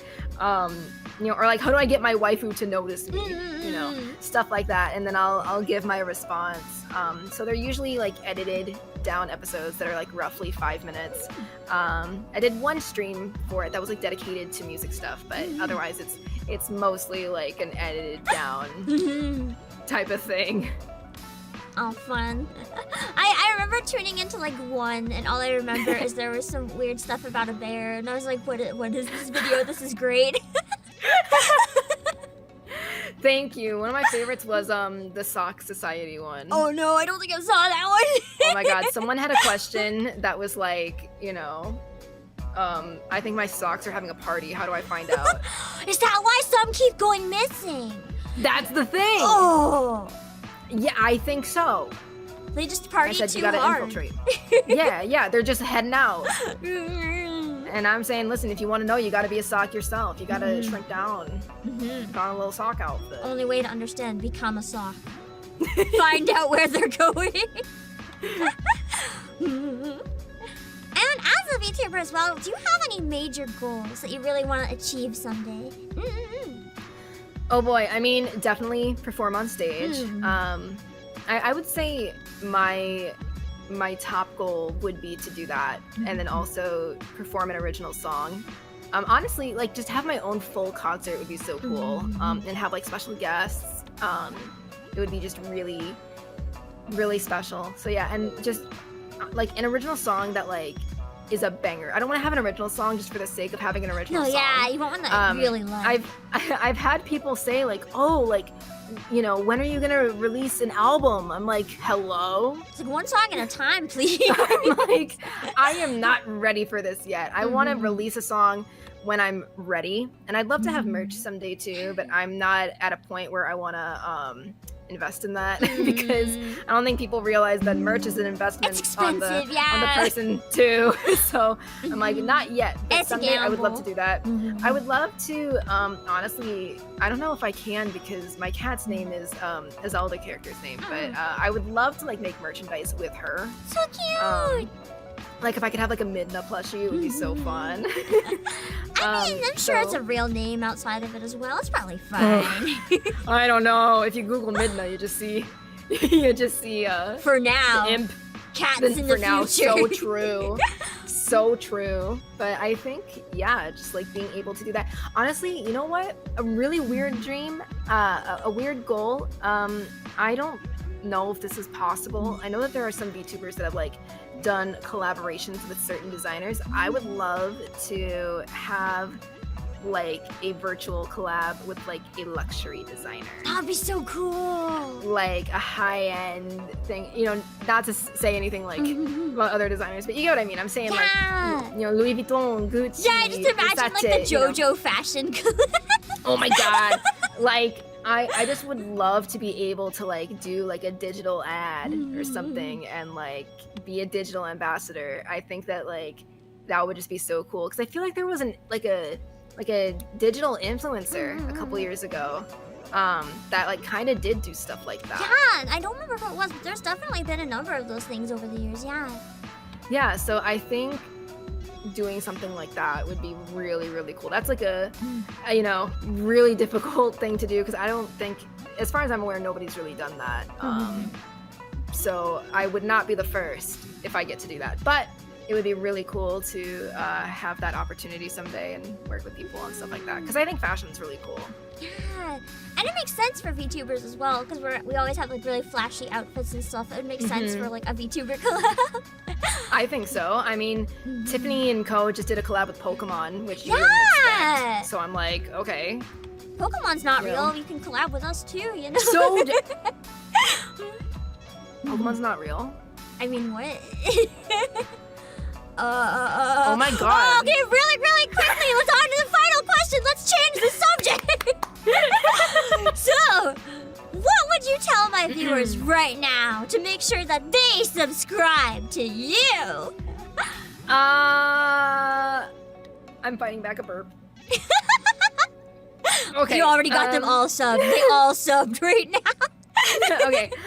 I would say if you are really into like Vocaloid music, K-pop music, video game music, alt stuff, whatever, my YouTube channel is for you. I literally have many songs that I've worked on come out. So there's a whole library waiting for you.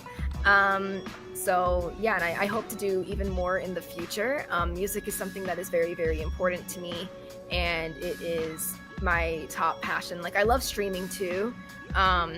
But if you held me at gunpoint and said, okay, Raisa, you can only do one for the rest of your life. You can either sing or you can stream. I would choose singing every time. So that's something that's very important to me.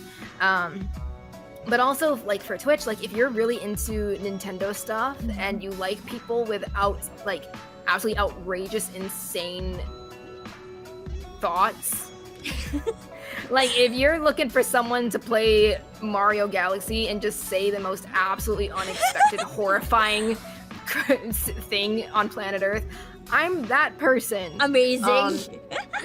I don't know if it's Gap Moe or what, but like, this brain, it is literally 2 hamsters in a wheel. It is, every thought is a mistake. My own mother has said to me, "Why are you like this?" And I don't have an answer, unfortunately. It sounds like the perfect type of VTuber. Everyone's already going over. They gotta check out what this means. All right, thank you so much for making time to join today. I really appreciate it.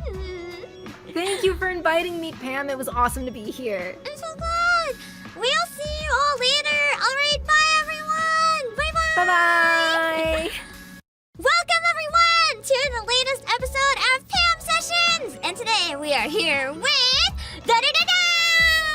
Hi, I'm Mint Moo. I am a not safe for work voice actor and a VTuber. I am your unfriendly neighborhood cowboy tomgirl. Nice. No, that was wrong. That was tomboy cowgirl. I like the unfriendly part. I'm like slightly scared, Yeah. but also intrigued. I have like a resting bitch face, and people come in, they're like, "Why are you upset?" I'm like, "Oh, it's just how my face just looks." my man." default state of being. Yeah. Speaking of like the default state, I really love the like 90s art style of your model. It's so good. Oh, thank you. Yeah, I really love that kind of old. I mean, I guess I'm kind of giving away my age, but like, I love older art styles. So when I was looking for a model artist, I was like, I need to have that art style. Yeah, I love older anime. Just the style is really fun. The pacing of it is really nice. Like even now, I often will just go find an old anime and binge it, like ones I've never seen instead of new ones. Just, they're so different, and I love it. Yeah, there's just some like a different kind of charm to them. Yeah. I don't want to sound old, but they definitely had some kind of charm to them. Back in the day. Back in the day when I was watching Adult Swim. It's all good. It's all good. I think a lot of people, even now, whether they grew up with it or whether they just find old anime, a lot of people really enjoy anime that's like from like older stuff. It's just, I don't know. As you said, it has some sort of charm that a lot of modern anime just doesn't. And it's nice. And I know that you also sing. So what got you into music? So I am Korean, and just growing up, I was always like, there was K-pop all around me. There was always, because Korea's had pop idols for like the longest time, and growing up, I always saw them, and I was like, I want to be one of those. I was like, yes, please, I want to be one of those. Now you got to do it in anime form, even better. No, yeah, that's basically it. Like, that's my dream. And then when I got, you kind of have to get into that when you're like under 18, because like they train you for a really long time. It's a very like, one, you have to go through so many years of training, and two, in like any sort of like idol-centric like entertainment industry, there's always going to be bias for like younger ages and stuff. But with VTubing, there's no limits. Anyone can do it. Exactly. So I was like, yeah, I can use VTubing to live my dreams. It's so nice. I love that about it. That it's so freeing. Is that why you got into VTubing, or did you end up falling into the rabbit hole for like another reason?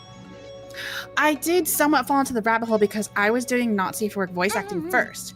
And there's like this not safe for work voice actor to VTuber pipeline where I was noticing that a lot of the other not safe for work VAs were becoming VTubers. And I was like, that looks really fun. And I think I could do that. So I was like, I think the first one I really saw was like Cottontail do it. And I was like, man, I want to do that. So I just, I got to work on a model and was trying it out. I started off as like a PNG first because, I'm not going to invest all that No, money. yeah, smart. That's my number Yeah. one advice to people who want to start streaming. I'm always like, start small, see if you like it. Listen, I'm poor. I can't just put it all there to start with. Man! Yeah, I'm you gotta be lucky. I'm careful. corpo. I didn't spend shit. Like, I don't know how people get those startup costs. I look at them and I want to die. Yeah, I was really frugal about it. So we started small, and then we finally got to having a full model. I was really excited and happy about that. I'm so glad that you were able to work up to that. And I know too, one really good thing about doing like not safe for work voice stuff as like a VTuber, it gives you a lot more anonymity and stuff too, which makes it like Oh, yeah. a really safe way to approach, and it's a really nice and freeing for a lot of people. So I think that's a cool pipeline to see more of as well. It really just like doing not safe for work as like a online avatar thing in general, and the anonymity about it just like lets you express much more of yourself than it would if you were just showing like your whole real life form. Because I know I was really confused about like gender expression and sexuality for a while, but being Mint has allowed me to like figure out what sides of myself I hadn't even known before. So it's really nice. Yeah, having an avatar is just really cool because it's kind of like it's you, but it's also not you. So it just like lets you explore a lot of different sides of yourself that you might not have known were there originally, and then you're like, oh, this feels nice. Yeah, basically, yeah. I mean, I get to be what I want to look like, and it's just really nice. And what we want to look at. We look at ourselves. And like, Yeah, damn, I'm I do hot! like to look at myself. Yeah. That's always fun. And for other types of music as well, just out of curiosity, do you play any instruments or do any dancing or anything like that? So growing up, as a Asian child, I was forced to play piano, and then I quit that as soon as I was allowed. It's hard, man! I quit because I know. could play hands. As soon as I got to playing the left hand and the right hand, I was like, I can't do this. Yeah, and then my parents asked me what, they're like, you have to do an instrument, so pick one. I was like, okay, drums. So I picked up the drums, and like anything I knew about the piano, which I had learned for like 5 years, completely forgot. I can't even like read a piano sheet at all. So I learned drums, and then when I went to college, I couldn't bring my set with me, so then I like picked up bass and learned a little bit. But I can't say I'm like that good at it really. But yeah, I played those basically. Yeah. I think that's even more important though. Like whether people are good or not as an instrument, I almost feel like it's secondary because I think whether we enjoy it or not, honestly, is more meaningful. Like, because there's some professionals that don't enjoy it, but there's the hobbyists that love it. It just becomes their life because they love it so much. I think that's always more fun that way if you enjoy it. Yeah, but I feel like the bass switch was also just kind of superficial because as a drummer, I was like, man, I'm not in the front. Like, I want to be the star, and this is why I'm learning bass. I'm going to be in the front. I'm not singing. Like, it's really hard to sing while you're drumming. So I was just like, this is not. I gotta pick something else. Yeah, that's so fair. That's the one downside because I play flute, and I always want to sing while playing. And I'm like, I really cannot do this. No, especially that one. No. I wouldn't have any air left, even if it was possible. For real. And I'm just curious as well, where you mentioned that like you slowly built up to having your model. What kind of inspired like the design behind your model? Oh, so my Twitter account at the very beginning was just a side account for me to look at porn. Based! Okay, we all have our side accounts that we don't want people on May to see, right? Unless some people are very, very brave. Yeah, so I just had to like follow my favorite like not safe for work artists and stuff like that. And then if you follow artists like that, usually you get people that dub it and they'll retweet it. So I got exposed to not safe for work voice actors, and I was like, hey, I kind of want to do that. So like when I had my account, I'd always represented it with like just a cow, like kind of like a persona cow, because that's just kind of how I saw myself in a pessimistic kind of way, because my mom used to always call me a cow growing up because I was on the bigger side. But I was like, no, that's just mine now, so shut up. You owned it. Now it's like, this is my thing now. So then when I was deciding to become a not safe for voice actor, I was like, I should be a person. So I became a cowgirl, and which is so that's cute. kind of where it happened.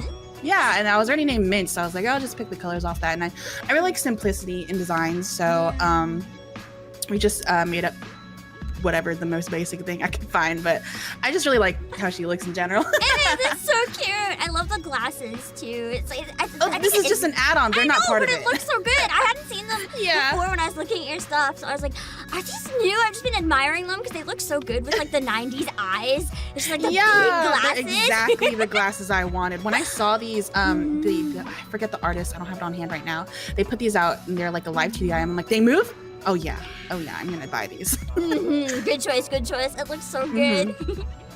And this can be like either an artist or like a voice actor, because I know you originally started online kind of by following artists. Do you have any artists or singers that you really look up to, and what is it about them that you love? There are far too many artists that I follow. But for musical artists, I've always been into K-pop. I was in it when there was like Girls' Generation back in the day. And there was this really old band called like TVXQ/TVSK. They're two sad guys now instead of a big group of 5, but they really, really got me into K-pop and got me into just the entire fandom of. I think K-pop's so interesting. It's really fucked up, but I like to learn about it. I feel like every industry, especially in entertainment, kind of has those sides. So it can be fascinating to learn. Yeah, I always get people that are like, oh, like how you want to go for like if I'm applying to a job, they're like, you want to go for that place? I heard that place sucks. I'm like, girl, I want it to be a K-pop idol. And I know everything that goes on there. Jobs, like, let me tell you. yeah, like nothing's gonna stop me from going for that. But currently, my favorite artist is, BTS. So they're just, everybody likes an underdog story, and I think they're like the most extreme underdog story, self-made, and they have like really meaningful lyrics as long as you're not listening to the English bullshit. And they're world stars now for a reason, I guess. Yeah, understandable. I know I said this a couple other times in a few other interviews, but like when groups are popular and stuff, it's for a reason. Like it resonates with a lot of people. Like you can call people like basic or whatever, but the reality is it's popular for a reason. Yeah. Their stuff's really good. And now that you're kind of on like a VTuber voice acting and singing journey, do you have any like really memorable moments as a creator? It doesn't even have to be like on stream. It can just be like a childhood memory or something, like you learning about the stuff you enjoy. Childhood memory. I do have a childhood memory closely linked with singing, and that I realized I held on to the fact that I was a good singer was like in freaking 4th grade, I think. We were doing a class song performance for mothers on Mother's Day. That's so cute. And I know the 5th graders, I was a 4th grader, but the 5th graders were singing You'll Be in My Heart from the Tarzan movie. And the 5th grade teachers came to our 4th grade class and said, give us your 2 best singers because we need 2 extra people for the 5th grade class. And they picked me. Nice! And as a 4th grader, like, that like imprints on you. I was like, I'm the best singer. Oh my God, me! I'm an idol! Let's go! Yeah, and so I just like kept holding on to that. And like my parents never allowed me to like do theater or any kind of lessons like that, but I, just kept practicing by myself. So that one moment in my life was very pivotal for me singing. Nice. I love hearing stuff like that. Just like moments when it kind of clicks in people's brain. And they're like, oh my God, I can do this thing. And it's so exciting. Yeah. And speaking of music in general, if you could have like your dream music collab, it doesn't even have to be like a musical artist. It could be like a game or an anime. Just some sort of like music project. What would you manifest if you could have anything you wanted, no matter like how wild? 100%. I've had so many wild daydreams about this. Do you know Show by Rock? I do, actually. I do.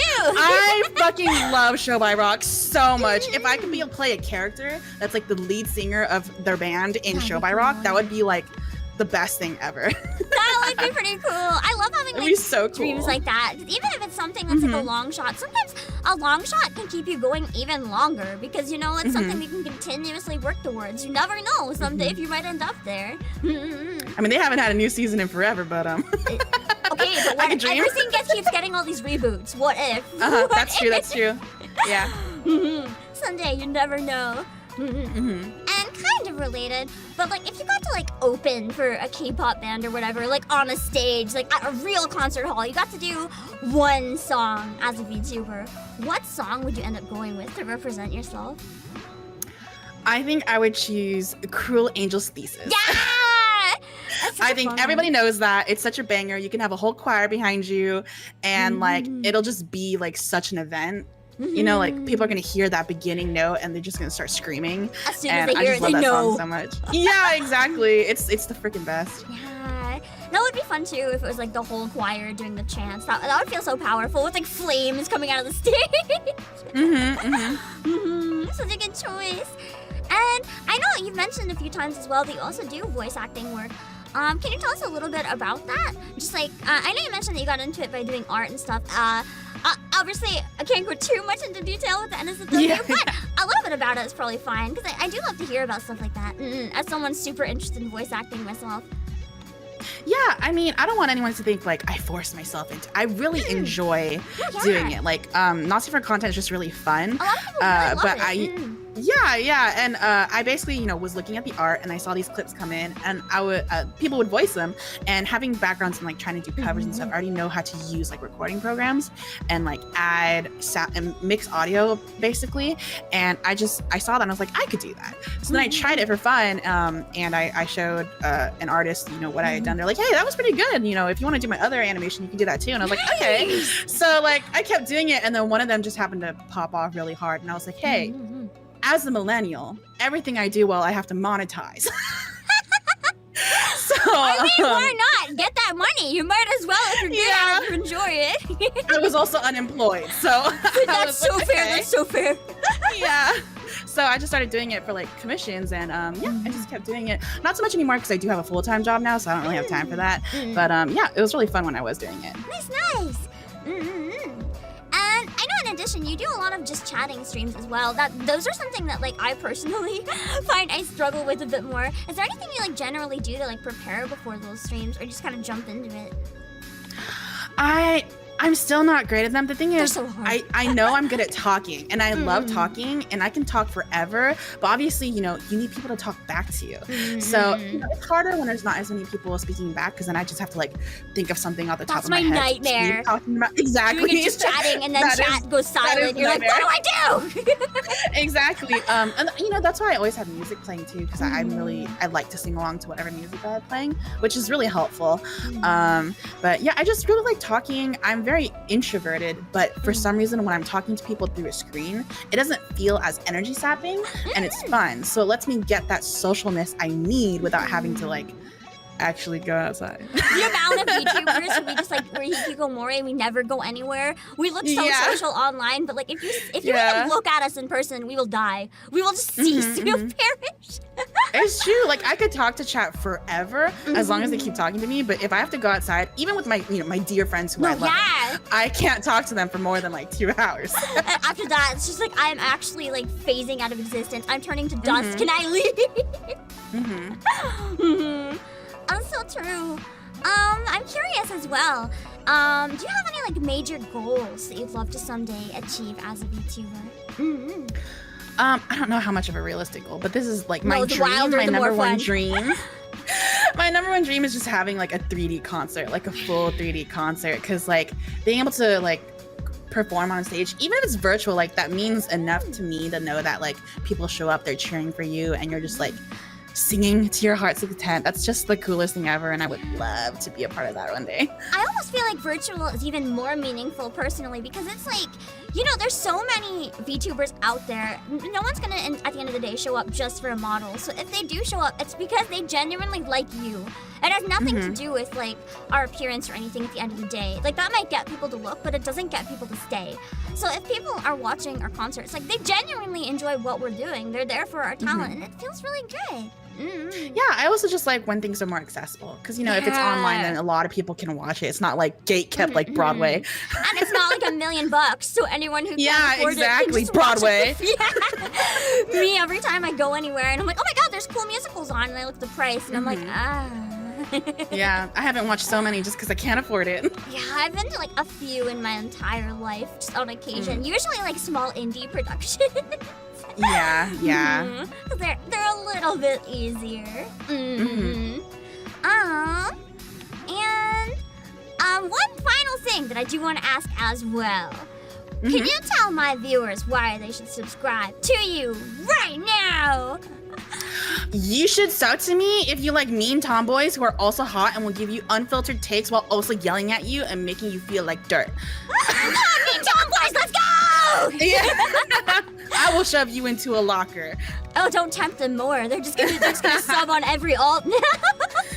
Some people are into that, I know. Oh, definitely. I know I ended, but we're technically editing this, so I can change the order. But I do actually have one question. Yeah.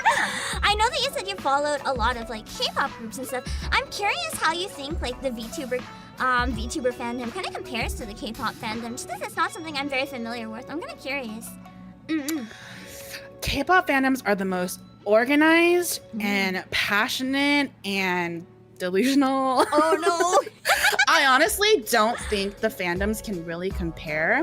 I think you can compare like the idols and the VTubers. You can't really compare the fandoms because like K-pop fandoms are just so organized in what they do. And I feel like a lot of fans are not, for VTubers, are like here and there scattered between a bunch of different VTubers because there's, you know, a large variety of VTubers out there. But especially on the Korean side of K-pop, it's like you're loyal to one person. Yeah. It's like Oshi and a little more meaningful guy. Yeah. You're loyal to one group. I know in America there's a lot of like multi-group stands, but like in Korea it's like if you go look at another group, like it's cheating. You can't.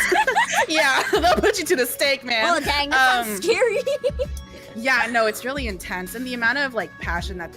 But what I did notice is that the corpo fans are usually more on the same like level as the K-pop fans. Like especially when I saw like the like New York Times, Billboard like advertisements or like the bus things for birthdays. That is very K-pop behavior. I'm like whoever organized that was definitely in the K-pop fandom before. Yeah, it would take so much effort. So it's getting there. It is getting there. It's getting bigger every year. It's almost intimidating, like how big it's getting. Yeah, it's really crazy, but they're very dedicated. I love to see passionate fans. Yeah, me me too. too. You gotta be don't be delusional. Be realistic. Have common sense. Go wild, but like have some common sense. Yeah. All right. And now that I asked my bonus question that I just randomly got curious about, thank you so much for joining today. I really appreciate it. Yeah, of course. Thanks for having me. No worries. And you guys look forward to the concert. And I'll see you again soon. Bye-bye. Bye. Hello, everyone. We are here with another episode of Pam Sessions. And today we are here with... Yay! Hello, I'm Hoshiriku. Nice to meet you. I am part of Cosmia with my very good friends Ali and Mena, and it's really nice to be here. I'm so happy to be here. Thank you for having me. Yay! Of course, thank you for making time. And I'm so sorry. But a little behind the scenes secret. I had so much stuff that we are 40 minutes late right now. It was like a saint patience for waiting for me. No, I'm sorry. No. It happens. Life happens. Tech issues happen. Yeah. As a VTuber, we're forever taunted. We will never get rid of this guy. Yeah. Oh my gosh. I would know a thing or two about that. Don't worry. And as a VTuber who's really interested in and does a lot of music yourself, can I ask what got you interested in music? Yeah, I feel like ever since I was little, I've always really loved listening to music. And yeah, I played piano when I was little, but I hated piano class. I hated playing piano, but I always loved listening to piano.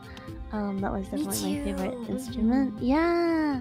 Yes, and I just really loved watching like music programs on TV, and I think as I grew up a little older, when I was like in my teens, I really got into the whole Utatemita culture, listening to cover artists online, especially ones from Nico Nico Doga.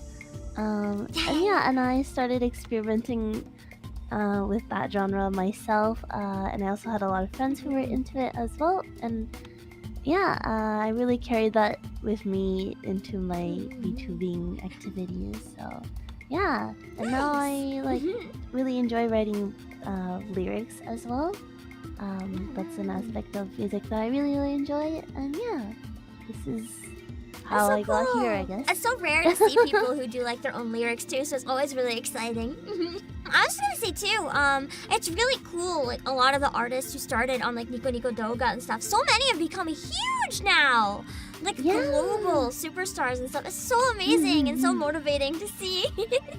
Yeah, they've done the like anime songs, openings, endings, and stuff, which is wow. I wish I could do that someday. Yeah, that'd be so cool. Like I know even Kuroneko was in Paripikome, and that was really cool to see. Oh, that was so cool. Yes, I love Kuroneko. Yeah. Me too. One of my favorites. And you mentioned that you play piano. I also used to play, but I couldn't handle the two hands at once thing, so I also give it up. But do you play any other instruments, or do you dance as well? Or are there any that you'd love to learn one day? I guess the short answer is no, I don't play any other instruments, but I do own 5 that I don't know how to play. I would love to. Yes, I would love to learn literally all the instruments that I already own. I think I feel like I'm always just trying to do too many things at once. I'm trying to like learn a new language, trying That's to so real. practice drawing, and then want to learn a new instrument too. But one of these days, I want to like really sit down and learn how to play, especially my kalimba, because I think that's my favorite instrument that I've tried to play so far. But yeah. Also, as for dance, I've done like dance covers and stuff before. Oh wow, that's so cool! Yeah, I don't think I'm very good at it, but I enjoy doing it. So yeah, I hope I can do more someday. It's fun, yeah. Someday we have to get Iku 3D, and we'll see all the dancing. It'll be great. That'll be great. Yeah. Speaking of 3D as well, if you ever do get like a solo 3D concert, or you get to open for like a really big thing at like a real concert venue, do you have a song in mind that you'd like definitely know this is the one that you want to sing? Oh my gosh. It's so hard to pick because there's so many great songs out there. I guess if I have the opportunity to perform at a concert, though, I think I would want to maybe perform one of my original songs. Yeah, I think maybe like Artificial is a big favorite original of mine. Maybe Blue Green because it's very personal.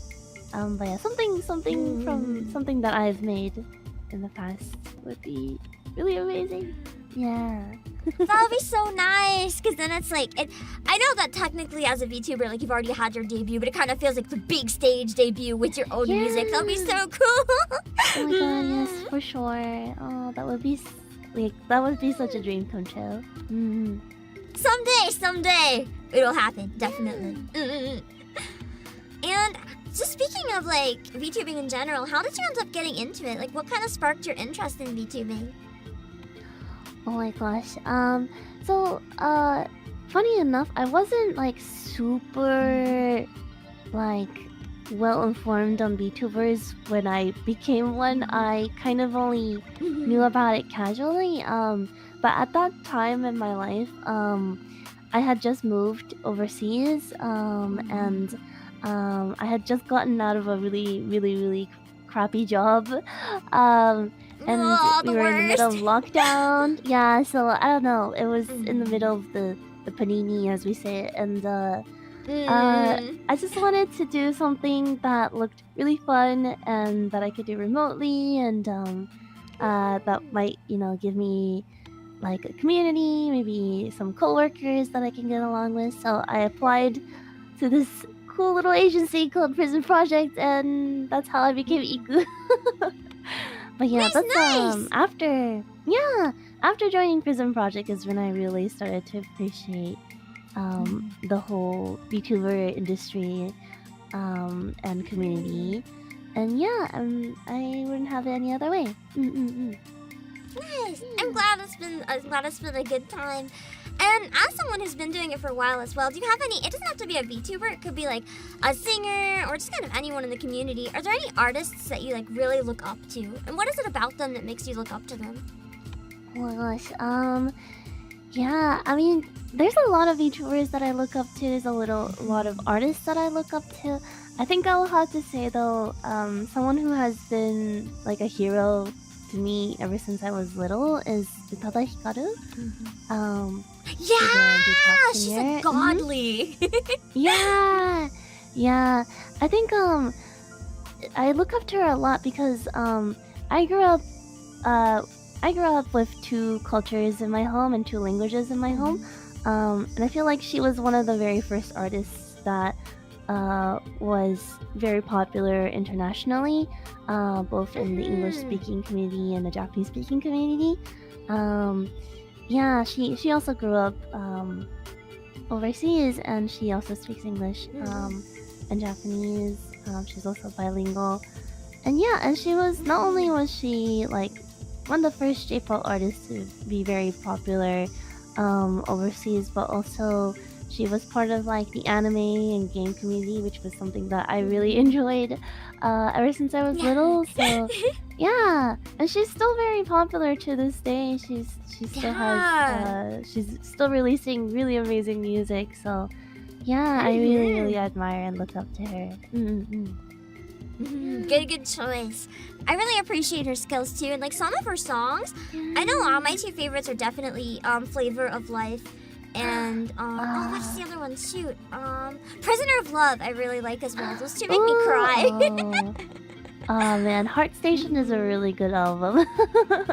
I really love that album. And as someone on your like VTubing and singing journey as well, do you have any like really fond memories? Anything that you think back on? You're like, I'm really glad I got to do that. Oh my gosh, yeah, I think there's a lot of moments. I got to like release an album. I got to perform at some like conventions as a guest. But I think the biggest like accomplishment and like very memorable moment was when I got to record at a very nice recording studio. Yeah, in the Sony office. And it was for That's exciting. Yeah, it was for the song that Prison Project worked on with Teddy Lloyd. So it was really cool. We had these like very professional sound engineers helping us out and guiding us through the whole process. It's definitely my first time recording in a proper recording studio. It's so different. Really, it's so really cool. Yeah, it was so different. And like the equipment was like so like the best of the best. Like from someone who has been making covers from my room with like whatever mic I could afford. It was like a very life-changing experience. So I'm super happy that I got to have that opportunity. I feel very lucky. Yes. I'm glad you got to do that as well.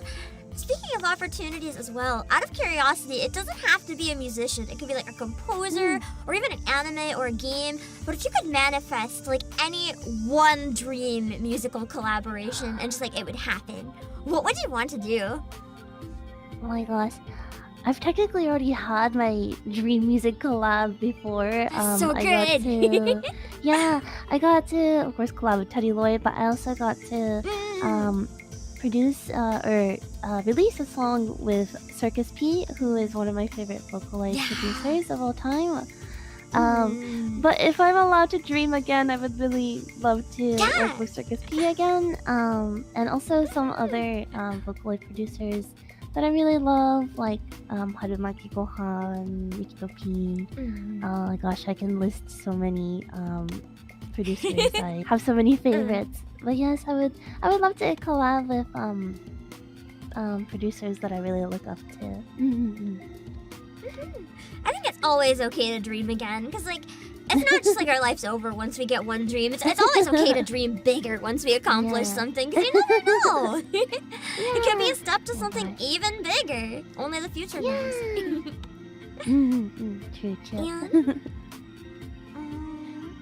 I think I already asked the next one. Oh yeah, you mentioned, like, speaking of original songs, you mentioned that you're working on a really special original song. Do you want to talk about that a bit? Yes, I think by the time everyone sees this, it will be released already. But yes, I have a lot of original songs. I've been very lucky to have the opportunity to release an album and many other originals on top of that. But this particular one is especially special to me because it is an original with my gem mates, Meno and Ali. They are like my best friends. I love them so much. But we worked on a song together, and it's called "Till You Fall Asleep." It's a very chill beats kind of song. I had the honor of writing the lyrics, and I made them very personal because it represents the three of us and the experiences that we went through, and kind of how I feel about Meno and Ali. And yeah, it's just a very like sweet song. I worked on it with my producer friend Lost, who has worked on other songs from my album before as well. So yeah, it's just an overall very meaningful song to me and Meno and Ali, and I think you guys will like it because it's very cute. So yeah, I would love for everyone to go take a listen. I look forward to hearing it too because I love like really chill, wholesome music, and especially when lyrics are really personal. Like the listener can tell like how much meaning and heart was put into it. So I look forward to hearing it. Oh, thank you. Yes, please. And I know as well, you were a guest at Anime North 2023. I was actually in the audience and I was cheering. Oh my gosh, what I'm was it getting all like to get to shy. sing on stage at a convention? 'Cause it's something that like I think so many people are curious about, like what the experience was like. Yeah, I think what's really special about getting to perform and sing at these like conventions and events and stuff is that we can actually see everyone through the camera, which is, you know, not something that we can do every day. Yeah, we might be able to do like karaoke streams and concert streams on YouTube and such, but actually getting to see everyone's faces, the audience's faces, is a very different story. It really it's kind of hard to put a face to a username when you're streaming regularly. But at these events, you can actually see everyone clapping and waving their hands, and it's just very sweet. And I always feel very supported, and I feel very connected as well. So it was really enjoyable. I had so much fun, and I hope that I can perform at conventions in the future. Yeah. Hopefully many more someday with that big 3D concert. Oh my god, yes. Someday. I hope. I know too, one thing that it's like when we say the names, like we still obviously like form a connection with our communities, and seeing people come back and cheer, it always like warms our hearts to see names come back and stuff. But then I think a big thing too that I can imagine getting to see on stage would be like not even just getting to see them, but getting to see their like smiling faces and their energy. It's like my heart. Yeah, it's very special. Someday. And now that you've been streaming for around 3 years as well, because I know a lot changes over that amount of time, is there anything you wish you could go back and tell past Iku before your debut? Oh my gosh, yeah. Oh my gosh, has it really been 3 years? I know, I just hit mine too, and I'm like, it feels like 2 days. Like, what? Yeah, time really flies. I don't know. There's not really like a lot that I would change. So I think if I were to go back in time and tell Iku, past Iku, maybe like pre-debut Iku, I would just tell her to enjoy myself and not think about it too hard. Don't take yourself too seriously, because I think in the beginning, like I definitely took things a little bit too seriously and kind of like stressed myself out for no reason. So I would just tell her to like relax and enjoy, because everything's going to be okay, and at the end of the day, we're all here to have fun, and yeah. And I don't know. I think I would also give this advice to any YouTubers who are starting out now too, because yeah, I think when you're enjoying yourself, then your stream will be very enjoyable to the audience as well. Yeah, I think that's what I would tell Pastiku. I feel like that's so like relatable too, because when we just start, so many of us we take everything so seriously that sometimes we don't even realize that by taking it so seriously we don't take a step back and like calm down, and people can kind of see how tense we are. Yeah, it's And then so as we true. go on we get more comfy. Yeah. And now that you've been around for 3 years as well, are there any like really big goals that you just love to achieve someday as a VTuber?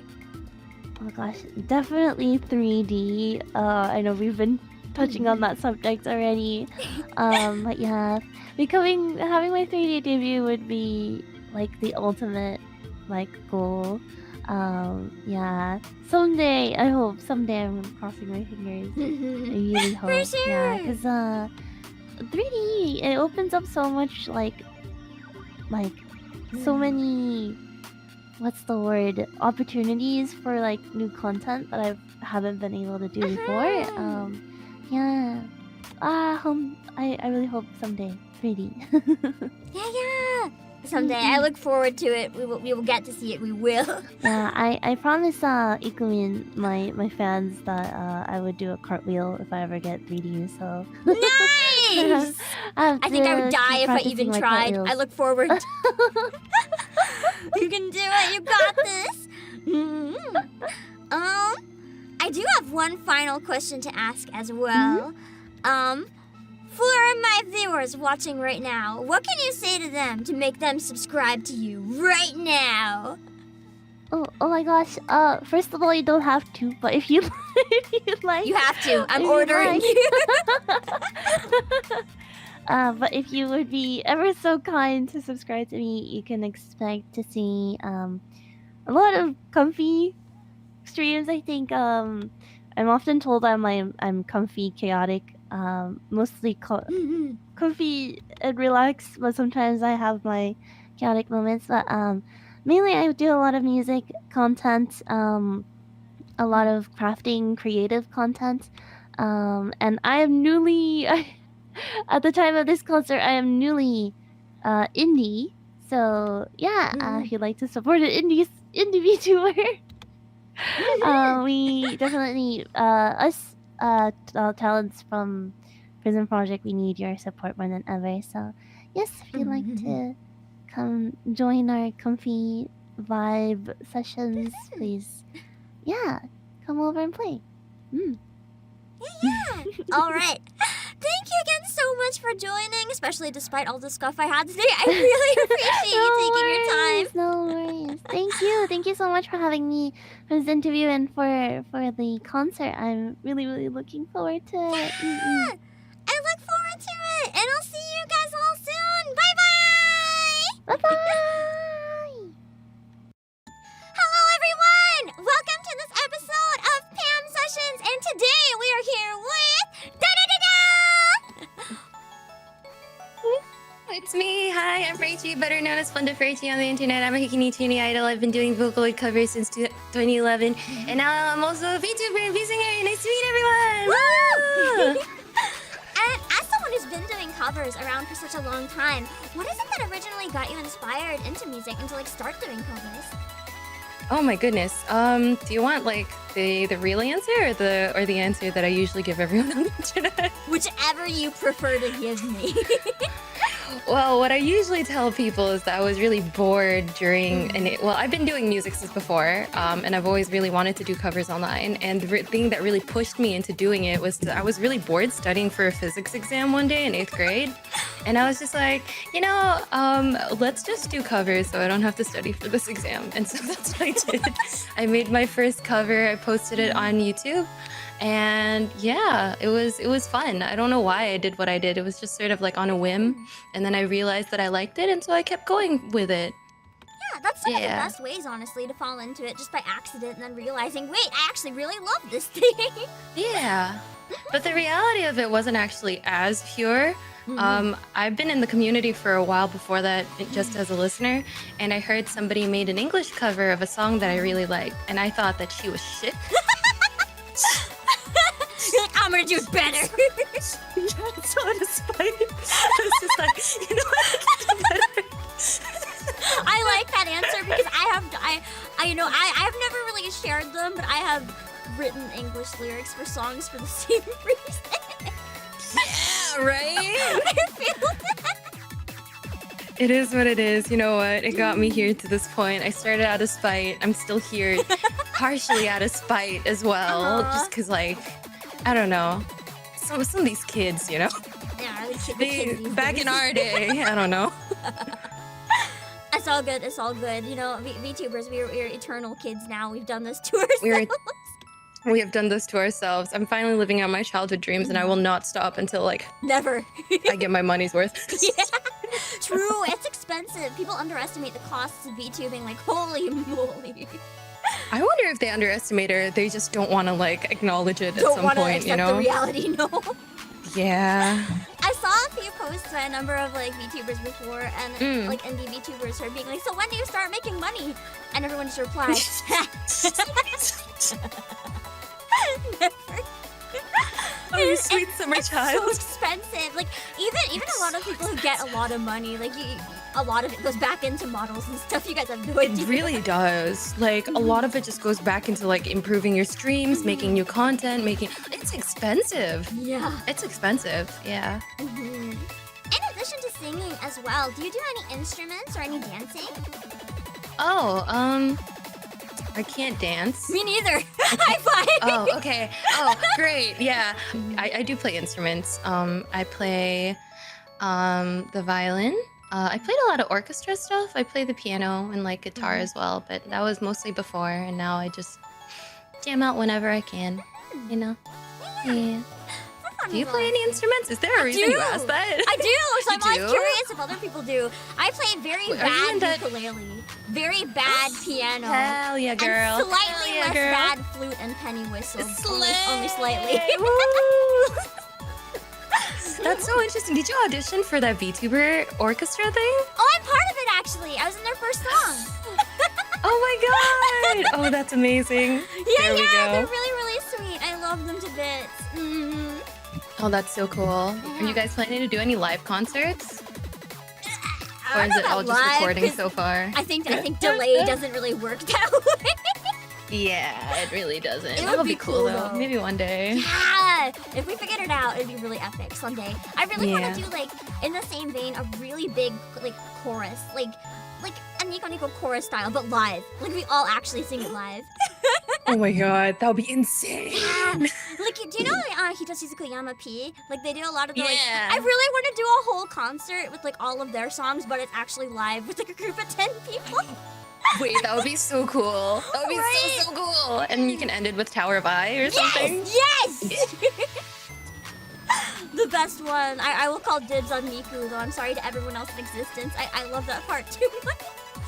You heard it here, folks. She's Miku. Yeah. I already did a Ooh. cover of it as Miku, and I'm a little bit attached to it now. Hell yeah, girly.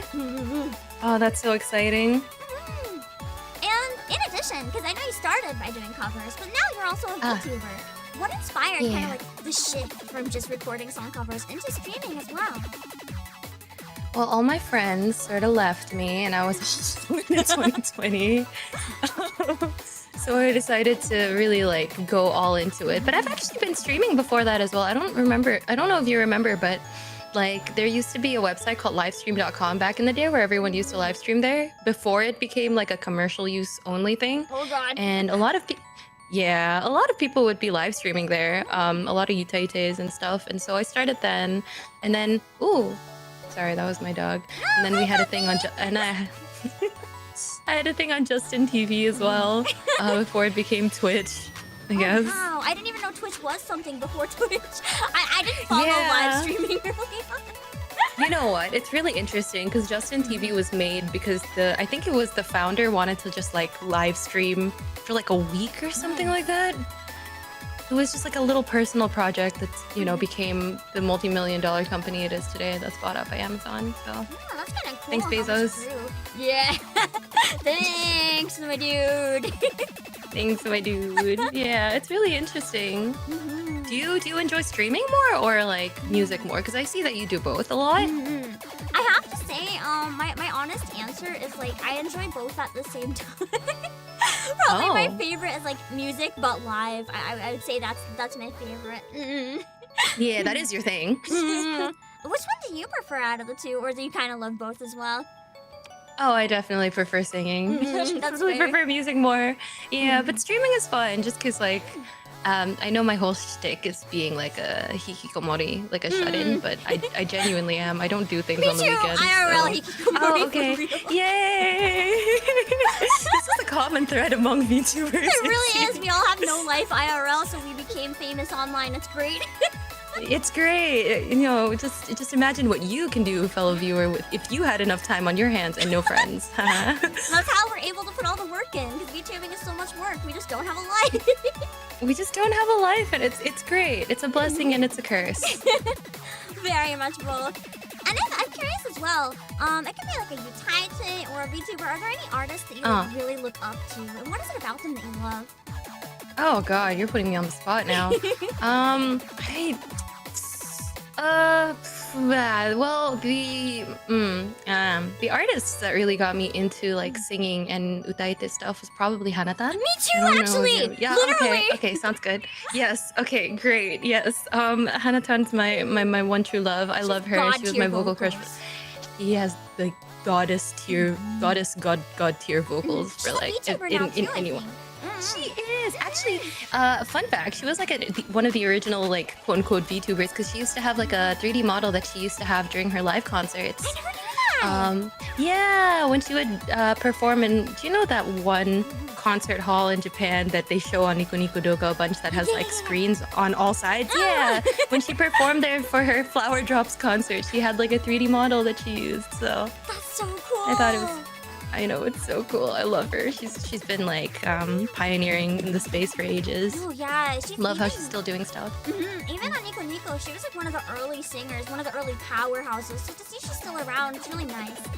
I know. Her Mafu Mafu Soraru Otamin Lon. They're all My so, childhood so idol. good.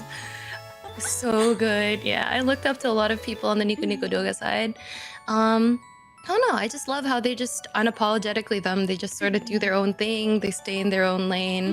They make a bunch of music, and you know they're very respectful and nice towards fans. When it comes to like bigger artists, though, I don't know. I mean Deco Nina probably is like the biggest. I think the common thread between all the artists I love is that they just sort of express themselves and they're not afraid to try new things, and you know they love what they do. Yeah, really nice things for an artist to have too, because you can really tell when someone has all those traits that they're really passionate about something. It really shows through in the work. Yeah, for sure. Like, for me, I think creative expression is like the number one thing that's most important to me as an artist. So when I see it in a lot of other people and they're actually doing well, you know, I'm like, yay, you can do it. I can do it, baby, too. Strong agree on that. Just knowing that someone's really Yeah. passionate about it and like doing their own thing. That's what I value a lot as well. I like to do my own thing, and it's nice. It's nice, right? You stay in your own lane and then eventually people know you as that. I mean, it also helps you build a brand as well, right? Yeah. Like, but I usually don't see it that way. It's more of just like, oh, you like what I do? That's nice. you know? Yeah, me too. Thanks. Yeah. That's just really nice, especially if you do something that's a little more niche too, and then people enjoy it. It's like, Yeah, and then they're just like, oh my god. And you know, when you meet people on the street, they're very specific about what things about you that they like, and you're just like, oh, this is nice. This is nice. Although that never happens to me. someday. I actually have I have one like candid story to tell. I don't know if this can go in or not. It's a secret. But one of the other people I interviewed, I asked them for like who they look up to, and they actually said you. Huh? They said you. And I was like, oh my god, that makes me so happy. Oh my god, no. I'm too old. No. Why? They got excited. Oh my god. I won't say who it is though, because I don't want to embarrass them. Okay. Thank you. If I could like have a thumbs up right here. Thumbs up. Thank you. Very nice stuff. Sweats. And kind of similar, but on a different note, I'm curious if there's any like memories that really stand out to you, something on your musical journey, just something that you look back on really fondly over time. I don't think there's like a particular moment for that, but when I do look back on all my older covers and I listen to them, I number one, it's great how I improved. Like I sort of like am very proud about that. But I also want to acknowledge that I wasn't actually half bad starting out as well. So I'm really proud of that too, I guess. It's pretty amazing what listening to yourself and like listening to feedback through headphones can do for your singing skills, you know, because you have like, oh, I sound like this, but I want to get to that, and then you try again and again till you get it. I feel like that's very rewarding for me and very memorable. Those moments are always memorable for me as a singer. Yeah, I remember too. One advice I got as a singer that I really enjoy. Yeah. Number one tip is always to record and listen back to yourself. And yeah, the number two tip is to always remember that just because you can be better doesn't mean you're good now, or doesn't mean you aren't good now. So it's like, even if you just because you can be better doesn't mean you're good. I messed up. Dark Pam. You know what Evil Pam comes out. I was trying to be wholesome. I accidentally was a bitch. It's fine. But it's like we always look where we want to be, and we're upset we're not there yet. But just because we're not there doesn't mean we're not good now. Because perfect is never a thing. We can always be better, you know? Yeah, you can always be better. And you know, like just because, you know, you can't nail that technique doesn't mean you aren't already good at doing the techniques you're already doing, right? Everyone has their own strengths. No one can be a jack of all trades unless you're Hanatan, but yeah, know, unless you're go Hanatan. fish. You're just God. just God, you know, like, yeah, fair. And one thing I'm kind of curious about, if you could have, like, if you could manifest your dream collaboration, it doesn't have to necessarily be with a singer. It could be, like, a composer or a game or an anime or anything, really. What would you want to manifest? What kind of collab? Oh my god, do you want... Oh god, okay, if it was a weeb one, it would be with Deco, for sure, 100%. I don't know, with VTuber, maybe Suisei? That's so fair. I don't know, really, her power. Yeah, but like I say that, but it's more of just like if we, it really depends on like the actual like thing that we do, right? Because I don't want to do something that's just like yes, I get to collab with you, but it's sort of like a you know, it's not really like the best thing. We're just doing a collab for the sake of doing a collab. Yeah, I don't want that either. Fun. That's never fun, right? It's sort of just like well, if we're gonna do it, I want to do something that we're both sort of proud of. But outside of that, probably either with Toby Fox or Neil Ciceri. Oh dang! Thinking big, dreaming big, nice. Love to Toby see does it. stuff for like VTubers, right? So I'm just thinking like, oh, maybe I don't know. I really like the way he writes songs and stuff. Maybe Porter Robinson is on there too, but like, I think Toby and Neil Ciceriga as Lemon Demon, or just as Neil, because I love him so much. He's great. He's been in all our childhoods, I think, starting from like Ultimate Showdown of Ultimate Destiny up till now with Lemon Demon stuff. So I really look up to him. I love his songs. That'll be really cool. Notice me, senpai. You heard it. No, if you're watching, if you're watching, Neil, notice. if you're watching, I love you. Neil Ciceriga, Lemon Demon. I love you. Simultaneously now both wishing that he watches and that he doesn't. Yeah. Oh, you know who else? Yeah. Bowen, the person who did My Time and the one who does like, he scores like OSTs for Amori and then also for like a bunch of other indie games as well. I love him. He's great. I love the songs that he does. Imagine if you got to be do like super a cool. song for an indie game with him. No. Passes out. Oh, no. Do you have any dream collabs like outside of VTubing maybe that you've always wanted? I actually do, but there's three. No, maybe more than three.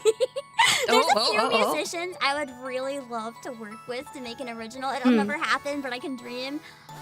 Joe Hisaishi, absolutely. Hell yeah! I go very Let's go, we're manifesting! Thank you! And also, Keiichi Okabe, a kid really big. Girl! We manifesting! Out We're here! manifesting so hard! And also, Yuki Kajiura. Oh my god. You got this. I believe in you. Maybe I one of these immediately concerts jumped you to can the cold top call him. 3. One of these days you'll just like cold message him and he'll be like, yeah, sure, let's go. Hey, someone I know recently did that, and it worked, and they got to do an original, so you never know. Oh my Not god, with them, you but with never someone know. else. You never know. Oh my god, you never know. Kind of on a similar note, but a bit different. If you got to have like a 3D concert debut for like a really big event, like at a big venue, if you could pick one song to represent yourself, do you know what song you would go with? Oh god, no. Me neither. It's fun asking people, but I can't choose. What would you do? I'm gonna steal the answer that someone else gave, and I would commission a medley. Oh, that's It's smart. It's a cop technically out one answer, but it's song. smart. Cop out, but smart. I understand. I understand. Oh god, it would probably have to be a deco song for me. What would it be though? I'm not so sure. We'll figure it out on the day. I don't know. I have his entire discography memorized. You tell me to do something, I'll do it on the fly. It's whatever. It's step one. Step one. You know who it is. Then you just have to decide which. But you're getting there. Yeah. Or a Miolophone song. I don't know. I love Mio songs. If I could do like an original with Mio, I would. Chef kiss. I mean, I love Mio stuff. Notice me, Mio. No, actually, we're friends. You've been noticed. That's step one again. We've been noticed. Let's go. We're manifesting out here. Someday. One day. And I know you do a lot of different covers, particularly like a lot of stuff, but also particularly Vocaloid songs. What is it that you enjoy about like the Vocaloid fandom and such? Oh god. I like how, well, again, it goes back to like I like how people just express themselves like creatively without any boundaries really. You hear a lot of like early, I guess before that, my main roots are just in like pop rock, and before I used to listen to Vocaloid, I used to listen to pop punk. Me And too, I came into the scene. my very brief normie phase. It has never ended for me. I still listen to pop punk. I'm not sorry. But yeah, like there's just a lot of, I don't know, people just were sort of going hard about like talking about their feelings, not afraid to be edgy, not afraid to like express themselves in that way. And I found a lot of that when I came into the Vocaloid community. There was just, it was like indie music with a bit of an edge, you know? Yeah! Yeah, it was good. And I don't know, people just talking about their genuine feelings, and it almost looked like they were putting it out there just to, you know, be like, hey, does anybody else feel the same? And then you would see the community responding positively, and you'd just be like, oh man, this is nice. Ooh. Yeah. I don't know what this says about me though. I'm like sweating as I hear people relating. It's almost every Vocaloid song I listen to is like the murder songs and all the really dark stuff. It's like you see Alice Human Sacrifice, and you're like, oh my god, she like me for real. That's my jam. Oh my god. I just see Daughter of Evil, and it's just like, oh my god, is she like me for real? Yay. Like we're both princesses for real. I have a question. There's a really cursed cover, and I'm curious if you heard it. If not, you need to look it up after this. Have you heard the cowboy version of Servant of Evil? No, I need to look it up right now. Trust me, it'll be worth it. Trust me. Is it? It's very country long. version? I will send you the link. Okay, It's please so do. bad. In the best way. I adore it. I've shown it on stream like 5 times. Wait, is it the cover that David made? Possibly. I can't The country remember who version? made it. I think it might be that one. The one that has like tarnation? Yeah!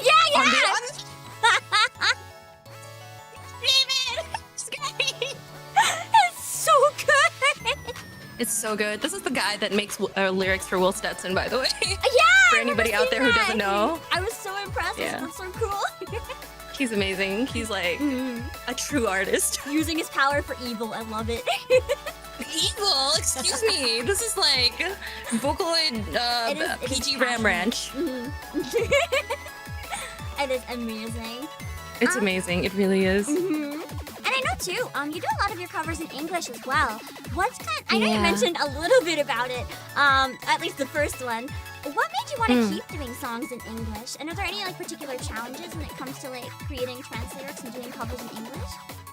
No, well, I did English because one, my Japanese accent sort of sucks, and then two, for all the young kids listening out there, we were not so blessed back in the day. We did not have official subs on music videos, right? We did not have that. We did not have official music subs, and so a lot of people would translate it on their own and make fan subs, and a lot of the times they were not accurate or they would be really badly done, and then so a lot of people would be commenting under the original language, just like, wow, original video, be like, wow, I wish I understood what this was saying and stuff like that. And so I was just like, oh, why don't I just cover it in English so people would like understand, and also so people will stop bullying me in school for listening to all these Japanese songs. It's like, no, I'm listening to English ones now. It's also me, by the way. Yes, but they didn't need to know. That's fair. Yeah, but yeah, the only challenge really I think doing covers in English is definitely easier, but like, it's just timeline wise, it takes a while for me to make English lyrics, so it, I can't really just, I can't release a cover right after the song comes out, no matter how hype it is, just because I'm also like a little bit of a perfectionist as well. So maybe it's more of a me thing, though. No, it's definitely valid because you gotta take time to make the lyrics like fit the timing, then they gotta fit the rhyme scheme, then they gotta fit the meaning, and you have to like hit all these notes while still making it sound good, not too cheesy, but also cheesy enough. And it's I have done it too. It's a pain, but it's also really worth it every time. Yeah, it's worth it. That's what we tell ourselves, right? It's worth it. We tell ourselves at least. That's what we tell ourselves. Oh my god. We try so hard. We try so hard. And I'm curious as well, now that you're a VTuber, do you have any like major goals that you'd love to achieve as a VTuber? Well, I don't really go into things with having goals or anything. I've just sort of always been in this to have fun, because it's a hobby. As you know, I work an actual full-time job as head of a Wugamart.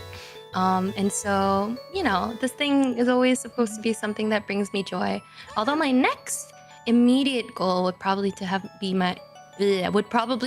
my 3D debut, and then after that have an EP release this year, something like that. That's Yeah. so cool. It's always music. It always comes back to music. Nothing wrong with that, and I think it's great too to have it as a hobby, because I know there's so many people striving to do VTubing as a job, but the reality is sometimes it can make you happier as a hobby, because there's a lot of pressure that comes with it being a job. There's nothing wrong with loving it as a hobby. Yeah, exactly. I mean, there's nothing wrong with loving it as a hobby. If you want to do it as a job, that's great too. But for me, I'm happier with it as a hobby and not a job, and I'm okay with that. So, yeah. I think it's great that you know yourself. It's always important to know like what's best for you, and what's best for each person is different. Yeah, and I think ultimately as well, for anybody who's also starting VTubing, if you are happy in doing what you do, your audience will also be happy. Your audience knows when you're not enjoying something. Like, right? Like, how do they know? They just do. They know. Yeah, they know when you're not enjoying it. And, if you try to guilt trip them or like say anything that sort of remotely sounds like, but I want to do this for you guys because, I know you guys like it, that'll sort of annoy them more. Yeah. For better or for worse. So just yourself. Just don't. Yeah. Like, you try hard, but don't try too hard. Like try hard in the fun department. Yeah. And I remember you mentioned to me once as well that you used to actually get a lot of gift cards from me at Quasia. And I'm curious if there's any gacha games that you play now, or if there's any best girls that you spent on. Oh god. Well, the thing is, right, I try not to play gacha games anymore, but back in the day, the thing that I used to play a bunch was this game called Tokyo Seven Sisters. Now I guess it's more well-known because Hololive did a collaboration with them. But back in the day, because they had no anime, they had no English version or anything, I was like there alone, sort of like with our small community of Shihainians. And back in the day, I couldn't download it on the US store. It was only on the JP store. And because of that, I was just like, okay, I gotta get my stuff from somewhere. And so yeah, I did get it a lot from PlayAsia back in the day when I still lived in the States.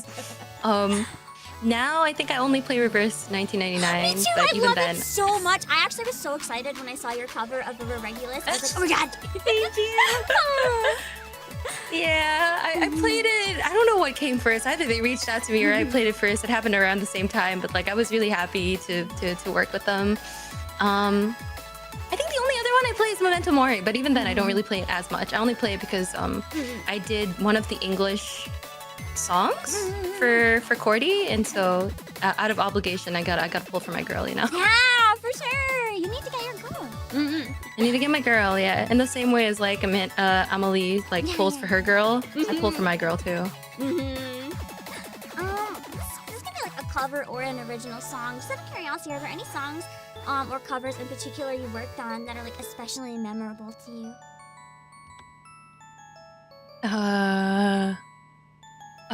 Well, all the covers I've done have been in a fever dream, in a fugue state where I've been possessed by Miku. So I don't. So sorry. I don't actually remember working on anything. What? It's okay if you don't have an answer. We can skip it. No, it's okay. Well, it's a hard question.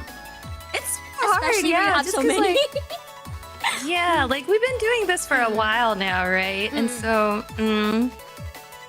maybe the most memorable one was well, my first one was actually pretty memorable. Because the first one that I recorded was not actually the one I uploaded to YouTube, but it was actually a cover of Matryoshka that nice! I uploaded it to YouTube, and then I deleted it because somebody asked to see my YouTube channel, and I got so embarrassed, and I just deleted the video. But Yeah, now you're that brave. was- Now you're so brave. You have so many. Now I'm brave. Now I'll just shitpost on main. It's fine. Yeah, that's the life. You know Yeah. you made it when you shit post on main. That's how you know. Exactly. This is what 13 years of content creation does to somebody. You just shitpost. You just start shitposting on main. Nope. Yeah, that one was pretty memorable just because I didn't have a mic. I just sort of sang into my laptop speakers, like my laptop microphone, and you could hear all of the fan noises. Oh, no. And I was singing in a very soft voice because I didn't want my mom to hear.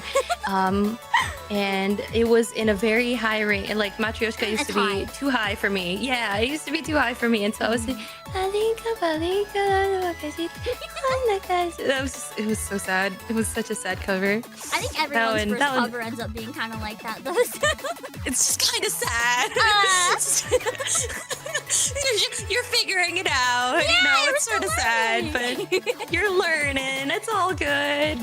But yeah, that was pretty memorable. And then after that, you know, my covers just took longer and longer and longer. I used to be able to bang them out in a day. Now I'm just like, okay, I did one verse. I'll do the next one next week. It takes a lot of time to get it down.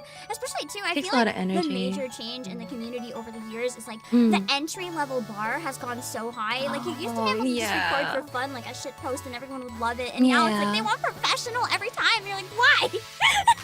Yeah, like they expect you to be on tune and everything, but if you tell them that you tune and like time your vocals, they're like, oh, fake vocalist.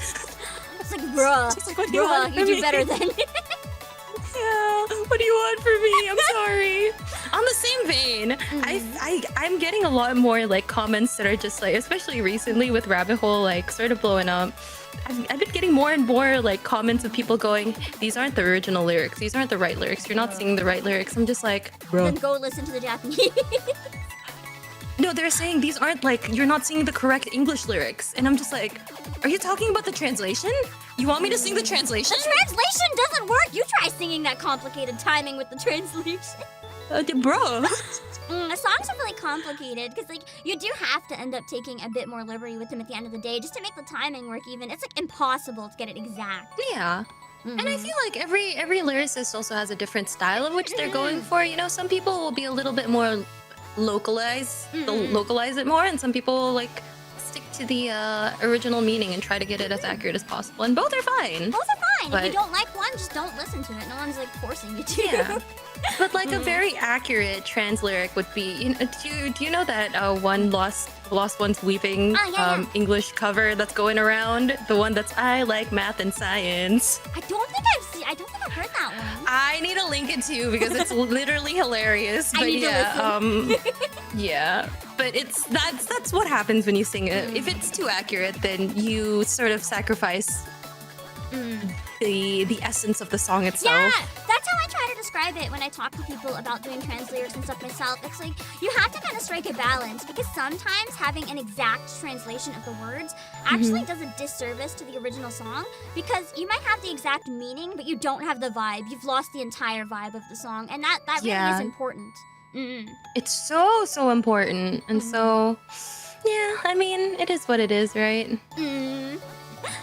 And I do have to ask one final question as well on an ending note. Yeah. Can you tell my viewers why they should go right now and subscribe to me?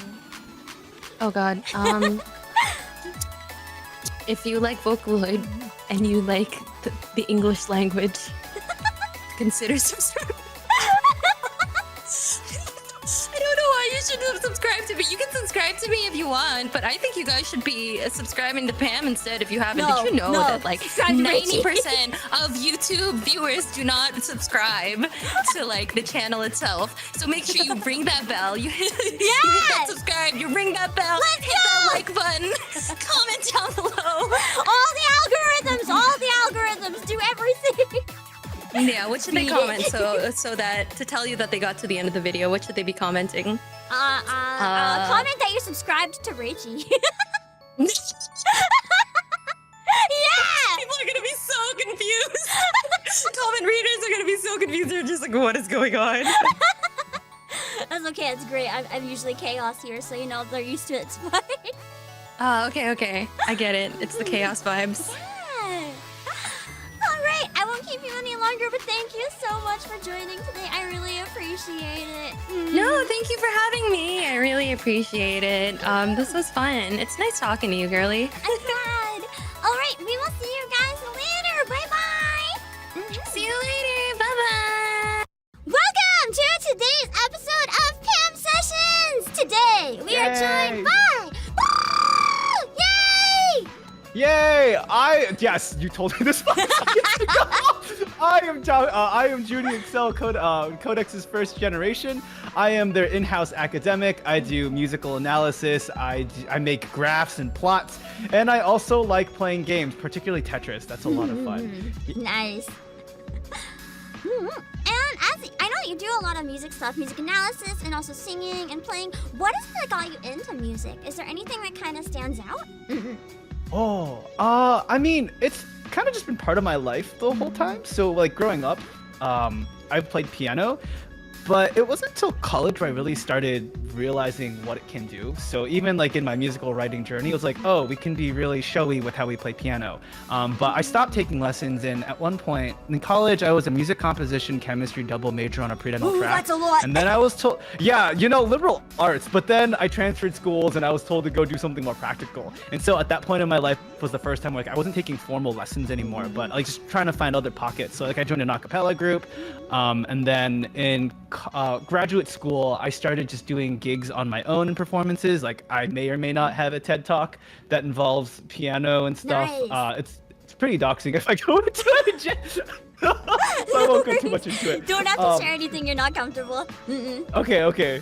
But then I really started like finding other places to do music and really finding the power behind it. Like you can tell stories, you can do more. But like I picked up beatboxing as well because there was music I wanted to create. I just didn't know what the sounds were, and I didn't know how to make them on the PC. So I started making fart noises, and it kind of worked out. Make music out of the fart noises. Nice. Right?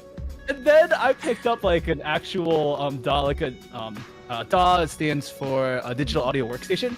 And so then I started learning how to make these sounds and mixing, but it really wasn't until more recently where I started to deep dive into the music production side. I've usually done the theory, the chords, etc., and like playing along with people. And this is like the first time I've had to like put myself front and center, which is honestly kind of terrifying.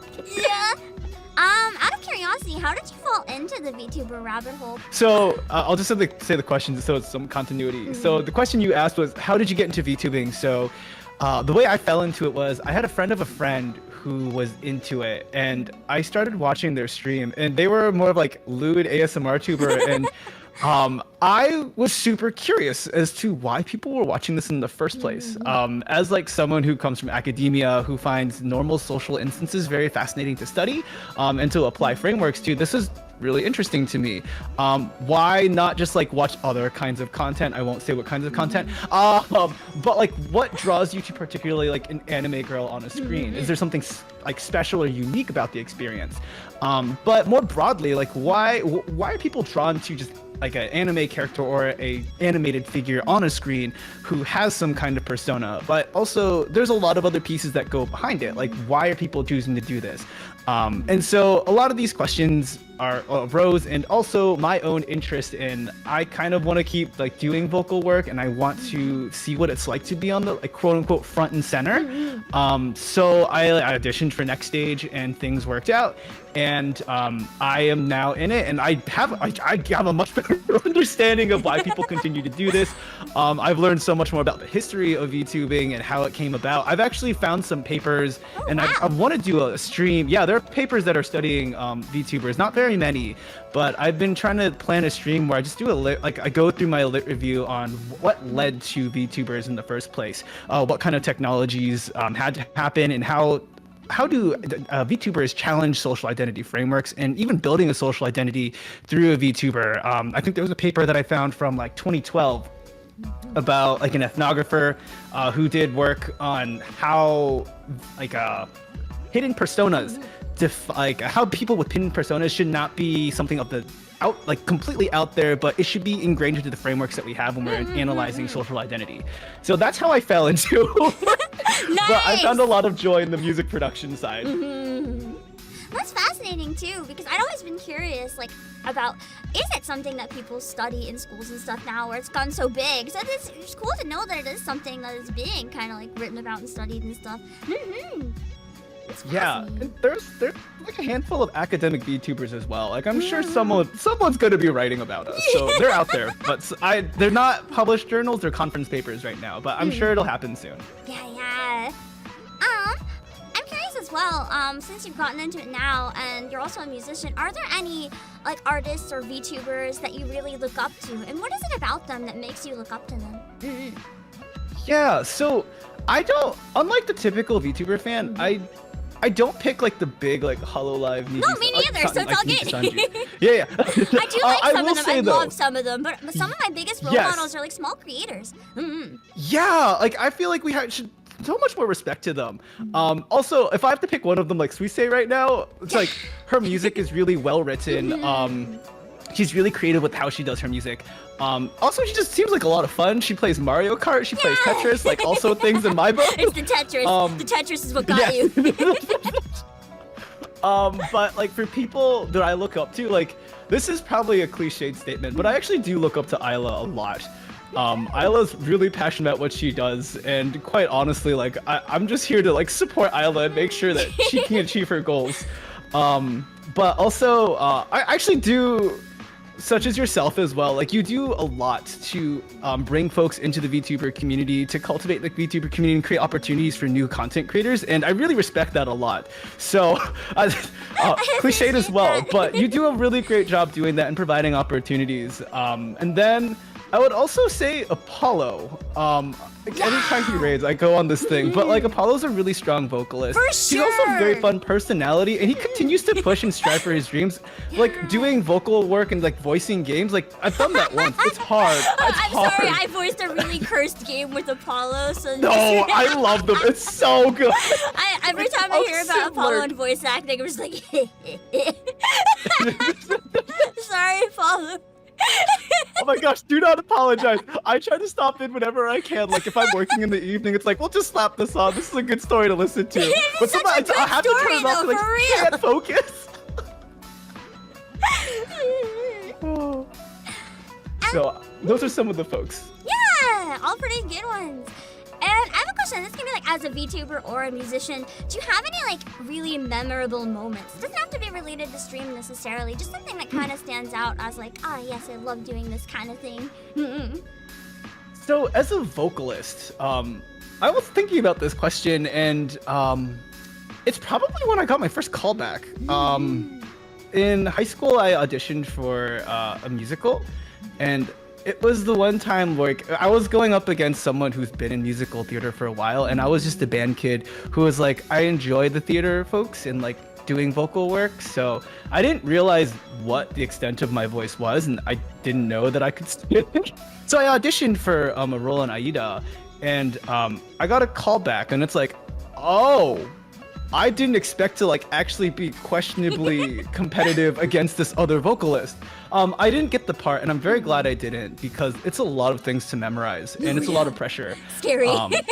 Yeah, no, I'm glad he took it. But that was a very memorable moment for me, because like, oh, you do have vocal chops.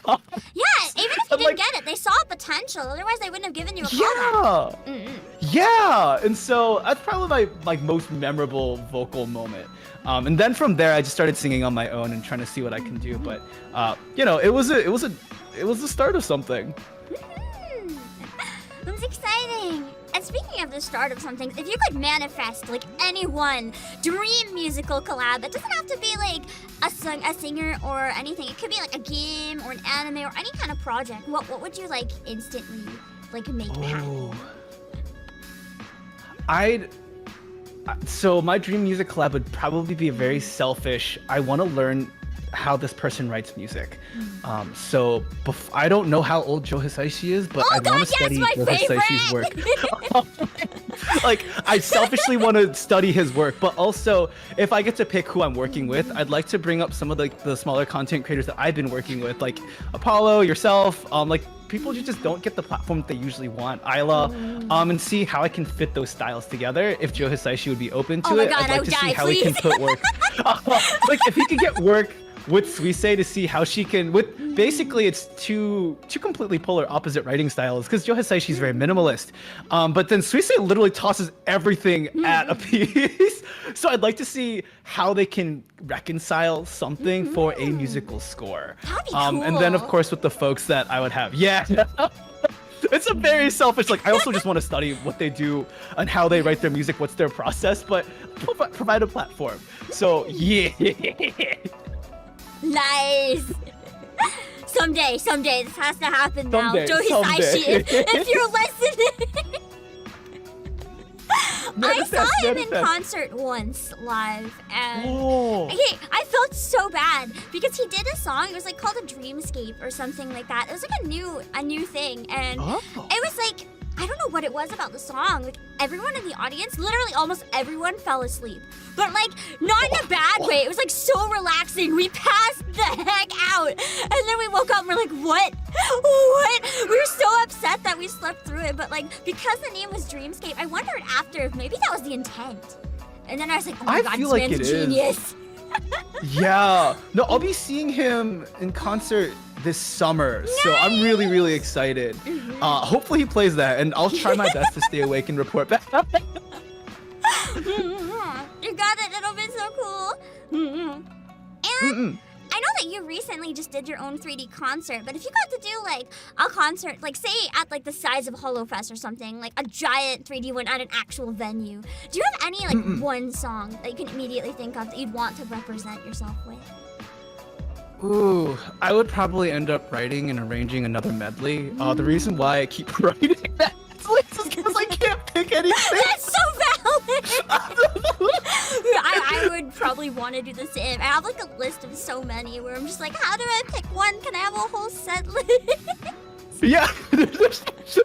Also, it's just easier to learn the choruses of these songs to pick one section and then tie them together. So I would probably do a cop-out, but management would be like, you can't do that. You have to pick one song. No, it's one song. If you combine them into one, it's now one song. It counts. True. So I'd probably do a mashup of something with a Chinese ballad because I am Chinese, and then I'd have to tie something Korean in.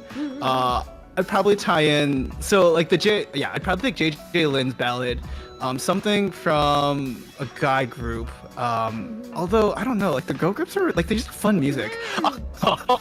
And then I think I'd want to toss in something as I'd open up with an idol piece, something idol related, because Idol's been showing me so much more idol music. It's so hard. Like, I can't. Surprisingly, some of it can be pretty complicated. It is so complicated. I was listening to one of Iris's songs and I was like, what the heck is this chord progression? Like, it's wild. So yeah, I tossed in those three, and then I don't find a lot of American pop or Western pop to be very interesting in terms of. No, they just don't pick good chords. You're not even the first person I interviewed to say this. Like, there's so much more they can do. Like J-pop, a lot of its roots are coming from jazz chords, and like K-pop, it just like switches genres every 5 seconds. Yeah. But when you go back to like Western pop, it's just always dry. the same chords. Like you could just switch the lyrics to like any song, and half the time it would work. Yeah, but I think no, because Western music doesn't even tell that great of stories. Like, just look at Idol. That's a great story. That's my main reason that I love the Japanese music in particular. I really like the stories that it tells. It makes it so fascinating. Yeah, so I guess I wouldn't include a Western song. I'd probably just do Chinese, Korean, Japanese music. Understandable. All in a mashup. I'm gonna skip the next one because I think you already mentioned that. Yeah, you recently hosted a 3D concert of your own with Next Stage. Can you tell us a bit about what that process was like? Oh my god. Oh. I imagine it was a lot. It's a lot of work. Cardio training. Oh god, yeah. I almost passed out during my like very first 3D concert. I didn't have time to practice a lot. I wasn't even dancing properly. I was just moving a bit. And 1 hour in, out of 4 hours, I was like, oh god. Yeah, I joked about. I don't actually. It's not even joking. Like, so I do cycle. And when I'm cycling, I will sing. No, I sing while hula hooping. It helps. Yeah. Oh my god. Because one, you have to get used to your body moving and holding a pitch steady. Like, even if it's just your legs moving, like that still does work. So like, but I'd go outside, like I'd cycle and just bike around the neighborhood, whether they liked it or not. I also have like an indoor cycling setup. Also learning the stances, that was ridiculous. Basically, my workouts used to be like just do an hour of cycling, but what I did after that was I would do 45 minutes of cycling and then I work on the set for 30 minutes, and so I just pick a different song every day. Even learning how to do the songs was a journey because I don't do a lot of dancing. I did some, but it's not like my focal point. And then just practicing, recording myself, listening to myself, and making sure it's all there. It is a rough time. Like, to anyone doing a 3D concert, like, you got to get your poop in a groove. Yeah. But it turned out really cool. So hopefully we get more of them in the future.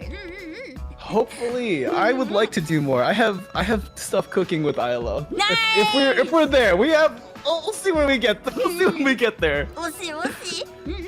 And you mentioned that you do music analysis and music production type streams. What inspired you to start doing those? Because it's something really unique. So I guess one, my manager encouraged me to do. And the reason though is I've always wanted to do them, but I also approach it as like, I have some basic understanding of music theory. I'm not an expert, and like it's not my field of study whatsoever. But as like a hobbyist, I want it to be approachable, and I think it's important that people communicate why they feel the way they feel when they listen to your music. And of course, there are qualities of music that just bring out sadness, happiness, but there are chord progressions that can express that better or differently. And I think it's important that we're able to talk about what those qualities are, because it breaks down this mythos of, you vibe with it. It's the feels, you know? And like, no, you can describe the feels. Like, this is a driving bass line. It's like yes, that drives. or like the nostalgia that you feel in the chord progression, like that's the sustains up here. And so when you start to take apart the music, you understand why it sounds good to you and what you like in your music. And so in the same way that like people analyze and explore things so they can understand it better, like that's exactly why I do this, and it's to make it palatable for other people. It's also another selfish way for me to write the music that I want though. So like in the analyses, like I'll take the song apart and then I'll put it back together as like, oh, I'm gonna write it as a ballad. And for me as like educator, it goes along the like Bloom's taxonomy of if you understand what's going on, you analyze what's going on, you should be able to reproduce it and make it in your own way. And that's my way of also being able to do more in styles that I wanted to. Understandable.